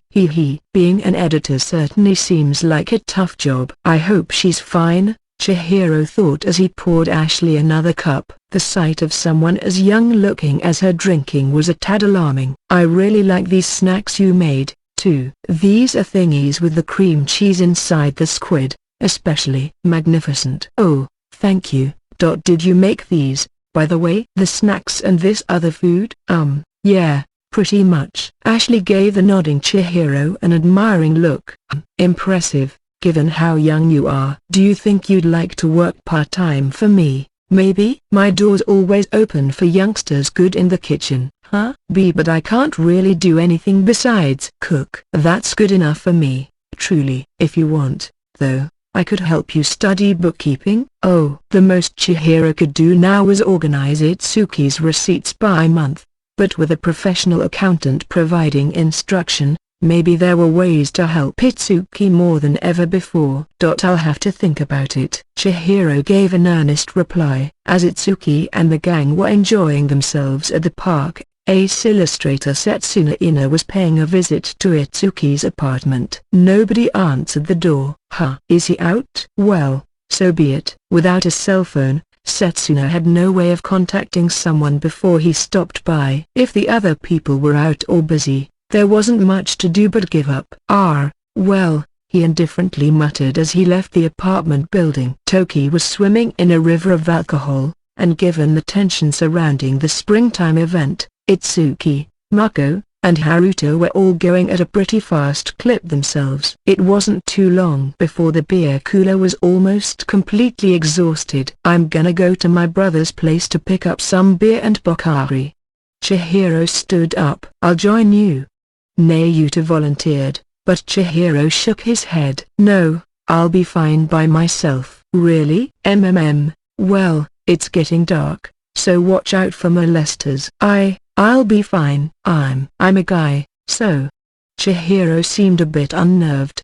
Away from Mitsuki's apartment, Setsuna was wandering around, looking for some place to eat dinner. There were many restaurants near the rail station, but he decided to deliberately check out some of the more deserted areas. It'd be nice if there was some hidden gem round here. As his eyes darted around his surroundings, he passed by a fetching young woman in a hoodie. She wasn't dressed in anything fancy, but that served to emphasize her well-formed features. Whoa, pretty cute, Setsuna said as he turned around. The woman's rear was like being struck by lightning. As his pen name, which literally meant jiggly butt, implied, Setsuna was a huge fan of people's asses. He liked drawing them, and he liked looking at them, too. It didn't matter if they were 2D, 3D, young, old, male, female. He believed the ass was the most beautiful part of the human body. He may have had a natural gift for drawing asses, one that he was lucky enough to earn great appreciation for, but he also had a singular genius for spotting asses as well. Whether covered by undies or pants,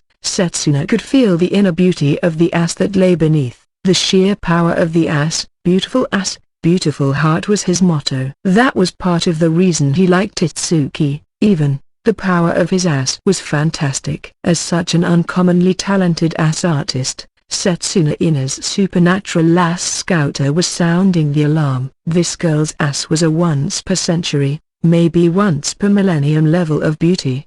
He had to see it. He had to see that girl's ass. Doing so, he felt, would change his entire viewpoint of the world. He was sure it'd help him advance his illustrations one level further. As an artist, as an ass lover, and as a man, he simply had to witness her ass for himself.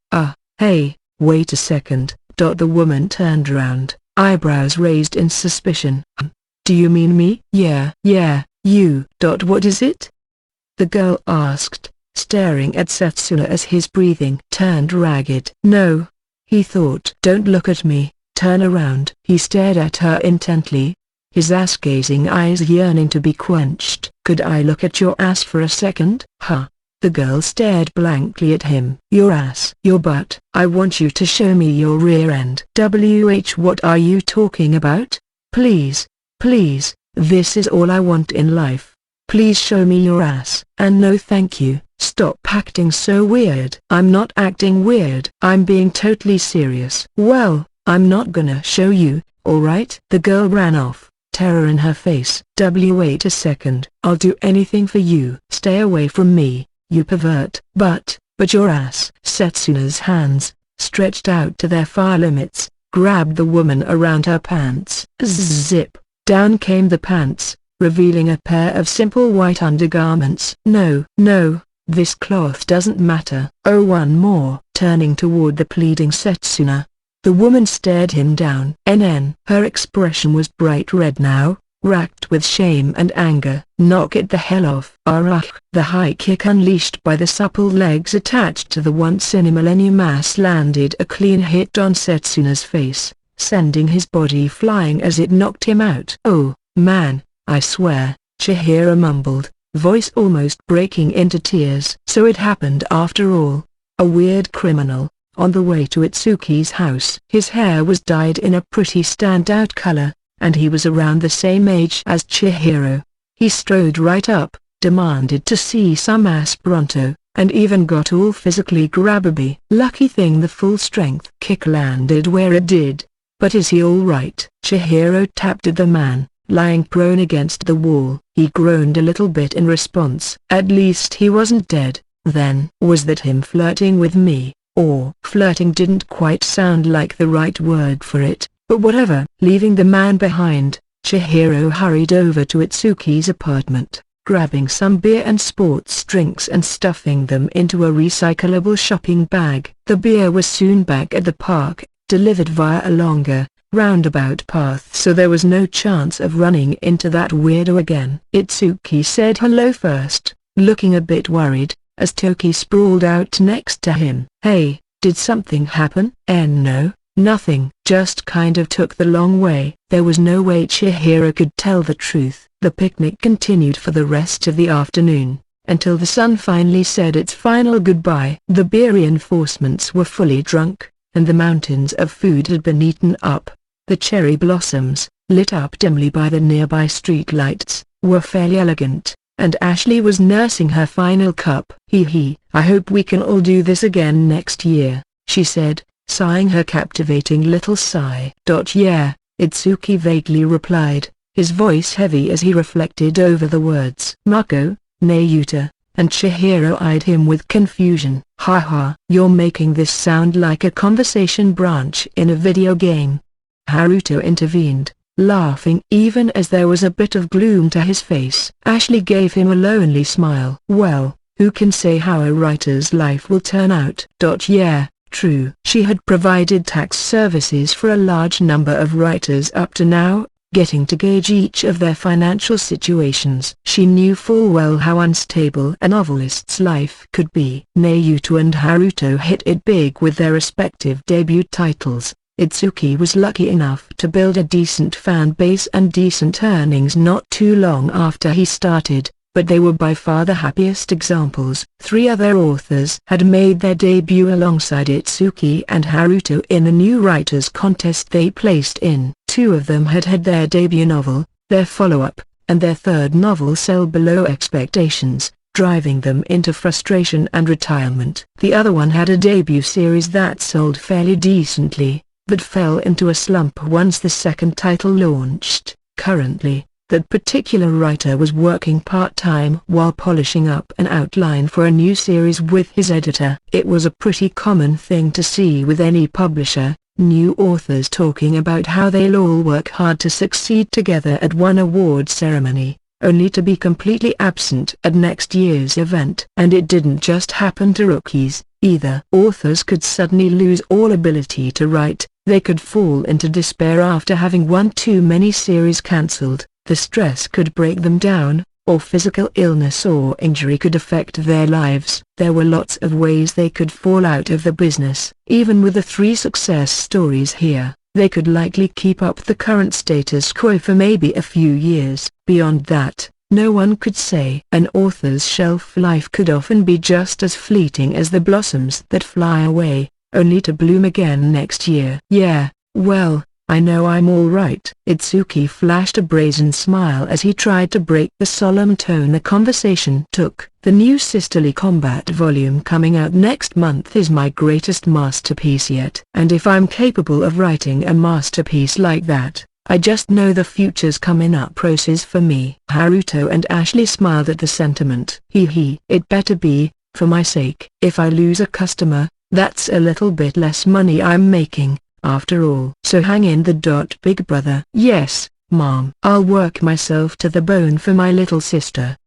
He huffed with enthusiasm. Chihiro looked on, a bit peeved, as the picnic wrapped up. They all helped cart the trash off as they went their separate ways. All who remained under the cherry tree was Kenjaro Toki, snoring loudly. He would have to go to work the next morning covered in grass, dirt, and petal stains, but this happened all the time with editors, so his boss didn't yell at him about it. Chronica Chronicle, Part 2. It was early April, about a week after the Cherry Blossom Party. All the anime series that began in January were nearing their final episodes, with a whole bunch of new series kicking off to replace them. Haruto Fuwa's series, Chevalier of the Absolute World, was one of these new spring anime, and episode 1 was airing on TV late that night. Haruto was heading over to Itsuki's place to commemorate the occasion. He, Itsuki, Nayuta, Mako, and Chihiro were planning to spend the evening playing their tabletop RPG while eating dinner, with Chihiro leaving afterwards since school loomed the next day. Kawab,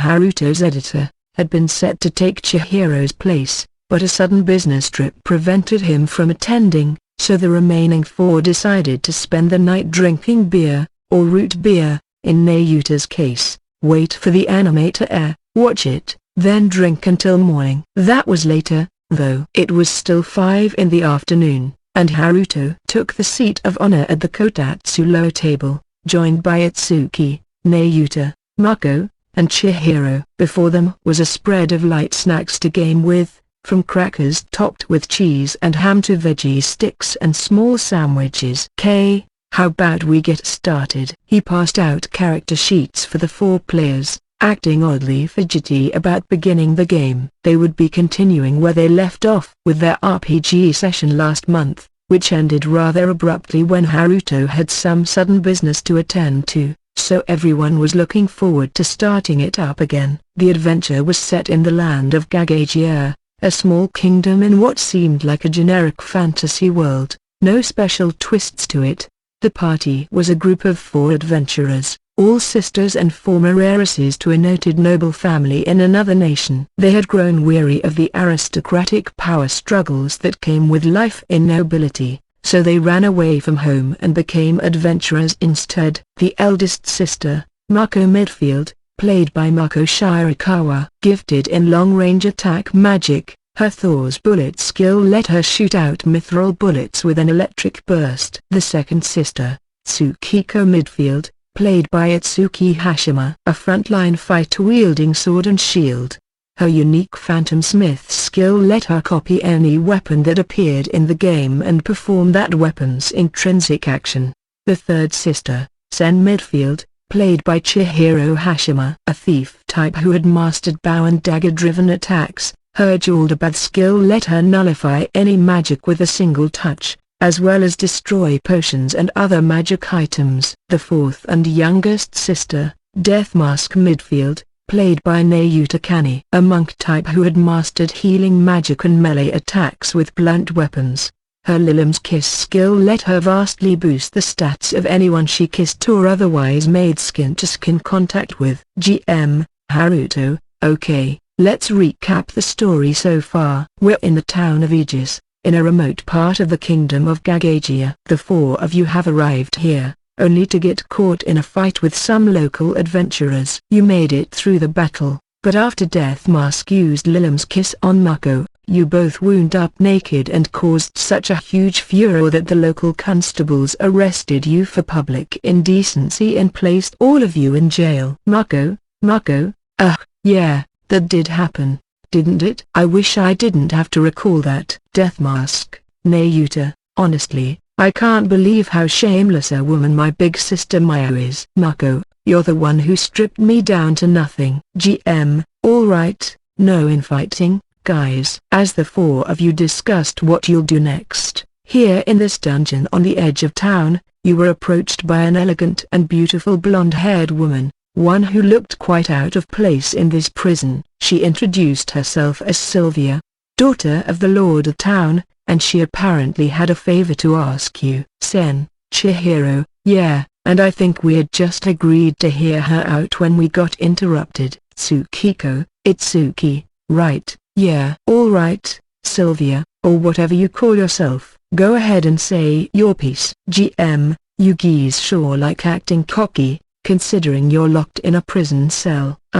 Taking up your invitation, Sylvia begins to speak. About a month ago, a horde of orcs took up residence in an old fort in the forests to the north, using it as a base to attack the nearby villages. Death Mask, ooh, orcs. Mako, why do you sound so happy about that? Death Mask, Well, when you think of orcs, they play a big role in pretty much any sexy scene in a fantasy game. I look forward to the classic fan service when Tsukiko gets assaulted by one or two or three of them. Tsukiko, oh, God, not if I can help it. That's not in the script, right? GM, that depends on how you play, doesn't it? Moving on. What I want you to do is defeat this orc horde for us. If you are willing to take on this mission, I will free you under my name as the Lord's daughter. We will also pay you a reward, albeit a small one, and you may do what you like with any treasure the orcs have stockpiled. Mako, if it'll get us out of here, then we'll gladly accept. Right? Sen, I think this is kind of fishy. Mako, oh? Sen, there's a ton of other adventurers in town, right? Why is she enlisting us for this instead of them? She doesn't even know how strong we are. Mako, well, it's just to keep the story going along, isn't it? GM. That's some perceptive thinking, Sen. Sylvia explains her motives. There are a lot of accessible opportunities for adventurers in the lands around town, from dungeon looting to monster hunting. Most of them opt for that low-hanging fruit instead of daring to challenge the terrifying orcs in the dangerous northern forest. I have offered them what reward I can, but I was flatly refused. Death Mask, so you're having us do it since we're in jail for public indecency? And you'll let us out, too? That makes sense. GM, do you accept, then? Tsukiko. Hang on a second. That does make sense. But given Haruto's writing style, I'm thinking there's some kind of crazy twist waiting for us. GM, huh? Tsukiko, you generally go with a norm, revving the plot up with this or that event, and then you add some kind of twist to keep it from being too orthodox. That's the pattern with every Chevalier of the Absolute World volume ever. Mako, wow, really? GM, no, Tsukiko, like, just off the top of my head, this Sylvia lady is beautiful and acting nice to us and all, but she might actually be the main villain. GM, Tsukiko, the orc hunt's just a pretext, and she's got some other hidden goal. Like, maybe one of Sylvia's political rivals has an opium field or a secret lab in the forest that's one of their main financial sources, and she's trying to have us blow the door open on that. We've just come to town, we haven't registered with the guild yet, and her rivals wouldn't know a thing about us. If we mess up, she could just kill us and cover her tracks, so we're the perfect pawns for, Itsuki? Haruto scowled, cutting off Itsuki's speech. Professional authors are not allowed to guess at plot developments, alright? Haruto had finally exploded. Oh, was he right? Nayuta asked. He silently nodded. Itsuki had almost perfectly guessed the full scenario his GM had developed. He mumbled sulkily to himself. Like, maybe it's my fault. Maybe that's what I get for thinking up something you could guess at, but still. Like, going all meta and using the GM's writing style to guess at the story kind of makes it hard to run a game, Oh, yeah. Sorry, Itsuki said awkwardly. He was a little sister-obsessed maniac, generally naive, weirdly proud of himself, easily riled to anger, incredibly gullible, and more than a bit spoiled, but his story-analyzing skills were truly professional level. Haughty, naive, easily riled, but useful in a pinch. That reminded Haruto of something. Why do you have to be such a princess knight type, man? Huh? Never mind, Haruto told the confused Itsuki. Anyway, quit guessing at the story and just have fun playing in the game world, okay? All I'm thinking about is having sex with my big sis. Think about some other stuff, too, you perv. Itsuki jabbed at Nayuta as he nodded. But alright, from now on, I'm just Tsukiko, the tizzy-headed princess fighter. And I completely believe Sylvia's story. She's such a neat and elegant lady, there's no way she could be hiding something. You don't have to be that cooperative for me, a somewhat embarrassed Haruto commented. GM, so you accept, then? Sylvia says, smiling warmly at you. Itsuki saw through all of it, so it's kind of moot now. but you could try rolling for charisma or intuition to see if there's anything fishy about her tail. Death Mask. Let's do that, for the heck of it. Maybe it'll give us an advantage later, if we see through it. The four sisters rolled their dice, for either charisma or intuition, whichever one each of them was better at. Tsukiko and Mako had 2 dice, while Sen and Death Mask, with their superior intuition, had 3. If any one of them rolled high enough, they'd be able to detect Sylvia's true motives. But none of them managed it. GM, so you decided to trust Sylvia at her word. Sen, I guess we're gonna take this job, but I'd like some more information first. GM, I would be more than willing to tell you what I am aware of. Mako, oh, that is so barefaced. Death Mask, knowing she's got an ulterior motive like this makes it kind of frustrating. Huh? If I could create some kind of unique temptation skill, I could have forced her to ally with us no matter what she's plotting, but it's worth noting, by the way, that Prita, one of the players in the Grand Crest replay, Live Factory book, actually does have a temptation skill like the one Nayuta mentioned. This lets her not only extract information from people and carry out infiltration jobs, but also lets her tempt enemies, allies, random NPCs, and other player characters, everyone she runs into, letting her probe the far edges of good taste. Good thing Nayuta doesn't have anything like that, Haruto thought. Sen, well, first, just to make sure, how strong are the orcs in this world? Could we handle them right now? GM, that's a good question, but Sylvia doesn't know what you're capable of, so it's hard to say. Let's do a wisdom check. Death Mask, I'm in the intelligentsia, so I'll go first. For 13. GM, I dunno about intelligentsia, Death Mask, but in that case, you know enough about orcs. This is an extremely belligerent race. They've got tons of brute strength, but they're slow and low in intelligence. I say low, but they can still communicate with speech to their friends, and they can handle simple weapons like swords and bludgeons. Also, for some reason, they love human women. If you fight a group of 4 adventurers at level 1 can handle a single orc without any problem, but one-on-one would be pretty dicey. They're weak against heat and lightning. Sen, how's their sense of sight and smell? GM, didn't think about that.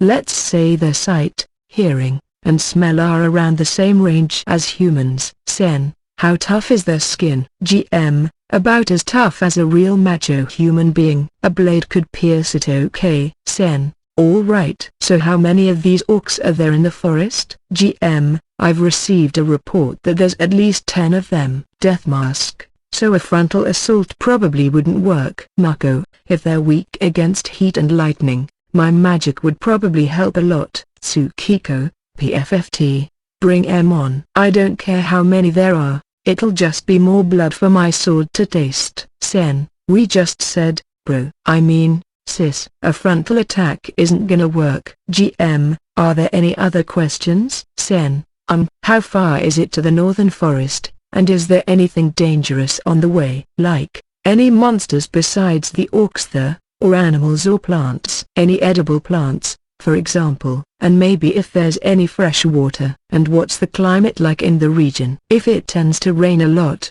that'll make it hard to use fire, but easier for us to hide ourselves. Tsukiko. Mako. Death Mask. GM. Sen. What? Tsukiko. My little sister's so capable, it's kind of scary. Sen. Oh, no, not really. I just read some fantasy novels and TRPG replays to prep for this, is all. GM, well, I appreciate that enthusiasm, but I've got a lot to live up to. I see. To answer your question, it's a half-day's hike from here to the forest. There's a well-built road along the way, so no particular dangers are expected. The forest is populated with deer and wild boars, along with a few weak monsters besides the orcs. Sen, do we know what kinds of monsters? GM, goblins, slimes, big rats, that kind of thing. I'll go into detail if you run into any, but either way, you're almost guaranteed not to have any trouble with them. The forest has a lot of edible fruits and nuts, and you don't know exactly where any watering holes would be, but they're definitely around, given all the wildlife. It smiled in the forest, and judging by the clouds, you don't anticipate any rain for the next few days. That's about all Sylvia can give you, Sen. All right. Thank you. Explaining matters to the dungeon guard, Sylvia set the four sisters free, providing them with some advance payment to prepare for the adventure. Over in town, they purchased potions to replenish their HP, magic potions to fill up their MP, and some flint, rope, torches, and oil flasks. Spending the night at the inn to maximize their HP and MP, the quartet set off for the northern forest the next morning. GM, so the four of you have reached the entrance to the forest, marking the real start to your adventure. You're aware of the general location of the fort the orcs reportedly took over, but there's no real road that leads there. Sen, we're gonna have to keep careful track of our direction, leaving landmarks along the way, that kind of thing. Mako, hey, I've been thinking. Tsukiko, Mako. Maybe I could use a fireball to just burn down the forest. Death Mask, my big sis my Tarkinet extreme. Tsukiko, that's pretty off the wall. Mako, maybe not. GM, well, judging by what you can see from the entrance, the forest is densely packed with trees and growth, and the air is dry. If you started a fire, it'd probably spread pretty well. Mako, oh, so I can? Sen, tabletop RPGs give you a lot of freedom. GM, that's the appeal. Yeah, I'm willing to let you players do whatever you want in the game, as long as it's within the rules. Tsukiko, perfect, then we'll just roast those orcs along with the rest of the forest. GM, as you discuss this, the vegetation in front of you begins to shake. Tsukiko, oh, a monster? GM, out from the brush hops a cute little wild hare. It turns its big, beady eyes toward you, full of curiosity. Mako. So the forest has little creatures like this, too. Death Mask, what should we do, sis? You wanna burn up all these cute little guys, too? Mako, oh, of course I can't. That'd be so mean. Alright, I guess we'll just have to blaze a trail through the forest. Tsukiko, yeah. Sen. So what about this bunny? Death Mask, what about it? How? Sen, we could take it for food, you know. GM, Sen's really taking a hard-boiled approach to this quest. I wasn't expecting you to eat this guy. Sen, well, I mean. I heard rabbit tastes good, so. Tsukiko, it does. I've had it before. Death Mask, let's hunt it. This could be a long slog, so we better have some extra food to work with. Mako, Tsukiko, okay, lil sister, do it. Sen, sure. I attacked the rabbit with my bow. GM. Okay, you'll have to roll to see if you hit it, just like in battle. Sen, dexterity +5, so 3 dice. 16. GM, that'll do it. Sen's arrow plunges into the wild hare. No point rolling for damage, it's dead. Mako, poor guy. Sen, I use my dagger to skin and dissect it. GM, whoa. You're a wild man. I don't think we need to roll for that. You can add rabbit meat to your inventory if you like. Sen, all right. With the rabbit hunt behind them, the party ventured into the forest. Along the way, they encountered a deer and another hare, Sen brutally hunting both of them down. This is sounding less like fantasy and more like a survival story, Mako observed. Chihiro tilted his head. You think? You see people going on hunts a lot in fantasy novels, too. Something tells me that you two see the fantasy genre in two really different ways, Haruto said with a chuckle. GM, so now I'd like all of you to roll for intuition for me. Tsukiko, what's up? GM, oh, you'll see. Tsukiko, 7. Death Mask, 14. Mako, 6. Sen, 13. Wait, that's a critical if I roll at least 2 6s, right? GM, if you do that on an accuracy roll, you're guaranteed to hit. If you do it on a damage roll, you get a bonus. In this case, it means you always pass the roll check. So as they walk through the forest, Sen and Death Mask detect several different presences nearby, tracking their party from a distance. Death Mask can only tell there's something there, but Sen can see that those things are goblins, and that there's 6 of them. Death Mask: oh good one. Big sis. Sen: hey, don't pat my head like that. So the goblins have been following us? GM: the goblins in this world are hostile against the human race. They're all but guaranteed to try and prey upon you. Sen: how strong are goblins? GM: pretty wimpy. A newbie adventurer can take one on solo and pretty much always win. Getting ambushed by a group of them can be dangerous, though. Tsukiko: I see, so they're waiting for us to let our guard down so they can attack, huh? Death Mask: I'd like to hit them first, before they can do the dot. But are they bunched up enough that some of Maya's magic can hit them all? GM: they're a little too spread out from each other to strike all of them. Tsukiko: let's aim for when they all bear down on us. The group discussed the strategy they would take against this pursuing goblin horde. Soon.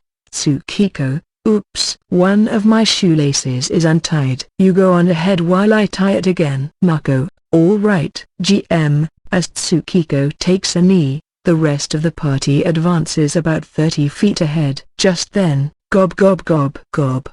From the underbrush, 6 goblins fly out en masse, advancing upon Tsukiko from the rear. Tsukiko: bah, gotcha, you low-level beasts. GM: so it's off to battle. You guys were expecting them this time, so I'll let you attack in any order you want for the first turn. Tsukiko: okay, I'll take one of them out. Just as battle began, Tsukiko quickly whirled round and charged upon Goblin 2, stabbing right through it with her sword. Gobu.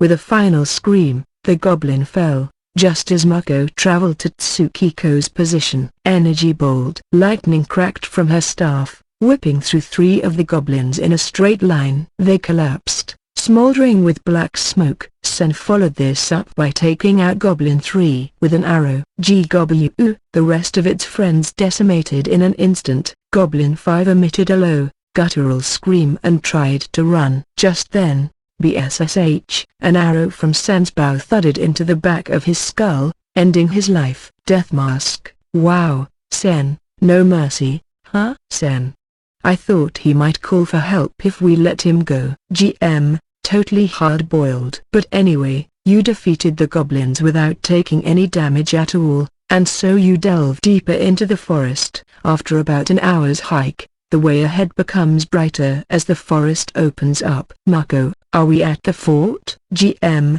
what you see before you is a small, attractive-looking lake. It's a watering hole for the local fauna, and you see deer and boars and rabbits drinking or basking in it. Death Mask: well, we'll need to take a bath, won't we? Tsukiko: I suppose this would be a rest point. If this was a video game, we'd recover energy if we rested and stuff, right? GM: you would. Mako: well, how about we do that? All I've lost is a little MP, but Sen: I dunno. Death Mask: oh, it'll be fine. It's such a pretty lake, there couldn't possibly be any danger. Tsukiko: if this was a movie about sharks or crazed axe murderers, that's exactly the kind of thing the airheaded chick in the swimsuit would say before she got dismembered and eaten first. Sen: in all the RPG replays I've read, whenever a female character takes a shower or something, she almost always gets attacked by monsters or has something else awful happen to her. GM: yeah,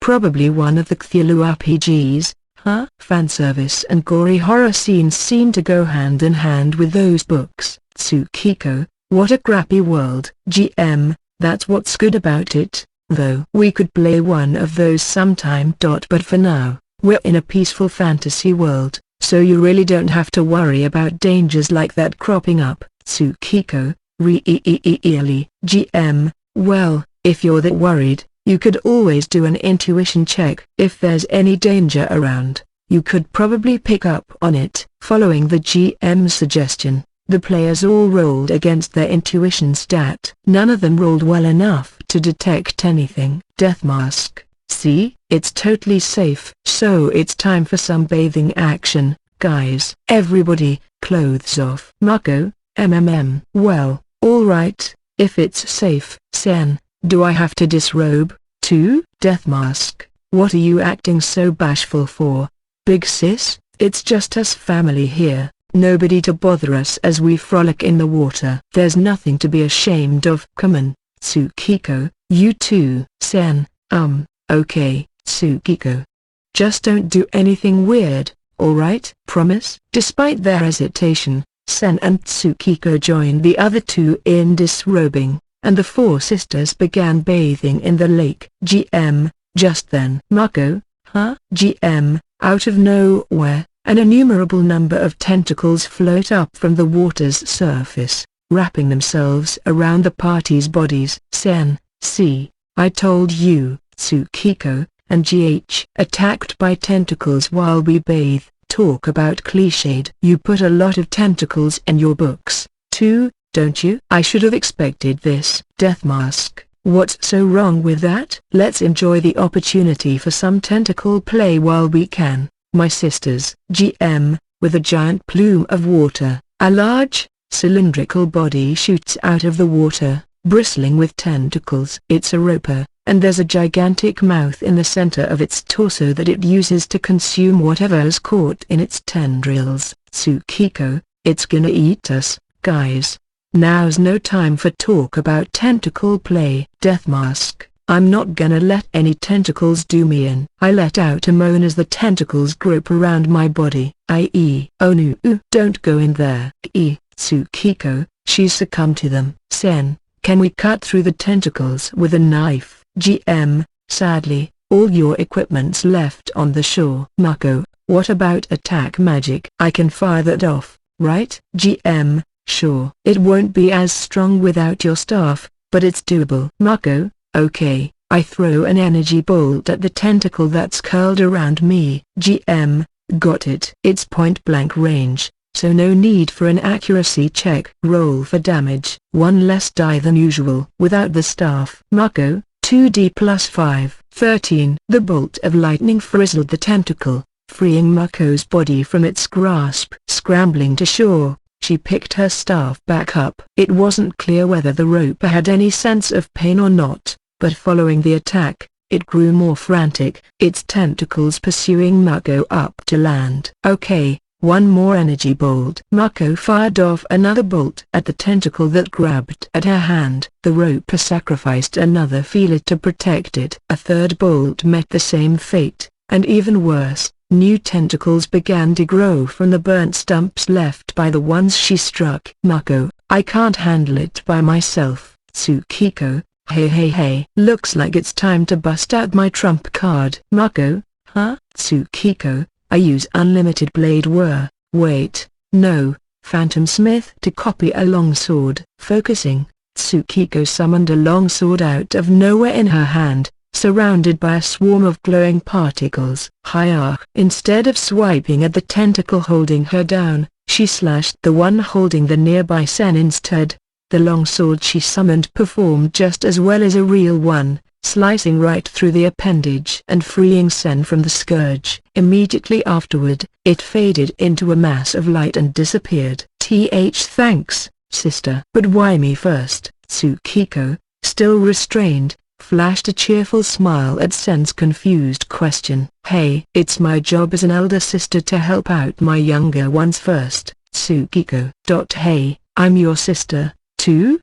Death Mask complained. I thought you were enjoying the tentacle play. I'll help you in a second. Death Mask. Able to move freely again, Sen quickly picked up her dagger and bow, striking at the roper alongside Mako. Unable to fend off the double-barreled attack, the monster released Tsukiko and Death Mask in short time. Right. How dare you probe us with your filthy, disgusting tentacles. You deserve no less than 1,000 deaths. Sorry, but our little tentacle foreplay session is over.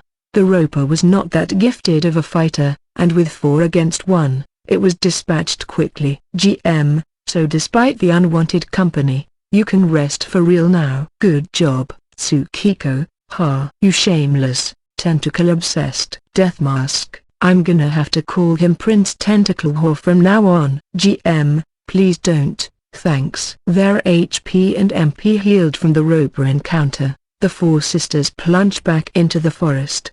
Before long, They uncovered the fort the orcs were using as their stronghold. Avoiding a direct confrontation, they decided to wait until sundown. Binding the torches and oil they'd brought with them in rope, they set fire to the fort. Death Mask contributed with Lilim's kiss to let Mako pitch in with a barrage of powered-up fireballs.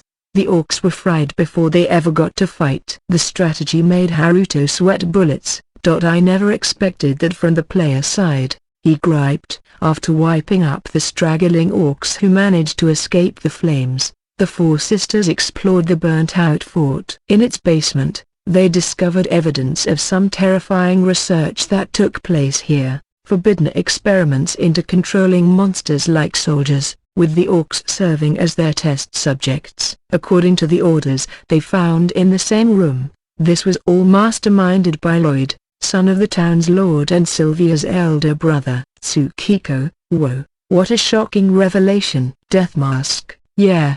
Big surprise. Tsukiko, maybe this was Sylvia's aim the whole time, huh? Death Mask, quite the schemer behind that pretty little face. GM: You don't have to rub it in, guys. Delving deeper into the fort, the four sisters recovered the most obvious nearby treasure. It included some mithril Mako could use for her Thor's bullet attack. Nice. Now I've finally got a railgun. Yeah, even if Sylvia wants us dead, we can always get her back with that. It's called Thor's bullet, remember? Not a railgun. The party then returned to the town of Aegis, handed the written orders they found to Sylvia, and reported on what they saw. Lloyd was arrested for making the orcs attack the nearby villages, and Sylvia was thus placed next in line for the title of Town Lord. GM, as he's trundled off by the constables, Lloyd shouts, I was trying to protect this country. We have to complete that research and strengthen our military forces, or else the Empire. The Empire of Horn River will conquer us all. Sen, Horn River? Tsukiko, Horn. River. I'm too boneheaded of a princess to know what that means,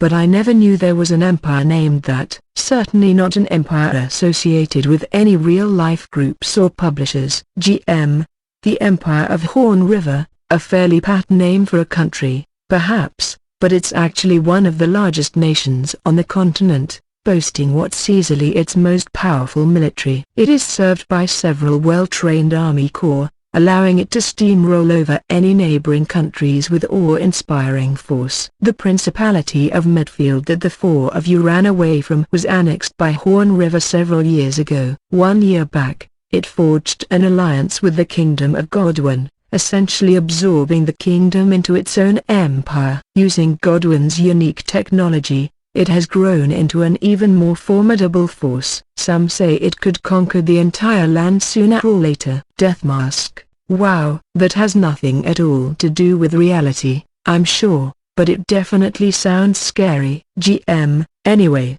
Lloyd continues shouting. Sylvia, please, you must continue my research and keep this country safe. Please. Mako, was he actually a good guy, or? GM, watching sadly as her brother is taken away, Sylvia turns to you. I think my brother did what he did out of genuine concern for his native land. But he still dared to dabble in the forbidden arts, sacrificing the lives of innocent people for it, and that cannot be condoned. Thank you, adventurers, for stopping him. And with that, she begins to cry. Tsukiko, a younger sister, having to put her own brother in jail? What a sad ending. Sen, yeah. Hope that doesn't have to happen again. Mako, this doesn't really feel like it's over to me. I wish we could have slain some bad guy and really put a final period on this. Death Mask, it's all Horn River's fault, even though it has nothing to do with real-life organizations. We cannot let this be forgiven. If only someone would smash it down. GM, well, I'm sure we all have our own opinions of it, but that's the end of this scenario. Well done, everyone. And so the four players gave their GM round of polite applause. GM, now it's time for you all to level up. Sen, level up? GM, every time you wrap up a scenario, the player characters gain a level and become stronger. You can adjust how you grow stronger to some extent, So think back to your previous adventure and figure out which stats you want to boost and which weaknesses you want to cover for. Mako, so there's going to be another scenario later? GM, I'd sure like to have one. Yeah. I guess you're not interested? Mako, oh, no, I'd love to join in. Tsukiko, yeah. The story's starting to insinuate a bunch of stuff, too. Death Mask, I will continue to fight until the Empire of Horn River is well and truly defeated. GM, well, whether you fight the Empire or not, the Four Sisters' adventures have only just begun. So as part of the level-up process, all of you will see stat boosts that are not dictated by your character type. You're then given 5 bonus points, which you can assign to any stats you want, except for your resistances and movement. You can also elect to save some bonus points for the next level-up session. Another option is to select a new skill to learn, which costs you 5 bonus points. Sen, I see, pretty important, then. Mako, I can't boost my movement at all. I'd like to run around more in battle. GM, not by leveling up, but there's magic you can learn that'll let you temporarily boost that stat. Carefully deliberating over their characters, each of the players performed their level-up bookkeeping. Here are their stats after the dust settled. Being able to do more with Phantom Smith meant that Tsukiko decided to use her bonuses to prop up her stats. Sen obtained a skill to make use of the ingredient items she found. Mako obtained magic to boost her movement and Death Mask got a defense spell. So the Four Sisters successfully completed their first adventure. How would their future quests unfold? And what fate would befall this magical land, which was totally fictitious and had nothing to do with the real world? Nobody can say. Since Haruto hadn't thought about it yet. To be continued. It happens, man. Anime adaptation 101. Well, I better go back for the night. I made some roast beef and stuff for you guys in the fridge, so feel free to have some. Once the RPG session ended, Chihiro prepared to head home.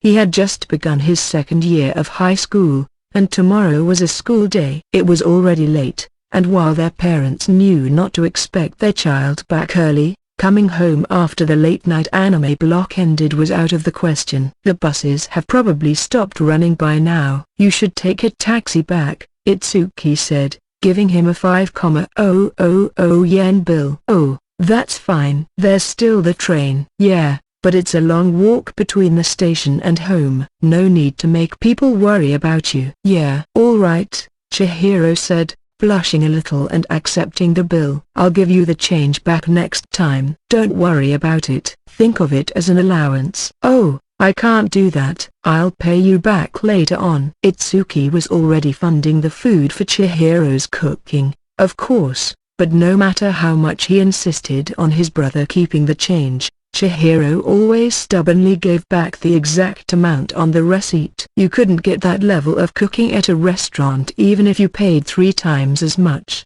but for some reason, his brother was always really weird about money. Thanks again, guys. I'll watch the anime at home. With a bow, Chihiro left the room. You've got such a nice younger brother, Haruto marveled. Wish I had one like him. My sister's just the worst. I bet he could teach her a thing or two. Yeah, Chihiro's pretty well put together. A little sister is worthy of high praise by virtue of her mere existence, but I don't think your sister's some exceptional rare species of non-sisterliness. It's just that my brother's overwhelmingly superior. Species? Dude, I mean, apart from her personality, my sister's pretty perfect.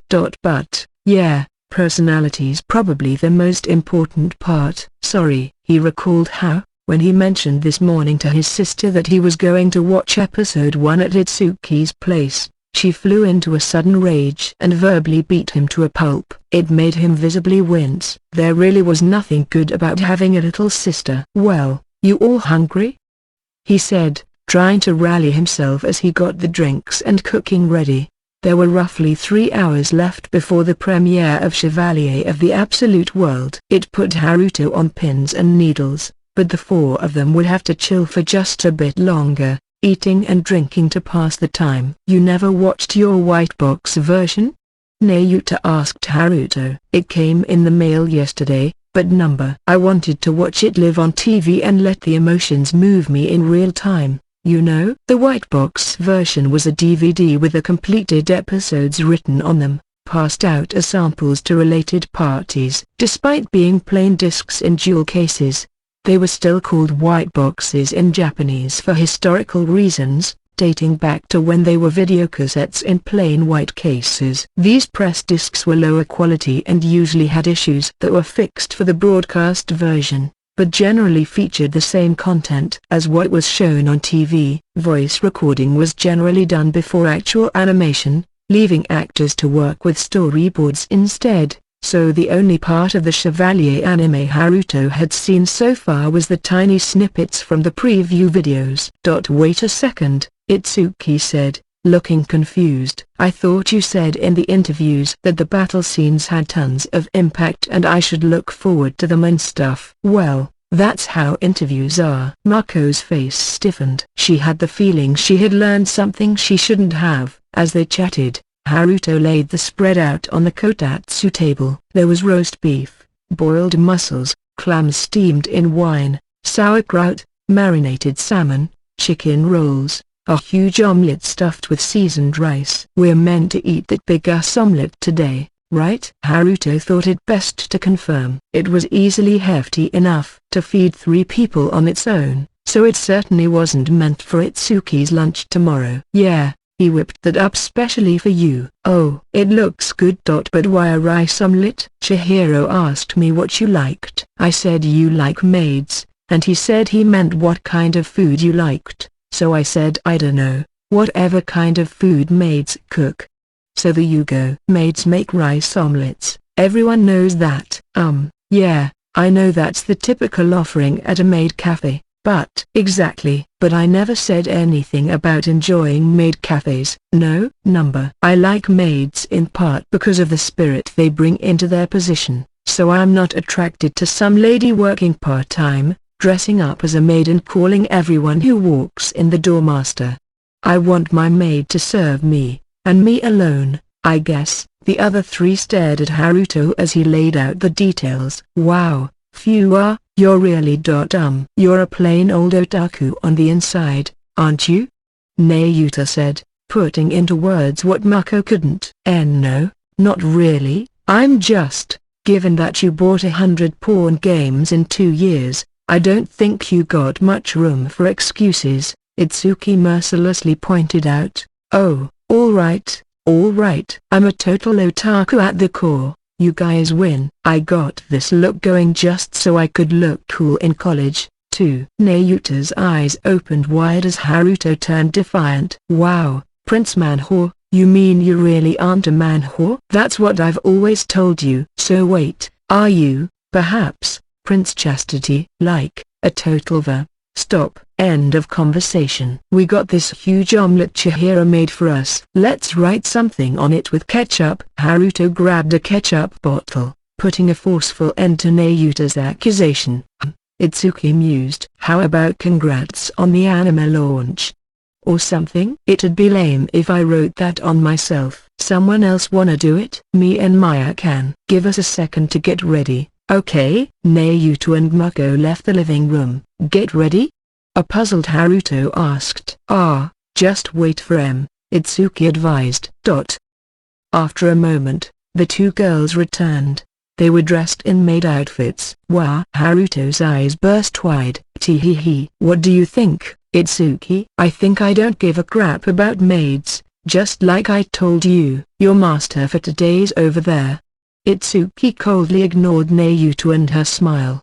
Don't stare at me too much, said a clearly fidgety Mako. Wow! You did this for me?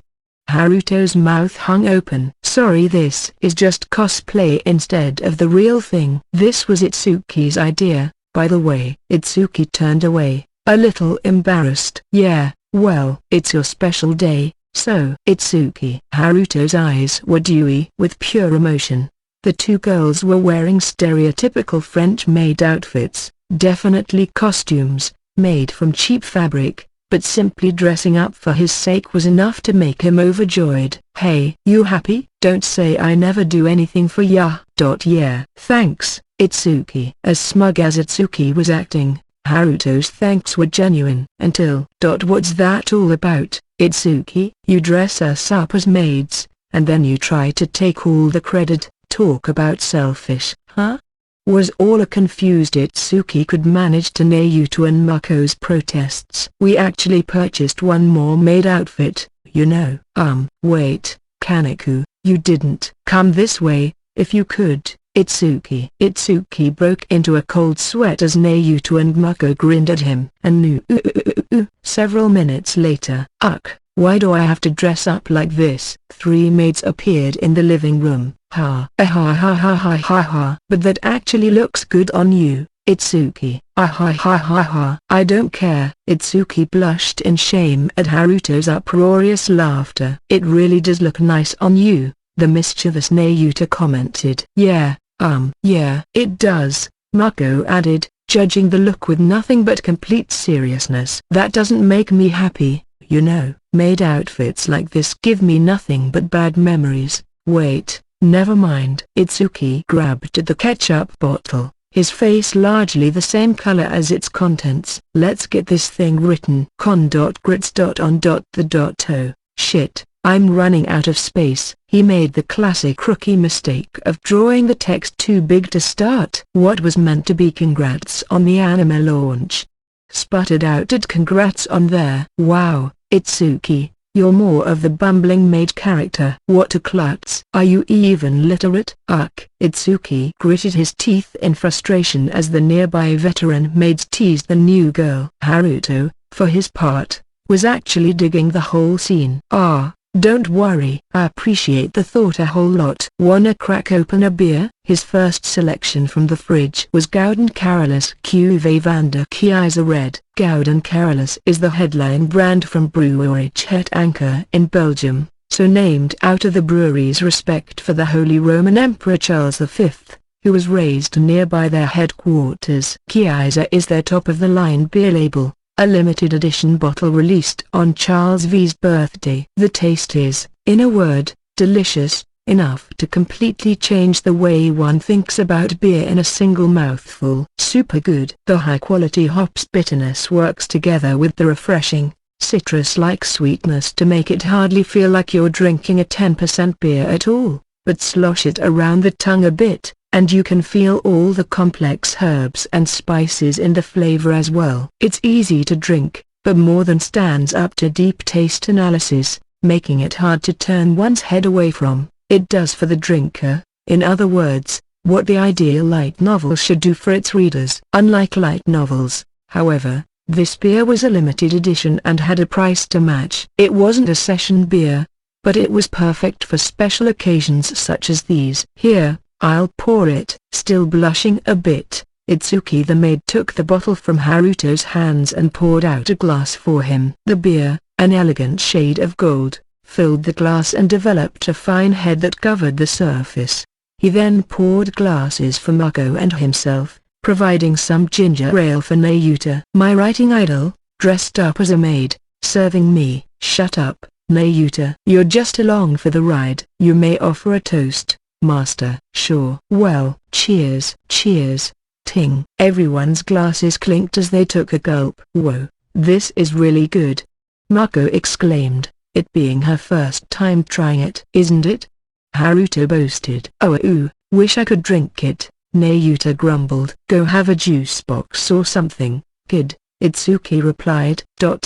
This is good, but you guys all drank while you were underage, didn't you? Naruto sounded pretty sure of the answer as she asked. What makes you say that? Mako countered. Well, Prince Manhor is one thing, but Itsuki and Maya, you seem a little too used to drinking, I think. That was definitely my impression when I saw you guys in Okinawa. You're still both only 20, right? Not even a year over the drinking age. Normally people your age would be having fruity mixed drinks and trying to act all adult with that. PFFT. You have to be kidding me. I've been a man of refined tastes from the very beginning. Why yeah, me, too, Mako said. And you sure have a hostile impression of what being 20's like. It's not untrue, but, well, either way, we can drink, alright? And you can't. Hey. It's time to face facts. Kanaku. Bah ha ha ha. Itsuki was trying his best to deflect Nayuta's astute accusation. NNMGH. This is why grown-ups are so unfair. Ha. If it pisses you off that bad, hurry up and grow up. What if I shout out I'm an adult? Pop out my tits and give you a big hug, Itsuki? Then it'll be time to say goodbye to your virginity. No.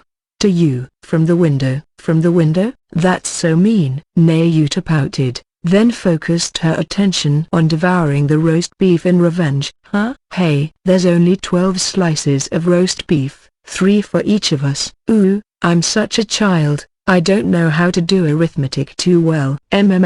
This meat is yummy. You grown-ups can just keep sipping on your beer, thanks. You people are all children. Haruto laughed as the two of them carried on.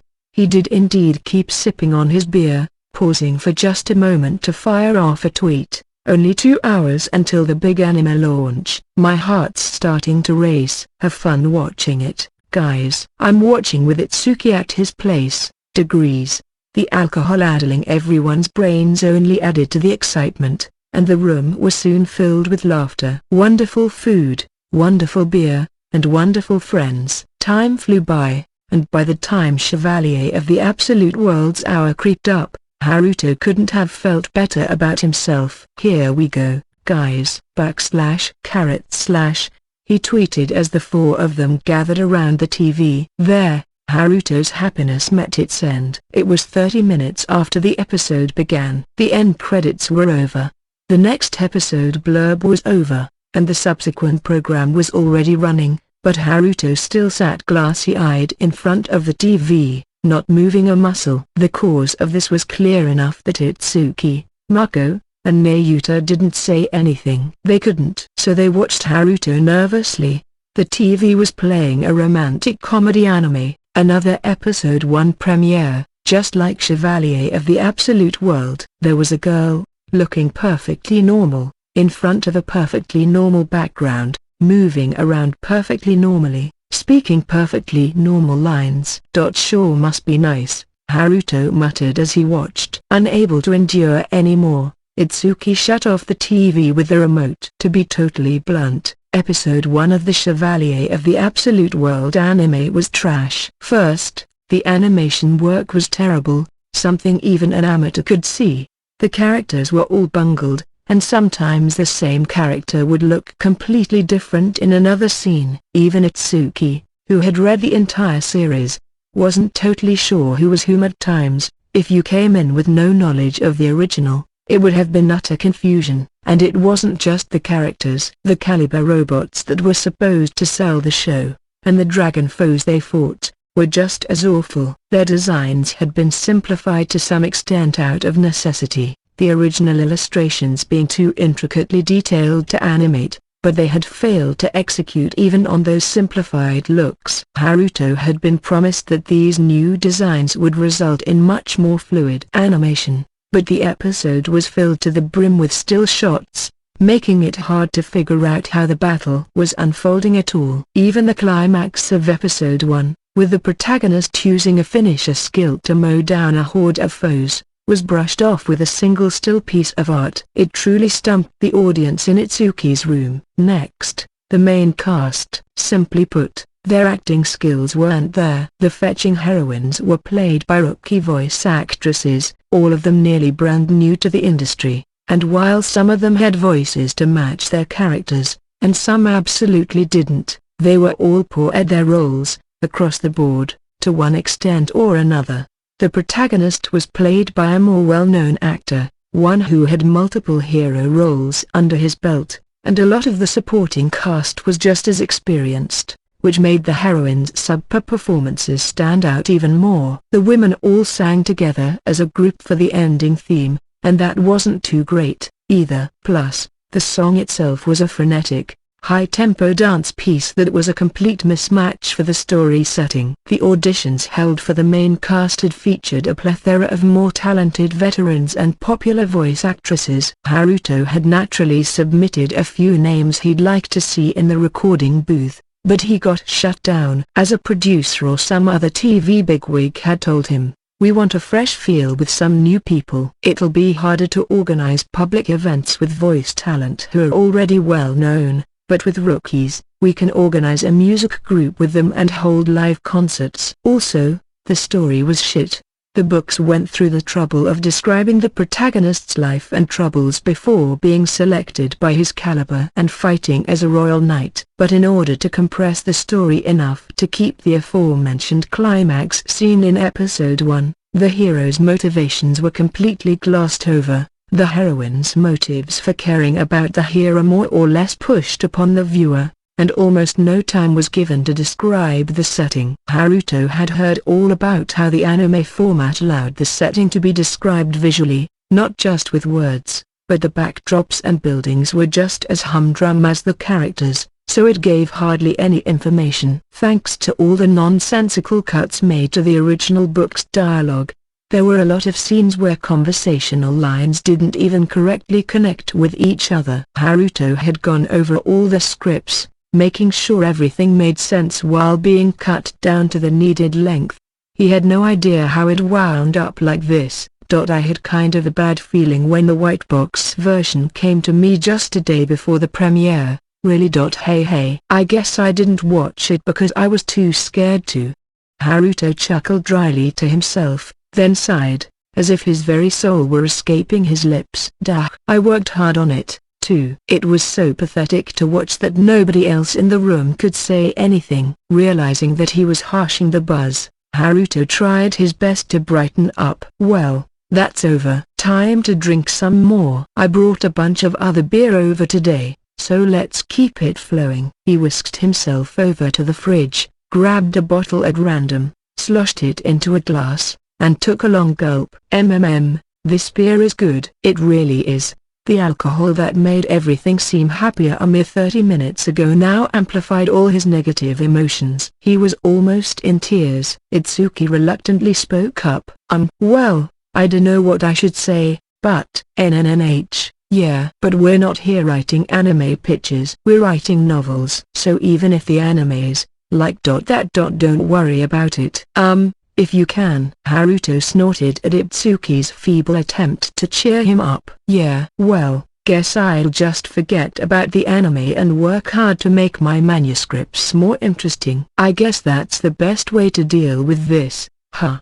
If it was something anyone could deal with. Up to now, somewhere in his heart, Haruto had thought of his novels as something like industrial goods. Before he made his debut, he conducted a careful study of which books sold well, which characters were popular, what kind of plot elements were in vogue, and he reflected all of that in his work. Chevalier of the Absolute World was the result of this carefully calculated study, and despite the cold comments the judges for the New Writers Award gave him, it was the clear #1 hit of that year's batch. And now it was an anime. Everything's pre-calculated. I'm only writing this stuff for work. With something like Chevalier of the Absolute World, no matter how much it was trashed by the so-called educated fan base, no matter how much those anonymous idiots claimed it was written with a template, or to serve the needs of the plot at all costs, or selling solely on the strength of its art, as long as it sells well, that's all that matters. No feeling about it.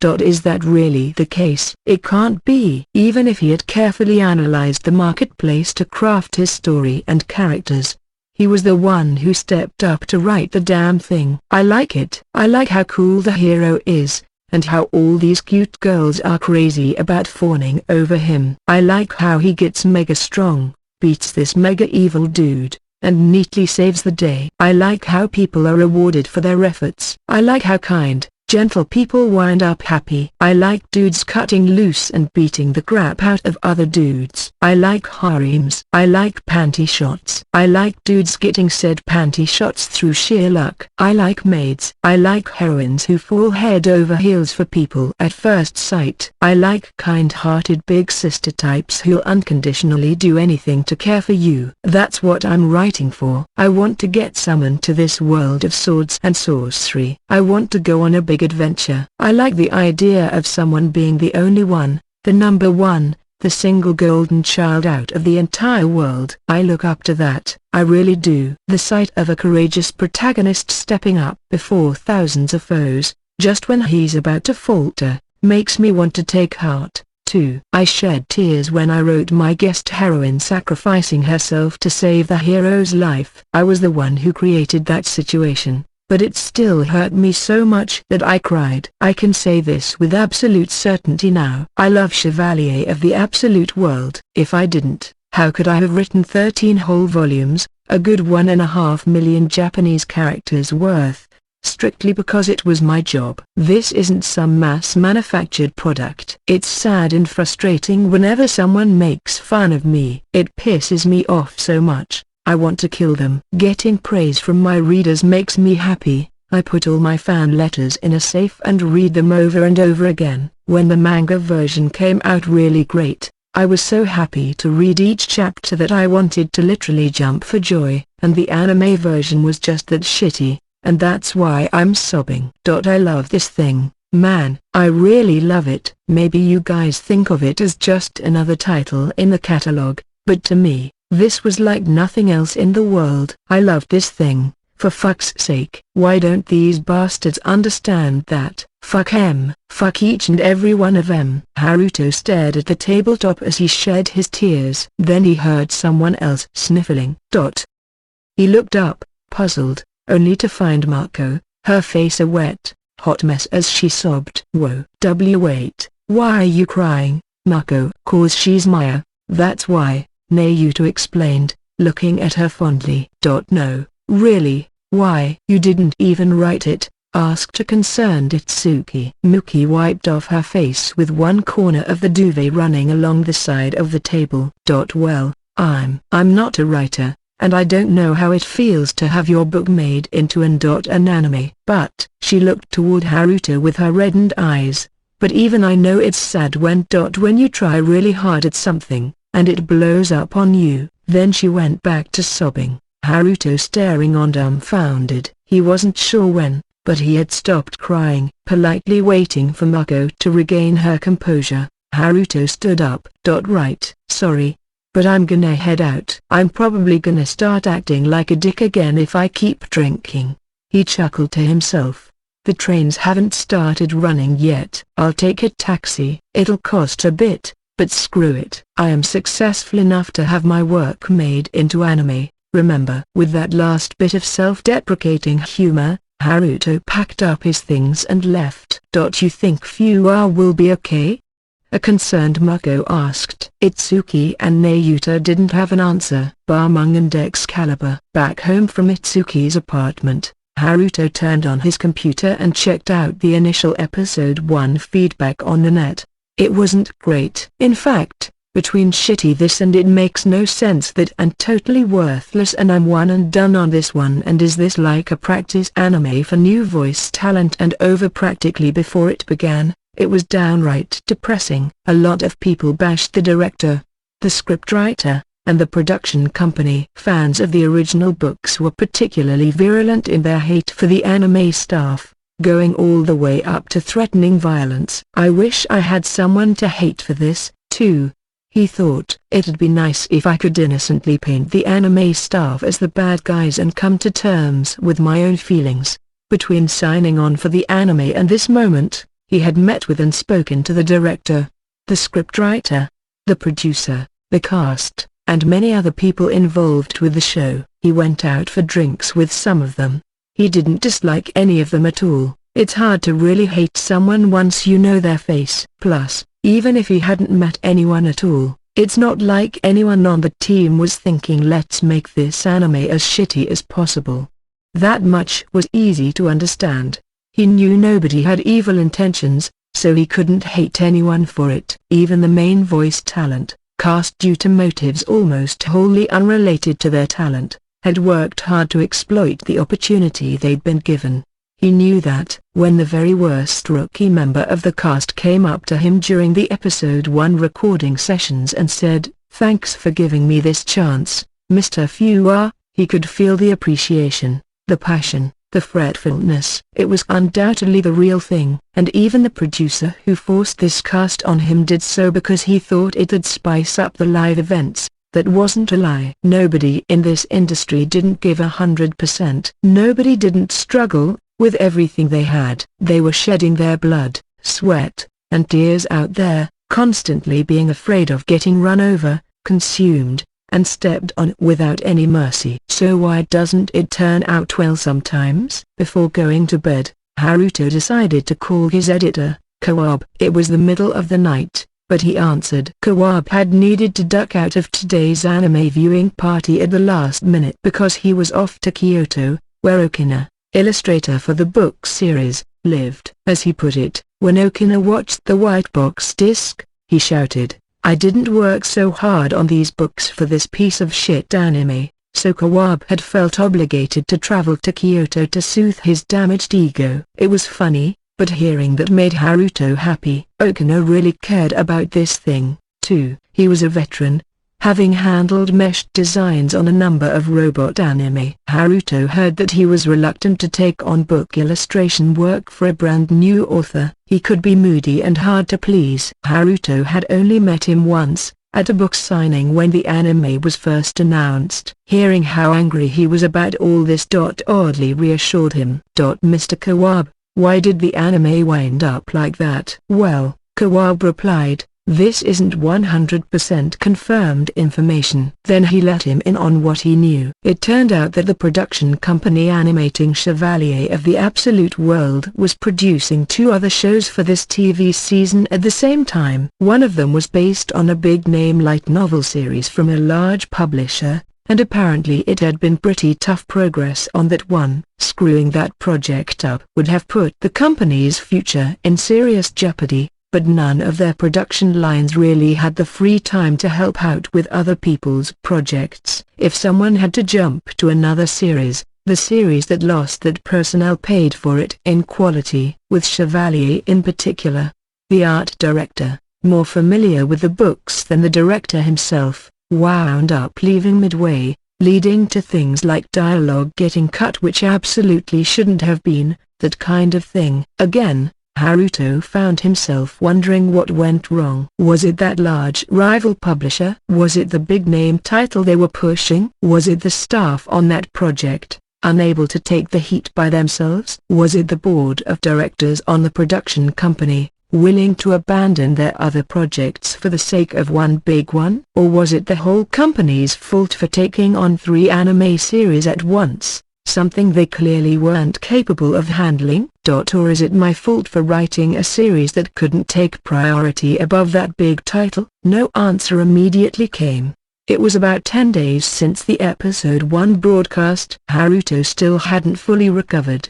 He had locked himself in his room, unable to write or even read. Instead he was doing stuff like bashing up armies of foot soldiers in warriors-style games, binge-watching Shirobako and whining about how this isn't the anime production company I know and if I had a Omiyamori show running on Chevalier, and other nonsense. And engaging in long conversations with Siri. Even his sister, usually griping at him about something or other, could read the writing on the wall. She was leaving him alone, and any anime that made even his sister care about his well-being must have been very shitty indeed. He had held out some hope that things would improve in episode 2. They didn't. The production company was focusing all its resources on the big-name title they had to make good on. There was little to no chance of a sudden massive upswing in quality at this point. The first anime adaptation of Haruto's work was a failure. It was worth mentioning, by the way, that the net gestalt about the big-name title wasn't exactly rosy, either. Haruto wasn't sure whether to say "you had it coming, bitches" or "come on, guys, if you're using my anime as a springboard, you gotta work harder than that."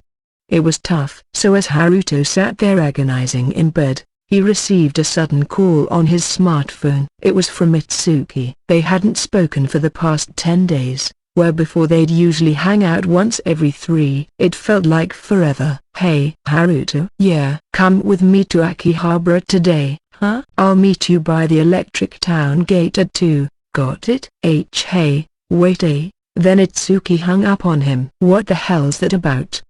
He sighed as he reluctantly got up and prepared to leave the house for the first time in a while. A bit past 2 p.m., Itsuki and Haruto were standing by the light novel corner of one of Akihabara's many shops that cater to otaku audiences. The shock of the whole anime ordeal had made Haruto totally forget about it, but today was the launch date for Chevalier of the Absolute World, Volume 13. Copies of it were stacked up in the store's new release section up front. There were other new books around it, but Haruto's Volume 13 had a far larger stack than any other release. A little ways away, in the light novel department, Volumes 1 through 12 were on display with their front covers fully visible, all blurring TV anime airing now. On the obi wrap over the cover, being Saturday, the store was packed with customers. As the two of them milled around the new releases section, they spotted several people picking up Volume 13 and taking it to the checkout line. Over in the rear shelves, a kid around middle school age grabbed a copy of Volume 1. Somebody watched that anime and it actually inspired him to buy my book? Haruto softly whispered. He couldn't tell if the kid actually liked the anime. Maybe the plot was so hard to follow, he wanted to buy the book to catch up. But whatever the reason, Haruto thought from the heart, it'll be nice if he likes my story. Thanks for inviting me, Itsuki. I'm glad I got to see this. Yeah. Itsuki seemed oddly distracted by his heartfelt thanks. They went on to visit around 7 bookstores in the Akihabara area. All of them had Chevalier of the Absolute World on conspicuous display in the shop, and they spotted people making purchases at each location. For an author, getting a work made into anime was maybe a once-in-a-lifetime event. The damage from having the results fall apart in front of your eyes wouldn't be repaired that easily. But witnessing all these readers before him, Haruto felt deeply, from his soul, that he had to try again. His passion was starting to burn once more. Meanwhile, almost in inverse proportion to Haruto's soaring spirits, Itsuki was clearly growing angrier with every bookstore they visited. He must have invited Haruto to Akihabara to cheer him up. It was his way of saying, "See, look, maybe the anime's shitty, but it's served its purpose. It's advertising your novels. The anime launch is making all the stores push your books as much as possible, and that's paying off with all the new readers you got. Isn't that great?" Getting dragged over here and really seeing all these new and old series fans buying his novels had done wonders for Haruto's disposition. But though today marked the release of Volume 13 of Haruto's Chevalier of the Absolute World, it was also the launch date for Volume 5 of Sisterly Combat. Haruto's and Itsuki's new volumes were generally both in the new release stacks of the stores they visited, but the Chevalier stacks were overwhelmingly larger. Just a couple minutes of waiting at any store rewarded them with the sight of someone making a Chevalier purchase. It took several times that to spot a Sisterly Combat buyer. It wasn't that Itsuki's new volume was a flop. It just meant that Haruto sold a hell of a lot more novels than he did. But seeing the difference play out so physically like this was still a cruel sort of frustration. Well, we both know how the anime turned out. But, hey, an anime's still big news. It means they'll print more copies, and that's bound to boost any series, you know? After 3 hours on their feet, running around bookstores, they were at a diner for supper and a little rest. Itsuki was downright disgruntled by this point, and now it was Haruto trying to smooth things over. "I'm aware of that," Itsuki growled. "But it still pisses me off." There was little Haruto could do. He knew logic couldn't do much to stem the frustration at times like these, so he opted not to pursue it any further. "My latest volume is my greatest masterpiece ever," Itsuki whispered, his voice low. No volume before had been this grueling for him, but none before had excited him this much. He was absolutely positive that this was the greatest piece of work to ever have the name Itsuki Hashimo attached to it. And why stop at comparing it to only his own work? I mean, really, I think it's the most incredible story in the universe. Really? Better than Blade Dance of Elementals, better than Benta, better than Or Eshura, better than the Hentai Prince and the Stony Cat, better than Jinsei, better than my youth romantic comedy is wrong, as I expected. And I haven't read volume 13 of Chevalier yet, but better than that, too. Sisterly Combat, volume 5 beats them all. Better, of course, was all in the eye of the beholder. Trying to build an absolute ranking was absurd, something Itsuki was fully aware of. But my novels are still the best. They're the best out there, so I want the most people reading them that I can get. That's what I think. In the universe, huh? Haruto chuckled at the brutal challenge Itsuki laid at his feet. PFFT, Itsuki replied, still disgruntled. I'll win someday. That's what I should be saying to you. Itsuki gave the honest reply and not look. He had no idea how much Haruto envied his talent. A waitress delivered their food right at that moment, giving Haruto the perfect chance to defer the subject with a smile. Well, let's dig in. You helped me feel a lot better, so I'll pay for dinner. Whoa, really? Shit, I'm gonna get a hamburger steak, then. It was like flipping a switch. Joy spread across his face as Itsuki called the waitress back. Oh, by the way, Itsuki, I wanted to ask you something. Stabbing a fork into his salad, Haruto tried his best to make the question sound as casual and direct as possible. Is Mako, like, seeing anyone right now? The end.